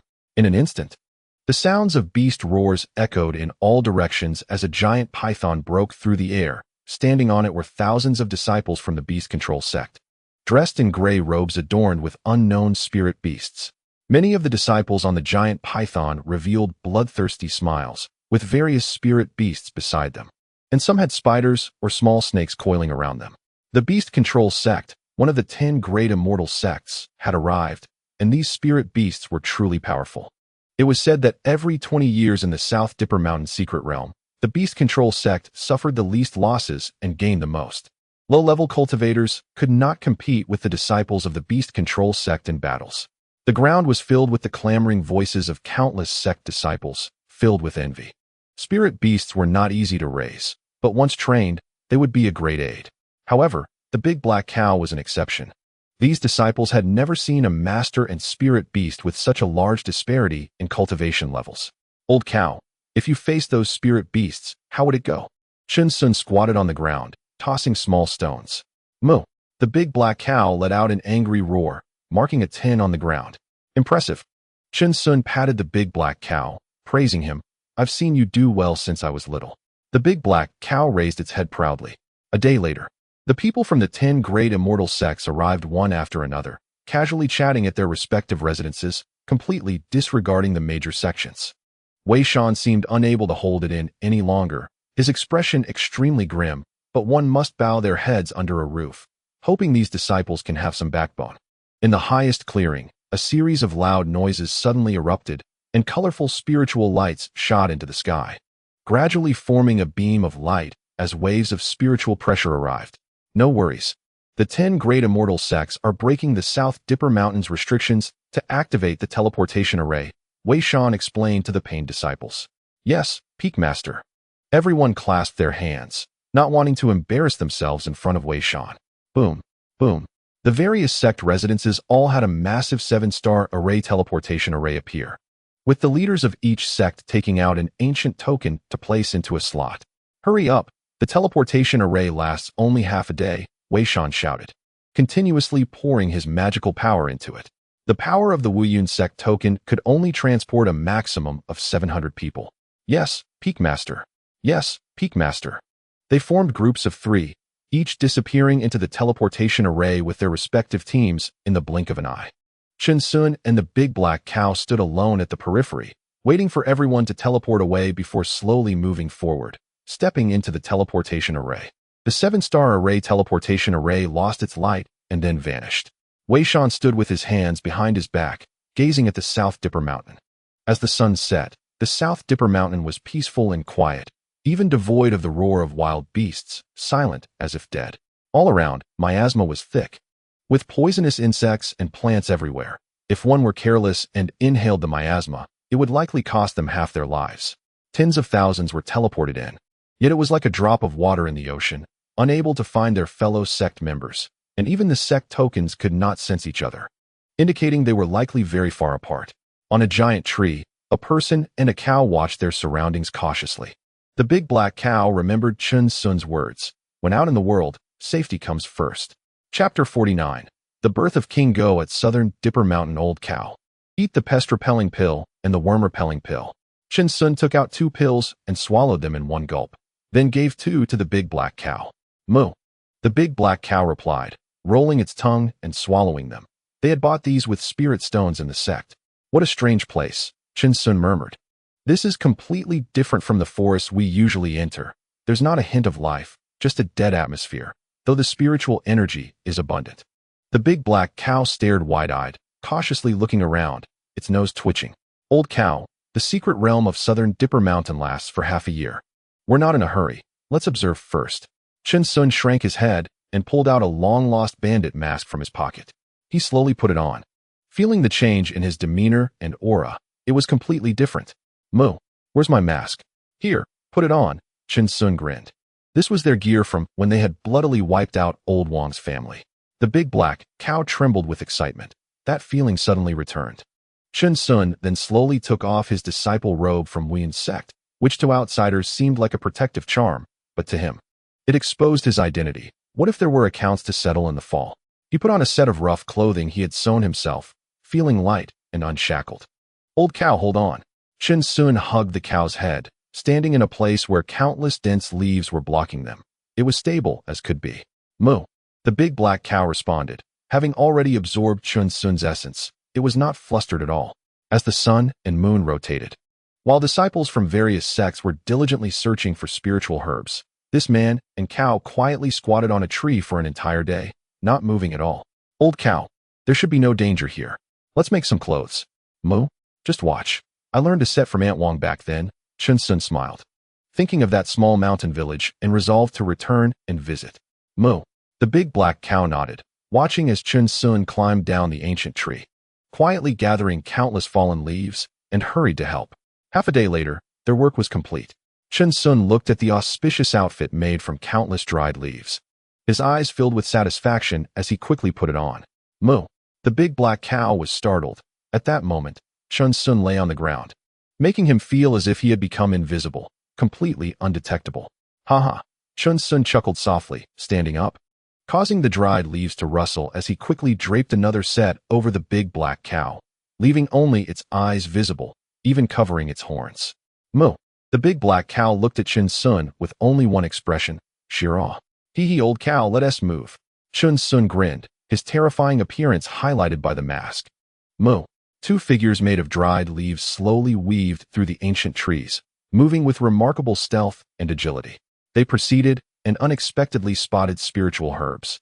This was their first time seeing spiritual herbs in the wild, but they did not pick any, as they were of no use. They suddenly halted on the ancient tree. Ahead was a large lake, shimmering with light, surrounded by flourishing spiritual herbs and a strong aura. However, the lake carried a chill, with wisps of mist swirling on the surface, incredibly magical. The big black cow stretched out its hoof to stop Chun Sun. There's definitely danger in that lake. Old cow, are you teaching me how to do things? Isn't that obvious? Only a fool would go in. Chun Sun chuckled. Wow, old cow, your skills have really improved over the years. Moo, the big black cow nudged Chun Sun, its eyes filled with defiance. It was clearly the one who discovered this place. Yet Chun Sun was acting like a backseat driver. Ice orchid grass, cold spirit grass, they really exist. Chun Sun looked from afar and found there were 2 supplementary herbs for foundation building pills. He had already collected information on these herbs over the past 6 months and was very familiar with them. As soon as he finished speaking, several whooshing sounds came from another part of the forest. It was a small team of 3, and it was unclear which sect they belonged to. Old cow, look. There really are some fools. Chun Sun shook his head repeatedly, feeling as if something monstrous would soon emerge from the lake. The big black cow nodded. These people seemed even weaker than it was. However, something felt off about the scene. Damn it. Moo. Chun Sun and the big black cow stretched their heads out, growling in disbelief, their faces expressing shock. The 3 were comfortably picking spiritual herbs, and there were no monsters in the lake. Impossible, absolutely impossible. Chun Sun gripped the tree trunk tightly, causing the bark to peel away. The big black cow also shook its head continuously. What's going on? The 3 picked what they needed and didn't get greedy. They just took a few and left immediately, clearly seasoned veterans who retreated decisively. Suddenly, an unexpected turn of events occurred. From both sides of the forest, a group of sect disciples charged out, and judging by their attire, they seemed to be from the same sect. Shouts and angry roars erupted, and both sides immediately engaged in battle. Damn, old Lu. Chun Sun's eyes widened. So that's where the crisis lay. Old cow, did you see? The danger isn't from monsters, but from people. Moo? The big black cow was puzzled. There were still so many spiritual herbs by the lake. Why risk stealing from others? That's the wickedness of human nature. Chun Sun sighed. Weren't we also ambushed by those 3 back then? Moo. The big black cow's pupils constricted, understanding, after so many years with Chun Sun, it had indeed encountered a lot of ridiculous situations. Suddenly, another unexpected event occurred. Countless bubbles rose from the lake, and Chun Sun and the big black cow stretched their heads out again, their eyes fixed on the lake surface. Was the legendary water monster finally coming? Large black fish kept jumping out of the water, seemingly playing, but after a while, they returned to the depths. Chun Sun and the big black cow exchanged glances, both filled with anger, watching the distant fight with disinterest. Suddenly, another unexpected event occurred. Right under their tree, a roar erupted, and a fierce wind swept through, causing their auspicious outfits to flap noisily, and they were covered in dust. A red figure zoomed past, resembling a red-skinned lion, with long sharp fangs. It was over a meter long, its front claws glowing red as it lunged violently at those fighting. A 10th-level chi refining beast, quite formidable. Chun Sun calmly adjusted his auspicious outfit and said lightly, Moo, The big black cow was eager to try, its eyes flashing with combat intent. From a distance, continuous shouts of anger arose. The red-skinned lion relentlessly pursued the disciples who were picking herbs, casting spells in chaos. Blood splattered slightly, and they had no choice but to abandon the spiritual herbs, tossing them into the air before hastily fleeing in all directions. Old cow, shall we go? I'll grab a few spiritual herbs, and then you can have them. Moo. Two figures lightly dropped from the tree, their expressions calm, and one swiftly dashed toward the lake. Roar. The red-skinned lion was furious. More intruders had entered its territory, and they were two creatures covered in leaves. It looked puzzled, wondering what these strange beings were, as it had never seen anything like them before. Chapter 50. Brother, I really thank you. Just as it was about to charge and stop the duo from picking the herbs, a giant creature blocked its path. Moo. The big black cow stood on its hind legs, its hooves clapping, and with a thunderous strike, it acted so swiftly that the red-skinned lion was taken aback. A burst of flames erupted. The red-skinned lion's spell was easily dispelled by the big black cow, and its fangs were held tight by a hoof, unable to break free. Roar. Moo. The big black cow forcefully swung the red-skinned lion up and slammed it down hard onto the ground. The lion's face twisted in pain, fear flashing in its eyes, feeling as if its brain would burst from the impact. Moo. The big black cow swung again, and the red-skinned lion doubted its life choices, spitting blood as its inner energy could not be unleashed. Moo. The big black cow roared, its hooves continuing to swing as the lion's tongue was knocked out, making it emit whimpering sounds. Brother, please stop hitting me. Shin Sun picked 2 ice orchid grasses and cold spirit grasses, both as white as jade and radiating coldness. He placed them in his medicine box for safekeeping. He immediately shouted to another lakeside, Old cow, it's time to go. Mooing. The big black cow hurriedly dragged the red-skinned lion in front of Chin Sun, leaving a long trail of blood on the ground. Old cow, you really are something. Chin Sun exclaimed, damn, I almost crushed this lion to death. Moo. The big black cow grinned.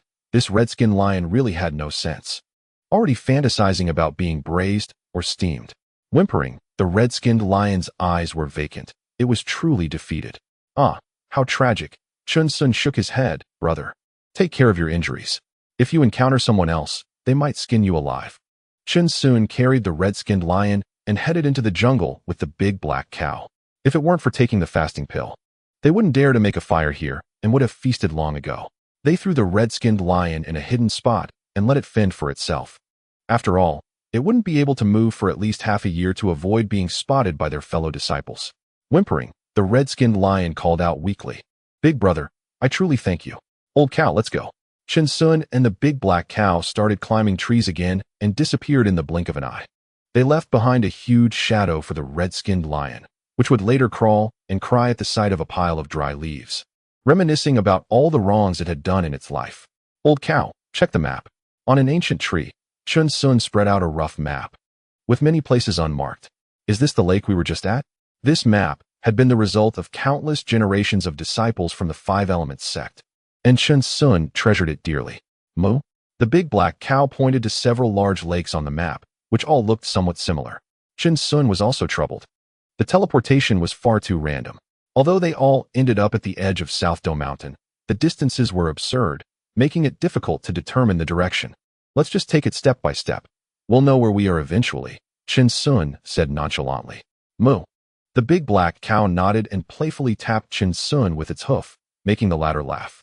They continued deeper into the forest and discovered a foundational enhancement spirit herb, which thrilled Chin Sun and the big black cow, who kept saying that Elder Sun and Master Ning were blessing them from above. 3 days later, Chin Sun and the big black cow were dumbfounded. They finally accepted the reality. Hey, we're lost.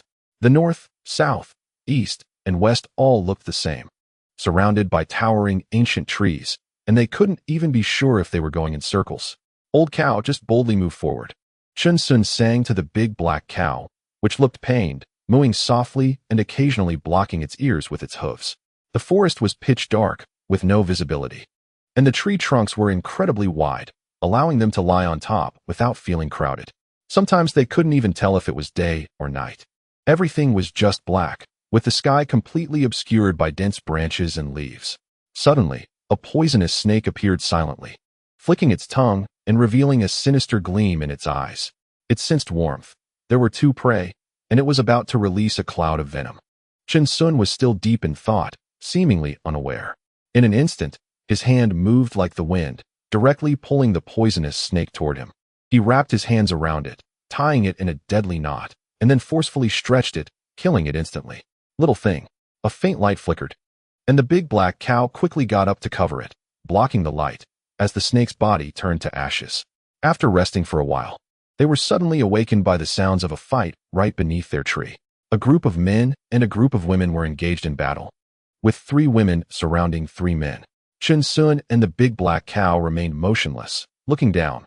They seemed to be disciples from the 10 great sects, likely from the Danding sect and the Ziyin sect.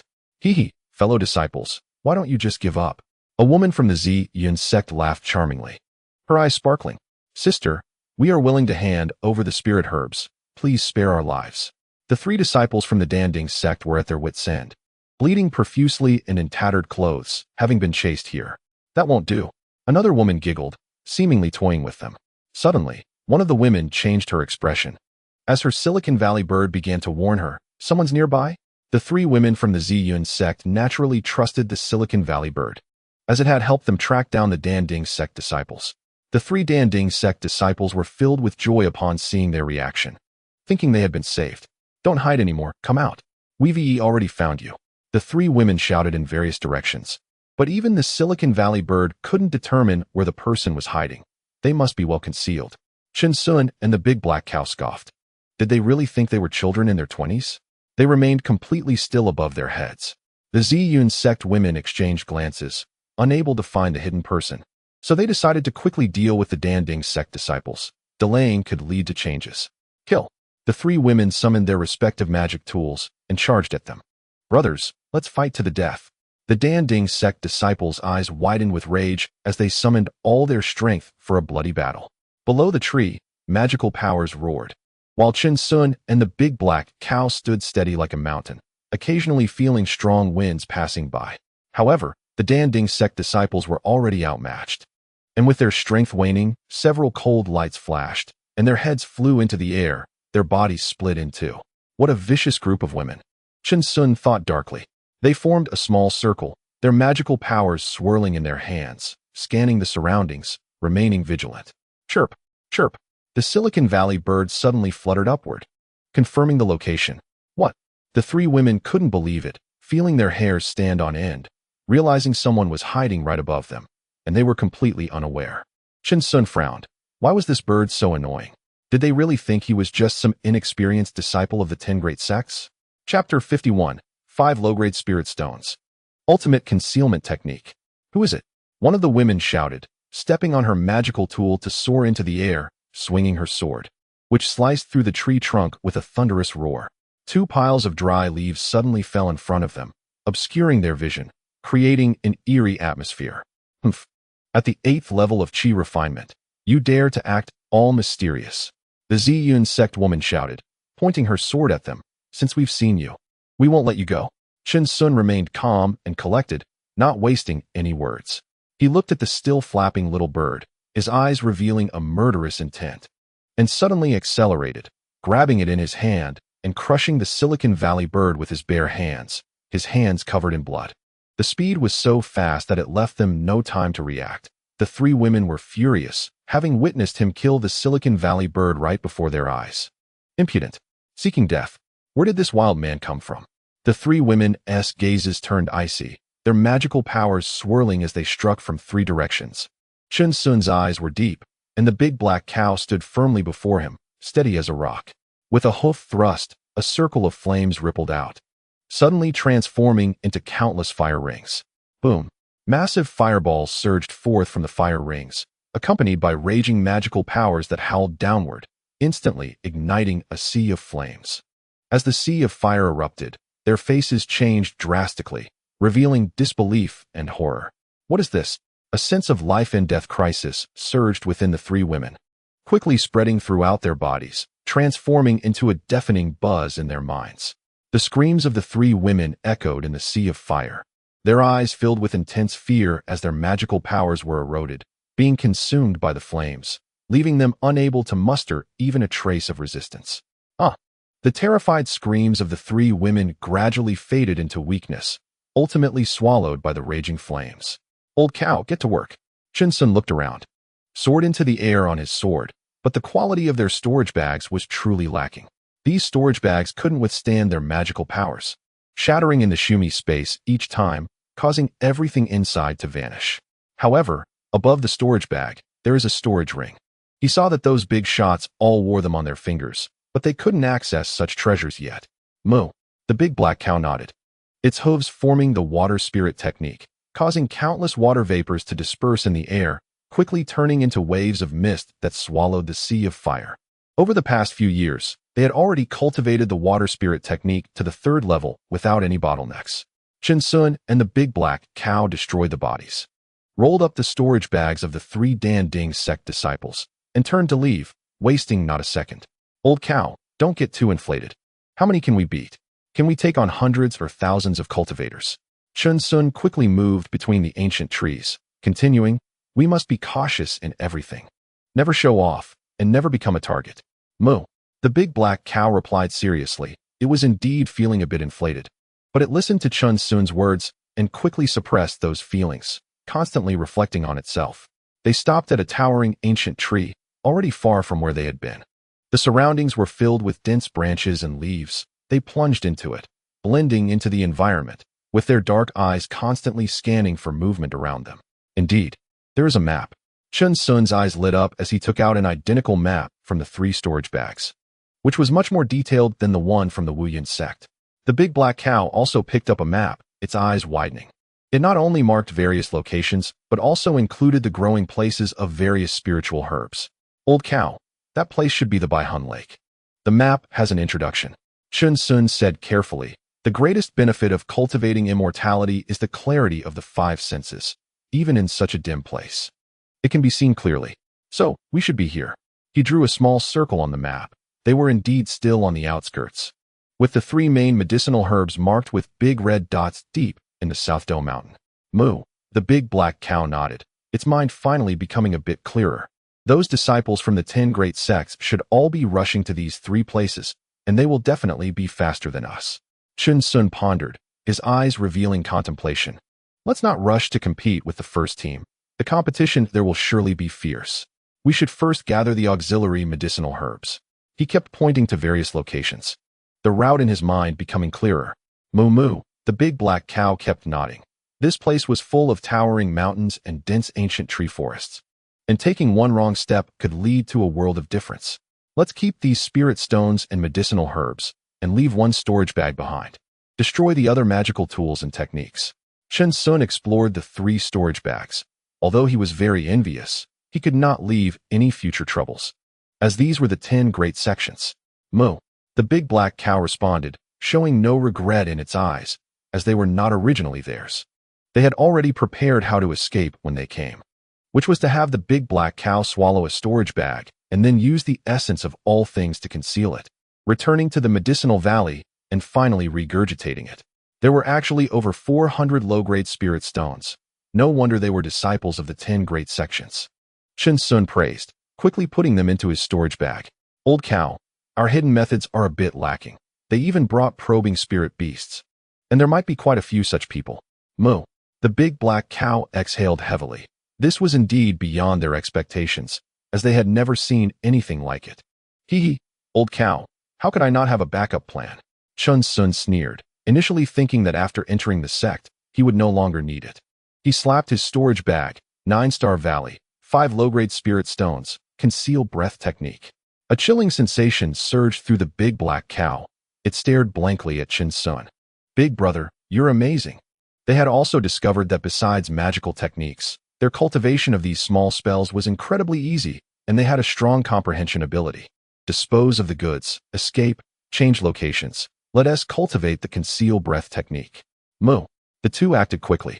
The big black cow swallowed 1 storage bag and directly destroyed the other 2 with spells, leaving no trace behind, disappearing into the boundless darkness. This set of fluid motions seemed like they had practiced it countless times, executing the bandit methods to perfection. Half a month later, in a tree hole on the trunk of an ancient tree, A person and a cow sat cross-legged, without making a sound. Occasionally, poisonous insects and snakes crawled over the dry leaves, but they still did not realize that there were two living beings. They had truly blended into the South Dome Mountain. Old cow moo. Moo. A person and a cow slowly opened their eyes, their breaths like floating silk, and sparks began to crackle around them. Yet the dry leaves on their bodies were completely unaffected by the flames. Two clumps of dry leaves sprang out of the tree hole and moved in a certain direction. Their goal was a large river. Half a day later, they arrived, and a person and a cow took out another set of camouflage clothing to wear. Chapter 52. Heartless Black Hand. Who is the sixth elder? Here, the greenery was lush, and there were many hills on the ground, creating a gathering of elevation. In the distance, a long river could be seen winding along the mountains, and the sound of rushing water could be faintly heard here. Numerous vibrant flowers grew along the riverbank, including the walking stick flower, which was significantly taller than the other plants, giving it a feeling of standing out. Shinsun and the big black cow disguised themselves as a pile of grass, activating the conceal breath technique, remaining completely still, and began to observe the situation. There were several corpses with their heads pierced nearby, and the surrounding flowers and plants seemed to be continuously absorbing the nutrients from the corpses, which had become quite shriveled, making it unclear how they died. They slowly wriggled their bodies, getting closer, when suddenly a large group of disciples came rushing from behind, numbering dozens. The two clumps of grass immediately froze in place. A gentle breeze blew, rustling the grass leaves, and everything was so tranquil. Brother Do, it's here. Those highest red flowers are the walking stick flowers. Don't be careless. These strange flowers and herbs all have bizarre methods, and if we get too close, they will attack immediately. Brother Do narrowed his eyes slightly, looking at the several corpses by the riverbank, where there wasn't even a trace of blood. He suddenly turned his head to look at a nervous-looking 8th-layer Chi Refinement Junior brother. Go try it. That person hesitated, his lips trembling, looking at Brother Do with pleading eyes. Wasn't this sending him to his death? Hurry up, what are you dawdling for? Are you not even going to listen to Brother Do's words? In the crowd, several people shouted loudly, constantly urging him forward. The person's eyes turned red, and with a loud shout, he charged out, targeting a walking stick flower. But just as the person touched the walking stick flower, suddenly, countless vines shot up from the ground, and several sharp spikes shot out from the vines, filled with a chilling, killing intent, instantly breaking through his magical shield. His mind shook, and just as he was about to retreat rapidly, the vines tightly wrapped around his feet. His pupils constricted, reflecting countless sharp spikes in his eyes. Swish, swish, swish. No, brother, save me. Brother Do. The person's face turned pale, strong fear showing in his eyes, as he continuously shouted, terrified to the core, his body trembling as he tried to resist. But before he could react, his head was pierced by numerous sharp spikes, yet no blood splattered out. The vines stabbed into his flesh, continuously draining, and his body rapidly shriveled at a visible speed. This horrifying scene made everyone in the distance break out in cold sweat. And even Brother Do was no exception. After all, he was at the 10th layer of Chi Refinement.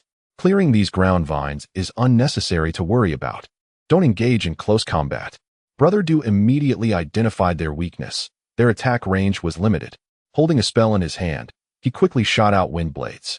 Yes, Brother Do. Everyone's eyes lit up. It was indeed effective, and those vines were severed one by the wind blades. They quickly waved their respective spells, slashing at the man-eating vines, their eyes filled with joy. Humph! Which small sex disciples dare to covet the walking stick flower? From a hill, the shouts of over a dozen people echoed, their murderous aura palpable, with spirit beasts standing beside them, their eyes filled with bloodthirst. Brother Do was taken aback and turned around to find that it was a disciple from the Beast Master sect of the 10 Great Sects. It seemed that as time passed, everyone began to band together. In the secret realm of South Dipper Mountain, everyone relied on their own abilities. Are we going to rank by seniority here? Brother Do's face was filled with frost. A dozen people dared to be so arrogant. There were no elders from the sect here. This South Dipper Mountain is originally the territory of our 10 Great Sects. What do you count as? A person stepped out from the hill, disdain written all over his face, and said coldly, You have 3 breaths time. Either roll away or die. As soon as the words fell, the momentum of Brother Do's side was completely suppressed. Their expressions flashed with a hint of panic, completely oblivious to their numerical advantage. It seems we have to experience your skills. Brother Du said calmly, though anger flickered in his eyes as he looked back. They were only a dozen people. All at the chi refinement stage. What was there to fear? Seeking death. The people on the hill looked down with disdain, like fierce tigers descending the mountain, charging down. Go! Brother Du shouted loudly, leading the charge, and the disciples followed closely behind, feeling humiliated and indignant. Today, they would surely slay them here. A fierce battle was about to break out, with dozens of people clashing in an instant, the sound of booming and screams ringing out, dirt flying everywhere. Two patches of grass began to move slowly, unnoticed by anyone. They grabbed a staff flower, and the ground vines reacted instantly. The vines were quick. But Chen Sun and the big black bull were quicker. A fireball technique scorched the entire vine, sending up a cloud of black smoke. Old bull, draw the sword. Moo. Whoosh. Whoosh. The speed was incredible, skimming close to the ground, like a cold gleam flashing, disappearing in the blink of an eye deep within the jungle. What is that? What happened? Both sides shouted in anger, quickly separating and looking towards the faint firelight by the river, glancing at each other. Two staff flowers were clearly uprooted. But where were the people? The Beastmaster sect's people were furious. What the hell? Someone stole right under our noses. They directly vented their anger on Brother Du's side, making the battle even more intense. Deep in the jungle, the eerie laughter of a person and a bull echoed. Relentless black hands. Old bull, the cultivation world is dangerous everywhere. Even a plant can kill. I've really learned something. They sat in a tree. Chen Sun shook his head and sighed, realizing he hadn't noticed at the time. His strange knowledge had increased significantly. The big black bull snorted. Now we have to be cautious about everything. Even this ancient tree was checked. At this moment, Chen Sun carefully looked at the map and suddenly pointed to a spot. Hanyan Valley, Old Bull. Let us go there. There are two foundational auxiliary spirit herbs. Moo. The big black bull grinned. The feeling was too good. Let us go. Two figures leaped out from the ancient tree, heading towards Hanyan Valley. The two spirit herbs didn't have a fixed growth location, so they had to search carefully. In Hanyan Valley, light smoke swirled, miasma thickened, and visibility was poor, accompanied by eerie low growls. There were many corpses scattered throughout the valley. Some were killed by people, while others were unknown how they died. Chen Sun and the big black bull crawled forward, calm and unhurried, maximizing their breath-concealing technique. At this moment, 5 people walked in from the dim light, their expressions alert, their steps synchronized, not making a sound, with tokens at their waists emitting faint glimmers. The sound of clashing came from ahead, but the miasma obscured a large area of their vision. They halted, exchanging glances without saying much. The 5 formed a formation, one at the back, who unleashed several silver-white threads that vibrated softly against the ground. In the area where a large group was fighting, several small green grasses emitting fluorescence grew, unlike ordinary grass. They had dense patterns and an unbreakable feeling. This was also one of the purposes of coming to Hanyan Valley, the Ingsin grass. The other 4 kept their cool, one hand down, activating their talismans, and did not join the battle. A cloud of smoke swirled, and they instantly vanished from sight. The person crouching at the back remained motionless. The fine threads beneath his palm seemed to keep extending. Their goal was to obtain the spirit herbs, not to battle. Soon, 3 Ingsin grasses were pulled back by the fine threads, and the 4 seemed not to have returned. Got them. The person at the back smiled slightly. The disciples of the big sect were nothing, easily toyed with by them. He carefully put away the 3 spirit herbs into a medicine box and began waiting for the 4. Suddenly, the 2 patches of grass beside him moved. Huh, what is that? The person was startled, his expression horrified, a chilling sensation running through his soul. Brother, accept this. A voice as calm as water rang out. 2 fists as big as sandbags came at him. His mouth was tightly covered, and he instantly lost consciousness. Chapter 53, Moral Decay and Human Nature Twisted. After a while, he felt someone calling him, and a pill was fed into his mouth. Brother Lu, what happened to you? Brother Lu, where are the Ingsin grasses? The 4 kept calling for him, their eyes anxious, and even his storage bag was missing. What on earth had happened? Where are the Ingsin grasses? Confusion flashed in Brother Lu's eyes as he mumbled. A flash of spiritual light crossed his mind, and he suddenly remembered. Brother Lu's eyes gradually turned blood red as he stood up in anger. Someone ambushed me. Who ambushed you, Brother Lu? The 4 quickly asked, united in indignation. Those talismans were precious, and they hadn't expected the Ingsin grasses to be intercepted. This is intolerable, They all wore murderous expressions. Even if they were disciples of the 10 great sects, they had the ability to work together to kill. Brother Lu looked at the four, his expression very grim, stammering. "I don't know." The four gaped, stunned. Brother Lu always acted cautiously, deeply understanding the ways of ambushes, yet there was someone even more ruthless than him. Elsewhere, Chen Sun and the big black bull were dealing with a giant python in the valley. The giant python kept hissing in a low voice, its pinhole-like pupils revealing extreme fear. "Why are you so impressive, playing ambush? Qi Refinement Stage 10, are you trying to ascend to heaven?" "Moo. There are so many Kongming vines here. We damn well take a few. Do you want to die? Who raised you?" "Moo." The giant python's head was pinned down by Chen Sun, its tail tightly gripped by the big black bull. As they cursed, they swung it in the air and smashed it down hard. The giant python's organs almost shattered. Hiss, hiss, hiss. The giant python's mouth was filled with pleas for mercy. It had never seen such a fierce human at the Qi Refinement stage. One punch almost sent it back home, and it was completely crushed in a spell duel. Old Bull, grab the goods. Boom. A loud bang. The ground cracked in several places. Chen Sun pressed the giant python into the soil, dust rolling. The ground covered in blood. It truly didn't want to resist anymore. Moo. The big black bull released its hooves and quickly went to gather Kongming vines. Chen Sun snorted coldly, clapped his hands, and he and the big black bull headed out of the valley. The spirit herbs in Hanyan Valley were already in hand, and they continued towards the next destination. A day later, many people arrived again, and seeing this scene, they were overjoyed. The silver cloud python was actually injured. Hurry and gather the Kongming vines. Who injured it so severely? A few were shocked. They appeared much calmer. Could there be something stronger than the silver cloud python around? They paused in their steps. They had been warned in their sect that this python was fierce. During the last trip to Nanshan, many cultivators had perished in its jaws. Hiss, hiss.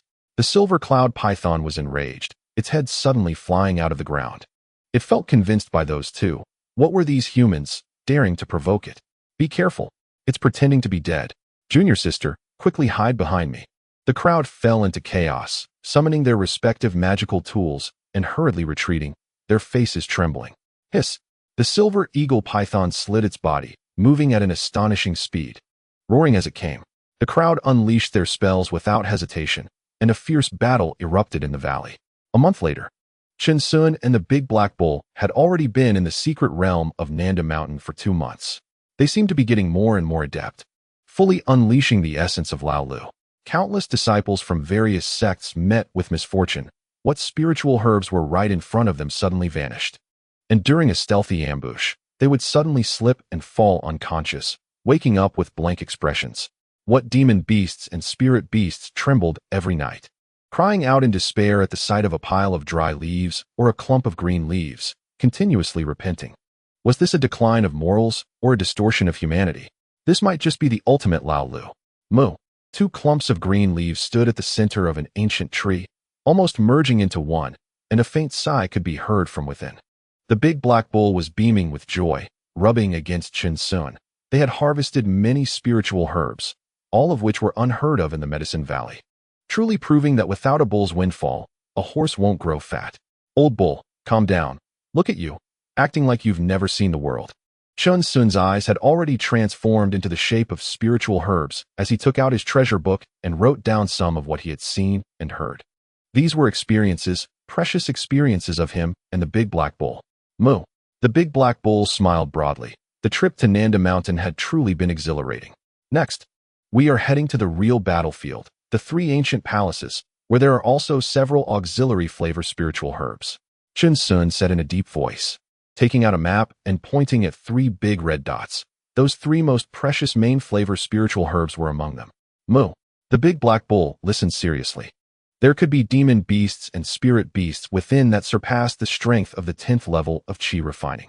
Although they had never seen them, they could very likely already possess some characteristics of the foundation establishment stage, so they couldn't be careless. Chen Sun took a deep breath.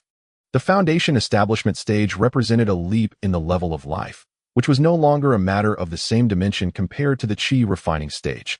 Moo moo. The big black bull nodded seriously, constantly rubbing against Chen Sun. Let's go? Chen Sun smiled and patted its head. Their figures instantly disappeared from the ancient tree. heading towards one of the three ancient palaces, the Wangyue Palace, where the Yangshan lotus was growing. The Wangyue Ancient Palace, exuding an ancient aura, stood in the center of a desolate mountain. Its origins had long been forgotten, but most of the Yangshan lotus, which had gone extinct in the Qian kingdom, could only be found here. The ancient palace was grand and ancient, resembling a dilapidated sect hall from afar, embodying the helplessness of time. Although the 10 great sects had methods to cultivate foundation establishment spiritual herbs, it was still a drop in the bucket, especially for main flavor spiritual herbs, which had overly strict environmental requirements. Even they had not cultivated many. The outside of the hall was filled with pools of blood, with severed limbs everywhere. There were even instances of disciples turning against each other, corpses entangled together, eyes wide open in death, and within the hall, the sounds of shouting and killing were incessant. Chaos reigned. On a high ground, Chen Sun and the big black bull were observing from a distance, both frowning slightly. Damn it, old bull. This situation is not good for us to fish in troubled waters. Chen Sun said quietly. Many disciples from the 10 great sects were completely on a bloody path. Moo. The big black bull nodded. People from all sides were still rushing in, and the fighting was fierce. There were also cultivators like them observing the situation from afar. Old bull, no rush. Let's watch the situation. Moo. A man and a bull crouched at a distance, motionless, watching the Wangyue Palace, even before they began harvesting spiritual herbs. A large number of people had already perished. Truly, human greed knows no bounds. 3 days later, a sudden roar erupted from within the ancient palace. Roar, roar. The sound was majestic, like a mountain flood bursting forth, shaking the area for miles, even startling Chen Sun and the big black bull, who experienced a ringing in their ears and shock in their eyes. Chapter 54. A gentleman does not stand under a dangerous wall. The white shaman leopard has come out. Retreat. Quick, we must restrain this spirit beast. Damn it, just a little more. Countless disciples rushed out from outside the hall, their voices filled with anger and fear. And at that moment, a snow-white spirit beast with fierce eyes erupted from behind them. It exuded a fierce aura. Its white long fur danced wildly in the wind, and its body reached a terrifying length of over 2 meters, opening its bloody maw as it looked down upon the intruders. The sharp claws of the white shaman leopard were dripping with blood. Its gaze was keen, always able to predict the movements of the cultivators and eliminate them in advance. Behind it lay torn and shredded corpses, their eyes still filled with terror, seemingly having died in an instant. Roar, roar. Another roar shook the desolate mountain, dust swirling. The white shaman leopard paced back and forth at the palace entrance, looking in all directions, with a murderous aura swirling around it, not knowing how many people it had killed. This ancient palace was truly massive. These disciples were like bred men, one after another scrambling out. Chen Sun couldn't help but sigh. The pressure from the white shaman leopard was too strong. Even he felt uncertain, but now seemed like the best opportunity. The disciples of the major sects were also gathering from all directions, beginning to formulate strategies. A direct attack was definitely not feasible. They could only distract its attention. The Wangyue ancient palace seemed to fall silent. Only the occasional beast roars from the white shaman leopard could be heard, continuously pressuring those cultivators with ulterior motives in the distance. As the sun set, no one dared to assault the ancient palace anymore. Everyone only had one life, and it was a question of who would go up to offer it first. Chen Sun and the big black bull slowly retreated, having to return empty-handed to the jungle. Old bull, let's dig a tunnel, Chen Sun said helplessly. Their advantage lay in their strength and endurance, and I brought the tools. We can dig right underneath the ancient palace. Moo? The big black bull exclaimed, its eyes wide open. If it were them, it seemed quite feasible. They had been digging soil caves in the Ningyun mountain range for years, so it could be considered their old profession. I'll mark the spot and calculate the distance. Chen Sun coughed lightly, looking into the distance, then jumped down from the tree, scooping up a handful of soil to examine, falling into deep thought. Old bull, let us get started. We can do it. Moo. A man and a bull directly began digging a tunnel under the ancient tree, their speed astonishing enough to leave people speechless. The several storage bags they had collected over the month were immediately filled with dirt. Old bull, the entrance is up to you. I'll keep digging. Moo. The big black bull hurriedly ran out to start covering the entrance. It was already familiar with these operations, with no need for any skills, just years of experience. Days passed, and under the leadership of the 10 great sects, A great battle began to break out outside the palace again. They had to hold off this white shaman leopard to allow others to go in and harvest. But how could the white shaman leopard not see through the intentions of these human cultivators? It firmly guarded the palace entrance. Anyone attempting to rush in would be met with blood and flesh flying. Many were frightened into retreating. The 10 great sects and other sects were also at odds internally, not daring to exert their full strength, all on guard against each other. Yet, unbeknownst to everyone, beneath their feet, a man and a bull were continuously digging a tunnel. But they were very far from the surface, completely unaware. 10 days later, in the tunnel, "Old bull, I'm having a bit of trouble digging now. Let me measure the distance. Wait for me." Moo. The big black bull sat on the dirt pile, constantly snorting. It was the first time it felt so tired from digging. Chen Sun took out his immortal sword from the storage bag, flying on the sword. As a beneficiary of 9 years of compulsory education, using time multiplied by speed to measure the distance, the problem was not too big for now. He went to the tunnel entrance, measured back and forth twice, and called out to the big black bull, "Old bull, it's right above." Boom. Moo. The big black bull stood up, its muscles bulging, and its hooves struck upwards. Large chunks of rubble fell. Chen Sun also mustered his strength, punching the top again and again. Their protective gear was covered in mud and dust, and after half an hour of pounding, they finally broke through. A sliver of light shone through, and they could already see the ceiling of the ancient palace. 2 heads timidly poked out. "It's so hard, this ground. Even we took half an hour to smash through. If a demon beast were hit like this, it wouldn't he know how many times it would have died." Chen Sun said quietly, looking around. There were many corpses. "Old bull, let us go up." Chen Sun crawled out from the ground, pulling the big black cow along with him, both of them filled with a strong sense of secret joy. Moo.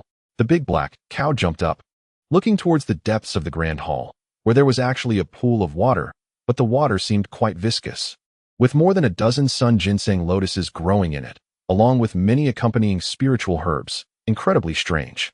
Meanwhile, outside, a fierce battle was still ongoing, with people continuously engaging in a wheel war against the white shaman leopard, both sides utterly exhausted. Chen Sun glanced at the situation outside, a smile curling at the corner of his mouth. "Old cow, just take 2 plants. Don't ruin our merits." "Moo moo," the big black cow exclaimed. Having never abandoned spiritual herbs on this journey, Chen Sun was scaring it again. Angrily, it bumped into Chen Sun and hurried to the edge of the pool, taking out the medicine box to pick the main and auxiliary spiritual herbs for foundation building, while Chen Sun stood behind to assist, preventing any unforeseen circumstances. "Moo." Chen Sun let out a lewd scream, pulling the big black cow and directly jumping into the tunnel, stepping on the immortal sword, fleeing on the sword. The big black cow continuously threw out the soil from the storage bag behind. 1 person and 1 cow swiftly departed. Just as they had come lightly, they left lightly, waving their sleeves without taking a single cloud away. Inside the Wangyue ancient hall, the white shaman leopard seemed to suddenly sense something, waving its sharp claws to push everyone back, quickly running into the hall, but it was taken aback. Roar! Roar! The white shaman leopard became exceptionally frenzied, the bloodthirst in its eyes deepening, slowly looking back at the human race, going mad. "Today everyone must die. What is going on? The white shaman leopard has gone mad. Retreat! Retreat!" Countless cries of alarm echoed, tormented beyond words. This spiritual beast had gone completely irrational, fighting to the death with anyone who approached. A few people were cursing in their hearts, wondering why this trip to South Dipper Mountain was so difficult. They hadn't heard of spiritual beasts going mad last time. Outside the Wangyue ancient hall, another fierce battle began. Many who were waiting to take advantage began to stir, feeling the time was right, as the spiritual beast had lost its mind.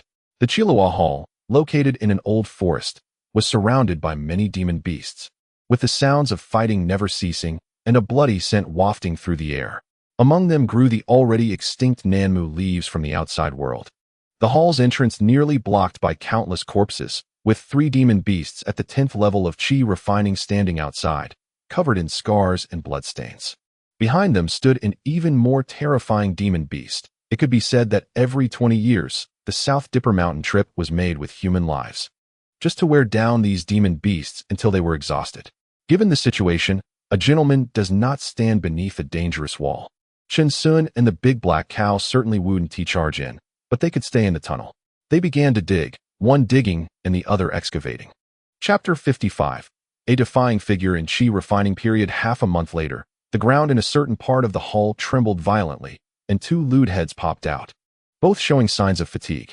Old cow, get the spiritual herbs, hurry. Moo. The big black cow suddenly jumped out of the tunnel and quickly headed towards the Nanmu leaves. Roar, roar. This demon beast reacted much faster than the white shaman leopard, immediately sensing someone was moving the Nanmu leaves and turning to head into the hall.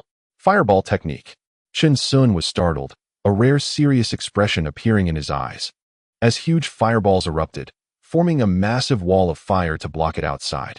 The demon beast let out a painful howl, but the blood red in its eyes grew deeper, a strange shield slowly isolating the sea of flames. Damn! Chen Sun's pupils contracted, continuously casting spells. He turned his head and shouted, Old cow, is it good? Moo! Roar!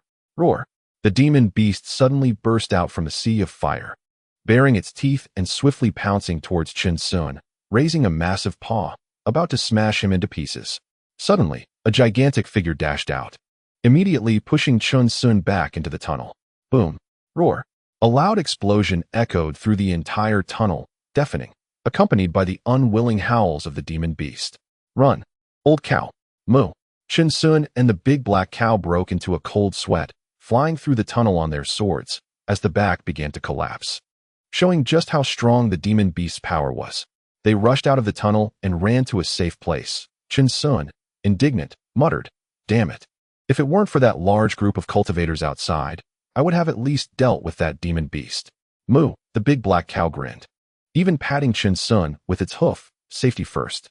Just as they were discussing the demon beast, half the time in the South Dipper Mountain secret realm had already passed, and the bloody scent seemed to grow heavier. By a small creek, more than a dozen women were carefully picking spiritual herbs.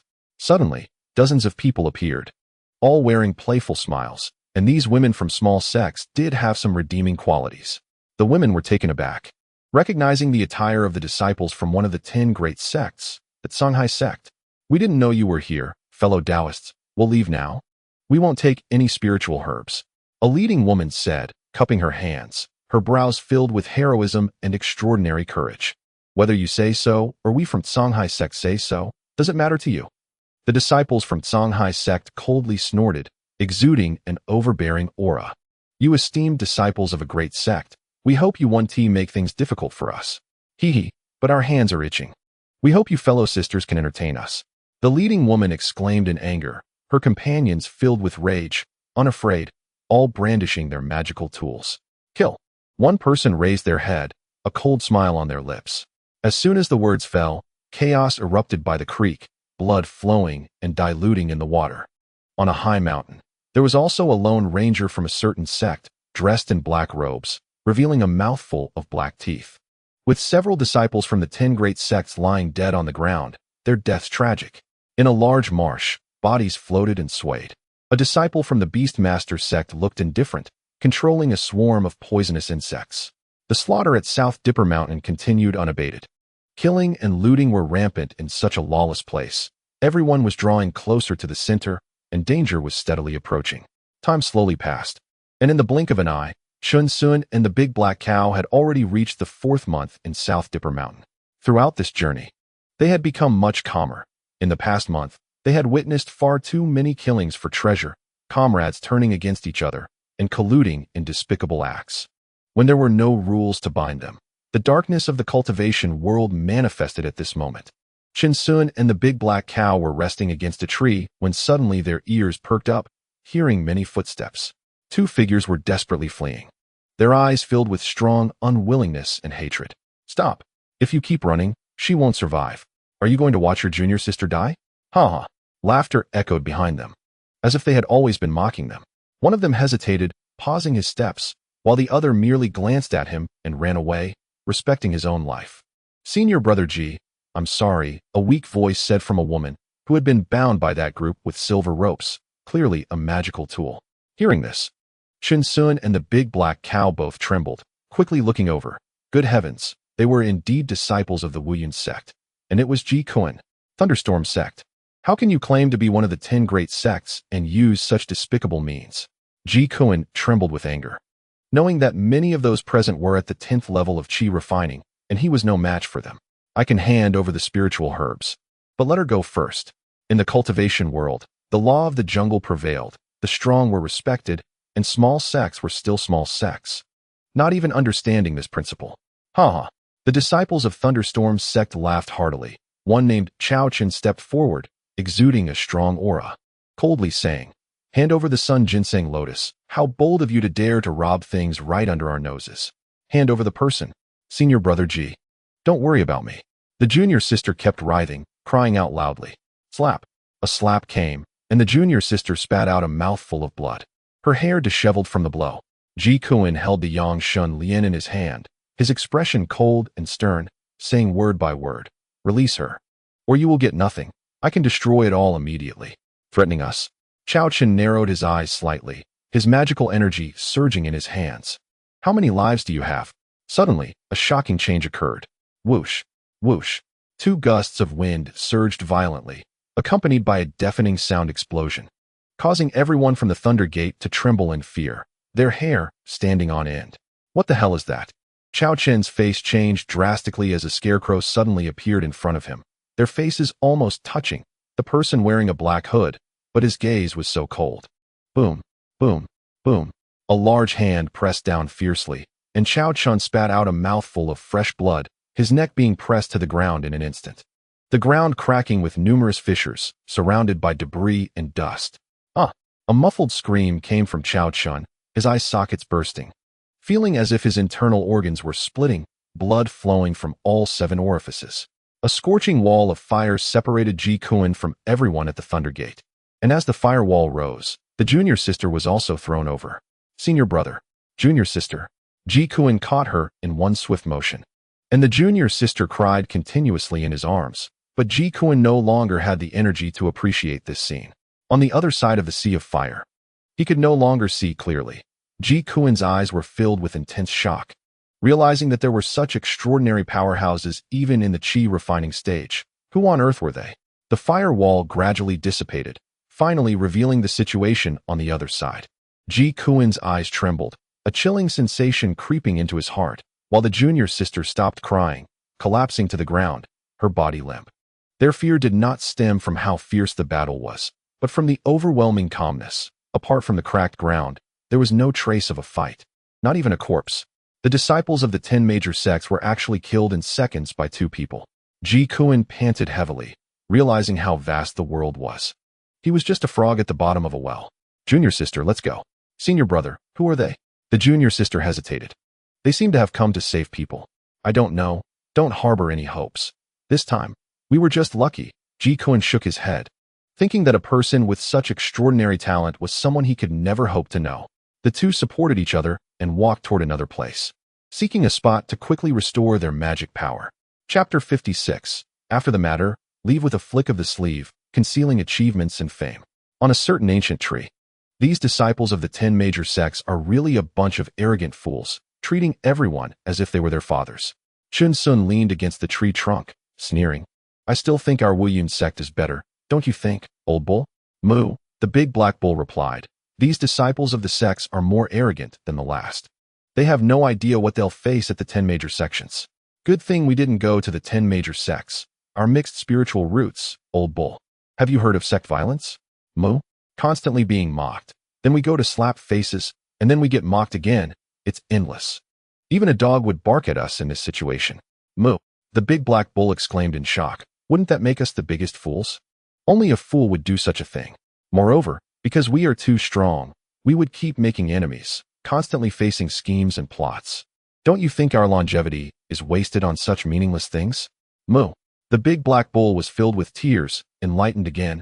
It's all thanks to you. Sun Gu, my good brother.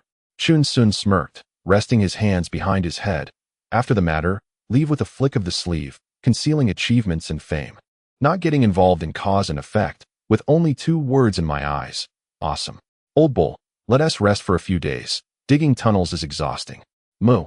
The man and the bull began to snore loudly, completely out of place with the atmosphere of the Southern Dipper Mountain secret realm, and importantly, it seemed that no one could do anything about them. A month later, countless purple lightning streaked across the sky of Southern Dipper Mountain, and a series of muffled thunder rumbled, the heavy dark clouds filling the entire secret realm with a thick sense of oppression. The Earth Soul Vine, known as the hardest spiritual medicine to obtain, grows in the ancient palace by the marsh, located in the center of a giant lake, the Xinyuan Lake. This lake is filled with the power of metal. To ascend to the marsh palace, one must break through this power, and the palace is also guarded by spiritual beasts. Truly, every step is fraught with danger. Boom! Another muffled thunder erupted. The long-awaited dark clouds finally moved, and a light drizzle began to fall, quickly turning into a torrential downpour. Shadows appeared along the edge of Xinyuan Lake, all with grim expressions. There were many floating corpses in the lake, riddled with holes, their deaths extraordinarily tragic. Many had already started to retreat, unwilling to pick the Earth Soul Vine, feeling that with so many spiritual medicines in southern Dipper Mountain, it was unnecessary to take such great risks. Moreover, the 3 foundational spiritual medicines were not only available in these 3 ancient palaces. With some effort, they could find them with good luck. As many people's thoughts shifted, the heavens thundered with earth-shattering, deafening sounds, instantly turning the world white. At the same time, 2 figures were illuminated at the edge of a cliff, their calm gazes fixed on the distant Xinyuan Lake. The heavy rain poured down on them, yet they remained unmoved. Old Bull, are you confident? Moo, moo. They had been lurking here observing for half a month, witnessing countless people rushing into the marsh palace and countless people suffering from the metal energy entering their bodies, tragically dying in the lake. However, Xinyuan Lake had a significant flaw. The height and speed of flying could perfectly avoid the metal energy, but satisfying both requirements simultaneously was extremely difficult. Damn it, it's time to show some real skills. Chen Sun took a deep breath, rainwater flooding his nose and choking him, leading to a bout of coughing. A celestial sword slowly hovered at the cliff's edge. Chen Sun said seriously, Old Bull, this time it's all about speed and passion. Our future is in your hands. Moo, moo moo. The big black bull's eyes widened, roaring angrily, rubbing its hooves together. It was serious. Whoosh, whoosh, whoosh.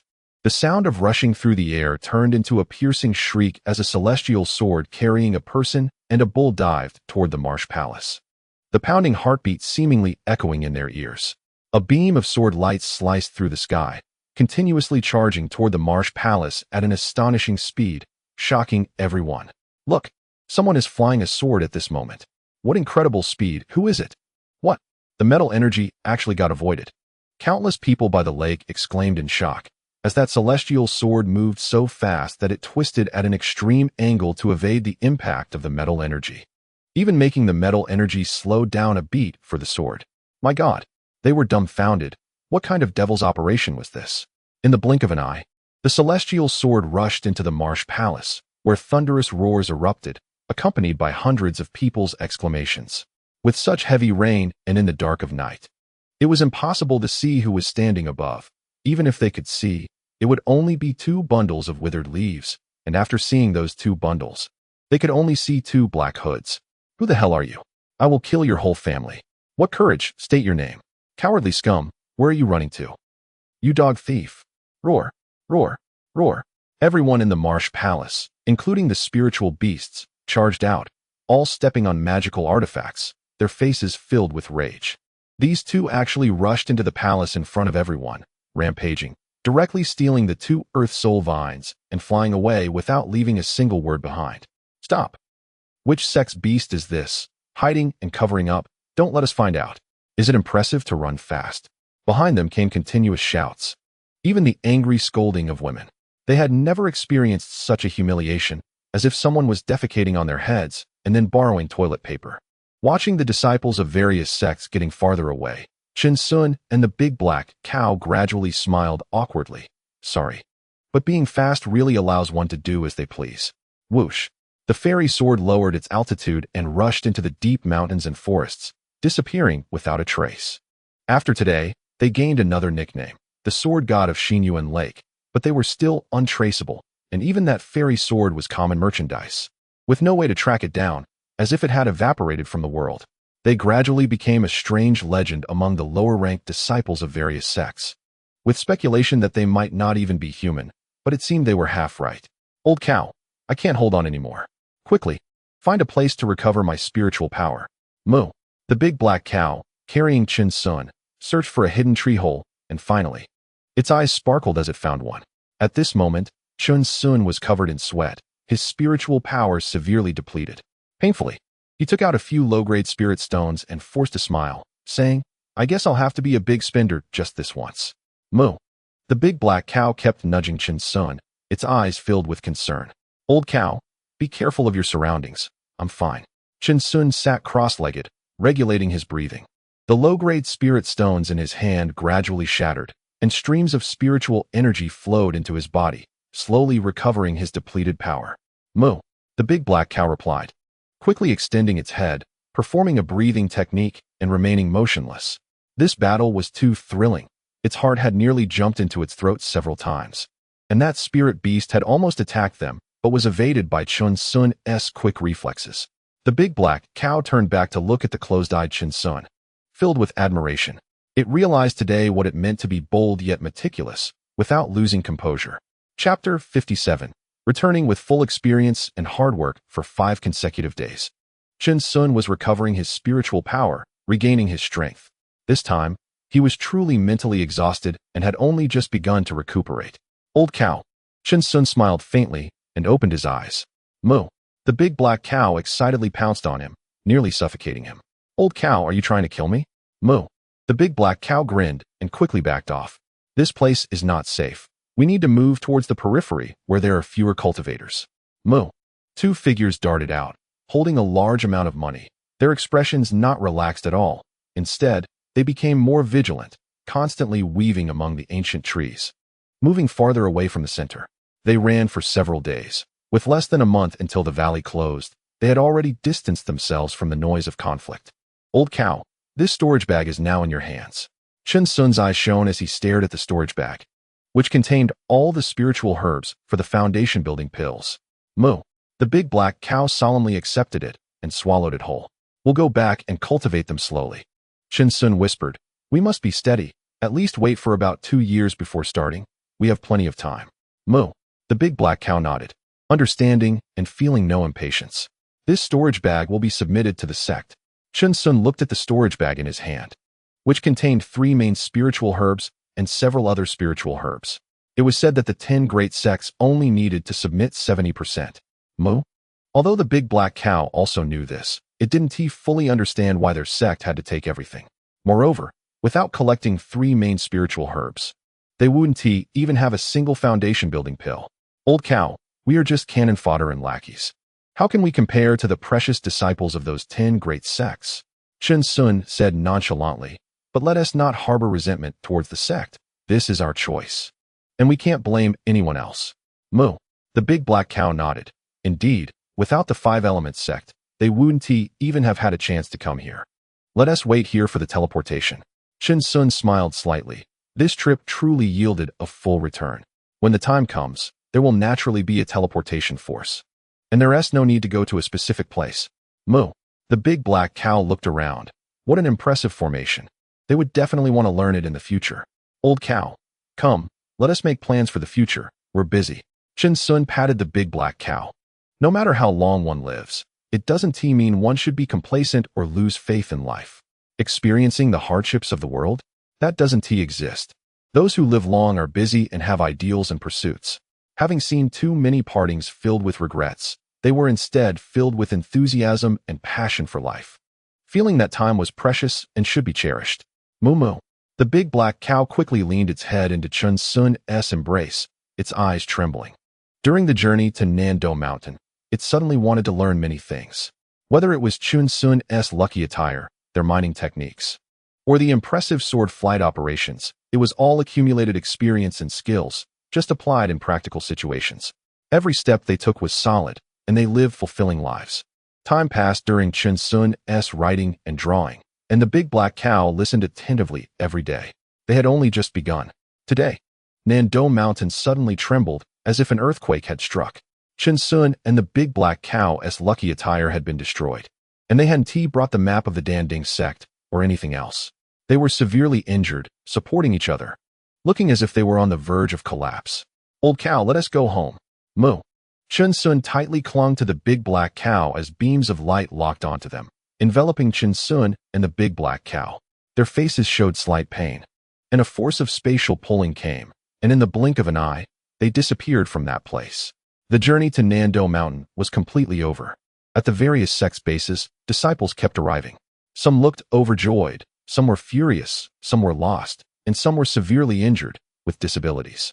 As time passed, the wails of anguish filled the major bases, completely losing the spirited feeling from half a year ago, mostly replaced by a sense of surviving a calamity. This trip to Nando Mountain had caused significant losses for the 10 great sects, arguably the worst in years. As it was said that a major incident had occurred within Nando Mountain, Wei Shan stood at the 5 Elements sect base, constantly counting the numbers, and was surprised to find that over 100 people had survived, far exceeding his expectations. In the open area, Chen Sun and the big black cow sat together, covered in wounds and still bleeding. He looked towards a certain direction and saw Ji Kuan had come out alive, revealing a hint of relief in his eyes. However, Ji Kuan's expression was gloomy. He only glanced at Chen Sun before turning his gaze elsewhere, weighed down by heavy thoughts. This place is not suitable for long stays. Let us recuperate on the Qinya Eagle.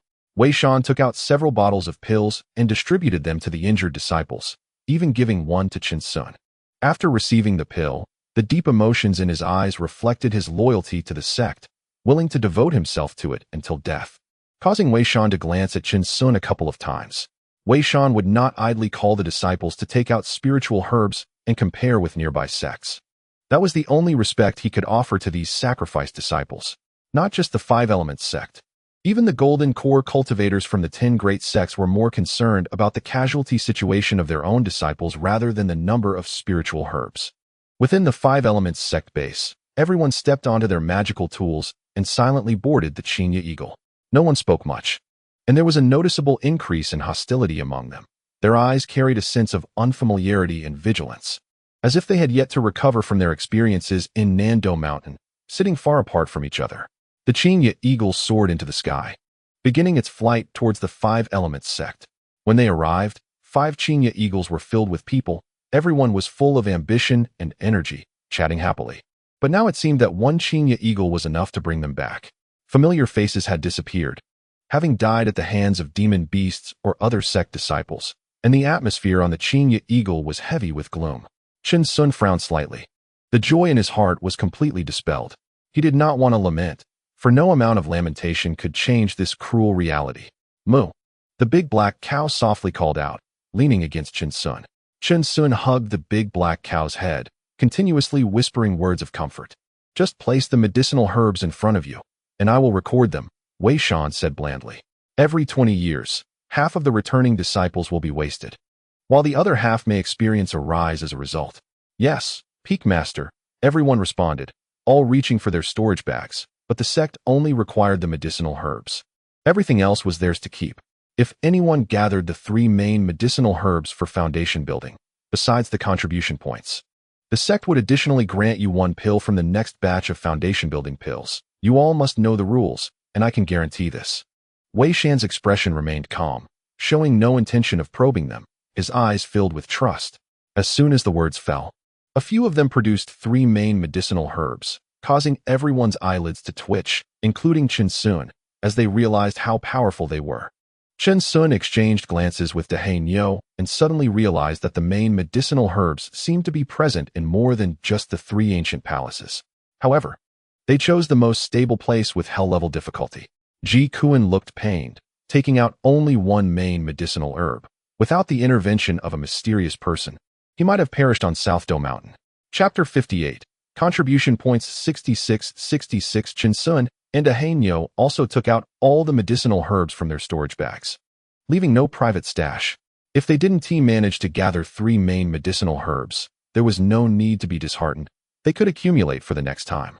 And naturally, there would also be contributions to the sect. Wei Shan stood with one hand behind his back, his eyes flashing with brilliance as he scanned the crowd without making a sound. I will record everything. The sect will not let you down. His words, the sect will not let you down, rekindled the hope in many people's eyes, and their hearts surged with excitement. This time they had gained experience, and in the next 20 years, they would have another chance. However, Chen Sun and Dehei Niu trembled slightly. Peak Master Wei claimed not to probe, but under the perception of the essence of all things, he had just scanned them thoroughly. Fortunately, no one dared to be greedy. They were all honest people. He and Dahe Nyo were the most honest, contributing the most to the sect, while the others clearly did not sense this probing and were still listening intently to Wei Shan's words. Take out your contribution tokens, Wei Shan said lightly, his fingers stirring with magical power, and all the medicinal herbs from everyone were collected into his storage ring. Once the sect confirmed, the contribution points would naturally turn from virtual to real. Yes, everyone clasped their hands and took out their sect contribution tokens. Wei Shan had already estimated the values based on the types and ages of the medicinal herbs. Over 100 people discovered that a virtual number appeared in their sect contribution tokens, and Qin Sun and Dahe Nyo's pupils nearly shrank to pinpoints. Their contribution points were actually 6666. However, most of the medicinal herbs they harvested were stuck at the entry-level age, under 300 years otherwise. They could have received even more. Ding, the host can now allocate points. On the Qingya Eagle, Qin Sun suddenly heard the system's voice in his mind. The high-pitched cries of eagles echoed through the sky as Qin Sun continued to allocate points to his magical power. They flew towards the Five Elements sect, disappearing in the blink of an eye. Half a month later, the group returned to the Five Elements sect, many people finally relaxing their expressions, no longer appearing so vigilant. It felt like a different world. Qin Sun held Dahe Nyo, looking at the vast and magnificent mountains below, a hint of joy showing in his eyes, finally back. In front of the sect master's hall, the same few people were still waiting, their eyes filled with anticipation. After the Qingya Eagle landed, it encouraged everyone again. Then entered the main hall with Wei Shan and others, not paying them too much attention. Everyone felt a bit empty inside, as if they weren't so important. Led down the mountain by a few senior uncles, Qin Sun and Dahe Nyo walked at the back, looking around at the scenery of the sect master peak. Their mouths making sounds of wonder, completely absorbed in the scenery and not thinking too much. However, Ji Kuan had clearly changed his personality after returning, becoming quite distant from Qin Sun, who did not disturb him. Everyone had their own path. After descending the mountain, everyone began to fly on their swords toward their respective residences, not exchanging a single word. Old Nyo, let us go, Qin Sun smiled, pulling out his immortal sword from the storage bag, carrying Dahe Nyo towards the Medicine Valley. In the Medicine Valley, a girl with a face like a blossoming flower was carefully tending to the medicinal herbs. She appeared to be around 16 or 17 years old, dressed in a green shirt, her smile radiant. She bit her lip, her eyebrows like ink paintings, her spirit like autumn waters. Smiling as she watched the butterflies in the valley, her eyes filled with delicate innocence. Her name was Lu Yuan, a disciple of the Alchemy Hall, who had been brought into the Five Elements sect since childhood and was responsible for the medicinal herbs. She was now at the 7th level of qi refining. Junior sister Lu Yuan, we're back, haha. A loud and piercing laugh came over, and Lu Yuan's expression lit up with joy as she quickly turned around and shouted, Senior brother Qin Sun, Hey Nyo, you're back. Qin Sun and Dahe Nyo looked up, grinning widely, their gums showing as they walked step by step towards her. Junior sister Lu Yuan, you've worked hard this past half year, but as we agreed, 30 low-grade spirit stones. Qin Sun said seriously. He had met Lu Yuan 2 years ago while checking the number of medicinal herbs in the valley, and she had a deep understanding of medicinal herbs. Naturally, they didn't want to give up this place, so they had Lu Yuan take care of it. And indeed, the growth of these medicinal herbs did not disappoint them. Senior brother, you've managed the Medicine Valley so well, I hardly did anything. Just give me 10 low-grade spirit stones. Lu Yuan's small face flushed red. She didn't dare to ask for so many, thinking that senior brother Qin Sun had just said it casually. Mu. Dahe Nyo walked over to her side, nudging her hand, urging her to take it. Junior sister, time passes quickly. 30 spirit stones for half a year is not a loss for me, Qin Sun said earnestly, then took out 30 low-grade spirit stones from his storage bag. Lu Yuan's face was filled with tension, her small fists clenched. She only came to check on them every day and water them a bit, and she couldn't bear such a large sum. The foundation here was too good. Senior brother Qin Sun, if we leave next time, will you come back? This time as a token of thanks. Please be sure to accept it. Okay. Lu Yuan nodded earnestly, thinking to herself that next time she must not talk about spirit stones with senior brother. Junior sister, you go ahead and get busy. We'll tidy up. Qin Sun smiled, looking at the Medicine Valley, feeling content. All right, then I'll be off, senior brother. Lu Yuan's laughter rang like silver bells as she returned the jade pendant of the Medicine Valley to them. waving goodbye to Chen Sun and to He Nyo in the end. Ah, finally safe. Chen Sun sighed with his hands behind his back, feeling a sense of relief. Old Nyo, let us start working.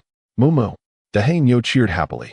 They hadn't submitted their contributions from the Medicine Valley this year. Chen Sun had said that even the smallest mosquito is still meat. Although they had 6,000 contribution points, they couldn't waste it. Whoosh, whoosh. Chen Sun flew on his sword, just flying to the center of the waterfall where the torrential flow kept crashing down, repelled by the magical shield he had cast. How fierce! Chen Sun looked up at the waterfall above him, the water crashing down like a 1,000-pound weight on the magical shield, his internal magical power continuously depleting. Clang! Clang! Chen Sun took out his mountain-cleaving axe. The rhythmic sound of chopping stones echoed, but it was completely drowned out by the sound of the waterfall to Da He Nyo far away. At this moment, it kept running around inside and outside the cave, tidying up, and then began checking the medicinal herbs, preparing the share of medicinal herbs to be submitted this year, before starting to set up its little traps. After 5 days, Chen Sun's contribution token finally turned into reality, a solid 6,666 contributions. He hurriedly took Da He Nyo to the sect hall to submit the medicinal herbs and received 200 contribution points. Old Nyo, that place is really impossible to chop. Both of my mountain-cleaving axes are nicked. Chen Sun's face looked quite grim if he tried to smash it with his hands. He didn't know what kind of chaos would ensue. Moo? Moo moo? Maybe we should learn about weapon refining. We have plenty of contribution points. We can trade for some materials. Iron essence is the material for making yellow-grade magical tools. Walking along the road, Chen Sun was pensive, without a master to guide him. He could only look at those weapon refining books to self-study, hoping not to waste the materials. The big black cow mooed and nudged Chen Sun. They weren't short on time to study, but they were afraid of not having anything to learn. Chen Sun smiled slightly and said, Old cow, if I mess up the materials, we'll lose all our contribution points, so don't blame me. The big black cow looked at Chen Sun with disdain. What are you afraid of? The man and the cow headed towards the contribution hall of the sect, entering with smiles on their faces. As they were about to reach 7,000 contribution points, what in the world couldn't they obtain with that? However, when they came out, their smiles had vanished, and they finally understood a truth. Happiness doesn't disappear, it just shifting onto the face of that foundation-building uncle. Well, not bad. There's actually 1,000 contribution points. Oh, it seems the nephew is truly a rising star. A full 3,000 contribution points. Wow, the younger generation is formidable. 5,000 contribution points. Chen Sun's head was buzzing, lost in the praises from his uncle, and he exchanged for a lot of things. The big black cow let out 2 heavy snorts. Chen Sun couldn't hold him back, acting like a nouveau riche. If it weren't for him pushing the cow from behind, he might have spent it all. Chapter 59. A peaceful life. Old cow, why are you in such a hurry? I specifically exchanged a complete guide to basic arrays for you. Chen Sun held the big black cow and gave its head a firm pat. He still hadn't recovered from the previous shock. Moo? The big black cow rubbed against Chen Sun, its eyes full of joy. Good exchange, good exchange. Complete guide to basic arrays, basic refining, basic 5 elements escape technique. Complete guide to basic talismans, complete guide to rare earth treasures. Chen Sun smiled foolishly. Although these were basic, they couldn't be bought outside. These were treasures kept by others. Inheritance items that only the sect dared to exchange for their disciples. Moreover, there were 4 pieces of iron essence, a mid-grade yellow-tier refining cauldron, writing materials for talismans, and a series of other items. The big black cow also fantasized foolishly, imagining that after learning the arrays, it could seal a mountain like those great cultivators. Just as they were lost in thought, there came 2 muffled thuds. A large tree swayed left and right, leaves rustling down. It seemed seriously injured. Hey, what's wrong with this tree? It's right in the middle of the road. Moo moo, old cow, forget it, let us not argue with it. Let us go home. Moo. On the road, there were 2 voices cursing, but they were in a good mood today and chose not to bother with it. After returning to the Medicine Valley, the big black cow began studying the complete guide to basic arrays, while Chen Sun took out basic refining to study. Opening the furnace for alchemy and opening the cauldron for refining had their similarities, but were completely unrelated to blacksmithing. The big black cow stayed far from Chen Sun, constantly making mooing sounds. It recognized all the characters and read very carefully. Although basic, it was profound. Hiss hiss. Chen Sun gasped while eating sunflower seeds, as refining was somewhat overturning his years of blacksmithing knowledge. It was said to utilize magical power to the extreme while neglecting physical strength, requiring high standards for materials. He looked at the blue double-handled cauldron in front of him and gently stroked it. Whether my mountain opening axe can reappear in the immortal cultivation world depends on you. My precious. The big black cow ran over anxiously, pointing at a few flags in the book with its hooves. You want to buy array flags? Moo. If you learn it, I'll buy it for you. First, master the basics. Chen Sun leaned over to take a look, opened his palm, and grabbed a handful of sunflower seeds. The big black cow cheered excitedly, grabbed a handful of seeds, and ran to the corner, its eyes filled with seriousness and curiosity. The man and the cow began to return to their peaceful life. It was said that the alchemy hall was quite satisfied with their medicine valley, stating that this child had the demeanor of a herbalist and could endure loneliness. Furthermore, they hoped that others would not disturb him, allowing him to run the herb garden peacefully, which was already the greatest contribution to the sect. Time passed like a ruthless cold wind, blowing away the freshness of all things, but perhaps accompanying it on the journey. There would be no regrets even in old age. Unknowingly, a year had passed. Chen Sun and the big black cow seemed to have no sense of the passage of time. There were still too many things to do, and they continued to add longevity points to their magical power. Half a year ago, an elder from the alchemy hall personally delivered a shiny black foundation building pill, encouraging Chen Sun, saying that the medicine valley was being managed quite well. The implication was to work hard here. The sect needed honest and diligent people who could endure loneliness like him. When Chen Sun received it, a drop of hot tear fell inadvertently, saying that the sect was my home, and I would not disappoint the sect's expectations. The elder was also very satisfied and casually pointed out a few insights on planting spiritual herbs. He even painted a big picture, saying that if he could successfully build his foundation, he could access the sect's true spiritual herb garden, which would be a whole new world. Chen Sun was grateful and even took out his special swana to send the elder off from the valley. Moreover, the Weiyun sect had indeed never experienced the melodrama of greedy disciples over foundation-building pills, allowing Chen Sun to completely set his mind at ease. After they received this year's contributions from the Medicine Valley, they didn't go to the contribution hall. Now they still had 2,000 contribution points, which were naturally kept for emergencies. Even if the sect leader came to flatter him now, he wouldn't use these contributions. Chen Sun was resolute. How could he be lost in sweet words? Let us go to the contribution hall. Chen Sun couldn't take it anymore. He resisted the external temptations, but couldn't resist the big black cow's constant pleas. The big black cow opened its mouth wide, wagging its tail. Old cow, today you can spend freely. With our 2,000 contributions, a few array flags are nothing. Moo, you can see if there's anything else you need later. Let us exchange everything at once. Chen Sun thought for a moment and said, I don't have time to study arrays right now. I've heard that setting up arrays requires quite a bit of material.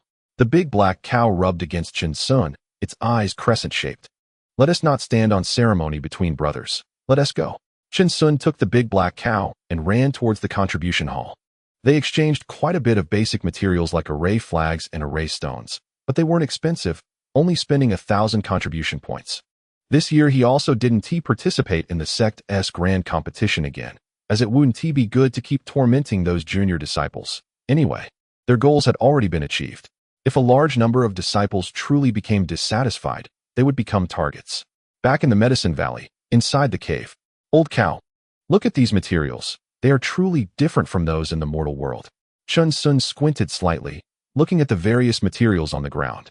They all carried some spiritual energy. In the future, we mustn't miss out when we encounter them. The big black cow nodded seriously.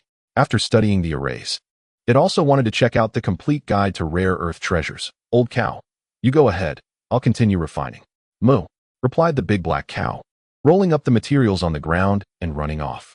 The art of refining is vast and profound. There were still many issues with melting materials. Chen Sun took out a new small booklet to write and draw. Over the past year, many stones from the Medicine Valley had been used for refining, but he still dared not use the iron essence. He practically proved that true diligence can make up for lack of talent. With enough time, one could indeed do as one wished. The man and the cow began to get busy again in the Medicine Valley. Every day, Chen Sun occasionally shattered some stones, bringing them back to the cave for refining, while the big black cow took care of the spiritual herbs daily and also practiced the arrays. However, entering the basics of arrays and refining wasn't reliant on techniques. Neither of them had any talent, and they diligently studied day by day. But the evening sunset flying program was indispensable and took place without fail. Chen Sun controlled the flying height and speed, racing with the big black cow through the heavens and earth, feeling the beauty of the world, and his heart felt suddenly enlightened. However, one day, they were caught by the disciple of the law enforcement hall, senior brother Le Fong, who confiscated their immortal swords and lectured them thoroughly in a small grove. Chen Sun and the big black cow were almost squatting on the ground, holding their heads. Fortunately, Chen Sun's attitude towards admitting his mistake was resolute, loudly declaring that he was guilty and should not waste time on frivolous pursuits. Only then did brother Le Fong return the immortal sword to them. He kept saying that if they had any cultivation questions, they could come to him for guidance. As a senior brother, he could offer some advice. Chen Sun casually asked a few questions about artifact refining, all of which Le Fong answered. To him, these were too basic, and he went on to lecture about how one should not waste time on artifact refining. This time, both Chen Sun and the big black bull felt a bit of a headache, exclaiming that they were wrong, and only then did Le Fong let them go. In this year, both the person and the bull spent their time under brother Le Fong's shadow, steadily accumulating longevity points to enhance their mana, and then confidently going to the sect's main hall to earn that 200 contribution points. Chapter 60, starting our foundation building plan in the Medicine Valley. Chen Sun and the big black bull were gathered around a pit, their eyes fixed on the flickering flames within. It should be noted that there was no wind inside the cave, yet a gentle breeze was blowing here. Old bull, an unparalleled genius. Truly the heavens did not give birth to me, the bull emperor, and the formation lasts like the long night. Chen Sun exclaimed in amazement, looking at the formation stones in the three corners of the cave. This formation was truly marvelous, able to harness spiritual energy to resonate with the heavens and earth, achieving various effects. In just a year, they could set up a micro-formation. Although those formation disciples might grasp it in a few days, in Chen Sun's eyes, the big black bull was the most powerful, far surpassing any number of astonishingly talented individuals. Moo. The big black bull's tail was almost spinning into the sky. The formation's effect had mana enhancement. Its eyes focused, mana burst forth from its mouth. Moo. Suddenly, a gale swept through the cave, sending pots and pans flying everywhere. Old bull, you bastard. Clean it up yourself. A furious voice roared from outside the cave. Chen Sun, with his arms crossed, was directly blown out, the voice growing fainter. Moo. Moo. The big black bull's pupils contracted, hastily stopping its spell and chasing after. It forgot that only it would not be harmed by the formation's attack. Before long, Chen Sun stood firmly on the ground, his once neatly styled hair now tousled by the wind. He raised an eyebrow and unleashed a mighty force. Moo. The big black bull was thrown into the pond. Ha ha, looking at the big black bull in such a sorry state, I feel great. Moo. The big black bull charged forward, splashing water all over Chen Sun. Let's go back and clean up. I also want to start refining artifacts, Chen Sun said, patting himself down and shaking his head with a smile. Moo. Almost done, just need to simply forge a mountain-splitting axe, no complicated techniques required. Moo.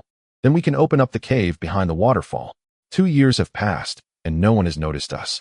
We can start that plan, Chen Sun said mysteriously, raising an eyebrow. As long as we keep a low profile, nothing will go wrong. Moo.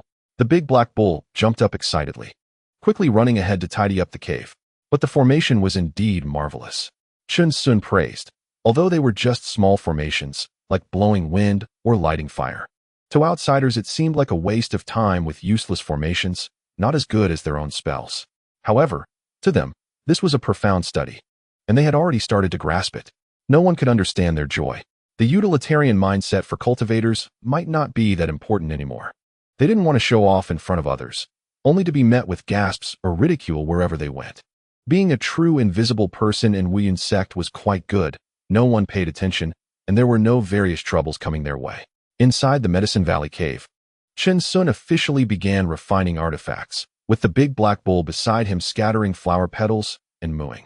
Today, I am refining artifacts, all you immortals and gods. Do as you see fit. Moo moo moo.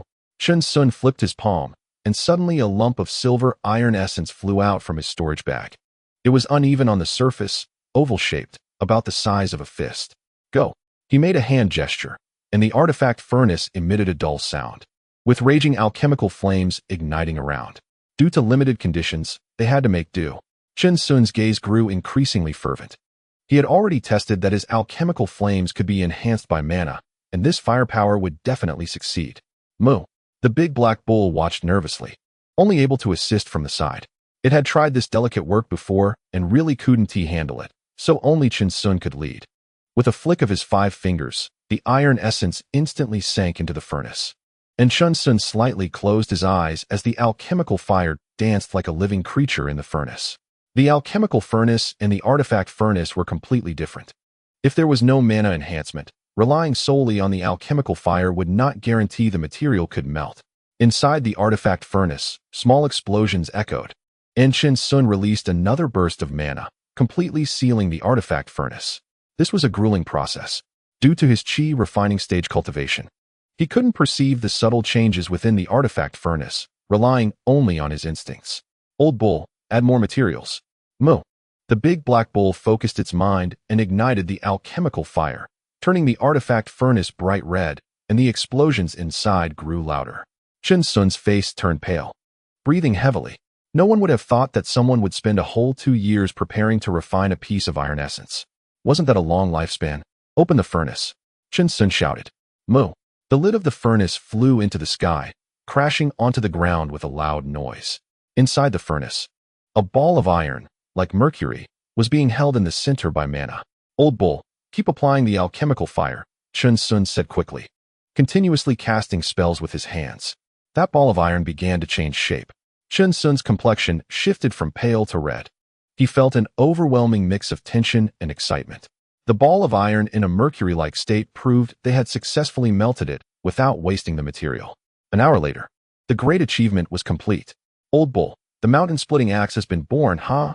Chen Sun's veins bulged as he held a crooked silver mountain-splitting axe. The entire axe body sharp and fierce, forged from pure iron essence, solely for breaking mountains and shattering stones. Moo moo. The big black bull was ecstatic, jumping up and down. Let's go, the secret base is opening. Chen Sun's face was flushed, holding the mountain-splitting axe in his hands, reluctant to part with it. It could definitely be considered a magic weapon. The big black bull nudged Chen Sun, its eyes full of certainty, definitely a top-tier celestial item, making Chen Sun laugh heartily. They rode their swords directly to the center of the waterfall. Chen Sun exerted all his strength and swung down with the axe. Open the mountain. Boom. A huge roar echoed as countless stones flew, continuously striking against the mana shield, and the entire hard stone wall was split open by Chen Sun. Moo. The big black bull shouted excitedly, standing behind Chen Sun, startled by the power of the mountain-splitting axe. It truly was incomparable to ordinary iron. Old bull. Did you see that? Chen Sun said, veins bulging, turning his head with intense excitement. Our secret base will definitely succeed. The big black bull grinned, continuously patting Chen Sun. Feeling excited as well, the foundation building spiritual herbs for the future were right inside. Let's forge 2 more. We still have 3 pieces of iron essence. Let us break through this. Moo. They returned to the cave on the ground to restore their mana and continued refining artifacts. In the following days, Chen Sun opened up the cave at the center of the waterfall daily, while the big black bull took care of the spiritual herbs and practiced formations. It also picked up the mountain-splitting axe that Chen Sun gave it to polish a huge stone, as they would use the giant stone to seal the cave entrance after opening the secret base. A month later, the cave was completed. Chen Sun and the big black bull sat in the dim cave, listening to the sound of the waterfall outside, filled with joy. Old bull, take it out. Chen Sun smiled, finally able to start planting foundation-building spiritual herbs. Moo. The big black bull exhaled heavily, directly spitting out its storage bag, which was filled with medicine boxes. Both of their hearts raced. There was still an entrance in the cave, which they had already covered with soil, specifically for cultivating seeds. The green liquid, condensed from the essence of all things, allows them to cultivate spiritual medicine that can ignore the environment. Now, they can cultivate a century-old spiritual medicine in just a month, which is quite terrifying. Chen Sun took a deep breath and slowly said, Old bull, let's begin our foundation building plan. Today we officially start the recommendations. I'm quite excited and a bit anxious. The worldview of this book is quite vast. We are only scratching the surface now, so feel free to read on. There will definitely be no cliché or melodramatic plots, I will not disappoint the readers who enjoy this book. According to the current rules for new books, the starting score is quite low, so I need everyone to give 5-star reviews. Those who have read this far must have some liking for this book. And I hope you won't hesitate to spare a few seconds to give this book some support. You can read for free. There's no need to spend money on gifts for the author. Just some free gifts would be a great support for me. Watching 3 ads for 2 minutes can significantly increase my income. I want to thank all the readers here, and I apologize for being a bit long-winded today. I won't affect your reading with such chatter in the future. Thank you all, and I wish you all the best in life. Chapter 61. We are not Dragon Aotion. The foundation building pill on him had not been used yet, as there is a considerable risk of failure for those with mediocre talent. Moo. The big black bull nodded heavily. It had been looking forward to this day, holding a storage bag in its mouth as it walked toward another cave entrance. Chun Sun squinted his eyes, took to the skies with his sword, and passed through the waterfall. He wanted to keep watch outside to respond to any emergencies. They were caught up in a great deal of busyness every day. Chun Sun continuously studied alchemy, controlling the alchemical fire. It is well known that the strength during the chi refinement stage cannot refine these hundreds of years-old spiritual medicines. One reason is the purity of the alchemical fire is insufficient, and the second is that spiritual medicines are precious. One cannot squander hundreds of years-old spiritual medicines. In just 100 years, the art of alchemy can consume a lifetime, something that is entirely impossible during the chi refinement stage. Time flies like a knife. And 6 years have passed. Many good news came from the sect. Some inner disciples took the foundation-building pill and successfully established their foundations. And there were even some exceptionally talented individuals who broke through the 10th level of chi refinement without needing to take the foundation-building pill, directly achieving success in foundation establishment. It was said that a peak master, while traveling, encountered a girl with a heavenly spiritual root, causing a sensation in the 5 Elements sect. All the big shots came out of seclusion to meet her personally. They even prepared a grand initiation ceremony for her. But ordinary outer disciples like them were unable to see it and could only envy her in their hearts. Those with heavenly spiritual roots have a smooth path to the golden core stage, with limitless potential, deemed a treasure of the 5 Elements sect. All the elders and peak masters would protect her well, never revealing her to the public.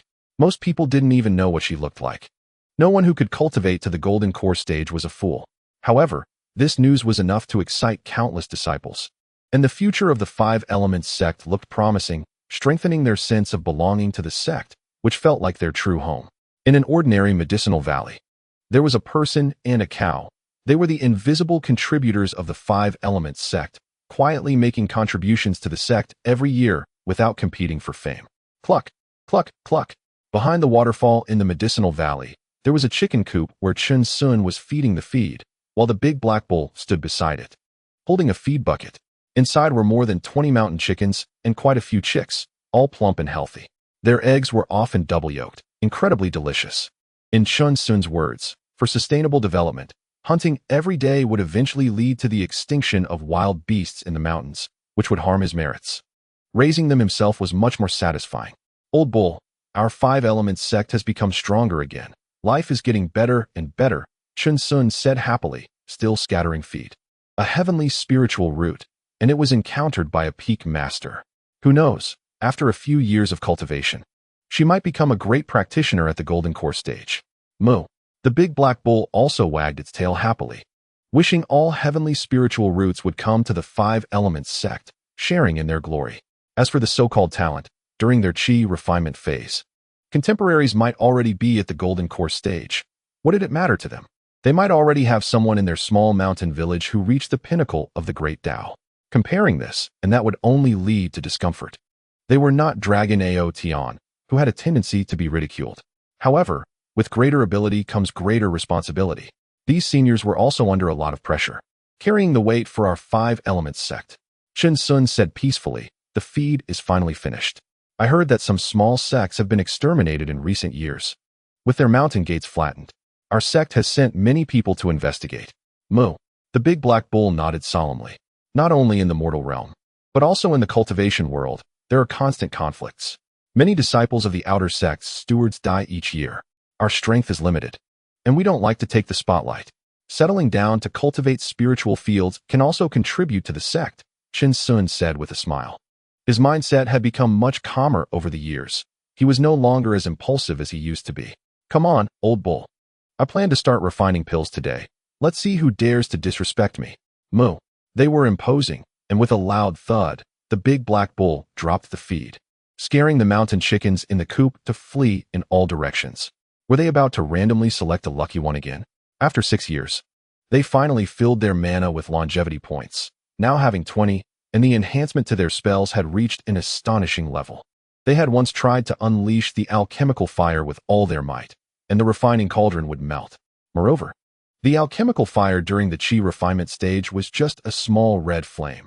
If they didn't control it, unleashing it with full force would already start to whiten, becoming extremely cold and undergoing a qualitative change. The small fireball technique was even more exaggerated. Last year, there was a deafening boom, and fireballs fell like meteors. If they hadn't stopped in time, the restrictions of the medicinal valley would have been heavily damaged. Old bull, we can finally try that defense now. Moo. Hey, what if we become invulnerable, crushing stones with our chests? We might even have the potential to be the kings of worldly tricks, huh? Moo. Laughter echoed in the air above the medicinal valley, and then they rushed into the waterfall, entering their secret base.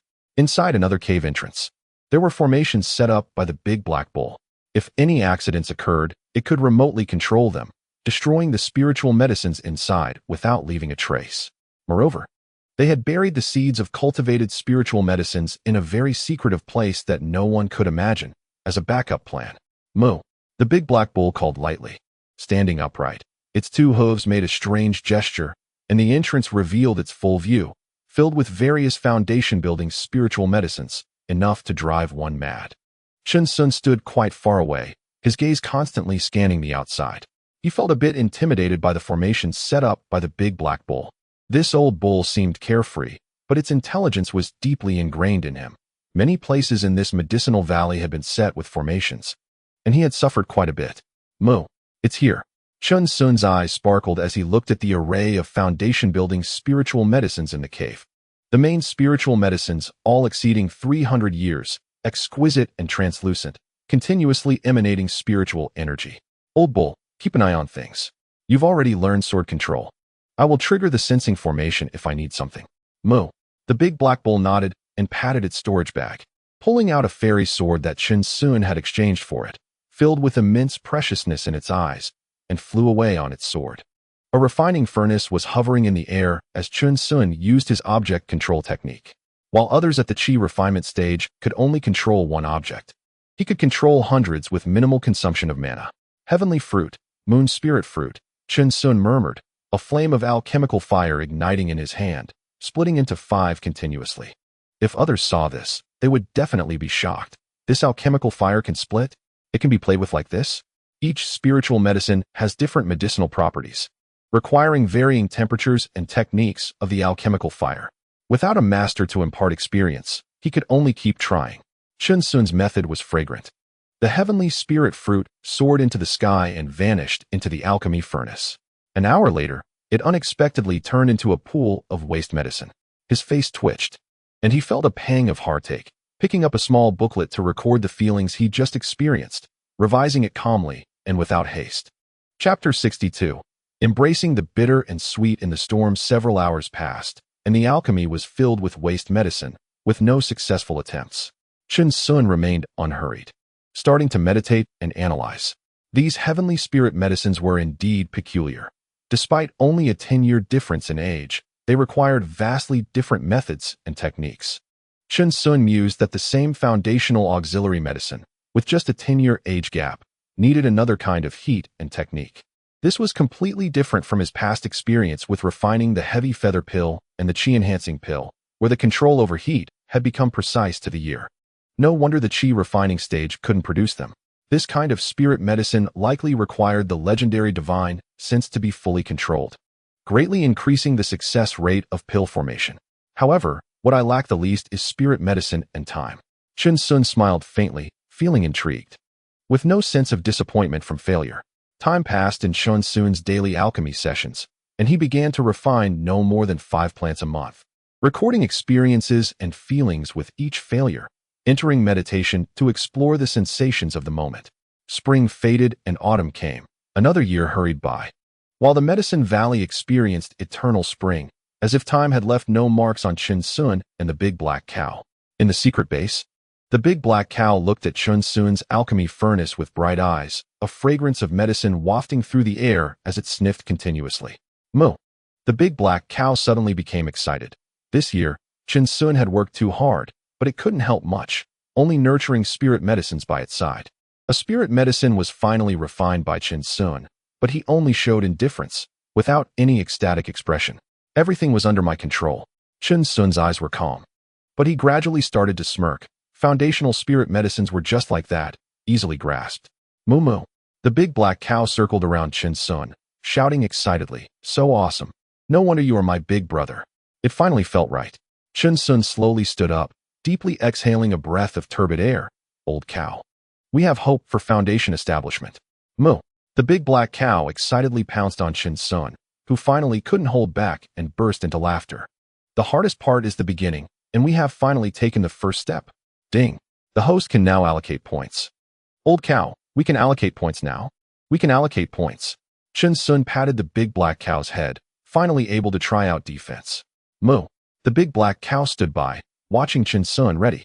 He started allocating points, directly adding them to defense. A heavy force surged through his body, and they both felt as if their insides suddenly tightened. Hey, not bad.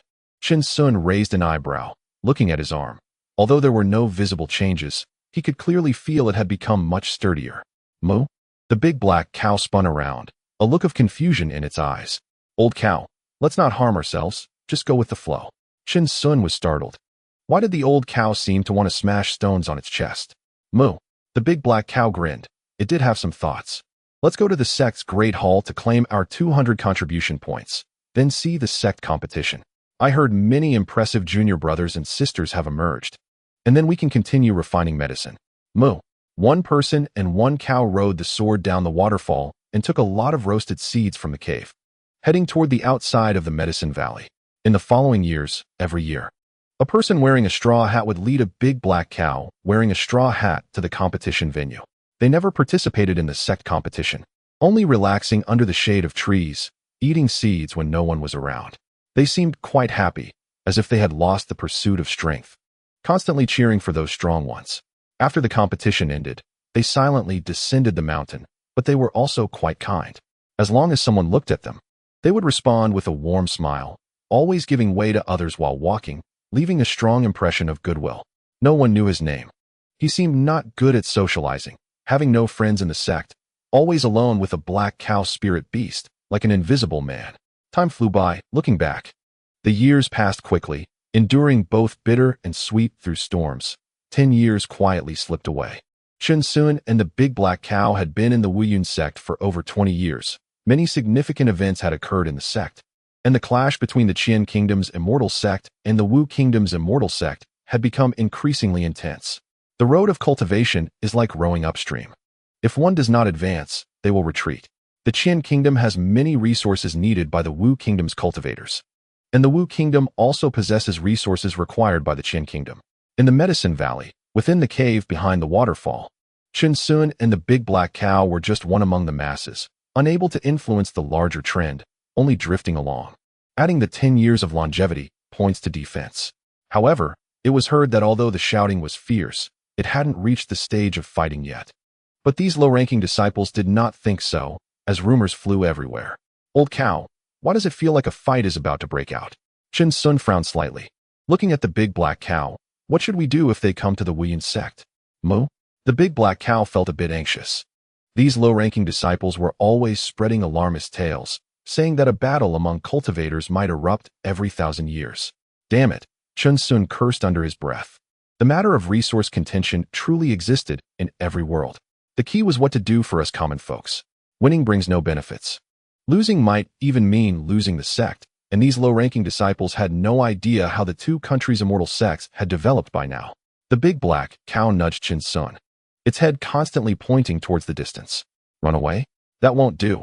At least we should help the sect kill a dozen or 20 foundation stage cultivators. Chun Sun shook his head vigorously. If they left after eating and wiped their mouths, were they still human? Unless the Wuyun sect truly couldn't hold on, otherwise, they would fight to the end against the Wu Kingdom. His eyes suddenly became sharp. The Wuyun sect had long been their home. Unless 100 or so golden core stage grand cultivators surrounded them, they wouldn't recognize their own mother. Moo moo. The big black cow jumped up in a panic. That wasn't what it meant, shaking its head repeatedly, even picking up stones to write. Chun Sun squinted slightly, slapping his forehead.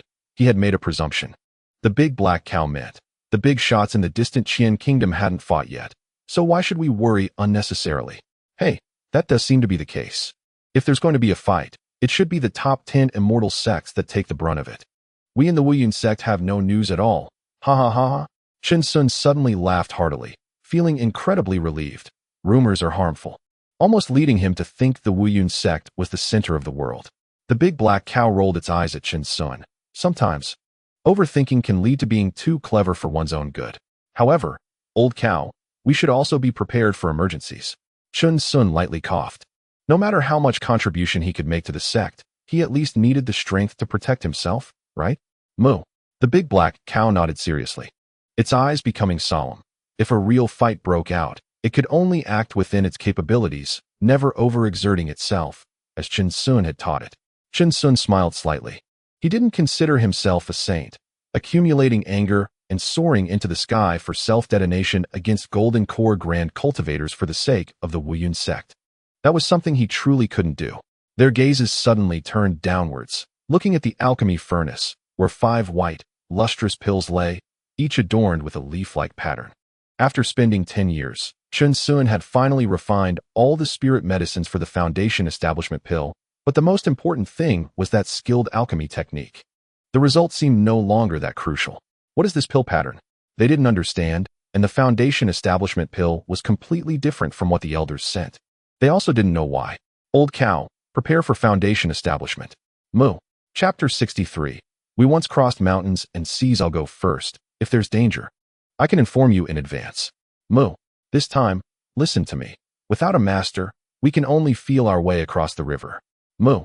The big black cow drooped its head, licked Chun Sun, and hurriedly moved far away, watching his serious expression, its tone leaving no room for doubt. Chun Sun calmed his mind, slightly raised his hand, and swallowed a foundational elixir. The fierce medicinal power suddenly surged within his body, causing Chun Sun to widen his eyes and emit a muffled grunt. The big black bull looked extremely tense, wanting to raise its foot, but standing frozen in place, afraid to make any noise, as disturbances during a breakthrough are most undesirable. At this moment, Chun Sun's pores opened wide, and his body began to flicker with a faint light, countless impurities erupting from within. His complexion alternated between pain and relief as he gradually closed his eyes. The iron barrier within his body was continuously being dissolved by the medicinal power, and his dantian was undergoing a tremendous change, waves of medicinal energy crashing within. After a day and night, Chun Sun was drenched in sweat, his chest rising and falling rapidly, staring in shock at the big black bull. Moo, moo. The big black bull kept calling out, wondering why the breakthrough was in such a state. Old bull, I'm fine. You know that foundational cultivation is about transforming the dantian into liquid, and then the mud pill palace gives birth to divine consciousness, which signifies a successful foundational cultivation. Chun Sun said in shock, as if he was scared by something. I failed the foundational cultivation, but it wasn't a complete failure. Moo moo. The big black bull was still nervously jumping around. It didn't care about that, only concerned about how Chun Sun's body was doing. This foundational elixir is actually widening my dantian. Chun Sun took a deep breath and explained, simply put, while others might have a storage of 1 in their inner power, mine is 2. Moo. The big black bull was shocked, but the common knowledge in the cultivation world is that the dantian cannot be widened. Techniques can only refine cultivation. The difference lies in how well one can align with their own constitution. For example, a water element spiritual root practicing water techniques would be like a tiger gaining wings, while practicing fire techniques would be much less effective. They were all practicing common techniques, with 5-element mixed spiritual roots, which they could all cultivate. But the spells provided no significant enhancement to their constitution, and the gap in combat strength would grow larger with higher realms. Moreover, the 5-element mixed spiritual roots absorb chaotic spiritual energy, requiring a lot of time to refine impurities, while a pure spiritual root would take off, directly absorbing compatible energy and saving a lot of time refining impurities. However, This is just their current perspective, mostly hearsay. Old bull, prepare the spiritual herbs.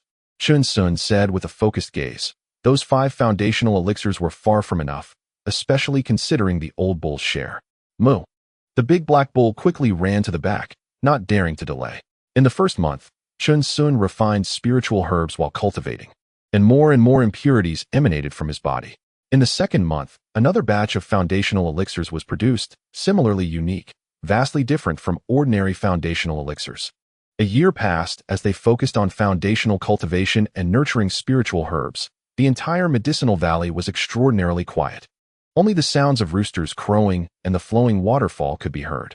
Today, the weather was beautiful, the sky was clear, but the medicinal valley was filled with a heavy atmosphere. In several spiritual fields, the spiritual herbs moved without wind. The waterfall outside the secret base abruptly stopped flowing, as if cut in half, leaving only a hole. A person and a bull, their eyes shining, slowly walked out. They emanated the aura of the foundational stage, their divine sense spreading everywhere, as if possessing a god's perspective, overlooking the entire medicinal valley. Every movement of the grass and wind was in their sight. Hee. Is this the scenery of the foundational stage? Chun Sun stood with his hands behind his back, speaking lightly. Moo.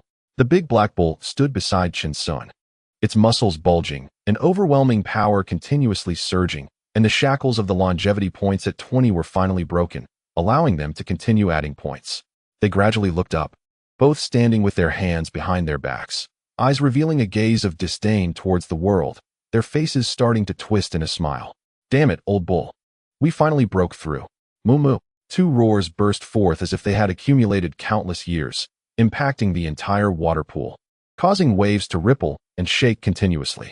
The foundational stage is divided into early, middle, and late stages, with the final step being to form a golden core. If the breakthrough is successful, one can refine the body and walk through the air, greatly increasing their power, and even live for thousands of years. However, the golden core stage is still far away. They didn't dare to imagine it yet, as they were already quite satisfied with the foundational stage. Old bull. The lifespan in the foundational stage is 400 years. We can continue to stay in the sect without needing to wander around, living a life of uncertainty. Chun Sun said excitedly, hugging the big black bull's head. We finally have a stable home. Moo moo. The big black bull kept rubbing against Chun Sun, showing a look of gratitude in its eyes. They actually preferred stability, at least having a place to rest their weary hearts. Old bull, let's roast some skewers and celebrate for ourselves. Moo moo. They jumped into the water pool without using swords, and with a roar, 2 huge splashes erupted. Chun Sun's lips quivered slightly as he plunged into the water. Both he and the big black bull understood that what excited them the most was not just the breakthrough of the foundational stage. At night, the sky was filled with a dense array of stars, sparkling brilliantly. Under the night sky, Chun Sun sang while roasting meat on the grill, a bonfire rising up. With the big black bull running around, the sound of bells ringing crisply, harmonizing with Chun Sun. Lingering on the road, Chun Sun kept nodding and singing, the skewers sizzling in his hand, his eyes filled with smiles as he looked at the big black bull. His voice grew louder, nearing a shout. We once crossed mountains and seas, also traversed through crowds of people. Moo. Both cried and laughed in a mundane way. Moo. Ha ha. Moo moo. Chun Sun and the big black bull laughed heartily, the bonfire flickering with intense light, illuminating their happy faces. As night deepened and silence fell, the person and the bull leaned against each other, gazing at the starry sky. After careful consideration, they decided to allocate their longevity points to their mana, as this would provide the greatest boost to their strength, and it would also allow them to see where the threshold of the foundational stage lay, whether they would hit a bottleneck. Their current longevity points were Strength 21, Speed 21, Essence of all things 20, Mana 21, Defense 11. The next day, as the sun rose, rays of sunlight spilled down, bringing a refreshing and gentle feeling. Chun Sun used the dust-clearing technique on himself and the big black bull several times, smiling as he stood outside the medicinal valley, ready to set off. According to the rules of the 5-element sect, if one breaks through to the foundational stage, they must go to their respective hall to register, and since they belonged to the alchemy hall, they naturally had to go for registration. However, the big black bull had already concealed its foundational cultivation, appearing on the surface as a 7th layer chi refinement. But spirit beasts generally have longer lifespans than cultivators of the same level, so no one knew how old the big black bull really was. The alchemy hall was located on a main peak surrounded by clouds and mist, with lush green mountains and ancient buildings with exquisite eaves. And the air was filled with the fragrance of elixirs, refreshing the weary hearts of countless disciples. Chen Sun and the big black bull moved leisurely, enjoying the picturesque scenery along the way, as they hadn't really visited the more than a dozen main peaks of the Five Elements sect. Chapter 64. Uncle Master Chen Sun, Senior Brother Chen Sun. Senior Brother Chen Sun. Two voices came from behind, one male and one female. Chen Sun smiled and turned around. Lu Yuan, Shi Jing. Shi Jing had shiny black hair that fell straight, with sharp eyebrows, looking charming and elegant. He wore a white robe of an inner sect disciple, resembling a young nobleman. His face lit up. It's really Senior Brother Chen Sun. In this sect, only you lead a big black bull. Lu Yuan smiled charmingly, now looking graceful, but having spent many years in the sect, she still bore the demeanor of a little girl. Senior Brother Chen Sun, why have you come to the alchemy hall? Shi Jing asked with a smile. As he liked Senior Brother Chen Sun very much, every time he checked the spiritual herbs, Chen Sun's words always felt refreshing. Lu Yuan also stared at Chen Sun in a daze, her clear and bright eyes widening, noticing that Senior Brother Chen Sun's temperament seemed a bit different now, and his face showed no signs of aging. You two are now inner sect disciples. I should be calling you senior brothers and sisters, Chen Sun chuckled, looking at the two. No way, no way. Shi Jing shook his head vigorously like a drum. Senior Brother Chen Sun, did you come to the alchemy hall for something important? We can guide you. Lu Yuan's body trembled, and she quietly probed Chen Sun's cultivation level, but to her astonishment, she couldn't detect anything. She covered her mouth tightly and suddenly jumped with joy. Senior Brother Chen Sun, you've broken through. Huh. Shi Jing was taken aback. He hadn't paid attention to Senior Brother Chen Sun's cultivation level and was not as meticulous as Lu Yuan, not even noticing that Chen Sun still looked so young. He probed again, and suddenly he stood there as if he had been electrocuted, staring at Chen Sun in shock. I've met the Master Uncle. I've met the Master Uncle. The two were overjoyed as they bowed their heads and clasped their hands, feeling happy for Chen Sun. I've broken through and am ready to go to the alchemy hall to register. Chen Sun smiled calmly, without any airs, and a surge of magical power lifted them up. This scene made him a bit sentimental. It turned out that he had been lifted up in the same way by Master way back then. Then we won't disturb you. Master Uncle. Yes, Senior Brother Chen Sun, this is great news. The two exclaimed in delight, as if they were happier about Chen Sun's breakthrough than their own, with no ill intentions in their hearts. I have some insights on the Qi refinement stage cultivation to give to you, although they are not very valuable. It is a token of my goodwill. Chen Sun smiled as he took out two small booklets from his storage bag. These were some experiences he had summarized during his own cultivation, since he and the big black bull had managed to break through quite steadily and slowly. They had also discovered some issues. Most people in the cultivation world are eager for quick success. If they have pills to assist them, they would want to swallow them all at once, unlike them, who cultivate and settle down slowly with a calm mindset. Master Uncle, you don't take advantage of others' kindness. How could we accept such a generous gift? Lu Yuan was so startled that she took a step back, the first to disagree. Senior Uncle Chen Sun, this is something that only a true disciple could receive. We really cannot accept it. Please take it back, Shi Jing said solemnly. Although they knew that Chen Sun was not wealthy and his cultivation talent was not as good as theirs, they did not look down on these insights. Moo. The big black bull immediately protested. It had its own insights in there, and it had to be accepted. I was not being considerate. I have troubled you. Chen Sun shook his head with a bitter smile, taking back the booklets. The disciples who had long been at the Wuyun sect were very strict with rules and not as carefree as rogue cultivators. Moreover, these inner disciples had masters to guide them, and if he intervened, it would only cause them some trouble. Master Uncle is too modest. The two relaxed visibly when they saw Chen Sun take the booklets back. You two should go ahead and get busy. I'll just walk around with the old bull before going up the mountain. Don't let it delay you. Chen Sun smiled as he looked at the distant scenery, his tone always carrying a sense of calm and peace. Yes, Master Uncle. Yes, Master Uncle. The two clasped their hands and nodded to the big black bull before leaving. Moo, let us go, old bull. I just discovered a great place. Moo, look at that high ground. If we stop to admire it, we can enjoy the scenery of this flat land. Hurry, Moo. Their eyes sparkled with excitement. and their pace quickened significantly as they headed toward that high ground. Even more important than registering. On the way, Lu Yuan and Shi Jing walked side by side toward their master's cave. Senior brother Shi, what kind of person do you think senior uncle Chen Sun is? Lu Yuan asked casually. Senior uncle Chen Sun. Shi Jing pondered for a moment and said, easygoing, generous, yes. After he finished speaking, he nodded his head emphatically, feeling more and more that he was right. I think senior uncle Chen Sun is not a person with much ambition. Every time I go to check the medicinal valley with the junior sisters, he's always reading. Lu Yuan's voice was like a yellow warbler emerging from a valley, carrying an ethereal feeling. Shi Jing was stunned for a second and shook his head. When I went with the junior brothers, senior uncle Chen Sun was catching chickens with the black bull, saying he'd make us a good meal. Huh. Lu Yuan covered her face and laughed lightly.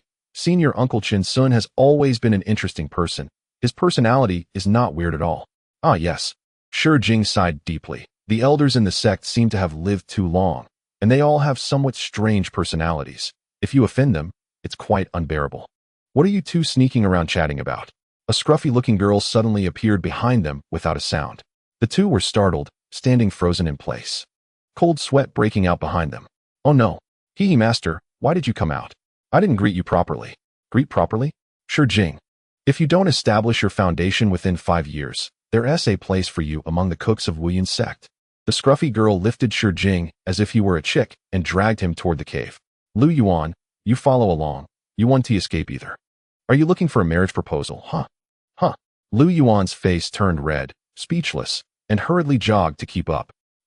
Master, give me some face. There are so many people here. Shi Jing shouted, his eyes wide, continuously yelling. In broad daylight, he was being dragged away. How could he still mix in Wuyun's sect in the future? That's the fate of the weak. Face is for the strong. The scruffy girl slowed her pace, raising her arms like lotus roots even higher. Having reached the foundation establishment stage, I can temporarily let you off the hook. Shi Jing kept screaming, losing his noble demeanor, as he looked at the strange gazes around him, wanting to break through madly. The three of them slowly walked along the road, accompanied by Shi Jing's pig-like screams, truly heart-wrenching for the listeners and sorrowful for the hearers. Lu Yuan was even more shaken, not wanting to be dragged away like that. Inside the alchemy hall, several foundation establishment elders surrounded Chen Sun, and he kept bowing and smiling, hurriedly introducing himself. I didn't expect junior brother Chen Sun to have such good fortune. A single foundation establishment pill can help him break through. Truly a blessing for our Wuyun sect. In the path of cultivation, there's indeed a saying about luck. Old man Jing Huang, do you mean that junior brother Chen Sun doesn't deserve to break into the foundation establishment stage just because of a single foundation establishment pill? I never meant that. Junior brother Chen Sun, don't listen to that old Taoist Ruan's nonsense. He has gone mad with alchemy. You old man Jing Huang, how dare you slander me in front of the newly promoted junior brother? Let us go to the arena. Come, who's afraid of whom? The hall, which was originally harmonious, suddenly became tense. Chen Sun was sweating profusely as he, along with several elders around him, pulled them apart, calming them down after a long while. The big black bull was also anxious, constantly shaking its head as it watched the two, wondering why they were about to draw swords at the slightest disagreement. Silence. A cold-faced woman suddenly appeared on the high platform of the hall, frowning as she spoke, her imposing aura overwhelming everyone in the hall. Chapter 65. I'm actually not interested in fighting, and killing the various main peaks of Wuyun sect had the least order in the alchemy hall, where the elders acted as they pleased. Not only because the alchemy hall held a high status in Wuyun sect, being supported by others, but also because there was a disheveled peak master, making it a case of the upper beams being crooked and the lower beams tilting. Zwa Ying, as the vice peak master, was also worried sick about the alchemy hall. Senior sister Zwa. Everyone straightened their expressions and hurriedly clasped their hands, no longer daring to act recklessly, seemingly afraid of her. Chen Sun also bowed his head and clasped his hands, secretly swallowing his saliva. The vice peak master was at least a late foundation establishment cultivator, yet she was incredibly young, exuding a queenly demeanor. Chen Sun, come with me. Zwa Ying, graceful and elegant, with hair down to her waist, walked away with her hands behind her back, heading toward the side hall. Senior brothers, I'll head off first. Chen Sun took the big black bull and clasped his hands to bid farewell to the elders. Junior brother Chin Sun, safe travels. Senior sister's Wa is actually quite nice. Don't worry too much. Junior brother Chin Sun, feel free to go.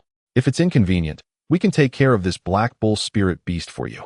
A few people seriously spoke one sentence after another, while Chin Sun felt uneasy as he walked, constantly looking back at their expressions, wondering what they meant. In the side hall, Zui Ying sat in the main position, her gaze bright and fixed on Chin Sun. Chin Sun forced a smile, raising his head at times and lowering it at others, thinking that this woman was playing a psychological game with him without saying a word. The big black bull, however, was fearless and admired the layout of the side hall. Chin Sun, a native of Yongquan, Qian Kingdom, failed the trials at the Immortal Ascension Conference in Jiuxing Valley and entered Wuyun sect, where he diligently cultivated spirit fields and also participated in the sect's grand competition. Zui Ying spoke slowly, her gaze never leaving Chin Sun, mentioning how she entered Nanda Mountain 20 years ago and helped the sect acquire 3 main foundation-building spirit herbs, after which she began to quietly cultivate spirit fields. Hearing this, Chin Sun felt a bit dry in his throat. Most of their experiences were mentioned, but they had actually done many other things, like going for a breeze, hunting, reading, and catching mountain chickens, which weren't as boring as she made it sound. Their backgrounds were clean, and there were no issues. Zui Ying said to herself, seemingly satisfied with Chin Sun, "You seem to really enjoy planting spirit herbs?" Senior sister Zua. "To be honest, I and my big black bull are quite skilled at planting spirit herbs. We really enjoy it." Moo. It seemed that the person and the bull became more spirited, starting to speak animatedly as if they hit a sore spot. Zui Ying smiled slightly and asked, "Have you made any progress with the water spirit technique?" Second layer. "I actually have no interest in fighting and killing, apart from cultivation. I've been practicing the water spirit technique." Chin Sun stepped forward, made a hand seal, and bubbles surged in the air, floating above with a trace of faint spiritual energy. Zui Ying stood up solemnly. Indeed, it was the second layer of the water spirit technique. The sect was currently in dire need of such talents, which was the real reason she personally met with Chin Sun to register him. Every elder in the foundation building stage sought breakthroughs and longevity. It was simply impossible for them to calmly spend a lot of time cultivating the water spirit technique. Their cultivation and the search for resources had already consumed most of their lives, and only a handful of people in the sect had reached the second layer of the water spirit technique. The precious spirit herbs of Wuyun sect relied entirely on them for maintenance, and they had basically given up on their future, willing to dedicate themselves to Wuyun sect. They had also captured foundation-building loose cultivators and forced them to practice the water spirit technique, but to no avail. This little spell was like refining the heart. One could not afford to be the slightest bit restless, and the cultivation cycle was particularly long, extremely grueling. Do you know if anyone in the top 10 sects has cultivated the water spirit technique to the third layer? Zui Ying suddenly changed the subject. Is there really such a genius? I've already spent most of my life reaching the second layer, and now my progress is slow, nearing stagnation. Chin Sun was greatly surprised, frowning. As for the third layer, may I ask senior sister Zua, can it really be cultivated? Of course. The power of the third layer of the water spirit technique can nurture countless rare spirit herbs, allowing them to survive harsh growing conditions, including foundation-building spirit herbs. Zui Ying nodded seriously, saying, "If anyone in our Wuyun sect can cultivate to the third layer of the water spirit technique, we will certainly use all the sect's resources, countless pills and heavenly materials, to help him reach the golden core stage." This statement had an inexplicable meaning that shook Chin Sun's heart. Fortunately, he didn't mention that he had already cultivated to the third layer. Otherwise, not only would the whole sect be focused on him, but other sects might even try to assassinate him. No, this is too conspicuous and dangerous. I should just honestly plant spirit herbs, Chin Sun thought to himself, having no ulterior motives left. Senior sister, I will definitely devote myself to practicing the water spirit technique. I have no other hobbies, just a passion for planting spirit herbs. Chin Sun clasped his hands and sincerely said, "Although I'm not strong in combat, I am absolutely willing to contribute to the sect." Zui Ying slightly nodded, harboring a hint of expectation in her heart, hoping he wouldn't be blinded by the lifespan of a foundation-building cultivator. With 5-element mixed spiritual roots, it was fundamentally impossible for him to break through to the golden core stage. Junior brother Chin Sun. Zui Ying's tone softened a bit. "Please speak, senior sister." Chin Sun instinctively took a half step back. Zui Ying smiled brightly and gently said, although it is difficult for 5-element spiritual roots to break through to the golden core stage, there are still over 300 years of lifespan left, and you can still do many meaningful things. Of course, junior brother understands. Chen Sun's heart sank, but he still responded with a smile. The big black bull, however, felt a bit angry, thinking this woman was implying they had no hope and should just work diligently in the sect. They understood the reasoning. But this woman was too self-satisfied, leaving them no dignity. They had already said they would plant spirit herbs well, yet she added unnecessary commentary. Zui Ying nodded, her expression instantly turning cold again. She took out a set of attire from her hand and floated it in front of Chen Sun, saying, to hold the position of elder, one must at least be in the middle stage of foundation building.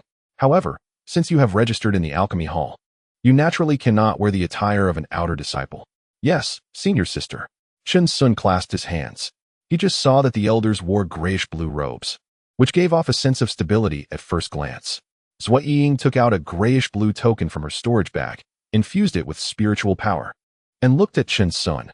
Junior brother Chen, I need a drop of your essence blood. Chen Sun's eyes narrowed slightly, without any hesitation. He forced out a drop of essence blood from his body, which shot through the air. The grayish-blue token floated in midair, instantly engulfing Chen Sun's essence blood, emitting a blue light as if it recognized its master and flew directly into Chen Sun's hand.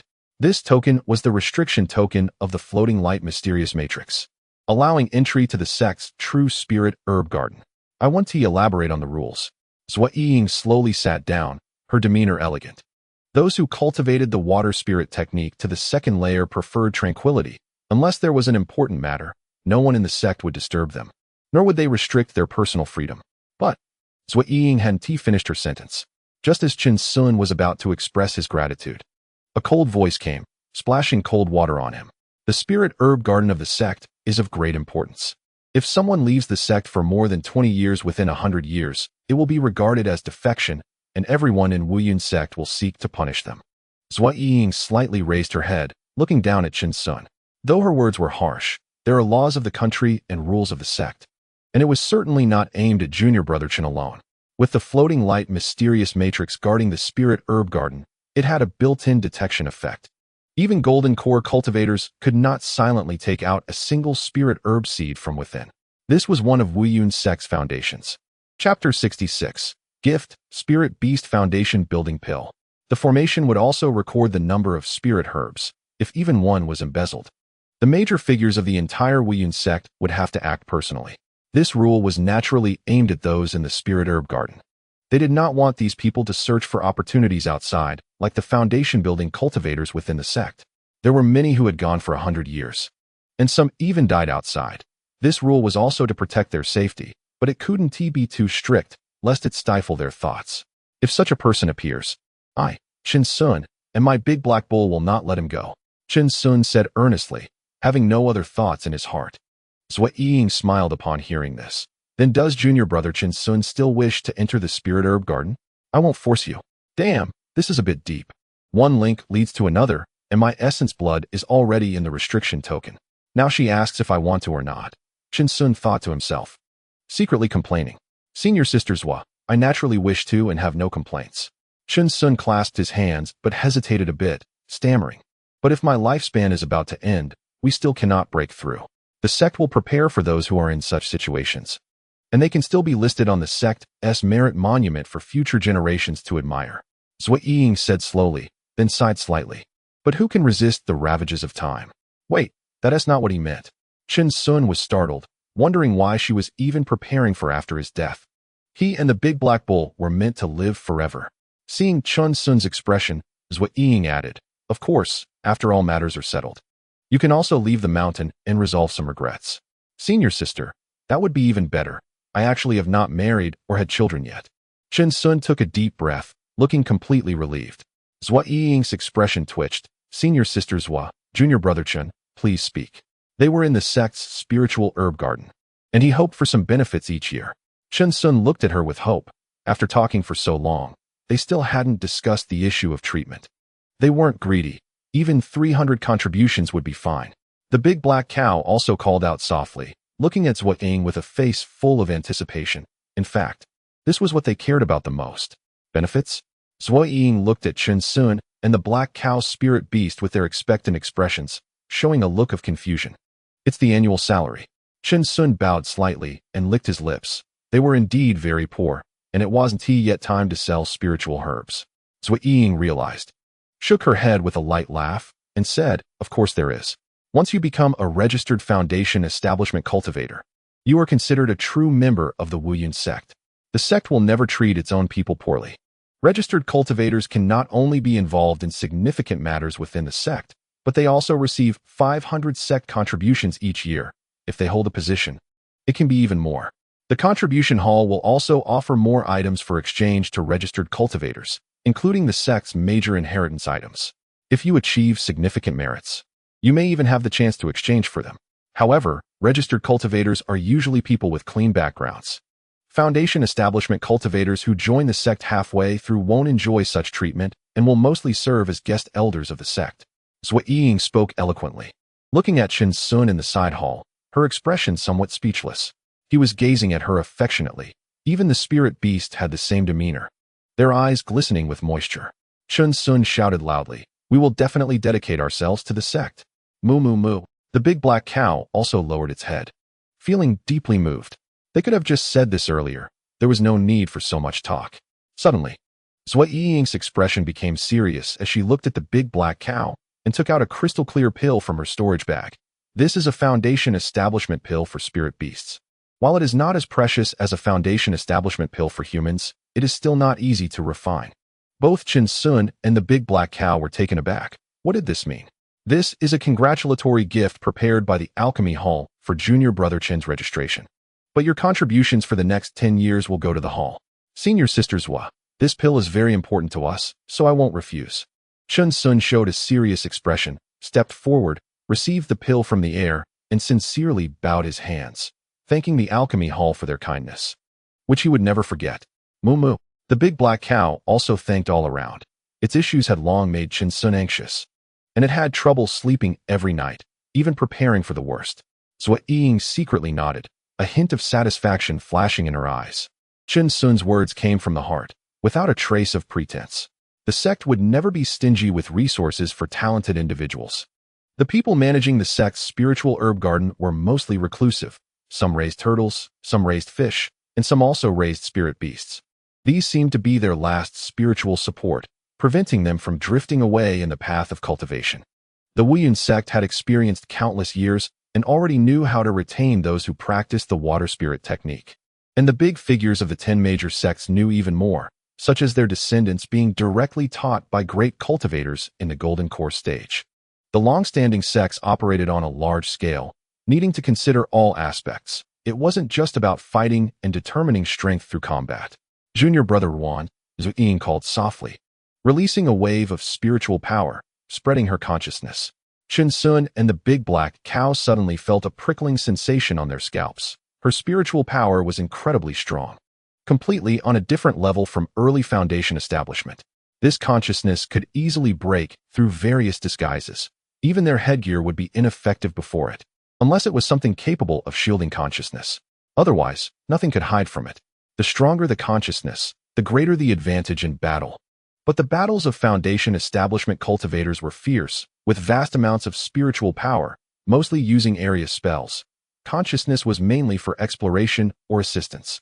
However, the common knowledge in the cultivation world was that consciousness could not be cultivated or increased, but would naturally grow with the advancement of cultivation. Cultivators of the same level had little difference in the power of their consciousness. The leap in life level during Foundation establishment was already incomparable to the Qi refining stage. Whether it was the powerful magical shield or the strengthening of various base abilities during Foundation establishment, they had already completely surpassed Qi refining disciples, fighting across a major realm.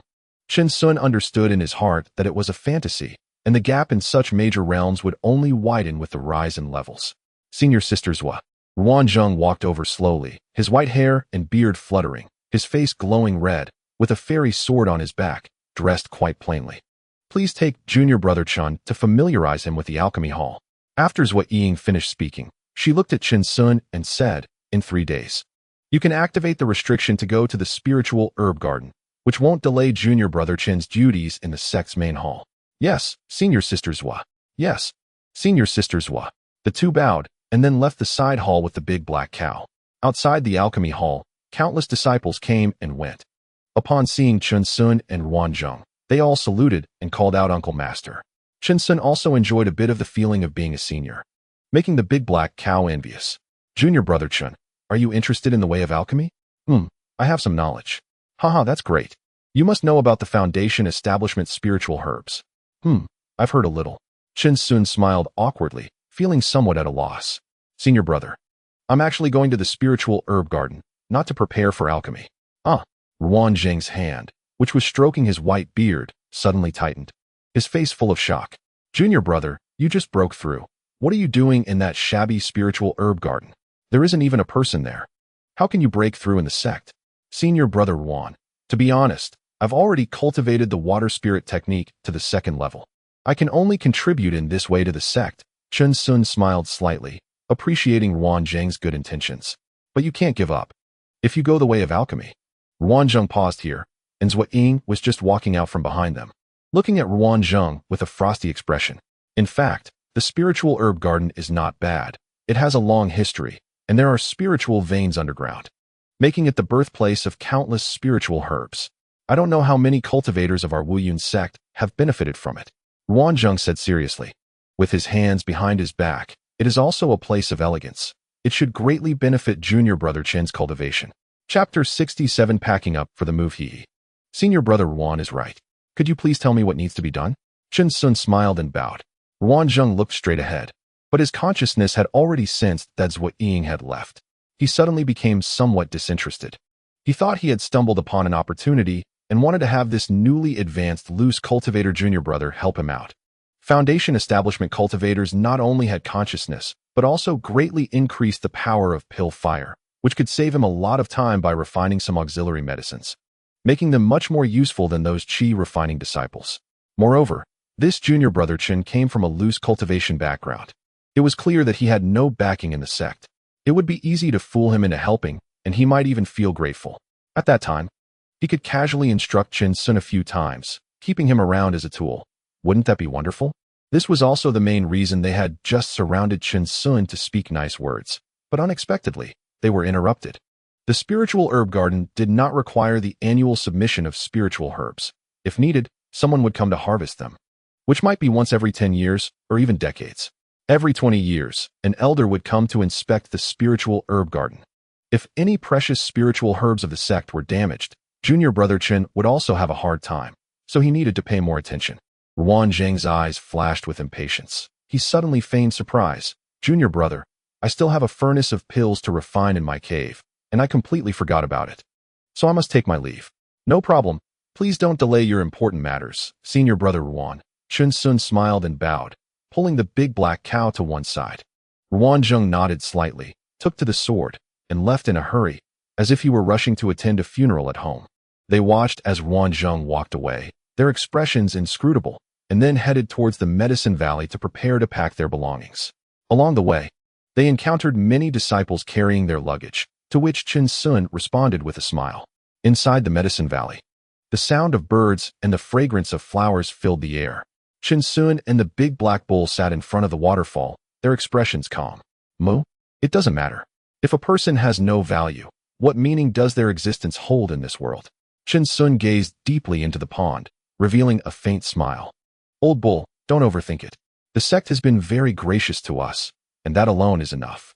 The big black bull nuzzled against Chun Sun, agreeing that they were merely passing through each other's lives, and there was no need to dwell on dark thoughts. One should not harbor malice, but one should also not be without vigilance.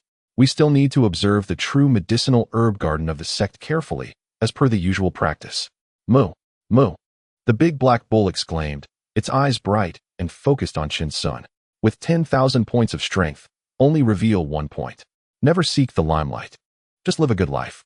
Chun Sun's lips curled into a slight smile as he looked at the big black bull, who nodded in agreement.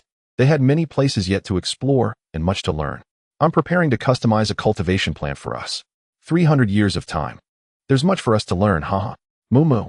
Old bull, tidy up everywhere, and let's move. Moo. The big black bull excitedly jumped up exhaling a large breath, and began to gather the formation flags and stones. Chen Sun also rushed into their underground dwelling to pack pots, bowls, and their wooden carvings, becoming busy once more. Inside the cave, Chen Sun picked up a somewhat decayed wooden carving. The broken tail had turned black, and he sighed softly, carefully putting it away. This was given to us by the boss. Having spent so long in this cultivation world, I've never encountered anyone like that boss again. A low murmuring sound echoed in the cave, which was now thoroughly cleaned. The next disciple to arrive here would find it much more convenient.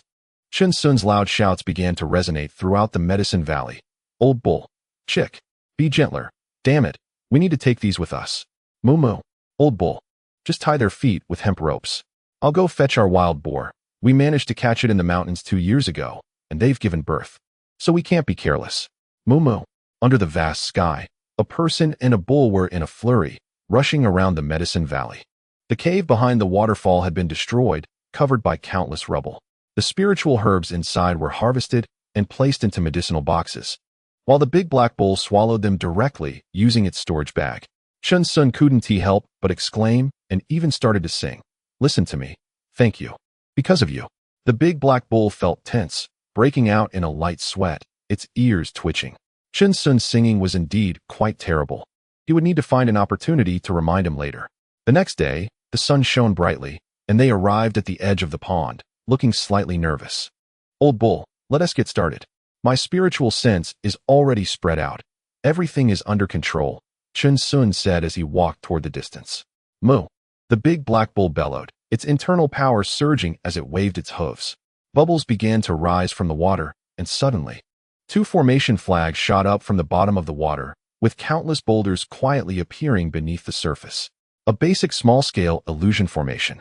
It can cover a small area of rubble. With the enhancement of spiritual power, it can conceal large areas of rubble. Moo. The big black bull shouted again, looking quite serious. 3 unremarkable stones suddenly moved, and no one could tell they were formation stones. Bubbles erupted from another part of the pond, and a faint light began to flicker in the mud. A small whirlpool appeared, and the big black bull, quick-eyed, dove into the water. Hidden in the mud was a medicinal box containing an ordinary 100-year-old spiritual herb, but the big black bull gently picked it up and cast a spell in the water, revealing 3 hidden formation flags from the mud. The bubbles in the water began to surge faster and faster, with large clumps of mud flying around, making the water increasingly murky.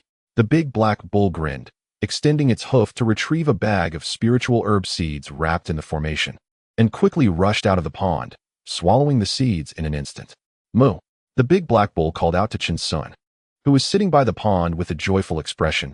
These were all the seeds needed for the foundation establishment pill. Old bull, let us go?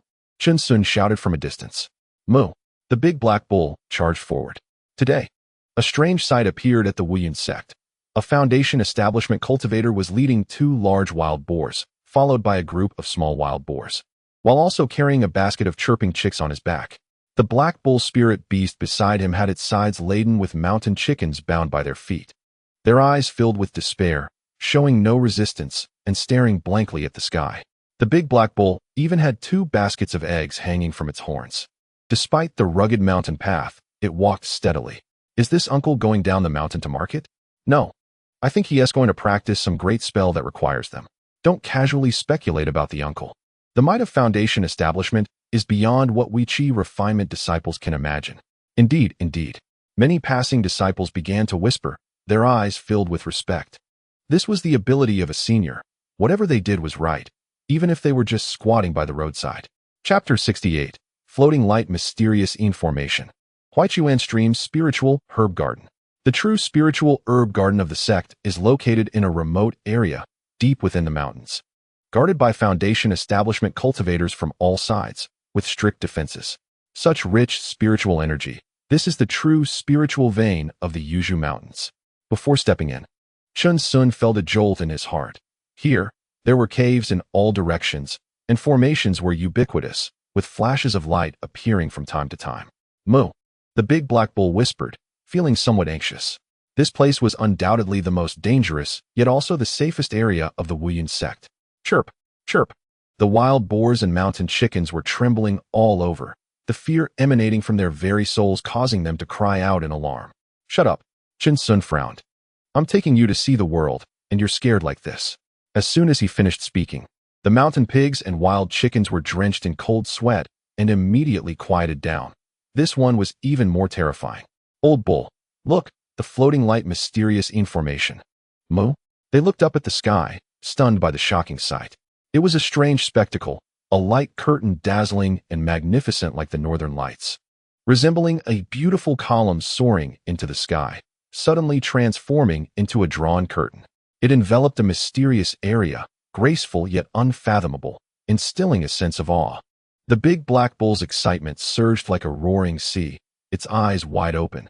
This was the legendary Great Formation, and it would definitely create an even stronger formation in the future. Suddenly, several spiritual senses swept through recklessly. Chen Sun's eyes narrowed slightly as he held the restriction token and said, Old bull, let's go. Two Foundation Establishment mid-stage cultivators sat cross-legged before the Great Formation. Their eyes slightly closed. They suddenly opened their eyes wide, staring intently at several figures ahead with looks of astonishment. This person had an air of wisdom, like a remarkable individual. I have met the two senior brothers. I am here to plant spiritual herbs, and have already reported my duties in the sect's main hall.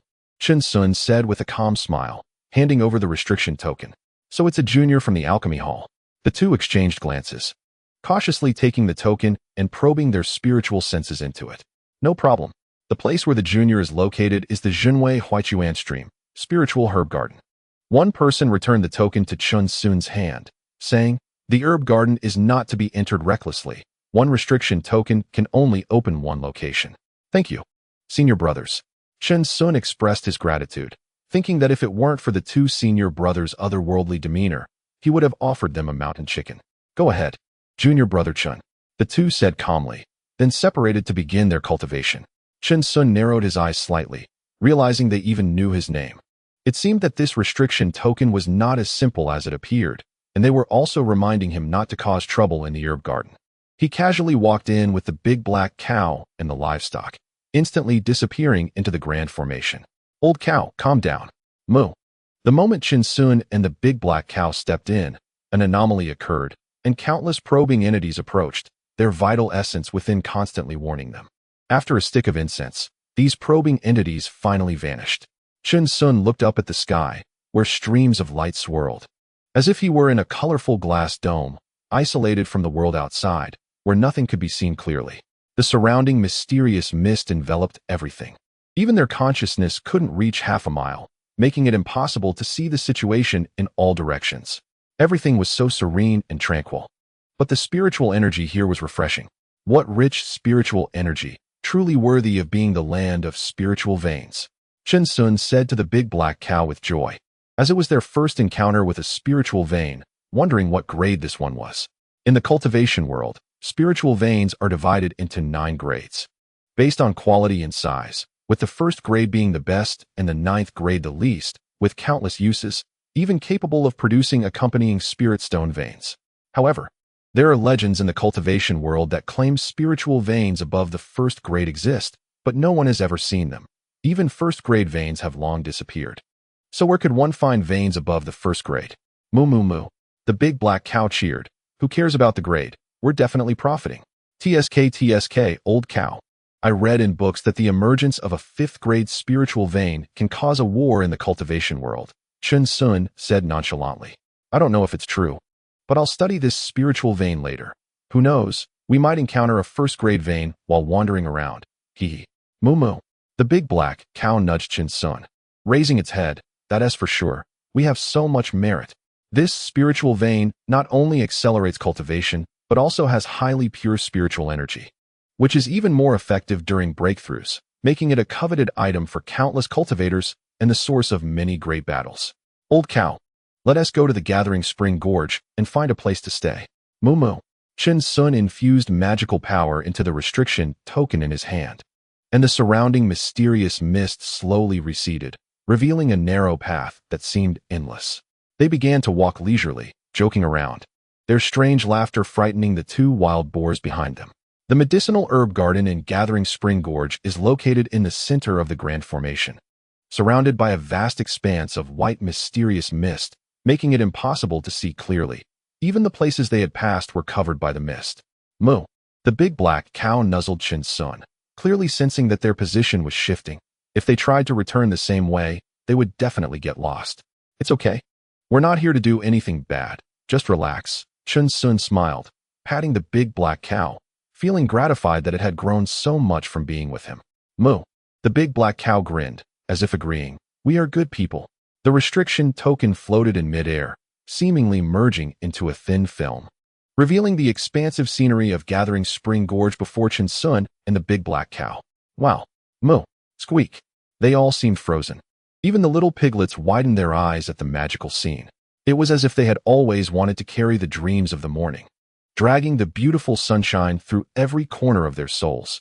Even the dark areas were filled with warm light.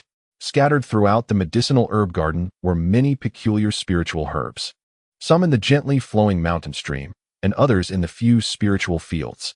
They stepped onto this vibrant grassy area, feeling as if they were in a vast green ocean.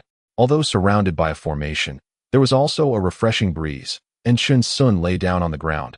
I'm just going to relax here and enjoy the blue sky and white clouds. The little piglets began to frolic, disappearing into the grass, sometimes standing still, as if savoring endless fun. The big black cow also started running, munching on the grass, while the mountain chickens on both sides squawked anxiously. Brother, let us run too. The medicinal herb garden under the sky was a vast expanse of green, yet not overwhelming. There were small hills everywhere, all green as well. It was like a massive painting unfurling between heaven and earth, so pure in its green, so distant, with an emptiness in the heart, like a still ocean. At the top of the hills grew a few silver-white large flowers, emitting a soft white light, and everywhere in the garden was a flow of emerald, as if it were gently flowing into the clouds. The world of the medicinal herb garden was tranquil, with a gentle breeze passing through, causing the grass waves to rise and fall, appearing exceptionally pleasant. Chin Sun lay flat on the grass, a faint smile on his face, his gaze drifting toward the mountain stream cutting through the green fields, flowing toward nowhere. When the clouds come, the grass is dark green, the wind rises abruptly, and the green waves roll. Chin Sun and the big black cow had a deal. Whoever pulled them away would regret it, and he would let them experience the power of the fireball technique. Old cow, let us cultivate in the Holy Land for training. Chin Sun slowly got up and let out a deep breath. Moo. The big black cow called out from a distance, still chewing on grass. Old cow, let us get started. We need to build a chicken coop and a pig pen. This is important. Moo. They quickly began to chop wood. Although these ancient trees were towering, they couldn't withstand Chin Sun's mountain opening axe. The big black cow started dragging the wood to find a good location. Not only were there several caves in the mountain walls, but there were also traces of cultivation, indicating that people had come here recently. However, it was normal. Managing one medicinal herb garden required so many contributions. Managing two would be the same. No one would want to create so much trouble for themselves. Chin Sun recognized all the rare spiritual herbs here and even saw 2 foundation-building auxiliary spiritual herbs. Holding the mountain opening axe, Chin Sun sighed deeply. There were not as many spiritual herbs here as in the medicinal valley, but it was truly easy work, with high contributions, and he fell into deep delight. Although they were not cultivation geniuses, talents are valuable in any world, and they would never starve. Chapter 69. Where is the spirited Ji Kuan? Old cow. The spiritual herbs are up to you, Chin Sun called out, taking out a small booklet. I'm going to start customizing our cultivation plan. Learning has no limits, huh? They hadn't even started on basic spells, formations, or talisman inscriptions yet, and most importantly, they had no cultivation methods. They would still need to find a foundation building method later. Moo moo. The big black cow casually replied, that's a piece of cake. Chin Sun buried the restriction token at the entrance of Gathering Spring Gorge to prevent any dirty things from coming in. Being cautious is always wise. However, this foundation building pill can actually enhance cultivation. It's incredible. If it weren't for the lack of cultivation methods, enhancing it would have been a lonely endeavor. Wouldn't the old cow and I have already ascended? Damn it. This pill shouldn't be taken recklessly, without the correct operational route. That pure medicinal power almost wrecked several of our meridians.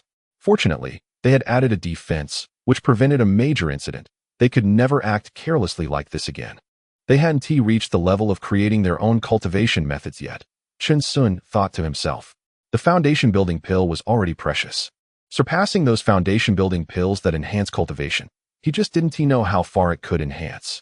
It would be great if it could keep enhancing indefinitely. He looked up at the sky. The formation was still operating continuously, but it no longer probed them, though he still felt it was somewhat insecure. No rush. Some things shouldn't be exposed easily here. We'll observe slowly. A slight smile appeared on Chun Sun's lips as he returned his gaze to the small booklet, his heart intrigued by the basic 5 elements escape technique. These rare spiritual herbs didn't need to be nurtured daily with the water spirit technique. But the consumption was quite large. Just over 100 spiritual herbs required a small portion of their magical power for nurturing. However, they could go for years without worrying about them. And this was only after they had controlled the water spirit technique. If fully exerted, the strange spiritual energy in the water would be enough for these spiritual herbs to grow well for over a decade. The big black cow also tried to nurture it with the first layer of the water spirit technique, but the spirit medicine showed no response at all, just like ordinary water poured over it. Over time, it could only wither as the medicinal power dissipated. After all, this was not the real growth environment they needed. However, the peculiar spiritual energy in the water spirit technique was quite different from the spiritual energy of heaven and earth. Chun Sun had a keen sense for small spells, but now was not the right time to study it. They also began to busy themselves, preparing to properly build the Huichuan stream. As this was a place they would stay for 100 years, and there could be no carelessness. Time flew by, and a month had already passed. Chun Sun led the big black cow out of the medicine garden, and countless probing gazes came from all directions. But after leaving the formation, his senior brothers no longer checked on him. The once-in-20 years trip to South Dipper Mountain was about to begin. Every year, many new disciples came to Wuyan sect, and many old ones silently descended the mountain. They would always glance back at each other inadvertently, one full of youthful vigor, the other heavy with age. The elderly seemed to see their former selves, while the young felt even more excited, vowing not to end up like that in their later years. There were many caves in the mountains, as well as wooden houses for Qi refining stage disciples. An elderly man just over 60 sat in his room, packing his luggage. His hair was slightly gray at the temples, his body was quite robust, and his eyes were bright. Although his face was marked by the passage of time, it was easy to see that he must have been a handsome man in his youth. This person was Ji Kuan. His vitality had not yet declined. Most at the 10th level of Qi refining could live to 100, which was still a significant difference from ordinary people. And he still did not want to give up.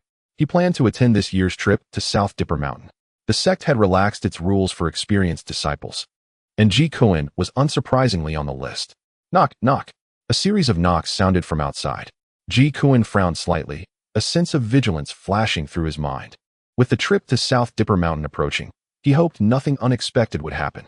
He slowly got up and went to open the door. And when he saw the person standing at the door, he was stunned, like a piece of wood, frozen in place. What came into his view was a smiling face, exactly like the one he had encountered on the flying boat years ago, unchanged at all. Chun Shirshu. Ji Kuan lowered his head bitterly and clasped his hands in a smile. His appearance was still so youthful. He must have successfully built his foundation.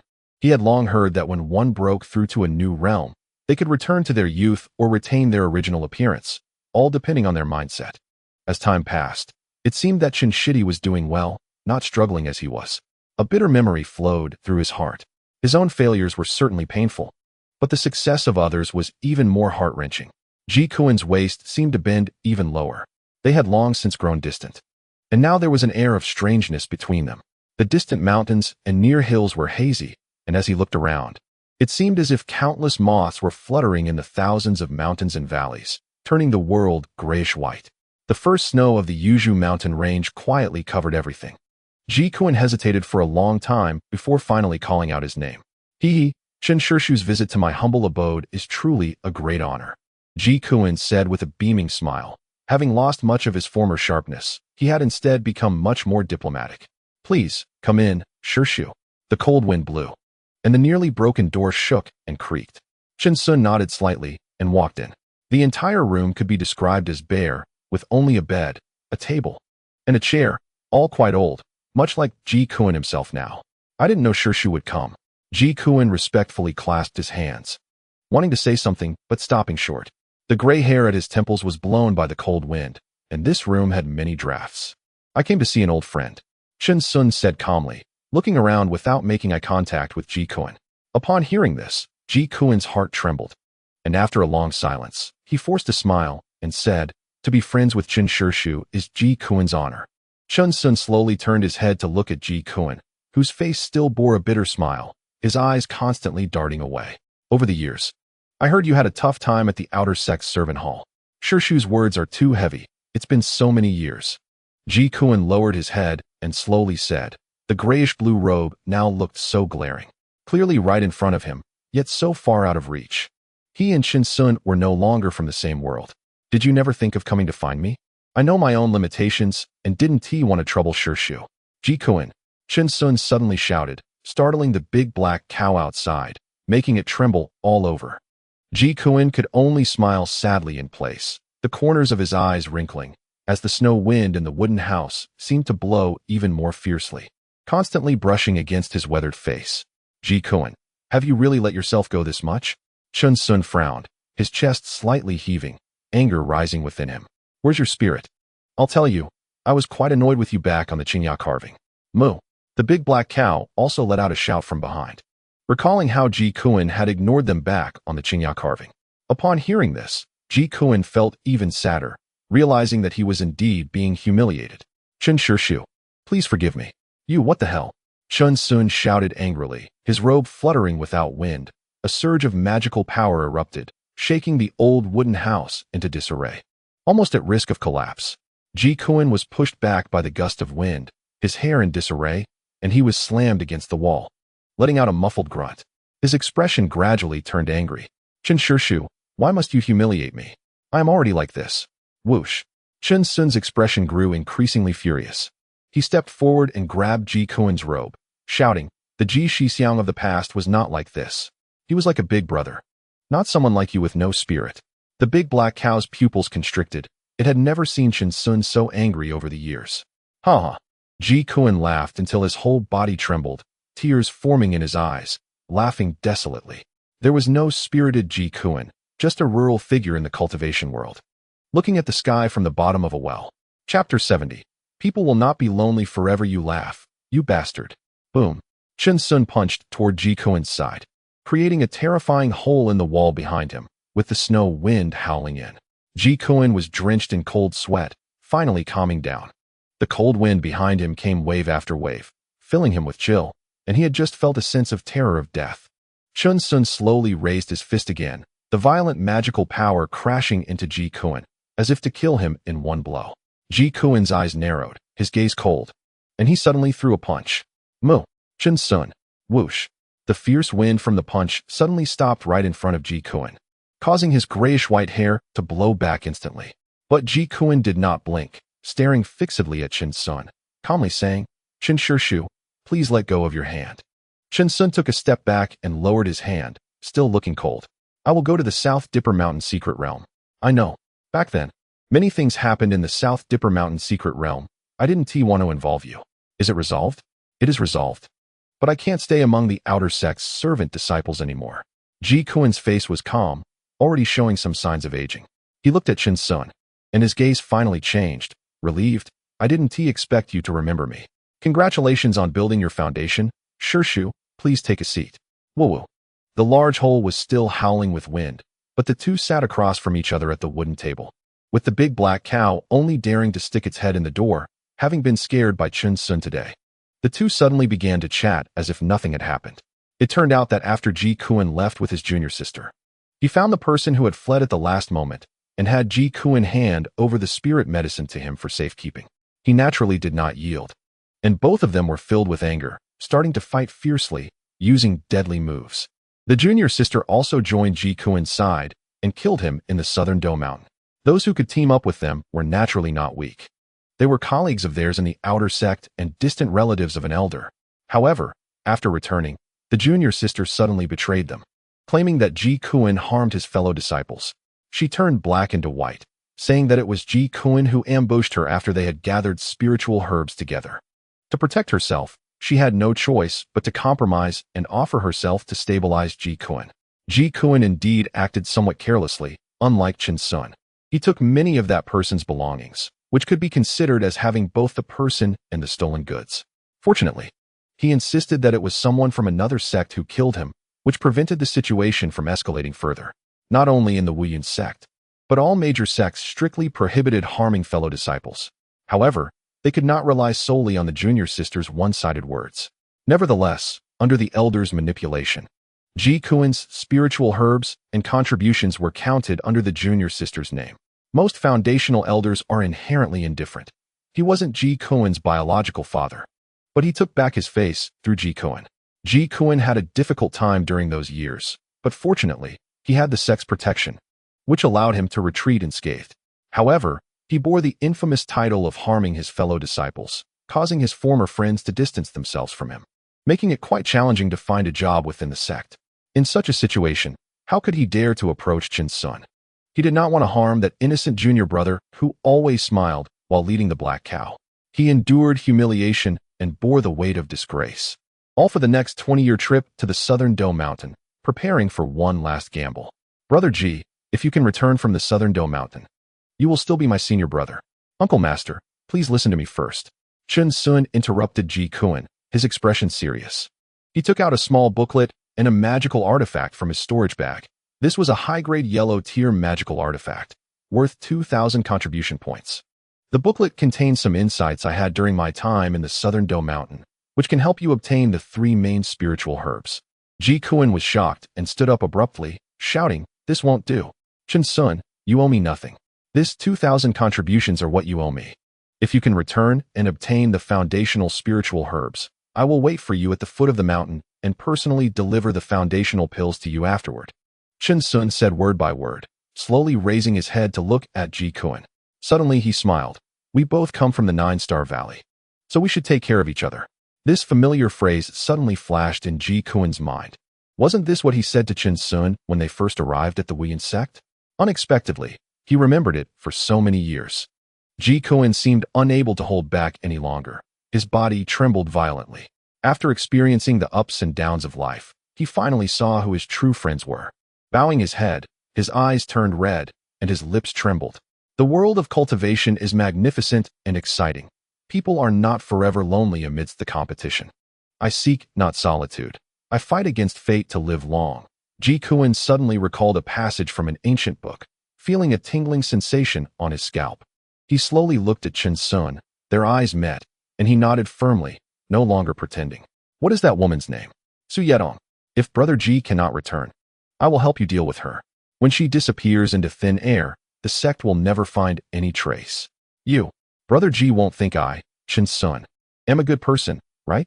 Chen Sun slowly stood up, revealing a cold and gloomy expression that Ji Kuen had never seen before. "If Brother Ji returns, I will not interfere in your matters with her." Ji Kuen took a deep breath. Today, he suddenly felt like he was getting to know Chen Sun again. "I understand. Sometimes, the bond between men seems to require little expression." Chen Sun nodded slightly and turned to leave. However, when he reached the door, he stopped and said, "Brother Ji, I will wait for you at the foot of that mountain. I won't let you down." Ji Kuen's eyes suddenly became sharp. He felt an indescribable surge of power within him. This is the Brother Ji I know." A soft murmur sounded as Chen Sun had already led the big black cow away, disappearing from sight. "Brother Ji, I will come back later to help you repair the wooden house. I will go lumbering with old cow." "Moo." 2 voices sounded from afar. And amidst the wind and snow, 2 figures walked firmly and reliably. Ji Kuen clenched his fists tightly, his gaze looking into the distance, with veins bulging on his arms and head. This time he must win. He would not let them down. Time flew by, and May passed again.